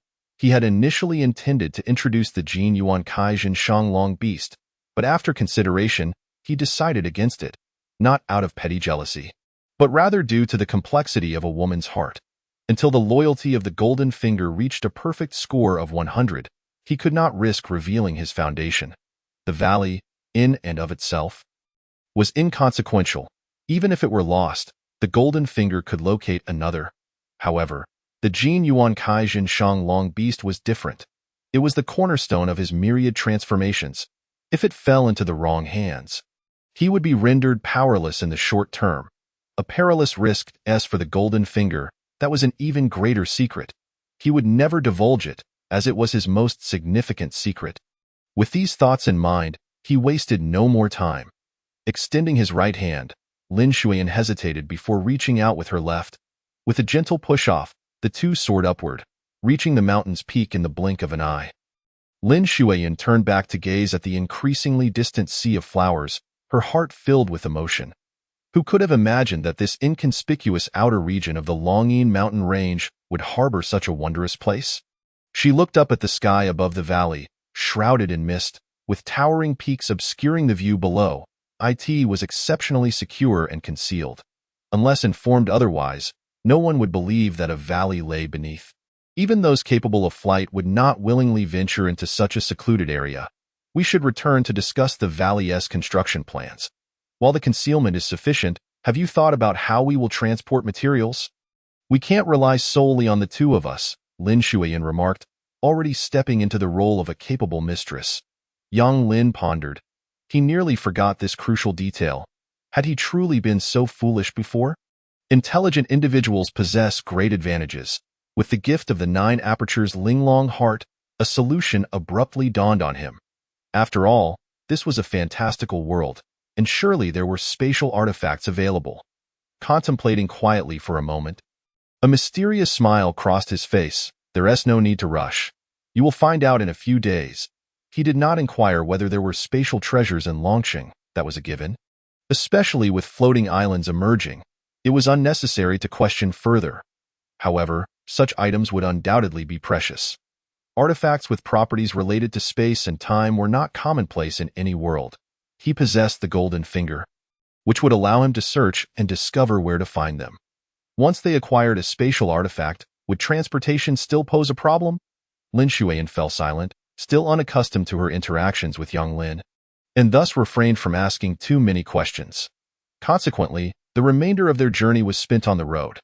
The outbound trip had taken an entire day, whereas the return only required a little over 3 hours.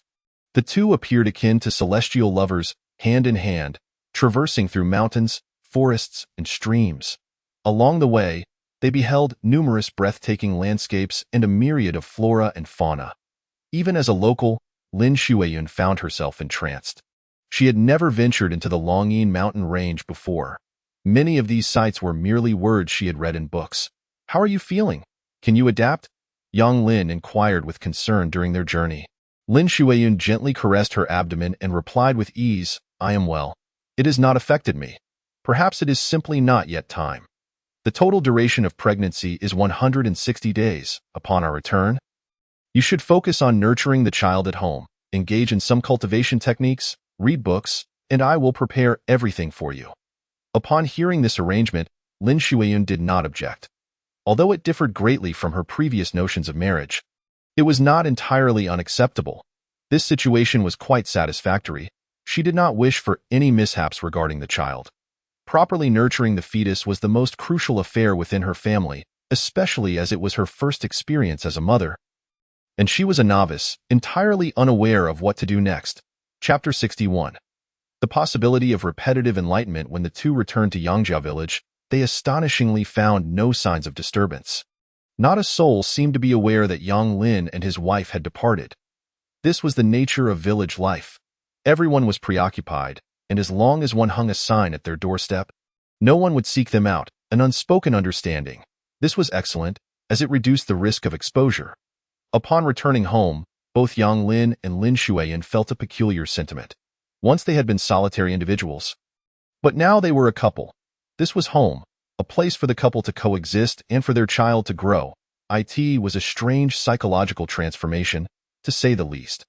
Yang Lin took the initiative to assist Lin Shuiyan into the house, moved a reclining chair onto the balcony in the living room, boiled water, and prepared the teapot and cups, adding milk tea as well. "You rest for a moment. I will prepare dinner. What would you like to eat?"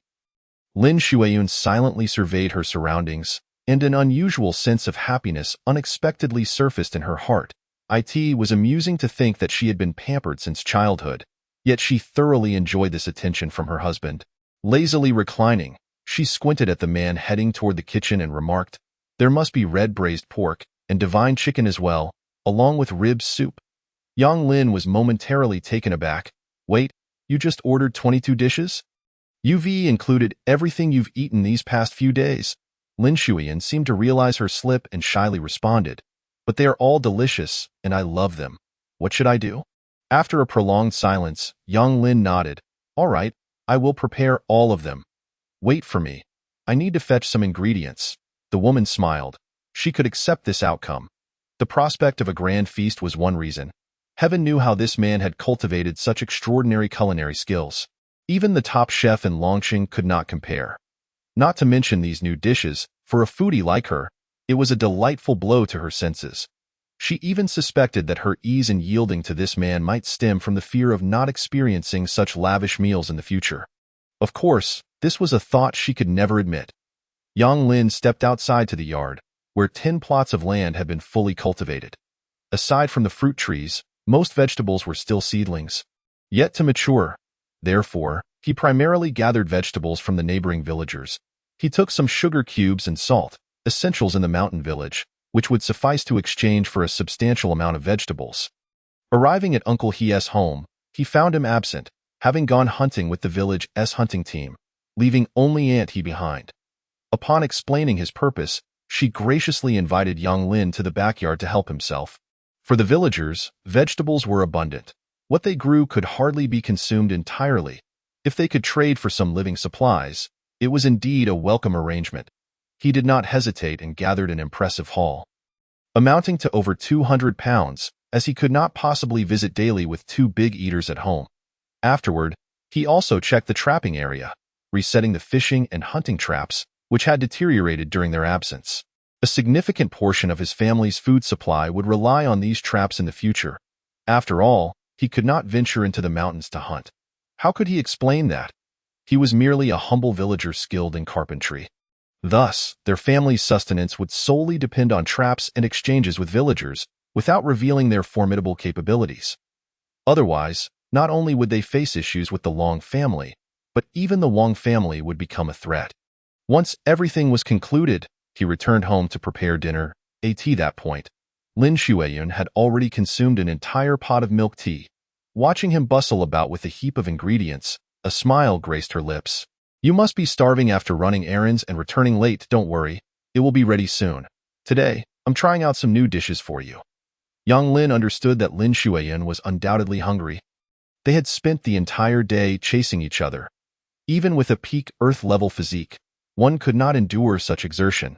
He himself was feeling quite famished. 2 hours later, a full 22 dishes adorned the dining table, the rich aroma wafting even outside.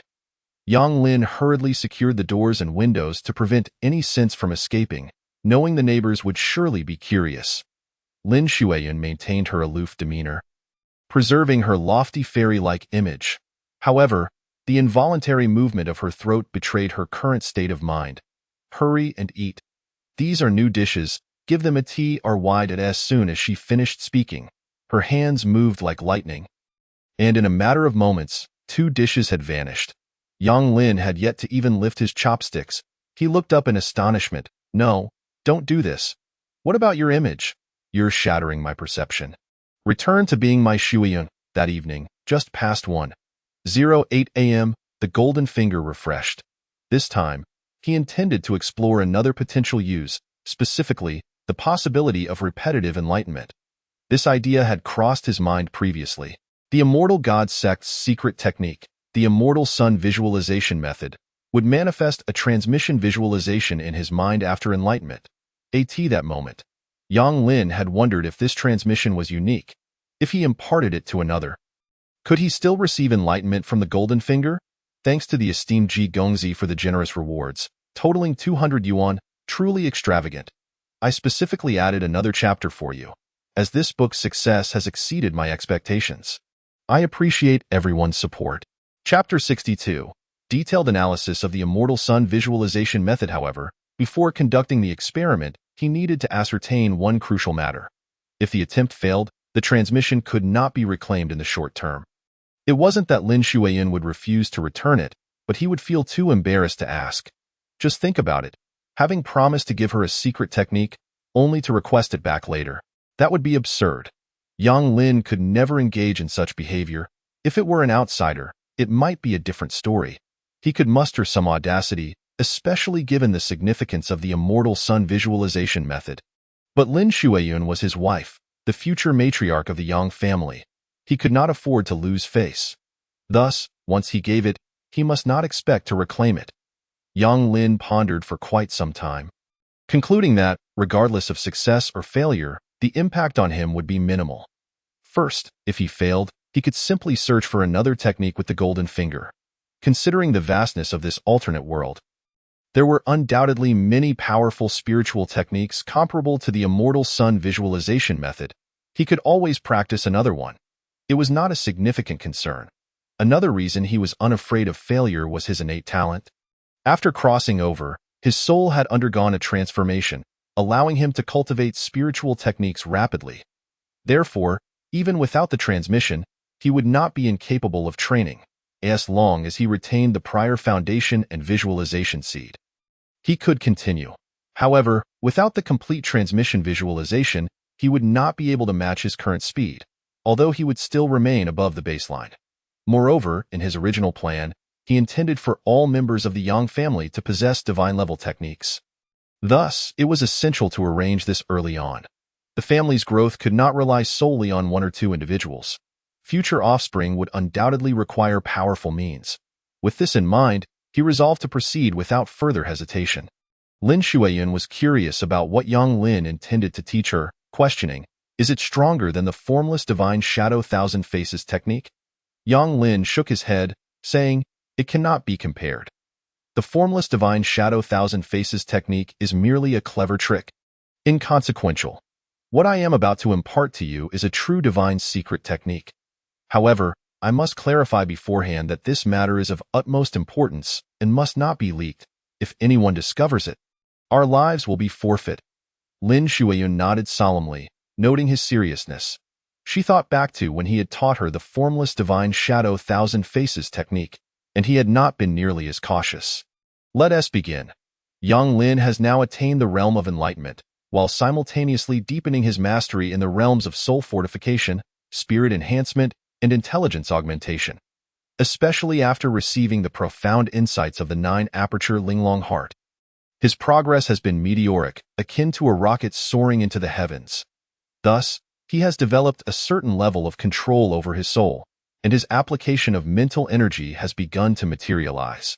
Only through such mastery can he execute intricate operations, such as transferring the visualization diagram of the inheritance. Lin Shuiyun, with her eyes closed and her mind emptied of distractions, effortlessly enters a state of serene clarity. A testament to her extraordinary talent, coupled with her prior training in a mental secret technique, she smoothly receives the visualization diagram transmitted by Yang Lin. Upon the infusion of the immortal divine sun visualization method into her consciousness, she is astounded. An overwhelming torrent of information floods her mind. This divine art cannot be captured in mere words or described in language, but can solely be expressed through this spiritual inheritance visualization. Such a technique is unprecedented in Long City, too advanced, too miraculous, and utterly unfathomable. She meticulously senses its formidable nature. The ability to simultaneously cultivate 12 realms: soul fortification, spirit enhancement, intelligence augmentation, enlightenment, purity, transcendence, spiritual seed, ethereality, heart stillness, divine zen, ascension, and primordial unity. The deeper her soul fortification, the more stable her spiritual resonance becomes, reinforcing her soul's resistance. In the future, no illusion, mental manipulation, psychic assault, or soul curse could ever harm her. As her spirit enhancement deepens, her mental prowess will amplify, enhancing all aspects of her being, including future abilities, advanced levels of intelligence augmentation. Her wisdom and logical reasoning will flourish, making the attainment of sage-like insight a mere formality.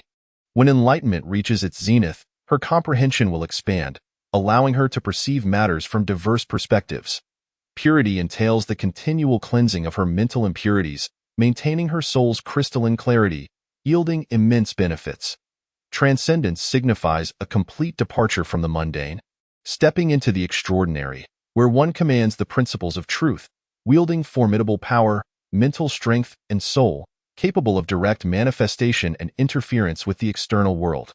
The spiritual seed allows for the segmentation of one's mental and spiritual energy, creating a soul seed, with myriad applications too numerous to elaborate on at this moment. As for the subsequent realms of ethereality, heart stillness, divine zen, ascension, and primordial unity, they lie too distant for immediate cultivation, thus warranting no further consideration. Additionally, the divine art carries its own astonishing secret techniques: sun roaming, boundless, flame manipulation, and domain. Truth be told, Lin Shuiyun could scarcely dream of such potent techniques existing in this world. The most powerful arts of Long City would be unworthy of comparison. She feels awakened and whispers to herself. The secret arts of the immortal divine sect, the immortal divine sun visualization method. No wonder. If this knowledge were to be revealed, they would pursue us to the ends of the earth. It must remain a secret, absolutely confidential. Lin Shuiyun is also taken aback. The origins of this art are simply astonishing. What is the immortal divine sect? It is a force more formidable than any sacred ground, and in the surrounding regions of Long City, there exists no other power of comparable magnitude. Should they arrive, all would be forced to submit. Chapter 63. Marvelous Plant. Gourd Vine. Lin Shuiyun opens her eyes and tightly embraces the man this moment. She is overwhelmed with excitement, stimulated by the divine arts. She is no ordinary individual. Her experiences are vast. She understands clearly that the value of this divine technique is beyond imagination. Not only is she a woman, but the entirety of Long City would be mere dust in comparison. If this knowledge were to become public, annihilation would follow in an instant, especially the inheritance material. Heavens, how did the Yang family acquire such a treasure, and how did it come to be disseminated? One can only surmise that such a gem is undoubtedly heavily guarded. Yang Lin senses the woman's emotions and glances at the virtual panel of his golden finger, checking Lin Shuiyun's attributes and loyalty level, which has indeed skyrocketed to an impressive 82, an extraordinary leap. This indicates that under normal circumstances, she would never betray him. Remarkably, this is merely the first day. The two are still unfamiliar with one another.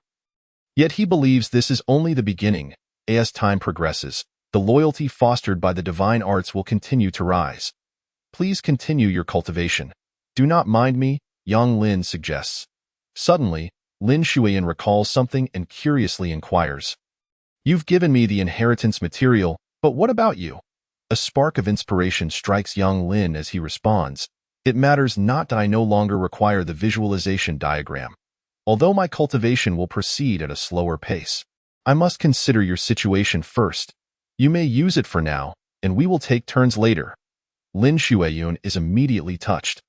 This is an otherworldly realm where individuals regard combat prowess and cultivation as lifelines.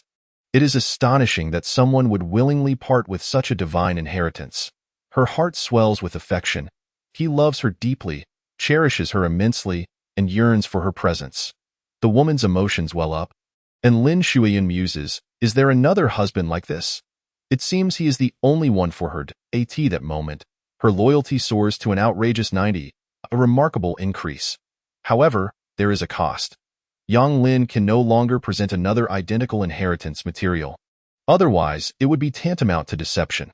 Hence, the attempt to repeat the process of importation must wait for another time. In truth, the idea of alternating the use of the visualization diagram for the inheritance is quite appealing.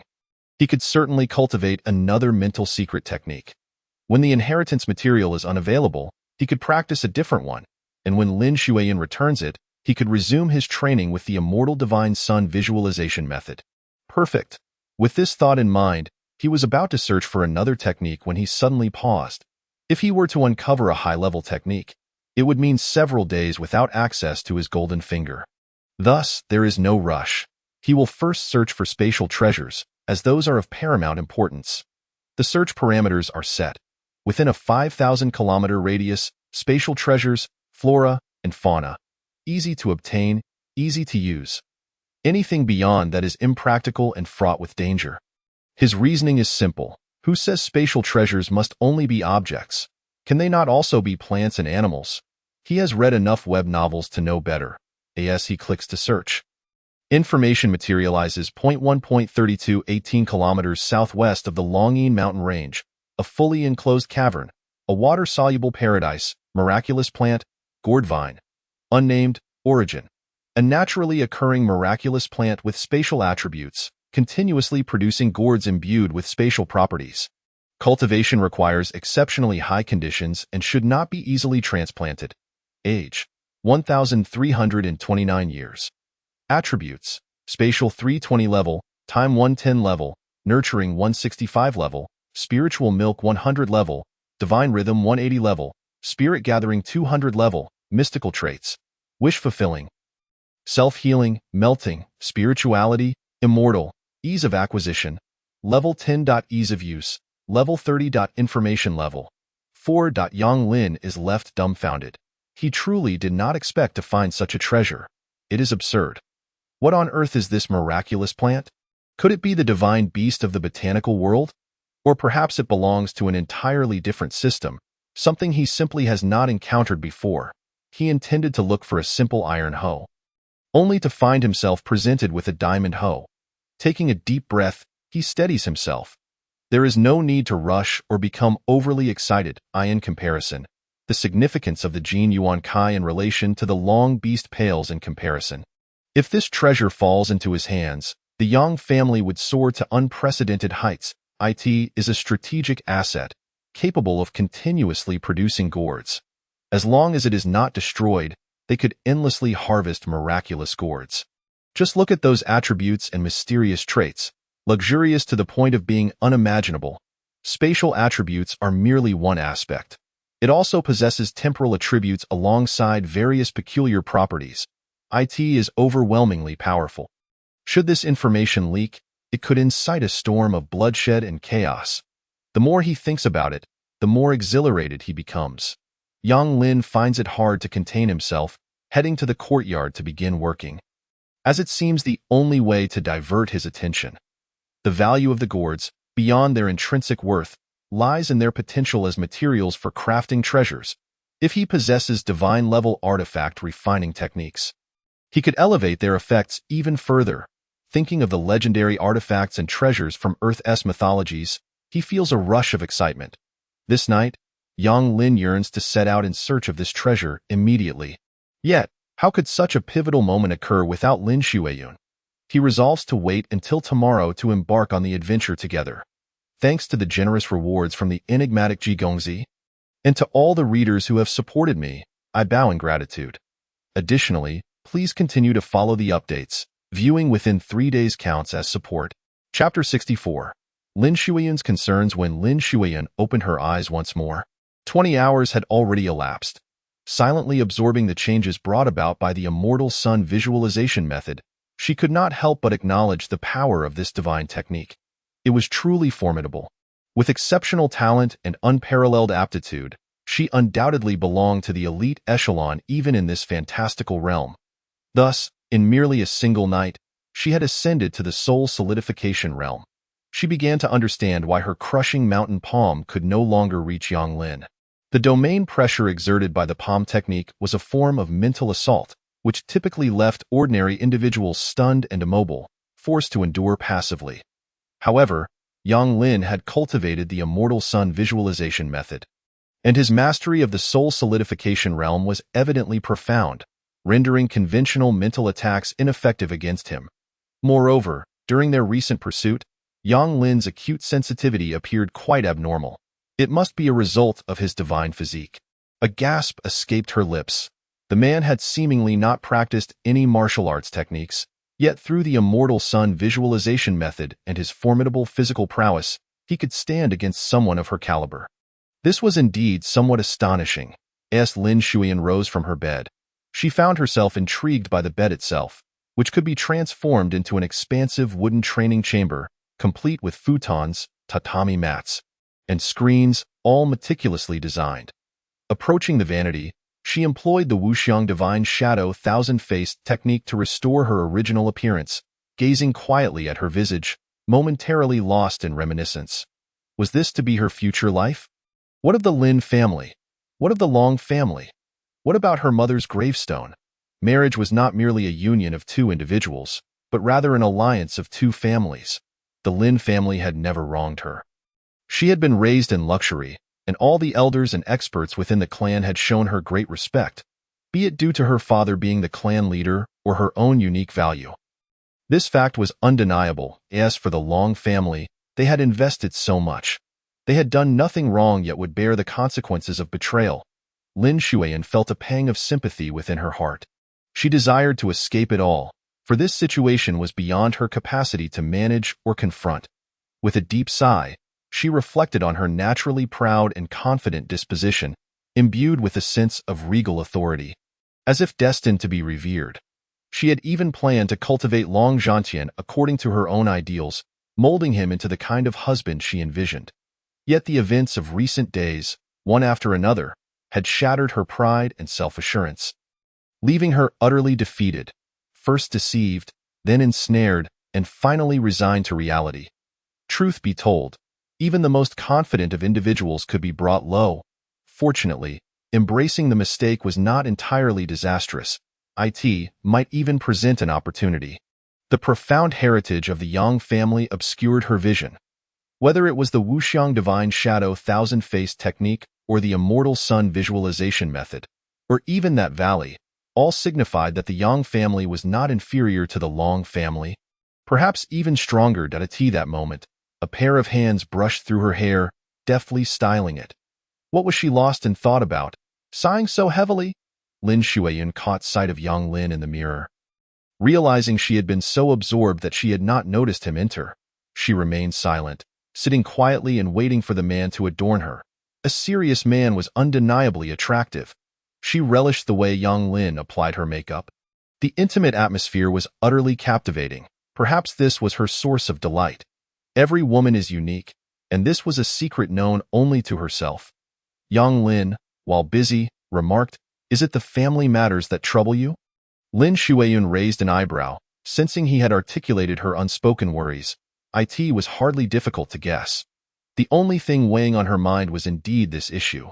Her disappearance could very well trigger a series of repercussions, leading to potentially grave circumstances. The Long and Lin families were allies, firmly entrenched in the same circle, originally intending to strengthen their ties through marriage. What would happen now? Would they fall into discord? If that occurred, the power dynamics within Long City would undoubtedly become chaotic. Presently, Long City was already precariously situated, having battled with border enemies for over 130 years, barely maintaining stability. If internal strife arose, the consequences were unfathomable. Lin Shuiyan was not naive. Such a situation was entirely plausible. After all, how deeply Long Zhantian cherished her was well known to all, including herself. For her sake, he would dare to do anything, even forsaking familial bonds. What should I do? Lin Shuiyan posed the question, aware that many matters were no longer within her control. The current circumstances made it evident that the Yang family would inevitably adopt a reclusive approach, ensuring that she would not return to Long City, not even once. Otherwise, she would certainly be traced back to them. Furthermore, she had already become part of the Yang family and had to adhere to their plans. Yang Lin nodded, clearly pleased with her choice. She was exceedingly astute, firmly grounded in her position, aware of what she could and could not do, and knew better than to even mention a return to Long City. Should she dare to suggest it, Yang Lin would regard her with disdain, believing her incapable of understanding the situation and thus unworthy of being the matriarch of the Yang family. 20 minutes later, once her makeup was complete and her appearance restored, Yang Lin finally spoke. "Give me 3 years to be why then. Whether it be Long City or the Long family, neither will pose an obstacle, however, until that time. Do not entertain any thoughts." Lin Shuiyan remained silent, reluctantly nodding in agreement. She gazed out the window toward the sky, which pointed in the direction of the Lin family in Long City, pondering what the family's situation would be 3 years hence. Chapter 65. A Life of Simplicity. After finishing their meal, Yang Lin took Lin Shuiyan to the garden, where they busied themselves in the vegetable patch. To reap rewards, one must not be idle, especially when it comes to vegetables. They change by the day. If neglected, they would grow awry, leading to a harvestless fate. They could not perpetually rely on others' vegetables. It was not an issue of affordability, but rather a matter of drawing too much attention.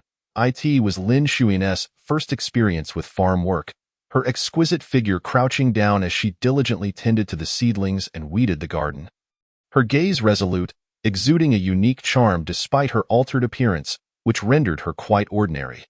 Noticing her capable hands, Yang Lin refrained from interrupting her and tended to other tasks, such as feeding the antelope, hunting dogs and falcons, as well as gathering prey and aquatic produce.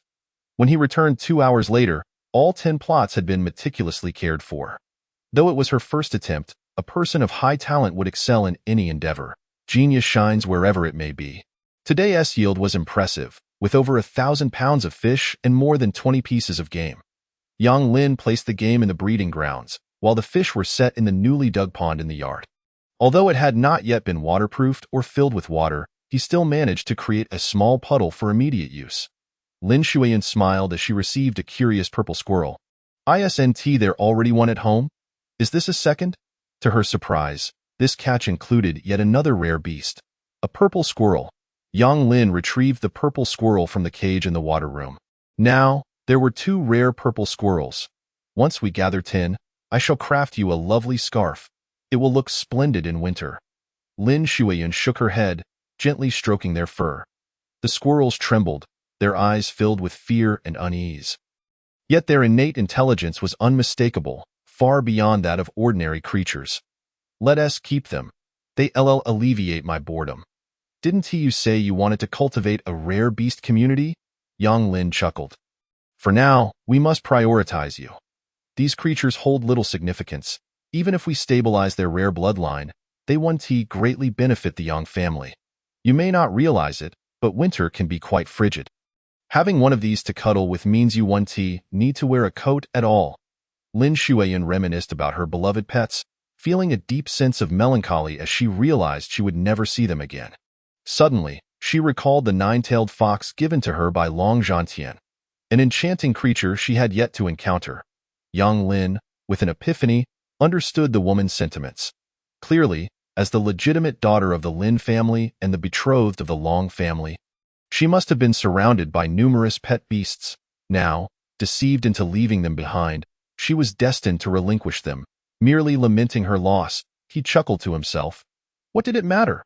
The Longyin mountain range was abundant with rare and exotic beasts, including divine creatures.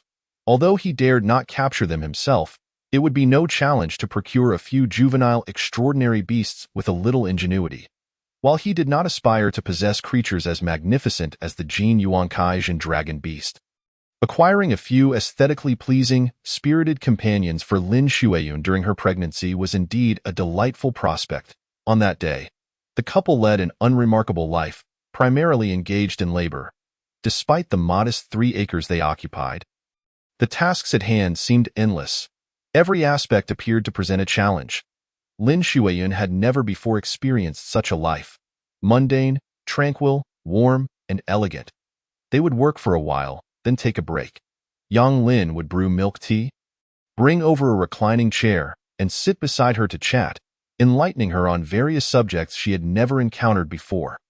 He explained the principles of an hourglass timer, the concept of dividing 108 hours, the interplay of opposites in nature, and the cyclical nature of ecosystems, among other things. This knowledge was not merely advanced. It was esoteric, far beyond the reach of the common folk. In this world, the powerful elite monopolized knowledge. Reigning supreme over all forms of information, it was not just the secret arts that were withheld. Even technical skills, craftsmanship, geographical insights, historical accounts, and written language were kept from the masses. The lower classes could hardly fathom the number of rungs they would need to ascend to access such wisdom. Thus, Lin Shuiyan became increasingly convinced that the Yang family and her mother hailed from noble lineage within the divine dynasty. Otherwise, how could they possess such a vast and systematic body of knowledge? Such a wealth of information did not exist in Long City. As the day faded into night, the couple had shared 4 meals and labored for a total of 65 hours over the course of 80 hours. This fulfilling experience left Lin Shuiyan surprisingly content. It was simply wonderful. Her joy did not stem from the labor itself, but rather from the progress she made with each task. Yang Lin would elucidate various topics, such as the intricate craftsmanship of woodworking, leaving her utterly captivated. This was the essence of work, not to render one weary and bored. She suddenly realized that building a home alongside her husband each day was indeed a profoundly joyous endeavor. Tonight, I shall take you somewhere. We must hurry back. Do you think you can manage the mountainous 3,000 kilometers? Yang Lin inquired. He intended to venture out that night to seek the wondrous plant, the gourd vine. This remarkable entity was something he was eager to acquire without delay. Lin Shuiyan regarded Yang Lin with curiosity, glancing at the darkening sky beyond the courtyard. Entering the mountains at this hour seemed rather unusual. Yet, being perceptive, she understood that his urgency must be warranted. Nodding affirmatively, she replied, "Of course, I'm fine. I'm only a few days into my pregnancy, and it won't hinder my mobility." Yang Lin smiled mysteriously, offering no further explanations as he took her hand and led her out of the room, locking the courtyard door behind them. With everything prepared, they set off. The entire Yangjiao village lacked any formidable experts. The 3-meter-tall, muscular man could not even compete with Yang Lin, thus remaining oblivious to their departure. Under the cover of night, the couple stealthily slipped away from the village. Lin Shuiyan followed closely behind, her hand clasped in his as they raced at a speed exceeding 400 kilometers per hour. The scenery blurred past them, the wind whipping their clothes with a fierce sound. Although she possessed night vision, navigating the mountains at such velocity was daunting. One could never anticipate what lay ahead, and even if spotted, reaction time was limited. Thus, she felt a twinge of anxiety. However, Yang Lin showed no signs of slowing down, traversing the mountains with the ease of walking on flat ground, unperturbed by the complex terrain.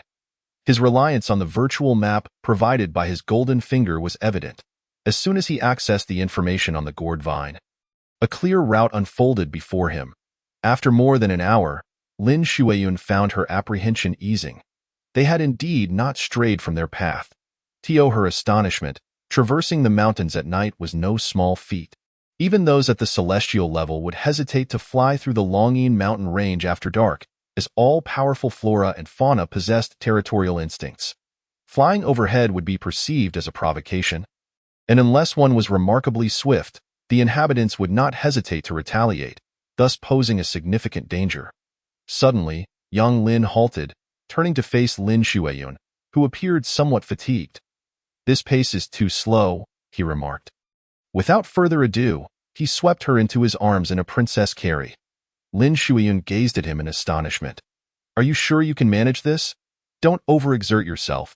Yang Lin, slightly irritated by her concern, chuckled. "Just watch me.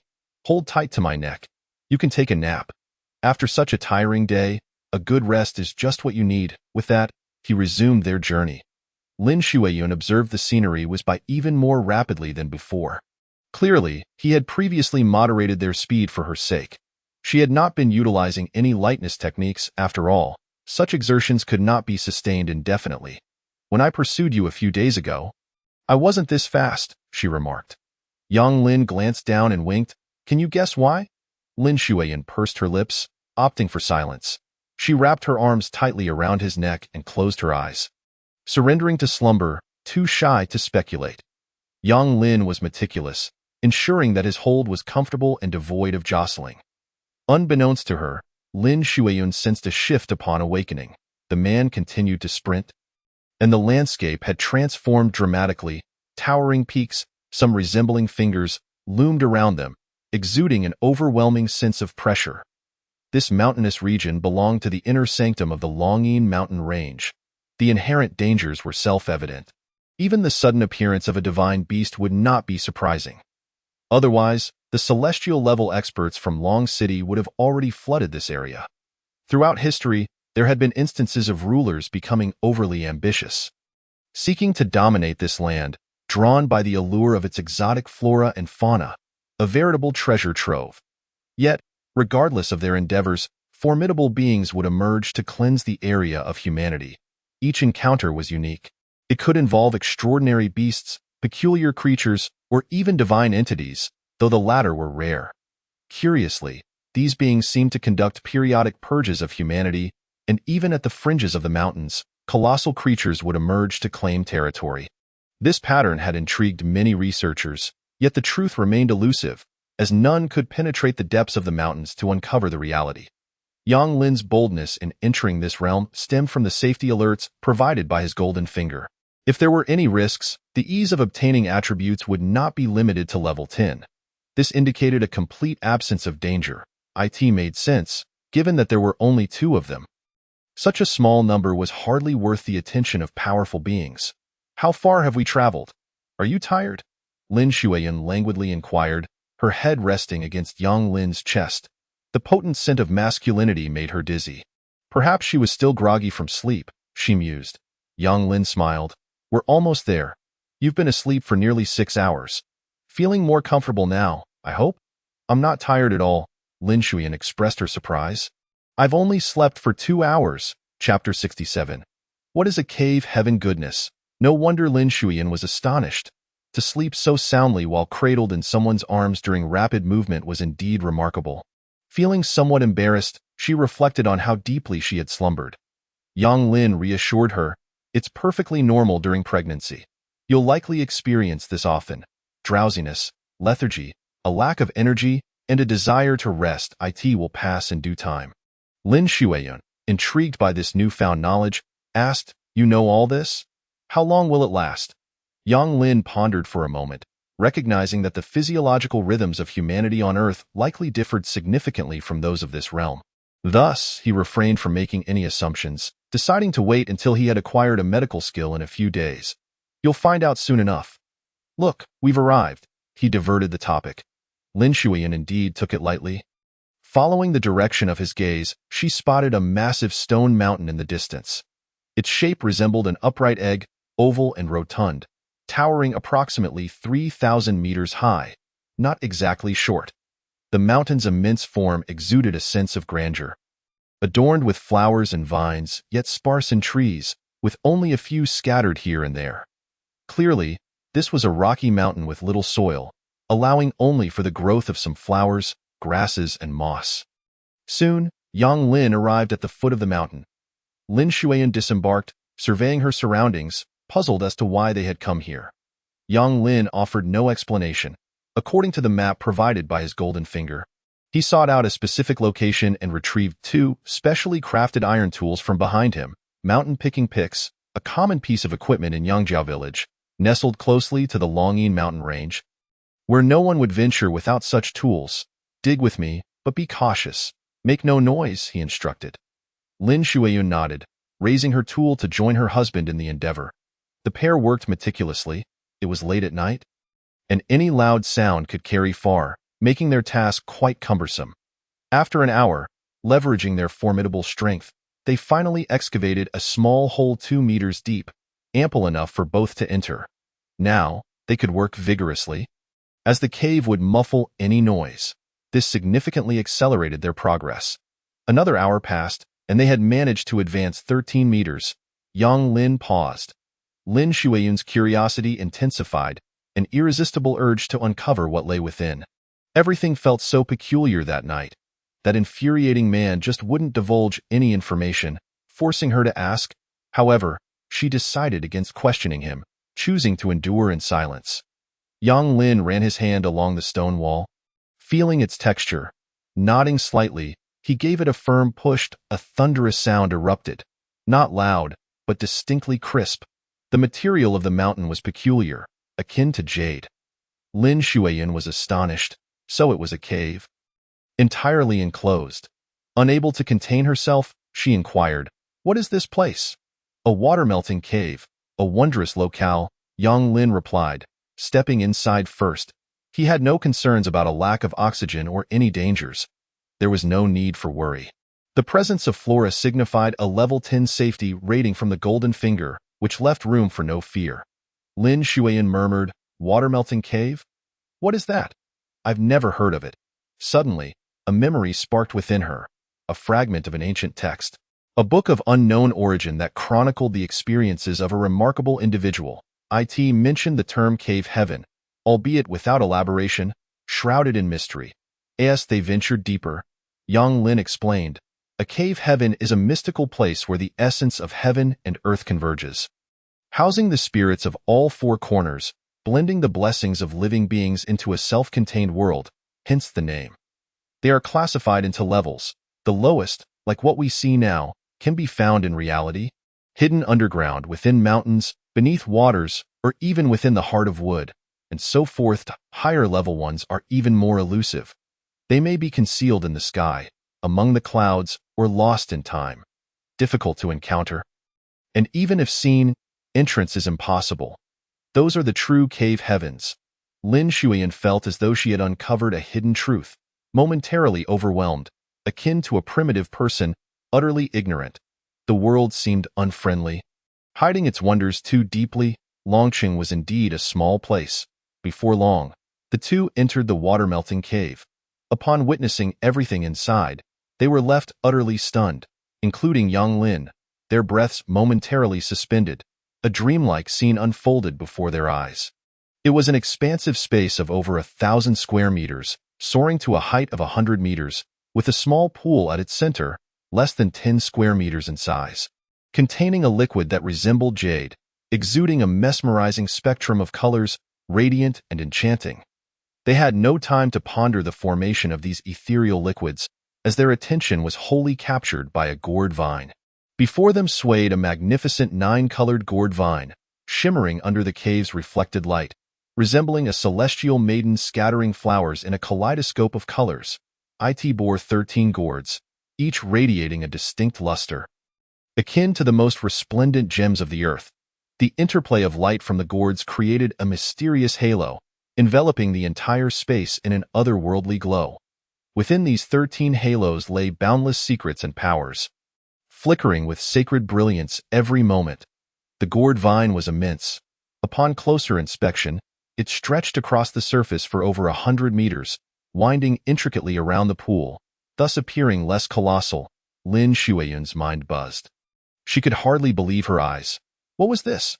No legendary treasure could compare. Yang Lin approached slowly. He observed the 13 gourds, each differing in size and hue. The variations were a result of time. According to the Golden Finger's description, the gourd vine bore a gourd every 100 years, initially manifesting a single color, perhaps red or purple, with each inheriting distinct attributes. If left unpicked, every century, the gourd would accumulate an attribute, adding a new color. Now, the 13 gourds represented the gourd vine having endured over 1,300 years, nearing 400. The earliest gourd possessed 13 colors and attributes. He gazed at the innermost gourd, half a meter in size, its entire body resembling glazed jade, radiating 13 distinct colorful auras that continuously swirled, emanating the essence of the cave heaven. It was breathtaking. Such an object was undoubtedly a treasure. There was no need for speculation. Any divine artifact would naturally shine brilliantly, its splendor undeniable. Only human intervention could render it inconspicuous, such as through refining. His hands trembled as he gently caressed it. The gourd seemed to possess a spirit, continuously emitting a radiant halo in resistance. Yet Yang Lin, at the pinnacle of the earthly realm, found it easy to pluck a gourd, regardless of any other challenges. Notably, the gourd vine showed no opposition. It neither attacked nor rejected him, seemingly indifferent to his actions. Yang Lin understood that for the gourd vine, these gourds were burdens, drawing its energy constantly. It was a dilemma. Discarding them was difficult, akin to abandoning one's own children, while keeping them posed challenges. Now, it was convenient. If someone else took them, the vine would find relief. Indeed, the gourd vine possessed sentience, though the extent remained unclear. It likely had an intelligence akin to that of a 5- or 6-year-old, after all. It was a wondrous plant. With the 13-colored gourd in hand, Yang Lin then plucked the 12-colored gourd as well. 2 were sufficient. Currently, the Yang family consisted merely of the couple, and excess was unnecessary. Returning to Lin Shuiyun's side, he handed it over. She accepted it, wide-eyed, the enormous gourd measuring over 50 centimeters, its divine aura still dazzling even after being harvested. "What is this?" Lin Shuiyun exclaimed. Yang Lin did not play coy. He promptly revealed the origin of the miraculous gourd. Upon learning its details, Lin Shuiyun's mind short-circuited, leaving her in a daze, overwhelmed by the attributes.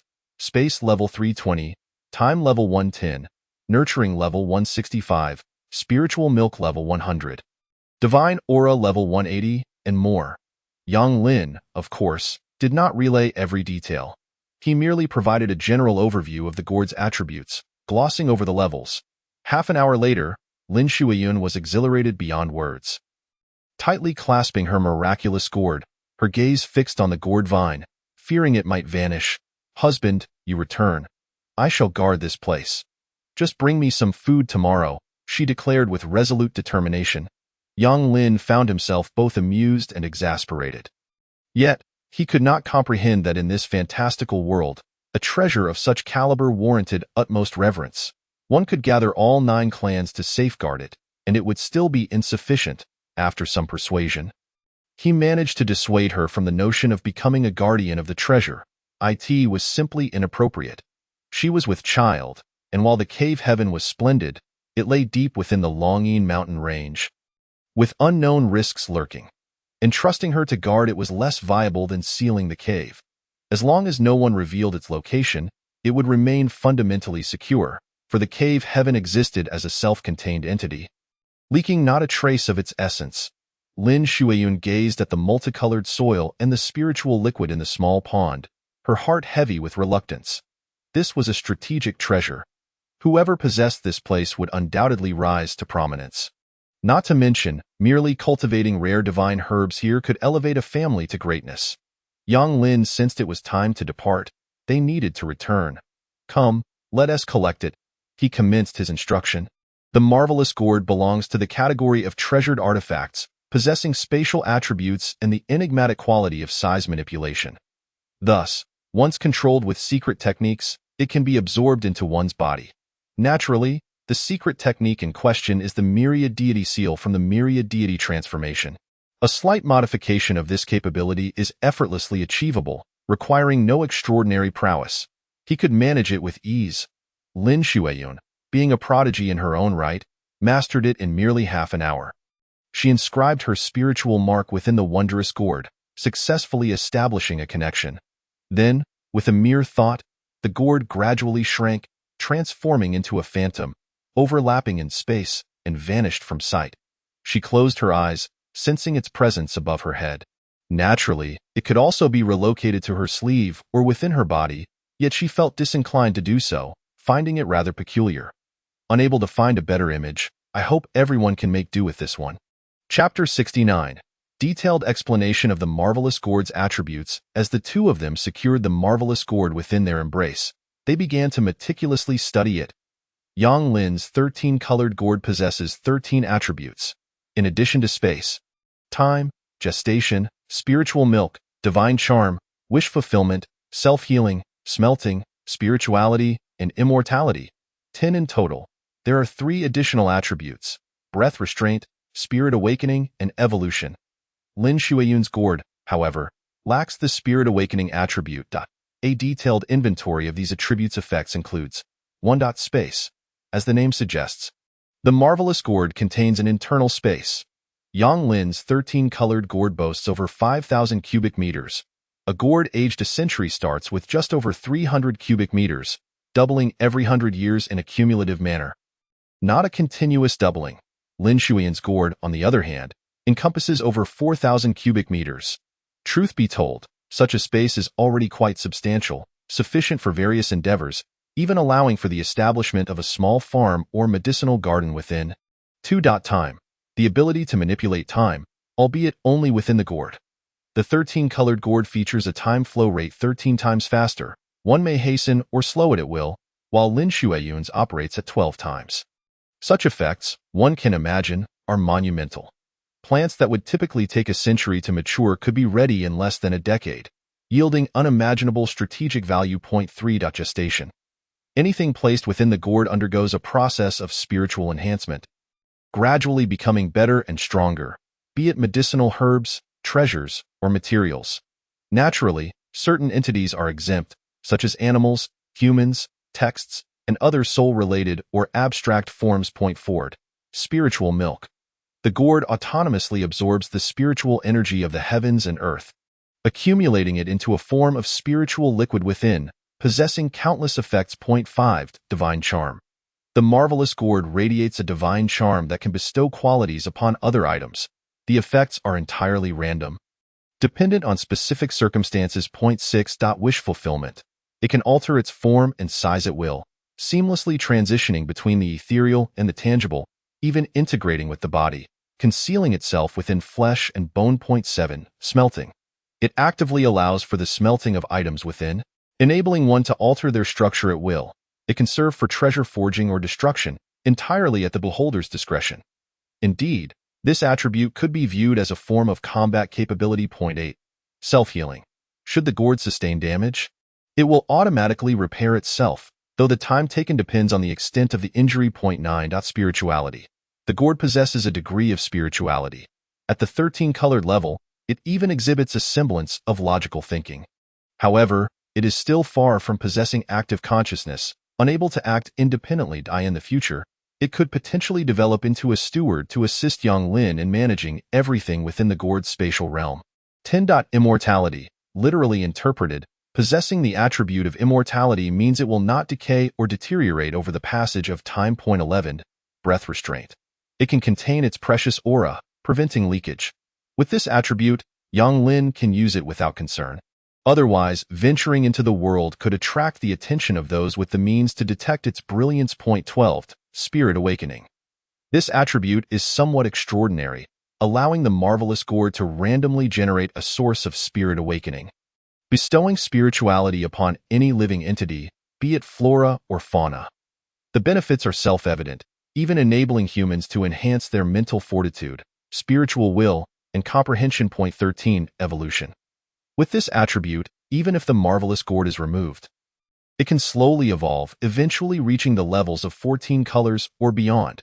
However, the timeline extends beyond a century, possibly spanning 2 or even 3 centuries.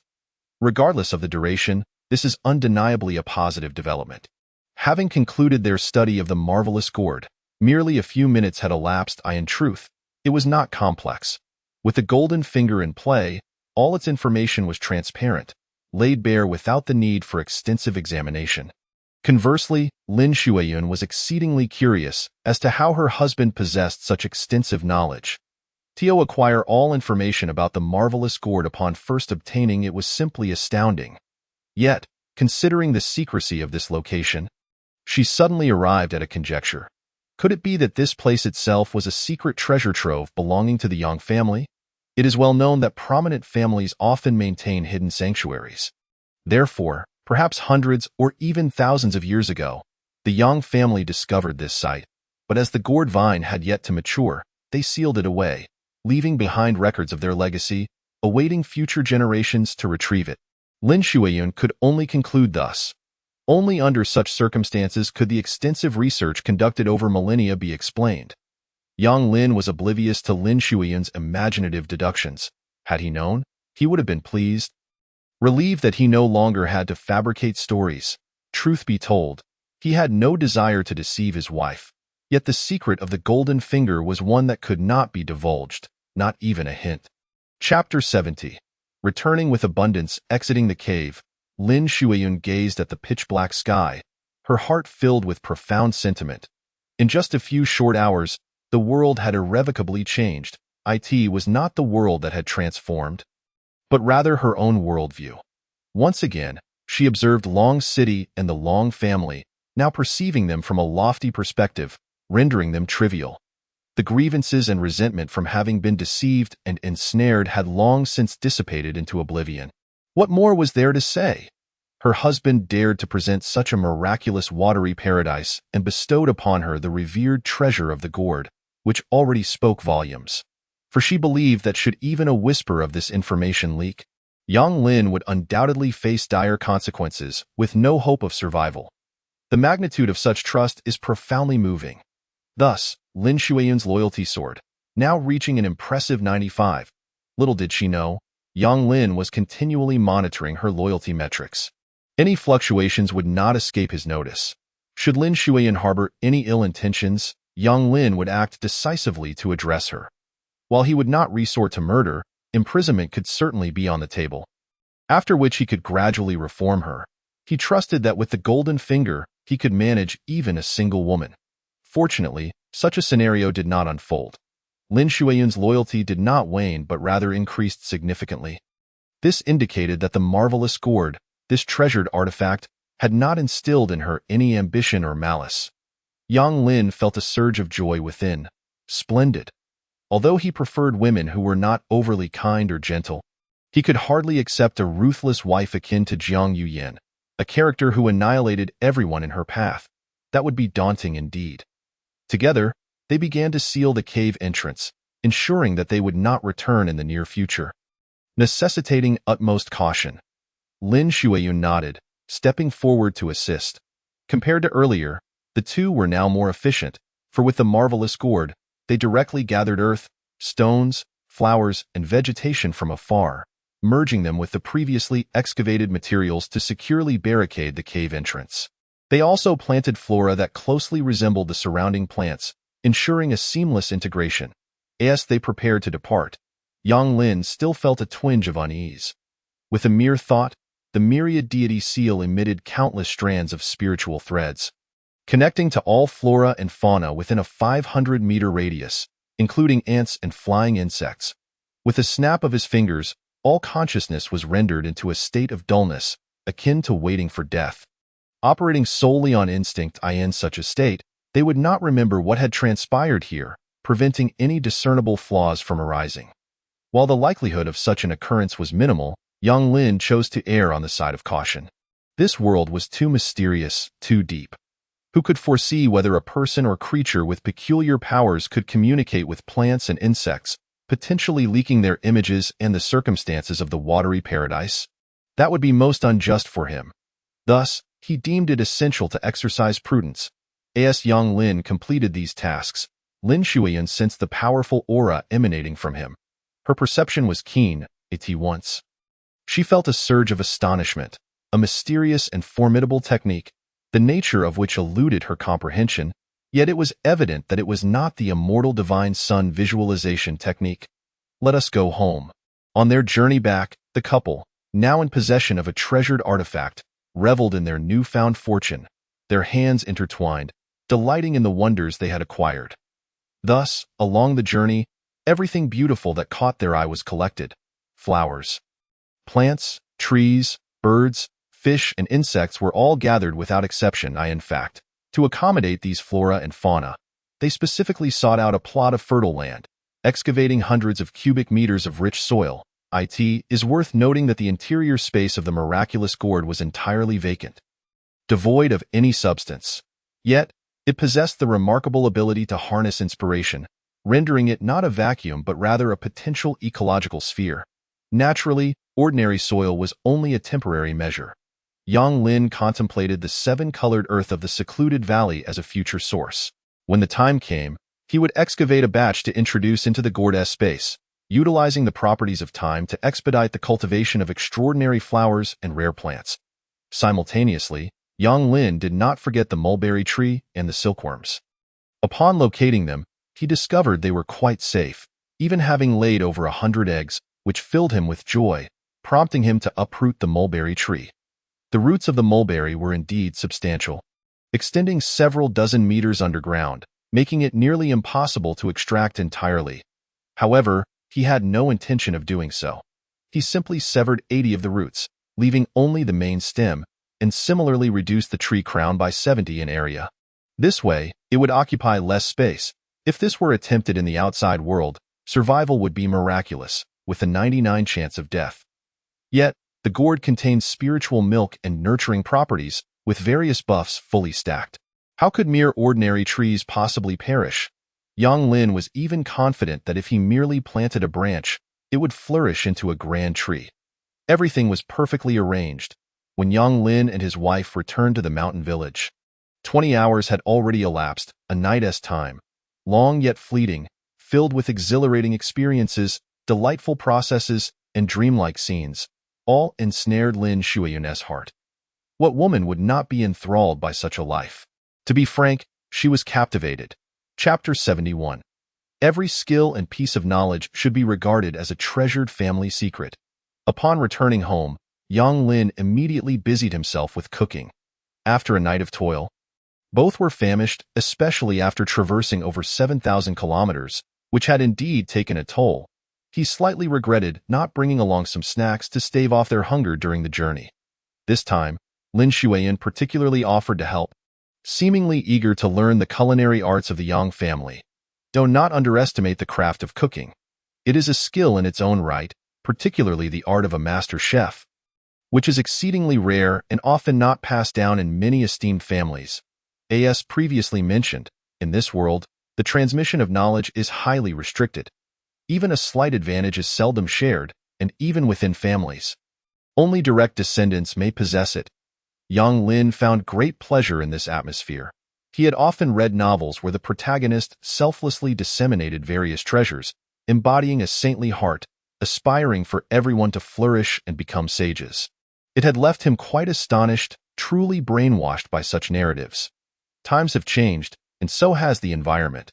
The modern society's capacity for widespread information dissemination arises from a societal need for such momentum. The momentum of the world is unstoppable. If one does not adapt, they will be surpassed and oppressed, leaving them with no recourse. However, even in the modern age, one cannot simply learn whatever they desire. Much of the traditional knowledge remains inaccessible without specific channels. In contrast, in ancient times and other worlds, the situation was truly feudal, akin to a slave era. Such a concept represents a family dynasty. Selfishness and a sense of superiority were the prevalent norms. In such an environment, daring to widely disseminate knowledge and skills, even martial arts, would invite annihilation from rival families and factions. Thus, each family and organization regards their inherited knowledge and skills as treasures. The culinary skills mastered by Yang Lin are nothing short of divine. Undoubtedly, they could be classified as a unique family treasure. Lin Xueyun was well aware of this, and as the matriarch of the Yang family, how could she not endeavor to learn the family's divine craft? Not only should she learn, but she must master it. Otherwise, what would become of their children? She intended to be their teacher, imparting the family's legacy. Yang Lin gradually came to understand this principle. Thus, he set aside his playful demeanor and earnestly began to instruct. Cooking is a profound discipline, encompassing everything from knife skills to heat management, from stir-frying to steaming, and including garnishing, plating, and various culinary techniques. Especially the culinary system of Earth, which has been so thoroughly explored by 21st-century humans. There is nothing you have not heard of that cannot be imagined. After a full hour, the cooking time doubled, yet Lin Xueyun absorbed a wealth of knowledge. During this process, her loyalty even increased slightly. The admiration glimmering in her eyes made young Lin realize that a woman might be drawn to a man due to his talents. If one is sufficiently exceptional and remarkable, it naturally evokes a sense of admiration and vulnerability, leading her to open her heart to him. Yang Lin felt a stirring in his heart and smiled. This was something he was familiar with. After the meal, a new day dawned as the 12 suns ascended once more. He still did not comprehend how, in this otherworldly realm, where the backdrop was not that of a planetary universe, the sun rose and set. Moreover, regardless of the time or angle of observation, these 12 suns maintained a consistent size. Yang Lin pondered many possibilities but ultimately reached no conclusions. If he were to employ his golden finger to search, he would likely find answers, but he hesitated. Who could say the level of information? If it were to be a high-level inquiry, perhaps exceeding 100 levels, it might render him helpless for life. As he did not know how long it would take for the golden finger to refresh. However, he considered 3 potential scenarios. First, it could be the handiwork of the most powerful beings, who artificially created this spectacle. Second, it might involve a formidable artifact or supreme treasure. Third, it could be a naturally occurring phenomenon, an unimaginable rule manifesting illogically. This was quite plausible, especially since the miraculous gourd had appeared. This world had indeed gone mad. Having satisfied their hunger, the couple embraced each other. Yang Lin had specially crafted a spacious double rocking chair. They reclined together, swaying gently, finding great comfort in the moment. Lin Xueyun lazily nestled against her husband. Having just finished her meal, her belly full and feeling somewhat drowsy. Yet, she refrained from sleep as the milk tea was not yet brewed. She intended to endure until she could savor a cup before resting. Watching her intently fixated on the kettle atop the small flame, Yang Lin found it amusing. Indeed, in any world, women could hardly resist the allure of milk tea, especially considering the many improvements he had made to its flavor. He himself was utterly enchanted. It seemed he would need to raise a few dairy cows in the future. Otherwise, they would not have enough milk for the tea, not to mention the tea leaves themselves to a tea that time. He could utilize his golden finger to search for exceptional tea trees to transplant into their secluded valley or within the gourd's space. He was earnest about enjoying life. I have traversed to another world not for the sake of conflict or bloodshed. Thanks to the readers who supported with rewards, I bow in gratitude. Today, I was utterly astonished. The traffic doubled, breaking 100,000 views in just 7 days since the first showcase, and the updates surged to 7,000, with over 300 rewards. I find it perplexing. Why has this book become a sensation? As the author, I cannot fathom it myself. The plot has not yet unfolded, and the climax has yet to begin. Well, I am bewildered. This platform is truly remarkable, always catching one off guard, much like my previous work, which inexplicably gained popularity but later stagnated. Chapter 72. The Chaos of Another World, Weather, and Script. After finishing her bubble tea, Lin Shuiyun finally drifted into a deep slumber, nestled in the man's embrace like a little kitten. The spacious rocking chair swayed gently, its rhythm steady and unhurried. Yang Lin's woodworking skills had reached an extraordinary level, complemented by modern design from Earth, making it undeniably comfortable and practical. He gazed quietly at the woman, a boundless joy swelling within him. What is happiness? This is it. A perfect wife, limitless freedom, a bright future, and an impending child. Everything was simply splendid. The only regret was that they could not yet reside in their secluded valley and had to endure life in the mountain village for the time being, which displeased him somewhat. The reason, of course, was that many of Earth's comforts were temporarily unavailable, unable to be replicated in Yangjiao village, encompassing all facets of daily life. Only with them could the quality of life truly improve. Compared to the current primitive existence, he found it quite challenging to adapt.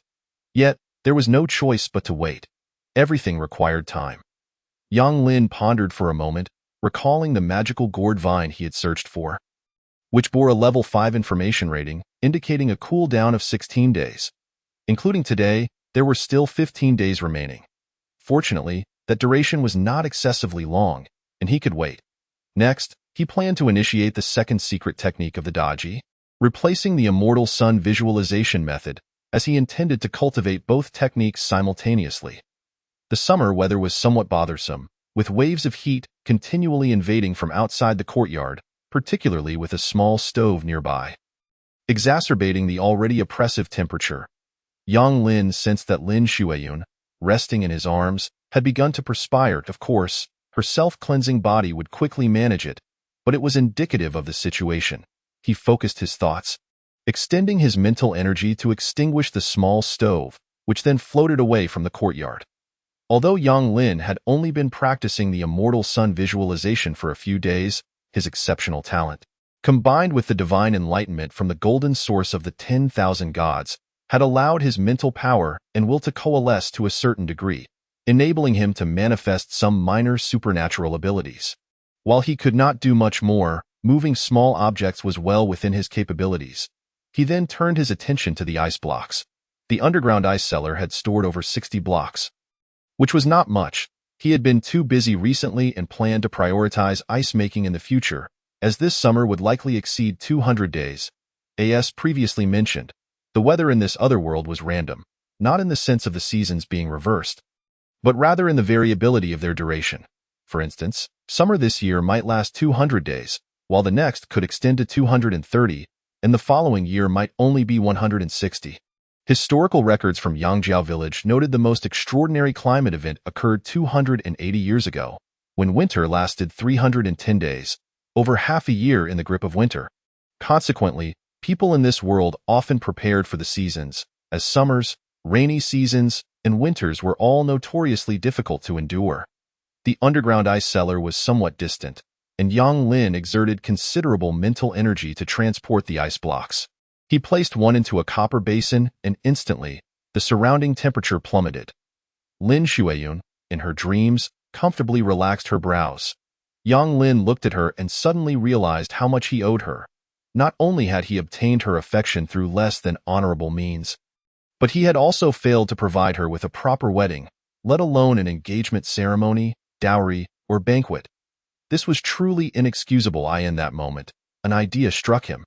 He would give his wife a grand and exquisite wedding, even if it was just for the two of them. In this world, ordinary individuals were considered to have transitioned from youth to adolescence by the age of 12, akin to the age of 18 to 20 on Earth. In ancient times, this was deemed the age of marriage and family establishment. Lin Shuiyun awoke from her slumber, not opening her eyes, but instead clinging tightly to the man. Feeling the cool environment, she inquired, "How long have I slept? Why is it so refreshing? Is it the ice blocks you made?" Yang Lin lowered his head to gaze at the languid woman, tenderly kissing her forehead. "You've been asleep for about 5 hours. Would you like to continue resting? The ice blocks are my own creation." I'll show you the process shortly. It's quite marvelous. Lin Shuiyan finally opened her eyes with curiosity, glancing at the ice blocks nearby. I won't sleep anymore. I was simply too tired last night. In truth, I don't particularly enjoy sleeping. Sitting up, she tidied her clothing, looking immaculate. What shall we do today?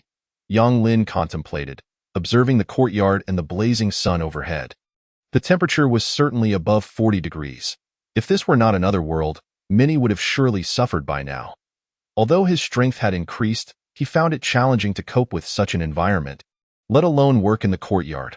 Let us not work. Let us rest. This weather is unbearable. After speaking, he had a thought and added, How about I teach you our family's script? Lin Shuiyan was taken aback, momentarily unable to respond. Your Yang family is so impressive. You even have your own script. Well, it's actually just Chinese characters. Yang Lin suddenly realized something. There was no unified script or language in this other world. In Longqing alone, there were over a dozen chaotic systems. Chapter 73. Teaching Chinese characters and language. Yang Lin had no interest in the myriad scripts and peculiar customs of this strange world. If he were to delve into them all, he would be faced with the daunting task of learning countless languages and scripts. It was best to abandon that idea. He certainly wouldn't waste his precious abilities on such a pursuit. Therefore, he would only impart a small selection of essential scripts and languages, neglecting the rest. Conversely, if the world could not change him, then he would change the world. He resolved to introduce Chinese characters and language as the family's legacy. On one hand, this would facilitate communication for Lin Shuiyan and other family members, allowing them to speak Chinese and write in characters. On the other hand, it served the purpose of confidentiality and fostering a sense of belonging within the family. Whenever they ventured outside, all correspondence, literature, and traditions of the Yang family would be recorded in Chinese, rendering outsiders utterly perplexed. Moreover, possessing a unique family script and language bestowed a remarkable prestige. Family members would inherently feel a profound sense of belonging. Imbued with a sense of superiority, confidence in one's family was crucial. Regardless of their true prowess, they must at least project an image of grandeur. The moment he conceived this plan, Yang Lin felt exhilarated. Without hesitation, he sprang into action, taking Lin Shuiyan into the bedroom. Before that, he swapped out the ice block and let her experience the technique of ice making from the depths of a well. The lesson commenced, starting with the pinyin alphabet. Lin Shuiyan was remarkably intelligent. Within a few hours, she had mastered it entirely. Then came the strokes and writing, beginning with the simple numbers 1, 2, 3, 4, progressing to the characters for person. Heaven and earth, they were learning traditional characters. The entire day passed in this manner. Apart from preparing and eating meals, the couple dedicated themselves to this endeavor. For Lin Shuiyan, the day was immensely fulfilling, as she not only learned the culinary skills of the Yang family, but also acquired their exclusive script. The more she learned, the more she felt the Yang family was shrouded in mystery and strength, capable of creating such a perfect writing system. Each character was beautiful and rich in meaning, where a few words could convey profound ideas and a single sentence could express multitudes of information. It was only when the sky darkened that they finally paused. Yang Lin sighed, In just 10 days, you will be ready to go forth. You are truly clever. Lin Shuiyan smiled modestly, saying, Chinese characters are quite complex. 10 days may not suffice. Many details require considerable time for thorough study and comprehension. Yang Lin nodded in agreement, acknowledging the truth in the statement that although there are not 100,000 Chinese characters, there are still around 70 or 80,000. The commonly used characters amount to merely a few thousand. Thus, mastering them all is certainly not a task that can be accomplished in just a few days. Even if Lin Shuiyan possesses an extraordinary memory and an astute mind, it would still be a formidable challenge. However, they were not in a rush. Their plan was to first dedicate 10 days to learning the essential characters, enough for practical use, before moving on to mathematics. Yang Lin intended to impart all he could during Lin Shuiyan's pregnancy, providing her with activities to engage in while also ensuring the future lineage of their family. He was determined that his children would not be educated in the chaotic knowledge of the outside world. If they were to learn anything, it would be transformed into the essence of the Yang family. As time swiftly passed, 10 days had gone by in the blink of an eye. The residents of Yangjiao village had grown accustomed to the daily life of the Yang family, rarely venturing out during the day or seeking visits from neighbors. They only made appearances when exchanging goods or collecting prey and aquatic resources, which occurred merely 2 or 3 times a day. As for Yang Lin's wife, she was scarcely seen at all. Only a handful of acquaintances like Uncle He and Uncle Li had encountered her on a few occasions. The transformation in the mountain village was becoming increasingly significant. Firstly, in terms of architecture, many families began renovations or reconstructions of their homes due to Yang Lin's influence. It wasn't anything extraordinarily advanced. Rather, the designs were intricately crafted, yielding a comfortable and practical living space that did not evoke a sense of wonder. Thus, even outsiders visiting Yangjiao village could only express envy and admiration, occasionally attempting to learn a thing or two to replicate upon returning home. As for team leader Wang, each visit included a check on Yang Lin. Particularly during the most recent visit, he presented him with 2 mobile ice-making devices. The Wang family had struck gold this time. The entire Longqing region buzzed with excitement, whether among merchants or city dwellers. Rest assured, there will be no further restrictions on you. Here, take this as a gift of superior quality. Consider it a plaything, he said. Yang Lin accepted with a faint smile. Team leader Wang was indifferent to Yang Lin's thoughts, and the Wang family felt they had already shown great benevolence. Unfortunately, Yang Lin held a different perspective. He was rather petty and far from magnanimous. The mere fact that the Wang family dared to threaten him had forged an enmity that would surely be revisited in the future. Lin Shuiyun stepped out of the house only after team leader Wang had departed. Curiously glancing at the item in her husband's hand, she inquired, "Do you have a feud with the Wang family?" Yang Lin nodded in affirmation, planning to settle accounts with them later, but currently had other matters to attend to. He felt slightly awkward, as he was not capable of confronting them directly. Otherwise, he would have already marched into Longqing to vanquish them. Chapter 74. Completion of the Pond, Refreshing the Golden Finger. Without further ado, they returned indoors to continue their studies. Over the past 10 days, Lin Shuiyun had successfully learned the commonly used Chinese characters and a substantial number of words and idioms. Naturally, there were many concepts that could not be taught, such as those involving earthly parables or historical figures, which would stray from the intended curriculum. Among the various writing tools available in this world, the brush was certainly one, though Lin Shuiyun used it sparingly, favoring the wooden charcoal pencil and feather quill instead. Yang Lin did not impose the use of the brush upon her, as he himself was not accustomed to it. He found the charcoal and water pens more comfortable for writing, especially since he had no aspirations of becoming a calligrapher. Throughout these 10 days, the couple had not solely focused on teaching. They had also completed numerous tasks around the home. Notably, the pond was now fully constructed, and Yang Lin had implemented 3 waterproofing measures. First, he used massive stones to compact the earth layers, ensuring a tighter seal against leaks. Second, he laid stone slabs at the bottom, filling the gaps with fine sand. Third, he embedded a dense array of pebbles along the surrounding walls. This sealing was not flawless, as there remained some vulnerabilities, but it was sufficient to retain over 95% of the water. Yang Lin had no intention of creating a completely sealed environment. Such a design was unnecessary. In fact, a little flow was preferable, allowing him to continuously add water and keep the source fresh. Today marked the day for filling the pond. Lin Shuiyun expressed great interest and joined him in the courtyard. Originally, they had planned to wait for rain, but with the space they had, the task became significantly easier. Yang Lin was not concerned that anyone would uncover his secret, as he had been discreetly hauling water from the river using a corner horse during the day, also gathering prey. Each trip yielded thousands of pounds of water. After a few days, the villagers had grown accustomed to this routine, and only those particularly observant would notice the discrepancy in water levels. And even then, they would likely assume it was well water, as Yang Lin's well operated using a pressure system, easily providing water with a mere push. This technique was well known among the villagers. Thus, as long as someone was continuously pressing water for several hours each day, it was plausible to fill the pond. However, Yang Lin would never engage in such laborious tasks. He found it far too tedious. The couple first secured the courtyard, then employed their mental acuity to survey the vicinity, ensuring no one and no animals were present before commencing their operation. The pond measured only 100 square meters, with a depth of 3.5 meters, meaning it required 350 cubic meters of water to fill. For Yang Lin's gourd space, this was a trivial matter. Suddenly, as ripples danced across the sky, a shimmering 13-colored gourd materialized.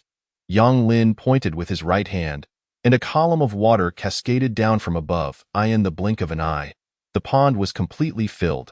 Simultaneously, the 3 streams of water circulating through the courtyard began to flow gently. These streams originated from the pond in the corner. As the water flowed through the courtyard, it would converge back into the pond, a wondrous phenomenon made possible by Yang Lin's application of various physical principles.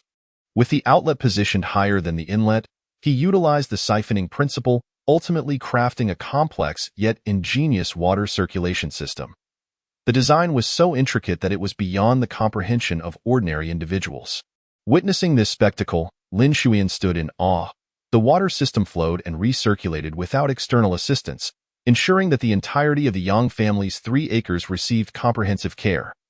The 3 streams, measuring approximately 400 meters in total length and only 20 centimeters in width, although narrow, served indispensable functions.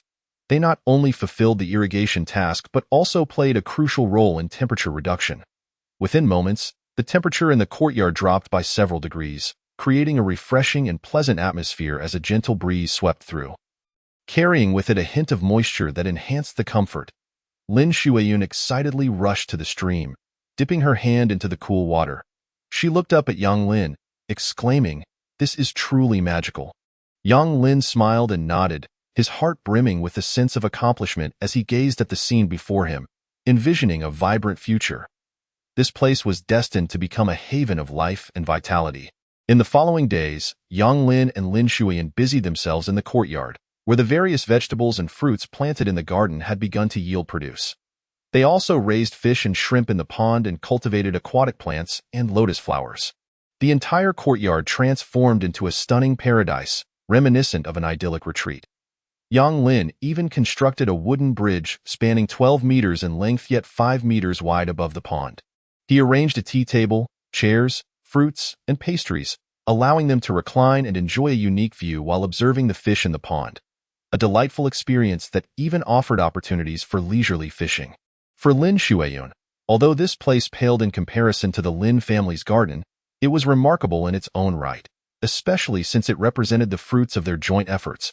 As the 15 days gradually passed, the golden finger was about to refresh. Yang Lin planned to focus on imparting some skills this time. Searching for secret techniques might entail a cooling-off period of several more days. He set his sights on medical knowledge, particularly in obstetrics and pediatrics, given that Lin Shuayun was pregnant. Chapter 75. The Pinnacle of Medical Arts and the Life Systems of Another World. In the ensuing days, Yang Lin sequentially absorbed the medical knowledge of this foreign realm, alongside the modern medical practices of Earth. The medical techniques from Earth encompassed traditional Chinese medicine, surgical practices, pharmacology, and so forth. Conversely, the medical practices of this other world were far more intricate, encompassing not only herbal remedies but also alchemy, concocting potions, the utilization of flora and fauna, magical artifacts, and the art of cultivation, among others. Undoubtedly, the system here was vastly more complex, with over 200 varieties identified, a mere fraction derived from 8 searches he conducted. And the 8 renowned healers he encountered had only grazed the surface of this extensive knowledge. Yang Lin was convinced that the vastness of this alternate realm's medical system exceeded 200 forms. As he had consistently limited his searches to information classified as level 2 or below, in a high martial world, or even one of superlative martial prowess, it was implausible that there were no divine or demonic healing methods available, such as those capable of resurrection or soul retrieval. In stark contrast, while the medical practices of Earth appeared extensive, they were fundamentally limited to just a few types, primarily useful to the average individual, with traditional Chinese medicine being the most complex among them. Regardless, after these numerous sessions of enlightenment, Yang Lin had ascended to the status of a master healer, at least sufficient for all below the celestial tier. Yet, he remained unsatisfied. He would continue to seek out superior medical arts whenever the opportunity arose. Not to mention, skills in alchemy and potion-making required relentless refinement. Yang Lin even dreamt that one day he might develop a divine elixir akin to the mythical 9-turn golden pill, which could grant him the ability to soar to the heavens with but a single ingestion. This was not an unattainable aspiration, considering his mystical gourd and the 7-colored soil of the valley. As long as he devoted time to searching for extraordinary herbs and divine medicines, he could amass a wealth of knowledge. With his golden touch, he could explore various recipes for concoction. The imagery was too beautiful to fathom. As his medical prowess expanded, Yang Lin gained profound insights into the myriad life forms of this world. Firstly, the term human in this alternate realm was a collective designation, not merely a singular race, but rather a multitude of humanoid tribes. For instance, the pureblood Homo sapiens residing in Dragon City bore a faint trace of the divine beast, the celestial dragon, within their lineage, not through reproductive bloodlines, but through the essence they inherited.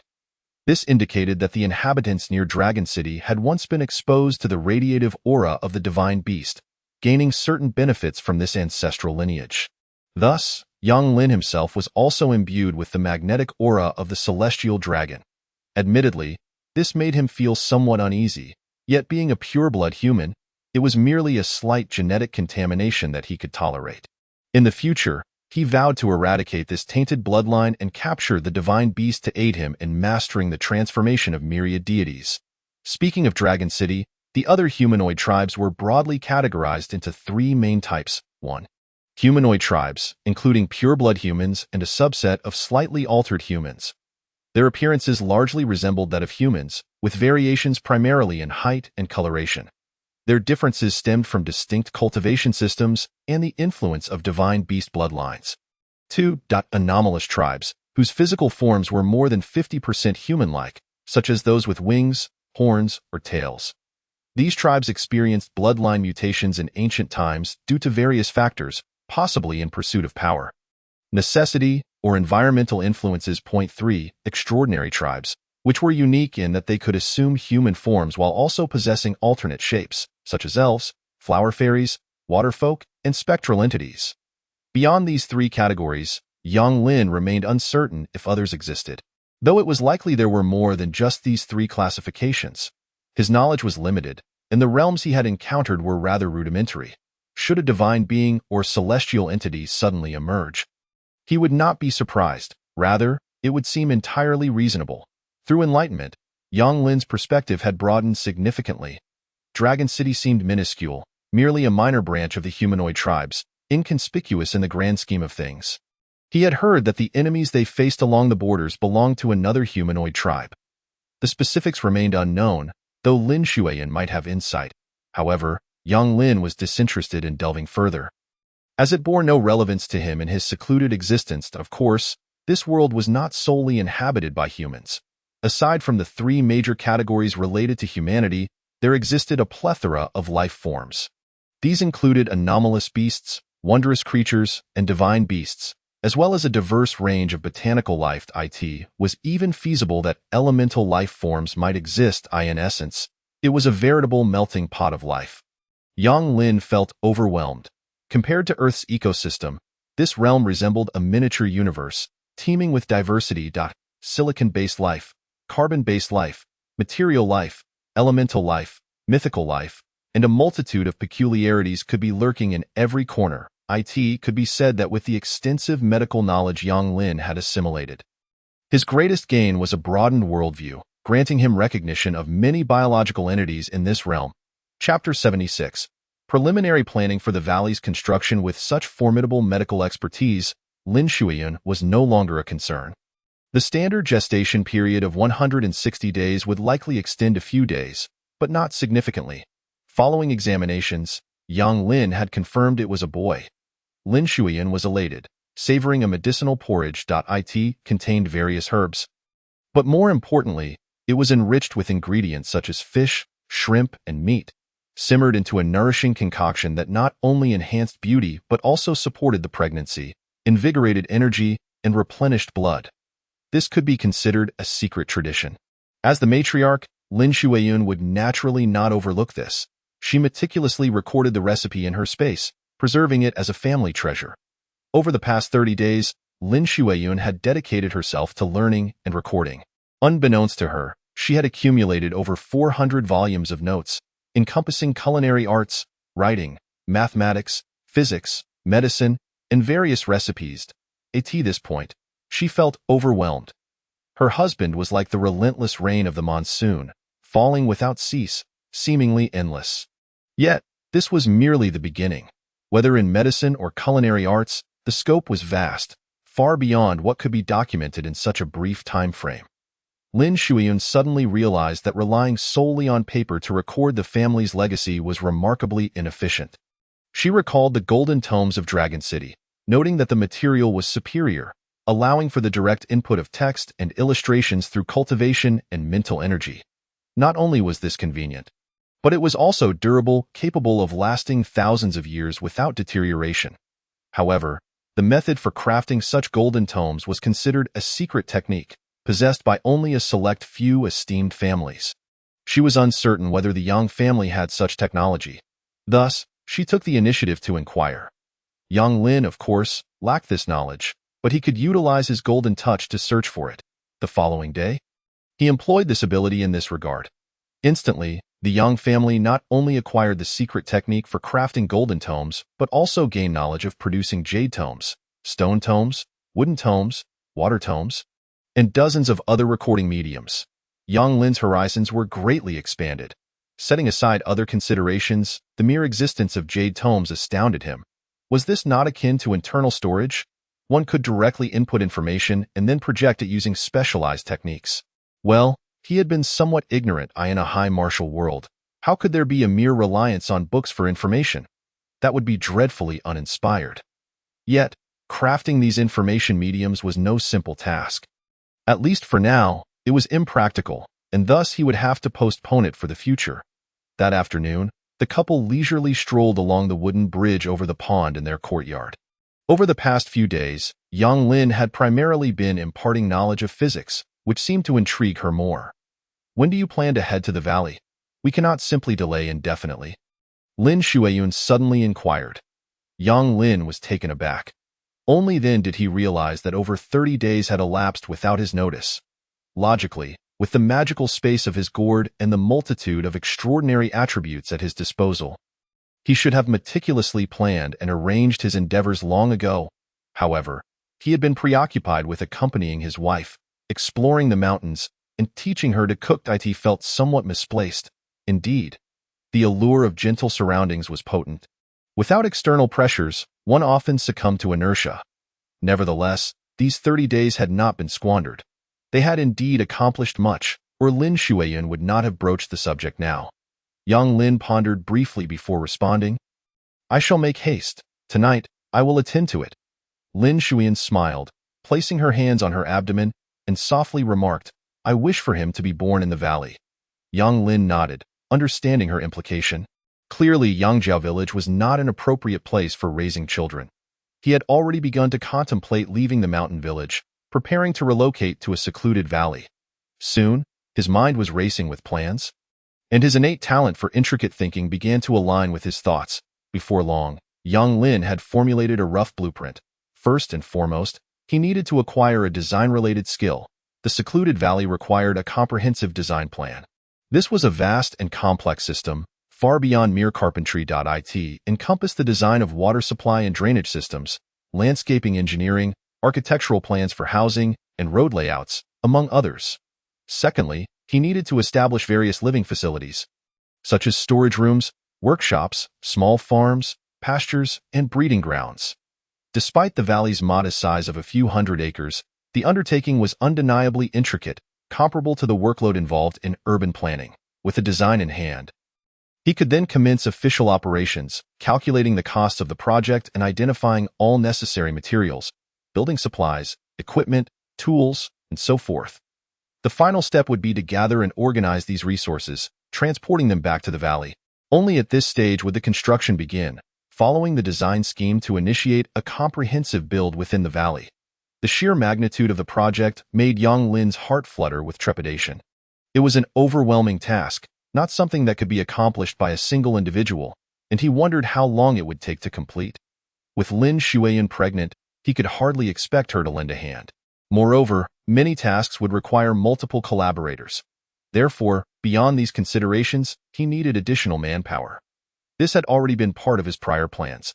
Their family could not embark on this secluded venture alone. Two people simply could not manage the demands of such a lifestyle, especially with the myriad daily responsibilities: planting, breeding, gardening, construction, and various household chores. Particularly with a child on the way, someone would need to provide care. Now, with construction looming, young Lin pondered for a while and decided that utilizing his unique ability to search for talent would be the most reliable approach. Loyalty was paramount and must be at its highest level. Capabilities, talents, and qualifications could be secondary. To him, everything paled in comparison to loyalty. It was akin to his experiences before traversing to this world. Whether in institutional settings or corporate environments, advancement was rarely based solely on ability, but rather on the leader's perspective. Being aligned with them, demonstrating loyalty and importance, was the key to promotion. Of course, one's competence could not be woefully inadequate. Once appointed, one must not cause chaos. Yet how many people truly grasp this principle? Many believe that ability was everything, often looking down upon those who flattered their superiors. How laughable! Such flattery was not mere sycophancy. It was a demonstration of loyalty and a pathway to future prospects. Did leaders not recognize this? They certainly did, but if one refrained from engaging, others would seize the opportunity. After careful planning, young Lin concluded that at least 20 individuals would be needed for the initial phase of the valley's development. This number would suffice for both the initial construction and subsequent maintenance. It was not that he desired more, but rather that he could not afford it. Each search with his unique ability yielded only one piece of information. 20 people equated to 20 searches. Frankly, this investment felt rather steep. The potential skills, talents, and information he could acquire from 20 instances of his ability were uncertain, yet it would only yield one servant. It seemed rather unbalanced. Thus, sufficiency would suffice. With a plan in place, he wasted no time. That very night, he intended to visit the valley, thoroughly assess the terrain, and instantly acquire the knowledge of design skills to initiate preliminary planning. Upon sharing his intentions, Lin Shuyan readily agreed. However, a new concern arose. Their absence might extend to 10 days, 8 days, or even longer. What would happen to their courtyard? Neither of them wished to abandon this place. Not only due to cherished memories and its unique significance, but also because it served as the Yang family's primary point of contact with the outside world. They would inevitably need an external outlet, and this location was perfectly suited for that purpose. After much contemplation, young Lin decided to ask Uncle He to keep an eye on things, and he would consider how to manage the situation afterward. He soon made his way to Uncle He's home. "Uncle He, I plan to take my wife back to her family for a while. I may be gone for some time, so I would appreciate your help in looking after the house. I will take all the livestock with me. If you could check in occasionally and tidy up a bit, that would be great." With that, young Lin set down the gifts he had brought, basic necessities like oil, salt, soy sauce, vinegar, and tea, which were the true currency in the mountain village. Indeed, asking someone to watch over a house was a trivial matter, and even without gifts, Uncle He would gladly assist. Uncle He readily agreed. Having visited the Yang family's courtyard twice, he found it quite pleasant, cool, with a pond for relaxation. He had long envied it, especially since his own courtyard was yet to be completed, as long as he supplemented the pond with water daily. Especially with summer approaching and evaporation rates rising, he would have no difficulties. As there was a well in the courtyard that could be drawn from in a little over an hour, of course, before leaving, young Lin would secure the main house, retrieve all supplies from the basement into his spatial storage, not out of fear of theft, but rather to prevent others from discovering anything that would be difficult to explain later. While it was unlikely that Uncle He would intrude upon the main house, one could never be too cautious. Human nature was notoriously unpredictable. At 6:21 p.m., young Lin, with his wife by his side, leading a horse-drawn cart and followed by 6 hunting dogs, leisurely departed from Yangzhou village. Above, 2 carrier eagles soared through the sky, and all the livestock had been successfully tamed. Speaking of which, young Lin suddenly realized he should also acquire a divine-level skill for taming beasts, as he would soon be capturing various exotic creatures. Failing to tame them would be unacceptable. Relying solely on the universal seal was not ideal. Throughout the journey, Lin Shuiyan remained shielded from view by the cart's canopy, which people naturally understood was necessary to escape the summer heat. In truth, she simply wished not to be seen. Despite having lived in Yangjiao village for several weeks, surprisingly few villagers had actually seen her. After 2 hours of meandering, the couple finally distanced themselves from Yangjiao village and found a small grove to enter. Yang Lin cleared a patch of grass and laid down a blanket. "Let us rest for a bit. We'll head into the mountains later this evening."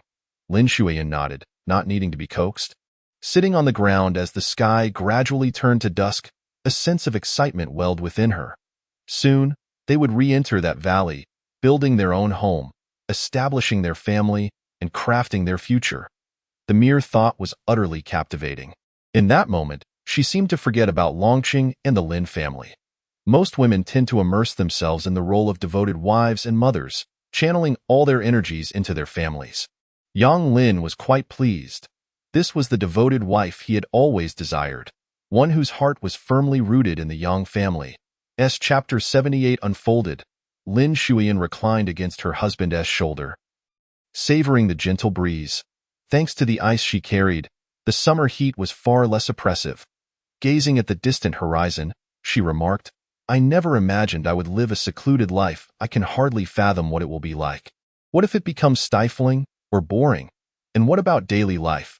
No social interactions, no connections, and the education of our child. So many concerns make me feel unsettled." Yang Lin understood her apprehensions. Her thoughts were entirely reasonable. After all, humans are inherently social beings, and prolonged isolation from society could lead to disconnection. However, the Yang family was an exception, he reassured her. "What is the worry? If you lack anything, I'll bring it to you. If you feel lonely, we'll expand our family. Once there are more people, it will naturally become lively and less monotonous. Besides, we can always venture out. We don't have to remain in the valley all the time." Lin Shuiyan felt touched by his words, yet upon reflection, a question arose. "What do you mean by expanding the family? Are you suggesting that one of me is not enough? Planning to find more?" Yang Lin was momentarily at a loss, awkwardly smiling but clearly indicating agreement. Lin Shuiyan fell silent, uncertain how to respond. Accepting seemed disloyal to herself and their unborn child, while declining felt equally futile. To Yang Lin's surprise, he noticed that her loyalty had not wavered. Goodness, how remarkable! Were the inhabitants of this alternate world truly so open-minded? He is fully prepared for Lin Shuiyan's imminent and significant price drop. With a loyalty level of 96, it is highly probable that this event will cause a decline of several points. Indeed, establishing a family in a feudal society comes with its advantages, as the tolerance is exceedingly high. A woman like Lin Shuiyan is capable of accepting this situation. Little does she know, it is not merely acceptance. She herself deems it necessary to retreat into the valley, as a family that aspires to flourish must inevitably have many offspring. This is beyond reproach, and with such a vast estate, a formidable clan is essential for its protection. Not to mention, the miraculous gourd has over a dozen needs for a master. How could their small family manage? This is a win-win situation, strengthening the family while enhancing power and influence, benefiting everyone involved.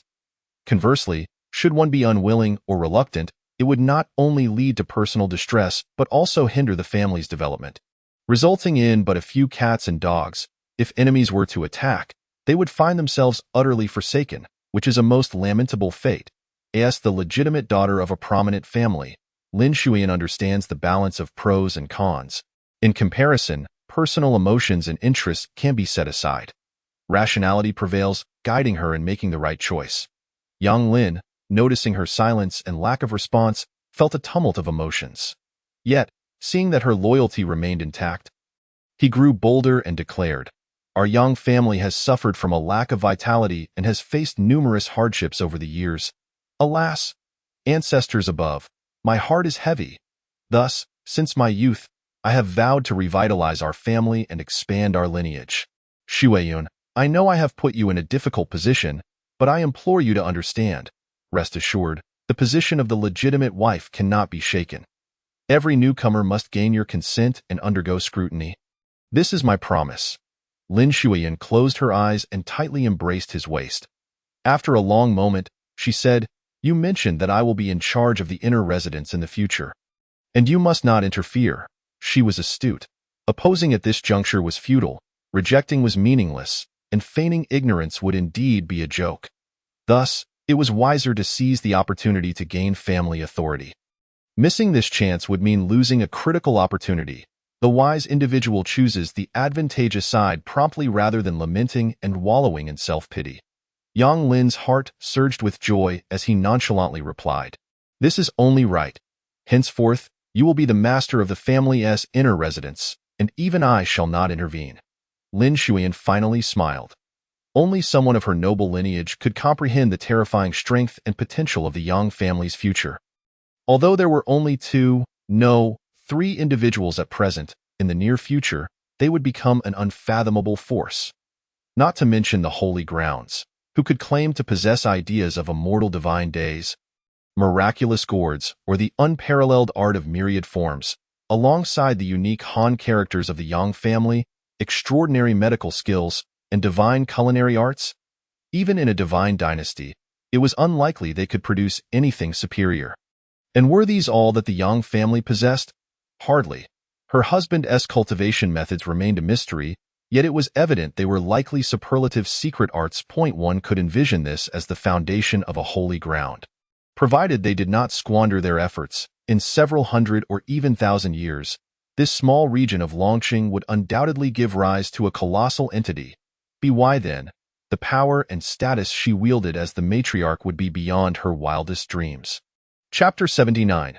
The appearance of the butterfly fairy in the year 3214 of Longqing's history, on the 221st day, at 82:02. The sky gradually darkened, as if veiled by a layer of black gauze. Yang Lin slowly rose, his gaze fixed upon the tranquil and profound woods, then stepped out cautiously. He surveyed the serene surroundings, where the sounds of insects and birds resonated vibrantly.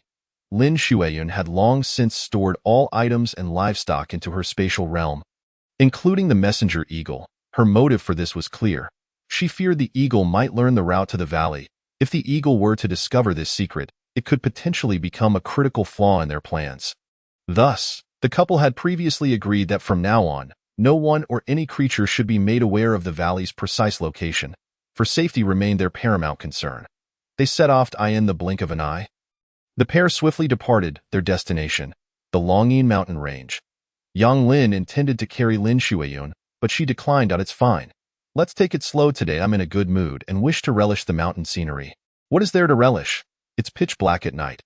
Aren't you afraid?" "Not at all. You are here with me." Yang Lin smiled instantly. "All right then, let us proceed leisurely. Along the way, I wish to find something. I once spotted colorful little fish at the foot of a mountain. I wonder what they are. Let us catch some and bring them back to the valley." As their voices faded, their figures vanished into the darkness. 20 hours later, they arrived at their secluded haven in the valley. Lin Shuiyun's eyes widened in sheer delight as she beheld the floral sea before her, then turned to her husband, incredulously asking, "Was this here the last time we came? Am I seeing things?" Yang Lin mirrored her astonishment, shaking his head vigorously. "No, absolutely not. I have been here several times, yet this is the first time I have witnessed such a sight." To their amazement, a butterfly fairy appeared before them, its body no larger than a palm, yet it was entirely transparent, radiating a kaleidoscope of colors, with two pairs of resplendent wings resembling glass behind it.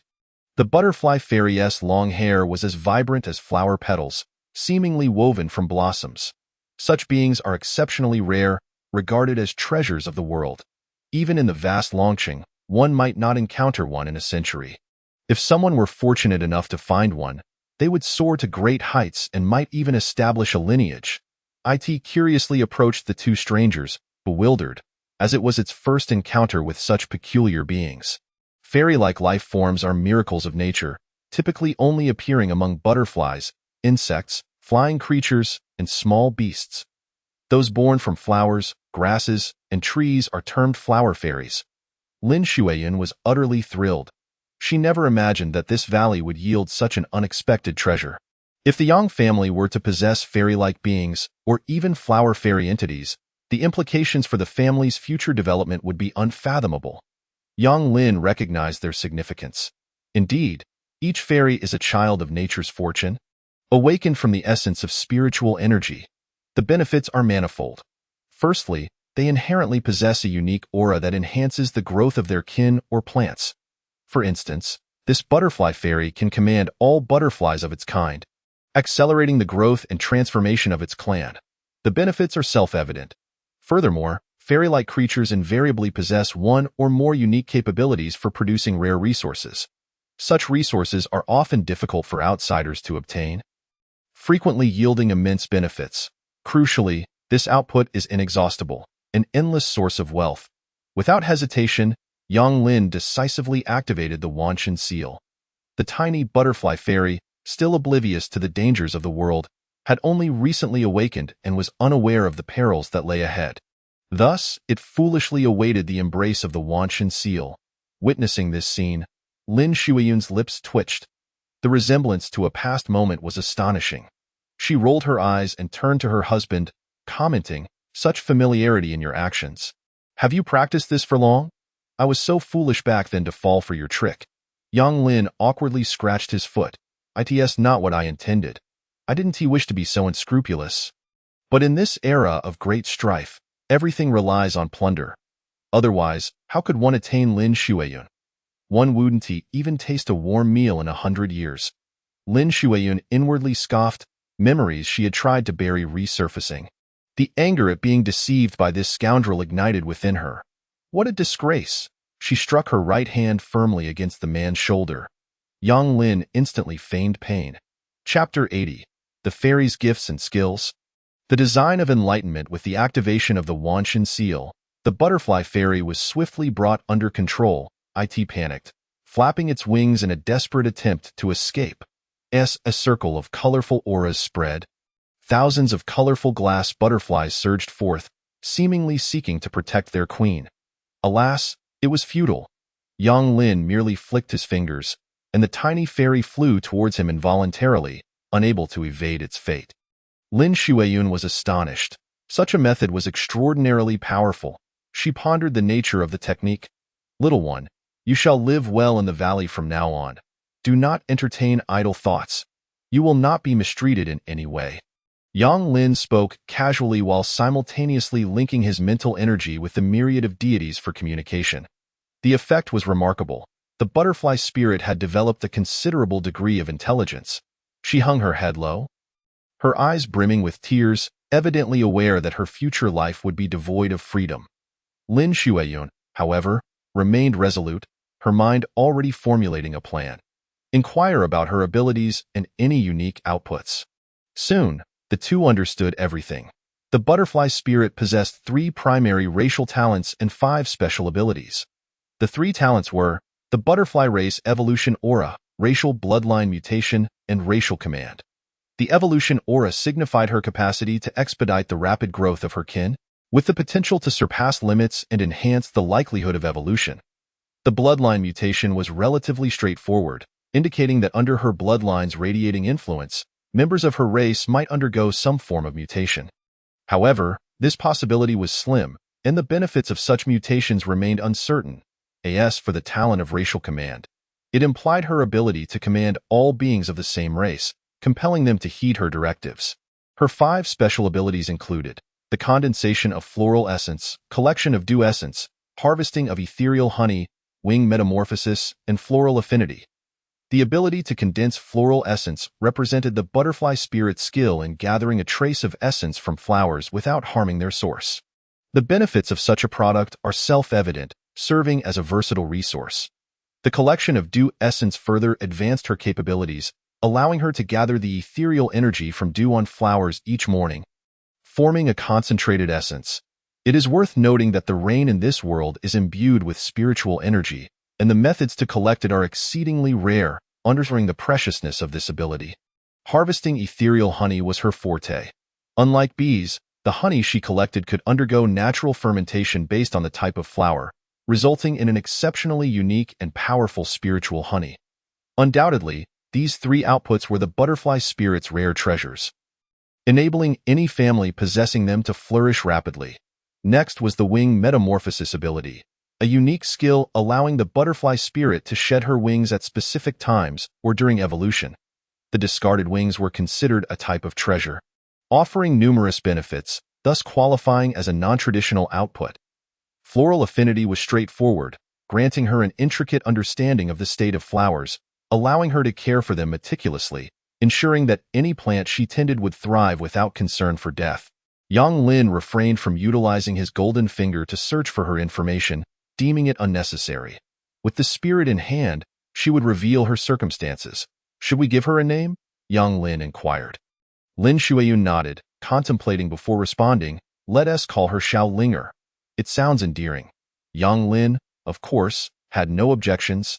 Glancing at the time, he noted that dawn was approaching. He released Xiao Linger, allowing her to frolic freely. Come, let us explore the valley together. Lin Shuiyun readily agreed. Treading upon the soft earth, they meandered through a sea of flowers until they reached a waterfall. The descending water flow was modest, yet sufficient for the valley. Subsequently, the pair followed the gentle river, traversing the entirety of the valley, covering over 560 acres of land. Among this expanse, the flower sea spanned 104 acres, the lake occupied 22 acres, and the river claimed approximately 3 acres.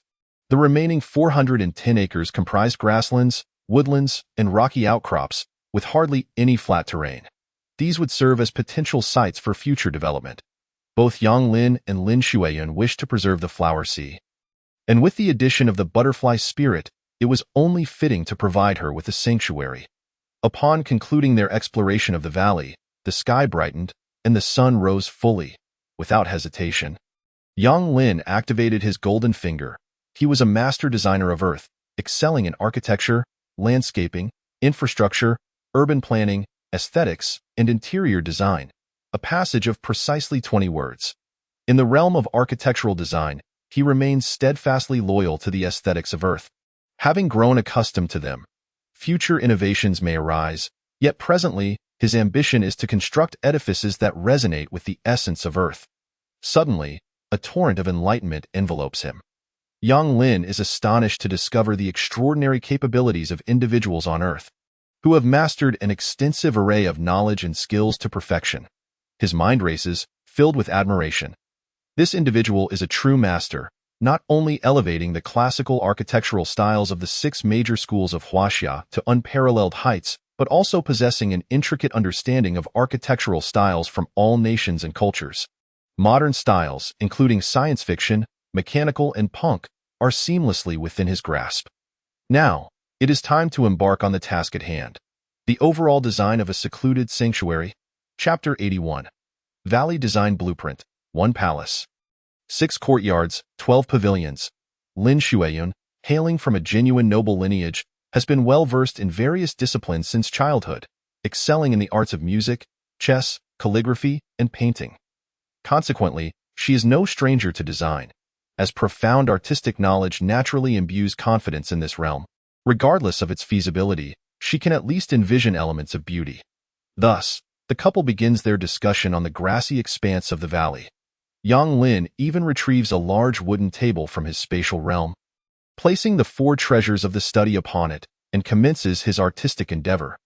The divine inspiration of a design master instantly elevates him to the pinnacle of this industry, particularly with the knowledge of Earth propelling him to the zenith of excellence.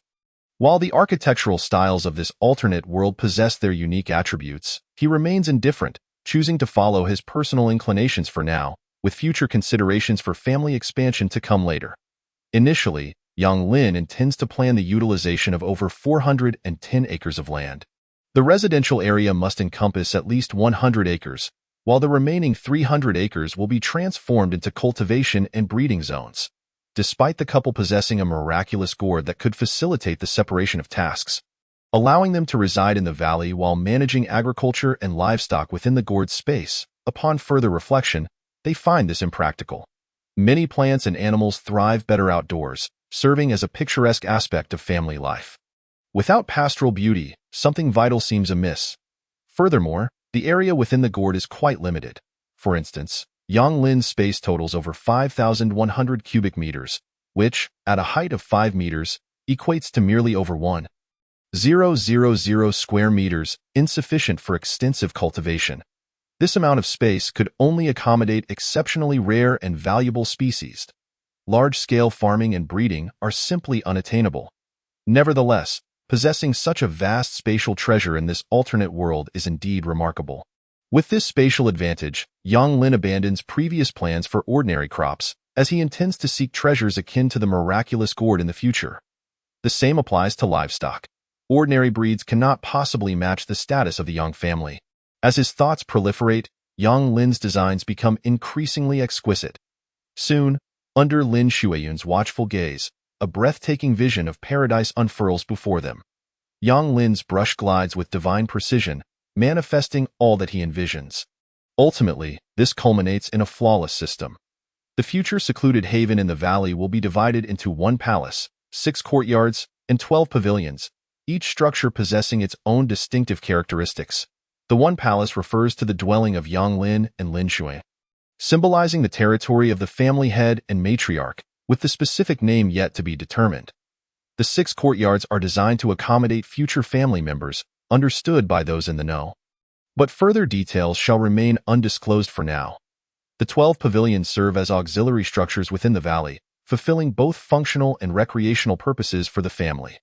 For instance, one of the structures, the Shinnong Pavilion, will serve as both living quarters for servants and a scenic retreat for the Yang family, thus necessitating high construction standards and meticulous attention to detail. Consequently, the 12 pavilions will be central to the valley's operations, each with its own focus and housing dedicated servants. Through thoughtful planning and design, a total of 19 buildings and supporting structures will occupy approximately 100 acres. The Seoul Palace will be the largest, with Yang Lin planning to allocate at least 30 acres for his dream garden. He refuses to compromise on future living standards. Nearly 20,000 square meters of land will afford ample luxury in construction. The 6 courtyards will suffice within 10 acres, ensuring that even if he marries additional partners, there will be enough space for their lives. The smallest will be the 12 pavilions, each not exceeding 3 acres, allowing for taller constructions with lower density. There is no need for excessive space for the servants' quarters. Of course, the design encompasses not only buildings but also additional facilities such as squares, breeding farms, and fields. In summary, Yang Lin envisions allocating 200 acres specifically for cultivation, with this area remaining fixed but subject to expansion. The remaining 180 acres will be flexibly utilized, serving as breeding zones or for other purposes such as expanding flower fields, constructing roads, enhancing river systems, and developing attractions. He cannot allow the absence of a place to call home. This meticulous planning breathes life into the valley.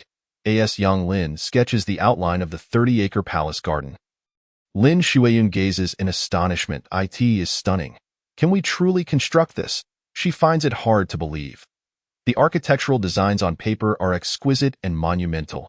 The 30-acre complex represents the romantic vision unique to the Yang family, with the grand main hall towering at 9 stories and covering over 3,000 square meters.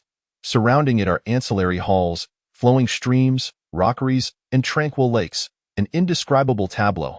Chapter 82. The first day in the valley. Time passes swiftly. Unbeknownst to him, Yang Lin has devoted over 20 hours to the design blueprint. Lin Shuiyun assists by threading needles and offering suggestions. When she encounters aspects she does not comprehend, she inquires, "What is this for? Why dig so deep?" This is the underground network system for the entire valley, encompassing drainage, water supply, electricity, and more, all of which must be routed underground. Lin Shuiyun remains perplexed. "I understand drainage and water supply, but what does electricity mean?" Yang Lin falters, unable to explain, as the concept of electricity eludes straightforward clarification. Only once it is constructed will he be able to articulate its function. Indeed, he intends to establish a power generation facility within the valley. This is hardly a daunting task, given the presence of waterfalls and his formidable abilities. With a moment of inspiration, he could easily create a generator. Is that too much to ask? As a modern individual, forgoing a phone, computer, or internet is one thing, but living without electricity is intolerable. The thought of enduring a night in darkness is unbearable. Relying on candles or luminous pearls is simply impractical. Their light is negligible. He is accustomed to the brilliance of modernity. You will understand in due time. Yang Lin is dedicated to constructing the underground network, intending to do so on a grand scale. This is not an area for economizing or laziness. Have you not seen the numerous cities in Huaxia where flooding occurs each rainy season? Why?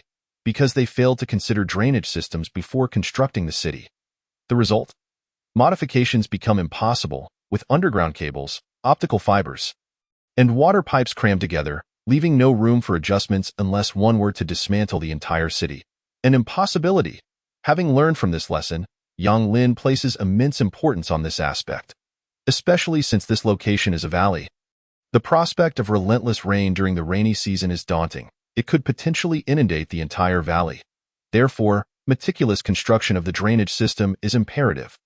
When it rains, the valley's underground channels will swiftly divert water into the subterranean river, facilitating efficient drainage.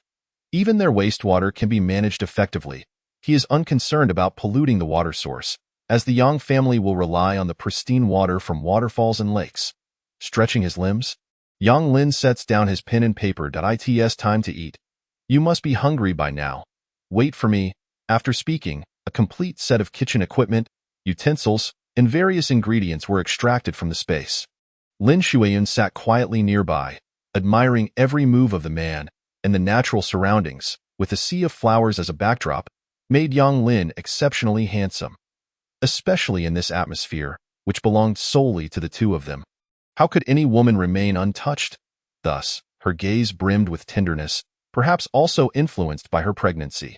Throughout the day that followed, the couple engaged in little else but designing blueprints. The palace, 6 courtyards, and 12 pavilions began to take shape gradually. Yang Lin fully utilized his knowledge and the memories stored in his mind, drawing inspiration from many films, games, and architectural styles from Earth, which became his material. The elements fused together, gradually forming the perfect Yang family system. Each structure was exquisitely beautiful and distinctive. Lin Shuiyun marveled at the sight. Initially believing that the 30-acre palace garden was the ultimate, she was astonished to find that neither the 6 courtyards nor the 12 pavilions was ordinary. Each possessed its own unique charm, showcasing the pinnacle of architectural artistry. Lin Shuiyun began to fantasize about how beautiful the valley would be if all these were built. It was too daunting to imagine. However, have you considered that with so many buildings, accommodating over 1,000 people would suffice? But do we have that many? Just for operation, at least 300 to 500 people would be required. She voiced her concerns. Indeed, the simplest maintenance and cleaning of the palace, 6 courtyards, and 12 pavilions would not be manageable by just 300 to 500 people. Moreover, considering the additional tasks within the valley, such as farming and animal husbandry, at least several hundred, if not 1,000, people would be necessary to handle it all. Yet, the Yang family was destined for seclusion. Having too many people would be inappropriate and significantly increase risks. Yang Lin chuckled, pointing to the sky, then to the ground, and finally to the fluttering butterflies in the flower sea. Who says it must be humans? Lin Shuiyun suddenly understood. Indeed, there were also spirits, flower fairies, and various wondrous beings, humanoid in nature. As long as there were special methods to control them, there was no need to worry about such matters in the valley. If it were in the past, she would never have dared to think this way. After all, the appearance of a fairy was exceedingly rare, let alone other beings. But now, Lin Shuiyun was filled with confidence. Her husband was incredibly remarkable and must have a solution. At dusk, the two set aside all their work and strolled through the flower sea. After their playful wanderings, they created a flower bed in the very center, measuring an impressive 5 meters in length and width. The butterfly fairies used their innate abilities to collect petals without harming the plants. When over 10,000 different petals were gathered together, what a spectacle it was! Lin Shuiyun had never imagined that one day she would sleep on such a bed. The golden remnants of the sun illuminated the valley. It was instantly ablaze with color. Captivated by such beauty, Lin Shuiyun lay on the flower bed and softly remarked, "This kind of life is quite wonderful." Yang Lin accompanied her, admiring the setting sun, feeling the gentle breeze of the valley and the fragrance of the earth. The temperature here was significantly lower than outside, usually not exceeding 30 degrees throughout the day. This terrain and environment were truly reminiscent of a perpetual spring, with winters warm and summers cool. Especially at night, the temperature continued to drop, becoming pleasantly cool. Lin Shuyan nestled against Yang Lin and gradually drifted into sleep. At this stage of her pregnancy, women tend to be extremely drowsy, and particularly in this otherworldly realm, it seemed even more pronounced. Even someone as formidable as Lin Shuyan could not escape this physiological limitation. Moreover, this condition would only intensify, leading to the need for over 40 hours of sleep daily after 60 days. Observing the woman in his arms, Yang Lin began to formulate plans. Establishing a secluded haven in the valley and comprehensively realizing his designs would undoubtedly require time. Thus, he and Lin Shuyan could not simply sleep on the ground every day. While nature was splendid, they were not primitive beings. Therefore, his foremost task was to create a temporary sanctuary for them to settle in his mind. The topography of the valley quickly materialized. After some deliberation, he identified 3 suitable locations, one near the Flower Sea, another by the lake, and the last by the waterfall. All were breathtakingly beautiful, but considering Lin Shuyan's pregnancy, tranquility was essential, rendering the waterfall unsuitable. Ultimately, Yang Lin chose the lakeside. A location with water would offer more comfort. The Flower Sea was lovely to behold during the day, but there was no need to remain there at night. Eventually, it would become tiresome. Having made his decision, he began to design. Undoubtedly, he intended to construct a wooden house, convenient and swift, with the added benefit of easily sourced materials. As the sun rose, the golden finger refreshed. This time, Yang Lin did not hesitate and directly opted to search for a servant. Within Long City, female housekeepers, loyalty, talent, qualifications, skills, beauty, and accessibility were all considered. In the valley, he did not intend to allow other men to enter. Even 100% loyalty would not suffice, as it would disturb his peace of mind. Thus, he sought a woman. Instantly, search information appeared. Point 1. Outside Long City, age 78 years and 320 days, Luciener, loyalty 100, naturally possesses a loyalty attribute. Serves her lord dutifully, fully responsible for her master's tasks, will not retreat or hesitate due to any factors. Talent. Skilled, thoughtful, keenly observant, exceptionally quick to learn, adept at mastering skills, and as refreshing as spring breeze. Qualifications. Wanling divine body, not awakened. Skills. Housekeeping level 120, tailoring level 110, cooking level 75, domestic chores level 90, childcare level 100, beauty, 90. Accessibility, level 45, click to view acquisition process, information level 1. Yang Lin smacked his lips, feeling somewhat disappointed. How should he put it? She was not as stunning as he had imagined. After all, this was a search conducted by the Golden Finger. He had expected that even if she were not as extraordinary as Lin Shuyan, she would not be so lacking. Anything even a fraction as good would suffice. Yet, he did not anticipate this outcome. The critical point was that she was already over 70 and nearing 80.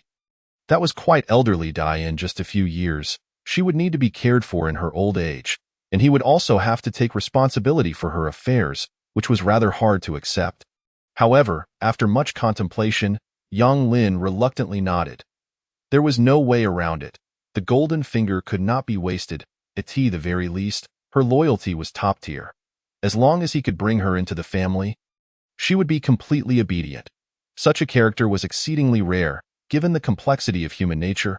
Moreover, with her level 120 housekeeping skills and numerous life skills, she would be invaluable to the Yang family at this time. As for the Wanling divine body, it was an unexpected gain. Awakening such a physique would undoubtedly be challenging and would require consulting the Golden Finger for awakening plans, along with considerable resources. Yang Lin was certainly unwilling to commit to that. Yet, it was not entirely absolute. He would see how things developed. If their rapport grew well, he would not be opposed to lending a hand. If she could advance to the celestial tier, her lifespan could potentially reach hundreds or even thousands of years. In that case, it would not be a loss for him. He could have her work diligently. Lin Shuyan opened her eyes, blissfully gazing at the sunrise and the morning flower sea. The butterfly fairies had already begun their work, gathering floral essences, collecting dew, and harvesting honey from myriad flowers. Yang Lin noticed her gaze and smiled inwardly. With a wave of his right hand, Xiao Linger flew over, reluctantly presenting the dew she had just gathered. This was a beautifully crafted cup made from flowers and grasses, remarkably sealed without a single drop leaking. Inside, there was nearly half a cup of dew, approximately 100 drops. Yang Lin expressed his appreciation, and Xiao Linger, feeling disheartened, flew away, as no one would be pleased to see all their hard work vanish.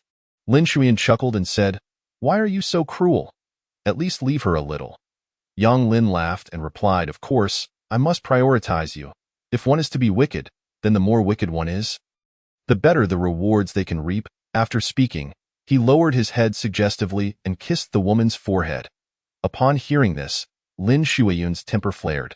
Enraged, she quickly pounded her small fists against his chest. "I've never seen someone as wicked as you. It drives me insane." She gazed silently at the sky, pondering the inherent wickedness of humanity, which had inevitably shaped her into the person she had become. Indeed, it seemed that good people rarely thrived, while the malevolent persisted throughout the ages. The virtuous suffered, while the wicked indulged in a life of luxury. This was the harsh reality of existence. Fortunately, she was not one to be naive. Having understood the underlying logic of the world from a young age, there existed no intrinsic distinction between good and evil.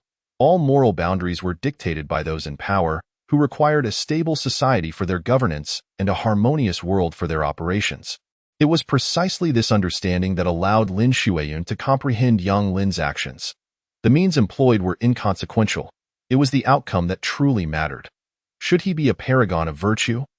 Lin Shuiyun would undoubtedly keep her distance. Women dread encountering good men, for such individuals neither provide for their families nor foster growth, ultimately leading to a tragic fate. The best outcome would merely be a comfortable existence with the assistance of benefactors. The prospect of achieving anything significant seemed exceedingly bleak. Conversely, those labeled as bad could yield different results. As long as they cared for their families and adhered to certain principles, their lives would not suffer. Regardless of their external actions, whether deceitful or violent, if they could bring home security and hope, they would be deemed good husbands and heads of households. This represented the mindset of a carnivore in a different realm. However, a world devoid of good people and virtuous souls would inevitably descend into chaos. Thus, the continual creation of good and virtuous individuals was necessary to fill the societal void and maintain order. Lin Shuiyun, possessing remarkable intelligence and a legacy that elevated her understanding above that of the ordinary, grasped the operational principles of the world and would not foolishly blame Yang Lin if he could win her affections. It was a testament to his prowess. If he could earn her willingness to share her life and bear his children, it further illustrated his strength. She ought to feel elated. With a complex heart, Lin Shuiyun consumed the essence of dew, and in an instant, an overwhelming surge of spiritual energy enveloped her, imparting a refreshing sensation throughout her being. In that moment, her senses became extraordinarily acute. She could even hear the sound of leaves falling hundreds of meters away. Yet, this heightened perception quickly faded. Curiously observing the floral cup in her hands, she looked at the butterfly sprites flitting about in the sea of blossoms, her heart brimming with joy. Truly, it was a remarkable treasure. Next time, you must give it a try. Although Yang Lin was unaware of the effects, he gleaned enough from the situation to agree with enthusiasm. Subsequently, the couple admired the sunrise from their floral bed before rising to their feet. Yang Lin shared his plans for the evening. Upon hearing his intentions, Lin Shuiyun became quite intrigued.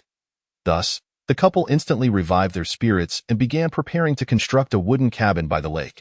They first ventured out of the valley to a distant location, hundreds of kilometers away, to fell trees, over 1,000, all at least half a meter in diameter.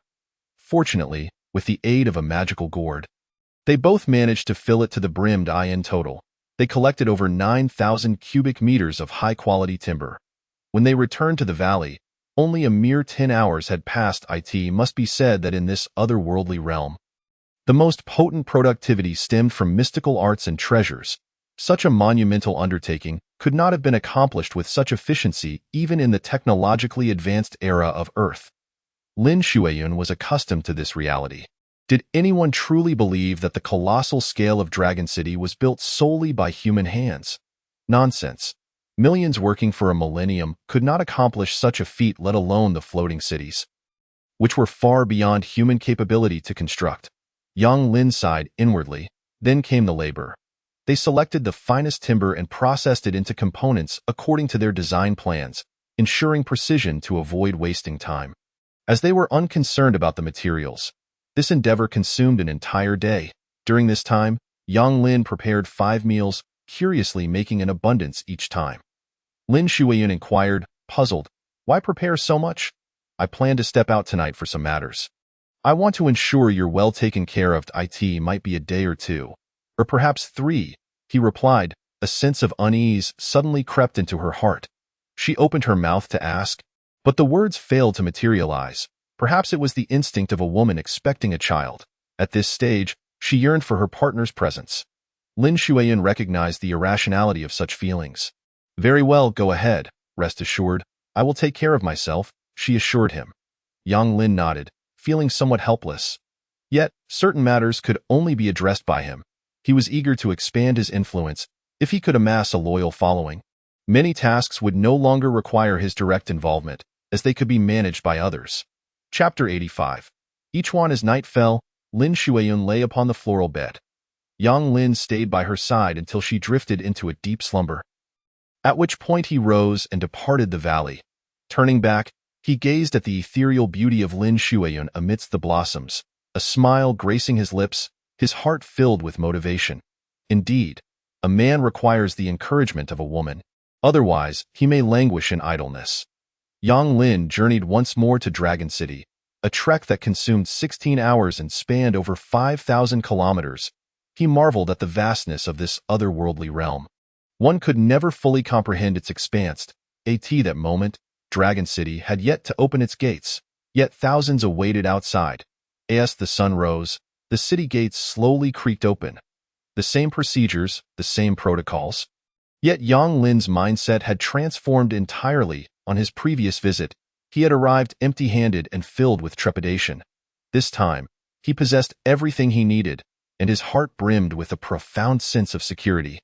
The Wuxiang Divine Shadow's Thousand Faces technique could alter his physical form and appearance at a material level, rendering him undetectable by the limited capabilities of Dragon City. Upon entering the city, he immediately sought a place to establish his camp, returning to the same location as before, where flowers, trees, and lakes created a scene reminiscent of another lifetime. His golden opportunity had arisen once more. Having contemplated along the way, he resolved that since he had come this far, he would continue to seek out talent. This time, however, he would not pursue maids from the valley but rather individuals capable of managing external affairs on his behalf. His recent visit to Dragon City had revealed that working alone was a tremendous waste of time and fraught with danger. Henceforth, unless absolutely necessary, he would refrain from exposing himself. What if a powerful individual happened to pass by and noticed something amiss, striking him down with a single blow? How unjust that would be! Therefore, it was best to remain hidden within the valley, fortifying defenses and honing his skills, while entrusting external matters to a capable spokesperson. For instance, in the search for talent, he could employ his golden opportunity to identify suitable candidates and draft a plan for them to execute. How straightforward it could be! The necessary criteria were already at hand. Within Dragon City, he sought a spokesperson with loyalty, skills, talents, and organizational abilities. It was crucial not just to find a subordinate to carry out tasks, but rather someone capable of establishing an organization and building a power base. This was a leader, not merely a soldier. Yang Lin envisioned the possibility of such talent existing in Dragon City. Among its millions, he initiated a search point. Within Dragon City, click to view target character's location. Name: each one, male, age, 163 years, 348 days. Background: an orphan from a young age, recognized for his exceptional aptitude and nurtured by the purple-clad guards of Dragon City. After a century of cultivation, he attained the celestial tier and rose to a commanding position. For many years, he served faithfully, demonstrating unwavering loyalty to both Dragon City and his superiors. However, following the recent disappearance of the Lin family's legitimate daughter, the Long family turned their ire upon him, resulting in all individuals in commanding positions being reprimanded. Lacking a familial power base, he ultimately became one of the scapegoats and has since been stripped of his cultivation. Now drowning his sorrows in debauchery, loyalty. 100. 1. His heart shines like a brilliant sun, devotedly guarding his master, steadfast in belief and commitment through storms. Point 2. This loyalty stands like a towering mountain, unyielding to the test of time. 3. His devotion is as unbreakable as a solid rock, enduring through the ages, steadfast in bearing responsibility and affection. Skills. 21 unique techniques of the Dragon City Purple-clad Guards, omitted. Level 101 in Swordsmanship, Initial Mastery. Level 85 in Tracking, Level 90 in Investigation, Level 99 in Discernment, Level 99 in Training, Talent. Meticulous, Pure Spirit, Acute Hearing, Heightened Perception, Photographic Memory, Qualifications, Resilient Physique, Martial Arts Prodigy, Divine Martial Aptitude. Ease of Acquisition, Level 15. Click to View Plan. Organizational Capacity, Level 160. Yang Lin was quite pleased. To be honest, he found it significantly superior to Lu Xian'er, at least. That was his perspective. Particularly, the 3 extended evaluations of loyalty filled him with exuberance. Such an individual would unequivocally remain steadfast. Especially regarding the 3rd evaluation. Even amidst the relentless passage of time, they could steadfastly uphold their responsibilities and sentiments. What a profound notion! In essence, irrespective of whether a millennium, 10 millennia, or even several hundred millennia passes, the relentless flow of time would not diminish his unwavering loyalty. How rare and precious! How could Yang Lin not be enamored? In comparison, other skills and talents seemed merely supplementary. After all, the abilities unearthed by the Golden Finger could hardly be subpar. If they were, they would not merit inclusion in the information. Moreover, the potential of possessing the Divine Warrior aptitude certainly drew attention. Who could have anticipated that this ostensibly unremarkable commander of Longqing harbored such latent potential? Chapter 86. Conditions for Subjugation. What ultimately captured his attention was the level 160 organizational capacity. It truly astonished him momentarily. This level transcended ordinary realms, existing in a league of its own. It implied that each one possessed the organizational ability to govern a super-large faction. In the context of Earth, this equated to a commander capable of leading 10 million troops, one who could wield authority over numerous nations, an endeavor beyond the capabilities of an ordinary individual. Such prowess stemmed from both innate talent and extensive experience. One must concede that the higher echelons of Longqing likely never anticipated that a commander of the purple-clad guards possessed such potential. However, even if they were to become aware, what could they do? They would never relinquish power. That would be absurd. In this otherworldly realm, those in power would always be the aristocratic families and religious sects. And they would never cede authority to others, and no matter how capable or promising an individual might be, it simply would not suffice. Unless they possessed a golden finger that could clearly recognize each one's loyalty, they would naturally harbor doubts about an outsider. Even if each one was cultivated by Longqing since childhood, he ultimately lacked the bloodline connection. Thus, Yang Lin seized the opportunity. What more could he say? Naturally, he accepted it with a smile. He opened the proposal process. Instantly, everything about each one became clear, and no wonder the attribute of each one was only at level 15. It was far too simplistic. At this moment, he resembled a forsaken stray dog, stripped of his cultivation, his celestial tier strength non-existent, and even his lifespan waning. In merely 2 or 3 decades, he would return to dust. At this juncture, the unclaimed Ichuan needed to accomplish 3 tasks to secure his unwavering loyalty. 1. Heal his injuries. 2. Provide a suitable daily living allowance. 3. Trust him, granting him work and tasks. See how simple it is? Though his injuries appeared insurmountable and his celestial cultivation had been eradicated, something that would typically be beyond the capabilities of most to heal, Yang Lin, on the other hand, possessed a peculiar attribute of the miraculous gourd, spirit milk, which absorbed the surrounding spiritual energy every few days, coalescing into a drop of essence. The specific time required for this condensation varied based on environmental factors. Due to the superior conditions of the secluded valley, a drop could form in less than a day. Coupled with the previous accumulations, there were 3 drops in total, all utilized for growth prior to extraction.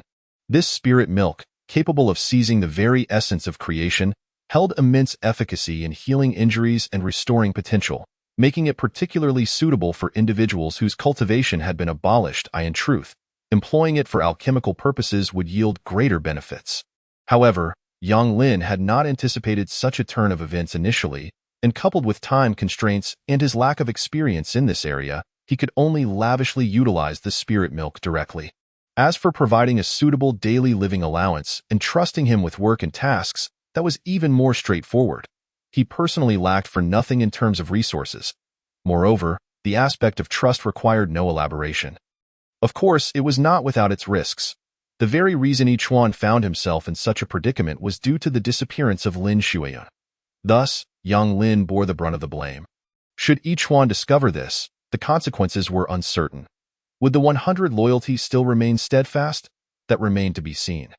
Nonetheless, upon careful reflection, Yang Lin suddenly realized that the Golden Finger could not possibly be unaware of his circumstances. Hence it still assigned a loyalty rating of 100. Did this imply that even if Yichuan learned of the truth later, it would not alter his loyalty? For such individuals, they adhered to a singular principle. They follow whoever feeds them. While serving in the purple-clad guards, he naturally obeyed Longqing.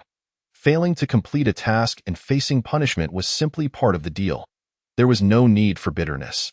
With a new master and a different environment, he would naturally not contemplate the previous chaos. The pure military ethos possessed its own unique stubbornness and arrogance. It did not cast blame on others. If one was incapable, then one was simply incapable. Having unraveled all of this, Yang Lin finally relaxed. Without further ado, he set off. Yichuan's residence was situated in a modest courtyard within the outer city, spanning less than 500 square meters. As a former commander of the purple-clad guards, he was no insignificant figure, and as a celestial tier powerhouse, he was considered a prominent individual by ordinary standards. Thus, even in his downfall, he continued to live quite comfortably. Most of the household servants had been dismissed, leaving only an elderly steward to prepare wine and dishes for him, leading a life of indulgence. The old servant had no alternative. Such was the reality. Long Zhantian had shown restraint in sparing Yichuan's life, which was a mercy considering Yichuan's years of management. Most of the 3,000 members of the purple-clad guards had been trained by him, granting him significant influence. The Long family could punish him for Lin Shuyan's disappearance. Yet they could not kill him, as that would be excessive. When Yang Lin arrived, Yichuan had long since succumbed to intoxication and was unable to entertain guests. The old steward kindly suggested that Yang Lin return at a later time. However, Yang Lin was willing to wait, as he had nothing pressing to attend to. Thus, he sat silently in the main hall, patiently awaiting his audience. Chapter 87. An unremarkable dialogue. Yichuan awoke from his slumber, lazily stretching and sitting up from his bed. Upon approaching the table, he glanced at the empty wine jug and felt displeased. Why had he not been provided with a full jug of wine? This old steward was increasingly neglectful. His imposing physique towered at nearly 3.5 meters, exuding an overwhelming aura of might that commanded respect. Anyone who beheld him would instinctively think of two words: warrior. It was noteworthy that this was a man stripped of his cultivation. One could hardly fathom the strength of his presence in his prime. Upon exiting his bedroom, he noticed that the old steward had been waiting at the door for quite some time. Finally, Yang Lin met Yichuan, and from a single glance, he was captivated, not in a romantic sense, but in admiration. This gallant and formidable warrior epitomized the ideal subordinate any ruler would cherish, coupled with the Golden Finger's evaluation. Yang Lin's expectations soared. Yichuan approached the main seat in the living room, gradually settling into it, his demeanor already revitalized and far more spirited. The old steward entered from outside, presenting a teacup. Yichuan waved his hand, signaling the old steward to leave. He even locked the gate behind him, leaving only Yang Lin and Yichuan within the estate. An atmosphere of tranquility enveloped them. Devoid of any sound, Yichuan gestured with his right hand, inviting Yang Lin to partake in the tea. Yang Lin smiled and nodded, choosing to savor the fragrance of the tea in silence. After an extended period, once Yichuan had finished a cup of tea, he finally spoke. I have heard that you possess medicinal remedies capable of alleviating my current condition. Is there truth to this? Yang Lin refrained from answering directly, instead inquiring, if such remedies exist, what would you be willing to offer in exchange? Yichuan was taken aback, pondering deeply. Indeed, setting aside the question of whether such a remedy truly existed. Even if it did, it was not something he could procure at present. Even during his tenure as the commander of the purple-clad guards, he lacked the resources for such a treasure, a remedy capable of healing celestial tier injuries. One that could even assist in restoring his discarded cultivation was undoubtedly of unimaginable value.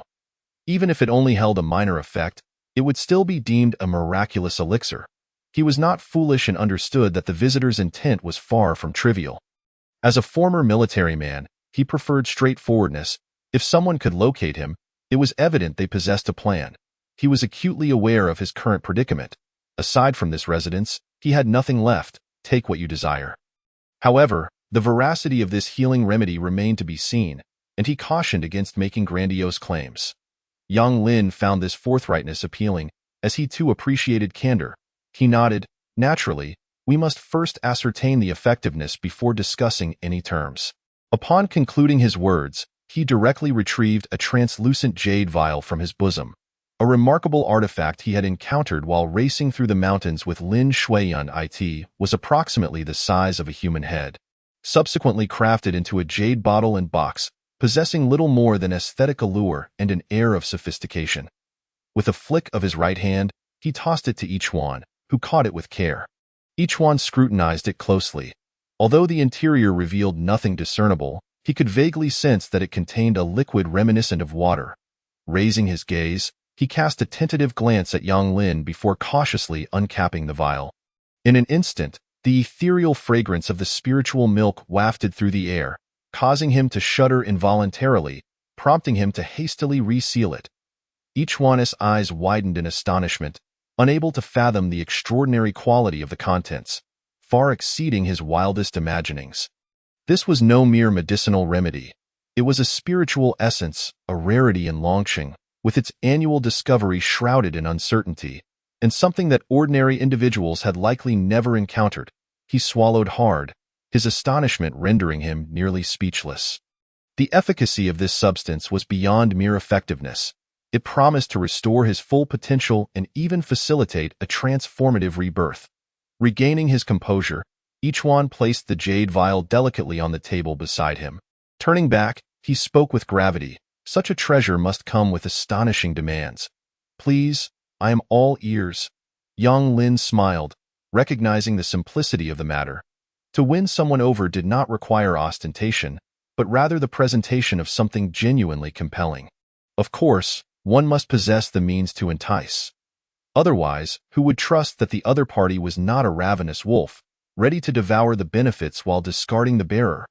Each one, fully aware of his own worth, understood that what he currently had was his own potential, and there was no need for further elaboration. Yang Lin's intentions were clear. Each one nodded slightly in agreement, acknowledging the principles of reciprocity. Mastering both literary and martial arts to serve his benefactor was a worthy endeavor. And he consented. With that, Yichuan rose from his seat, adjusted the chair at the head of the table, and performed a respectful bow. Please, take your seat. Yang Lin, unreserved, moved to the head of the table and turned to sit down. Yichuan knelt on one knee, his demeanor serious as he bowed 3 times, unaware of his master's origins. If it is inconvenient to disclose, there is no need, he added. Having received the 3 bows, Yang Lin gestured for him to rise and encouraged him to inquire further. After a moment's contemplation, he replied, there is nothing that cannot be shared. Having chosen you, trust is not a concern.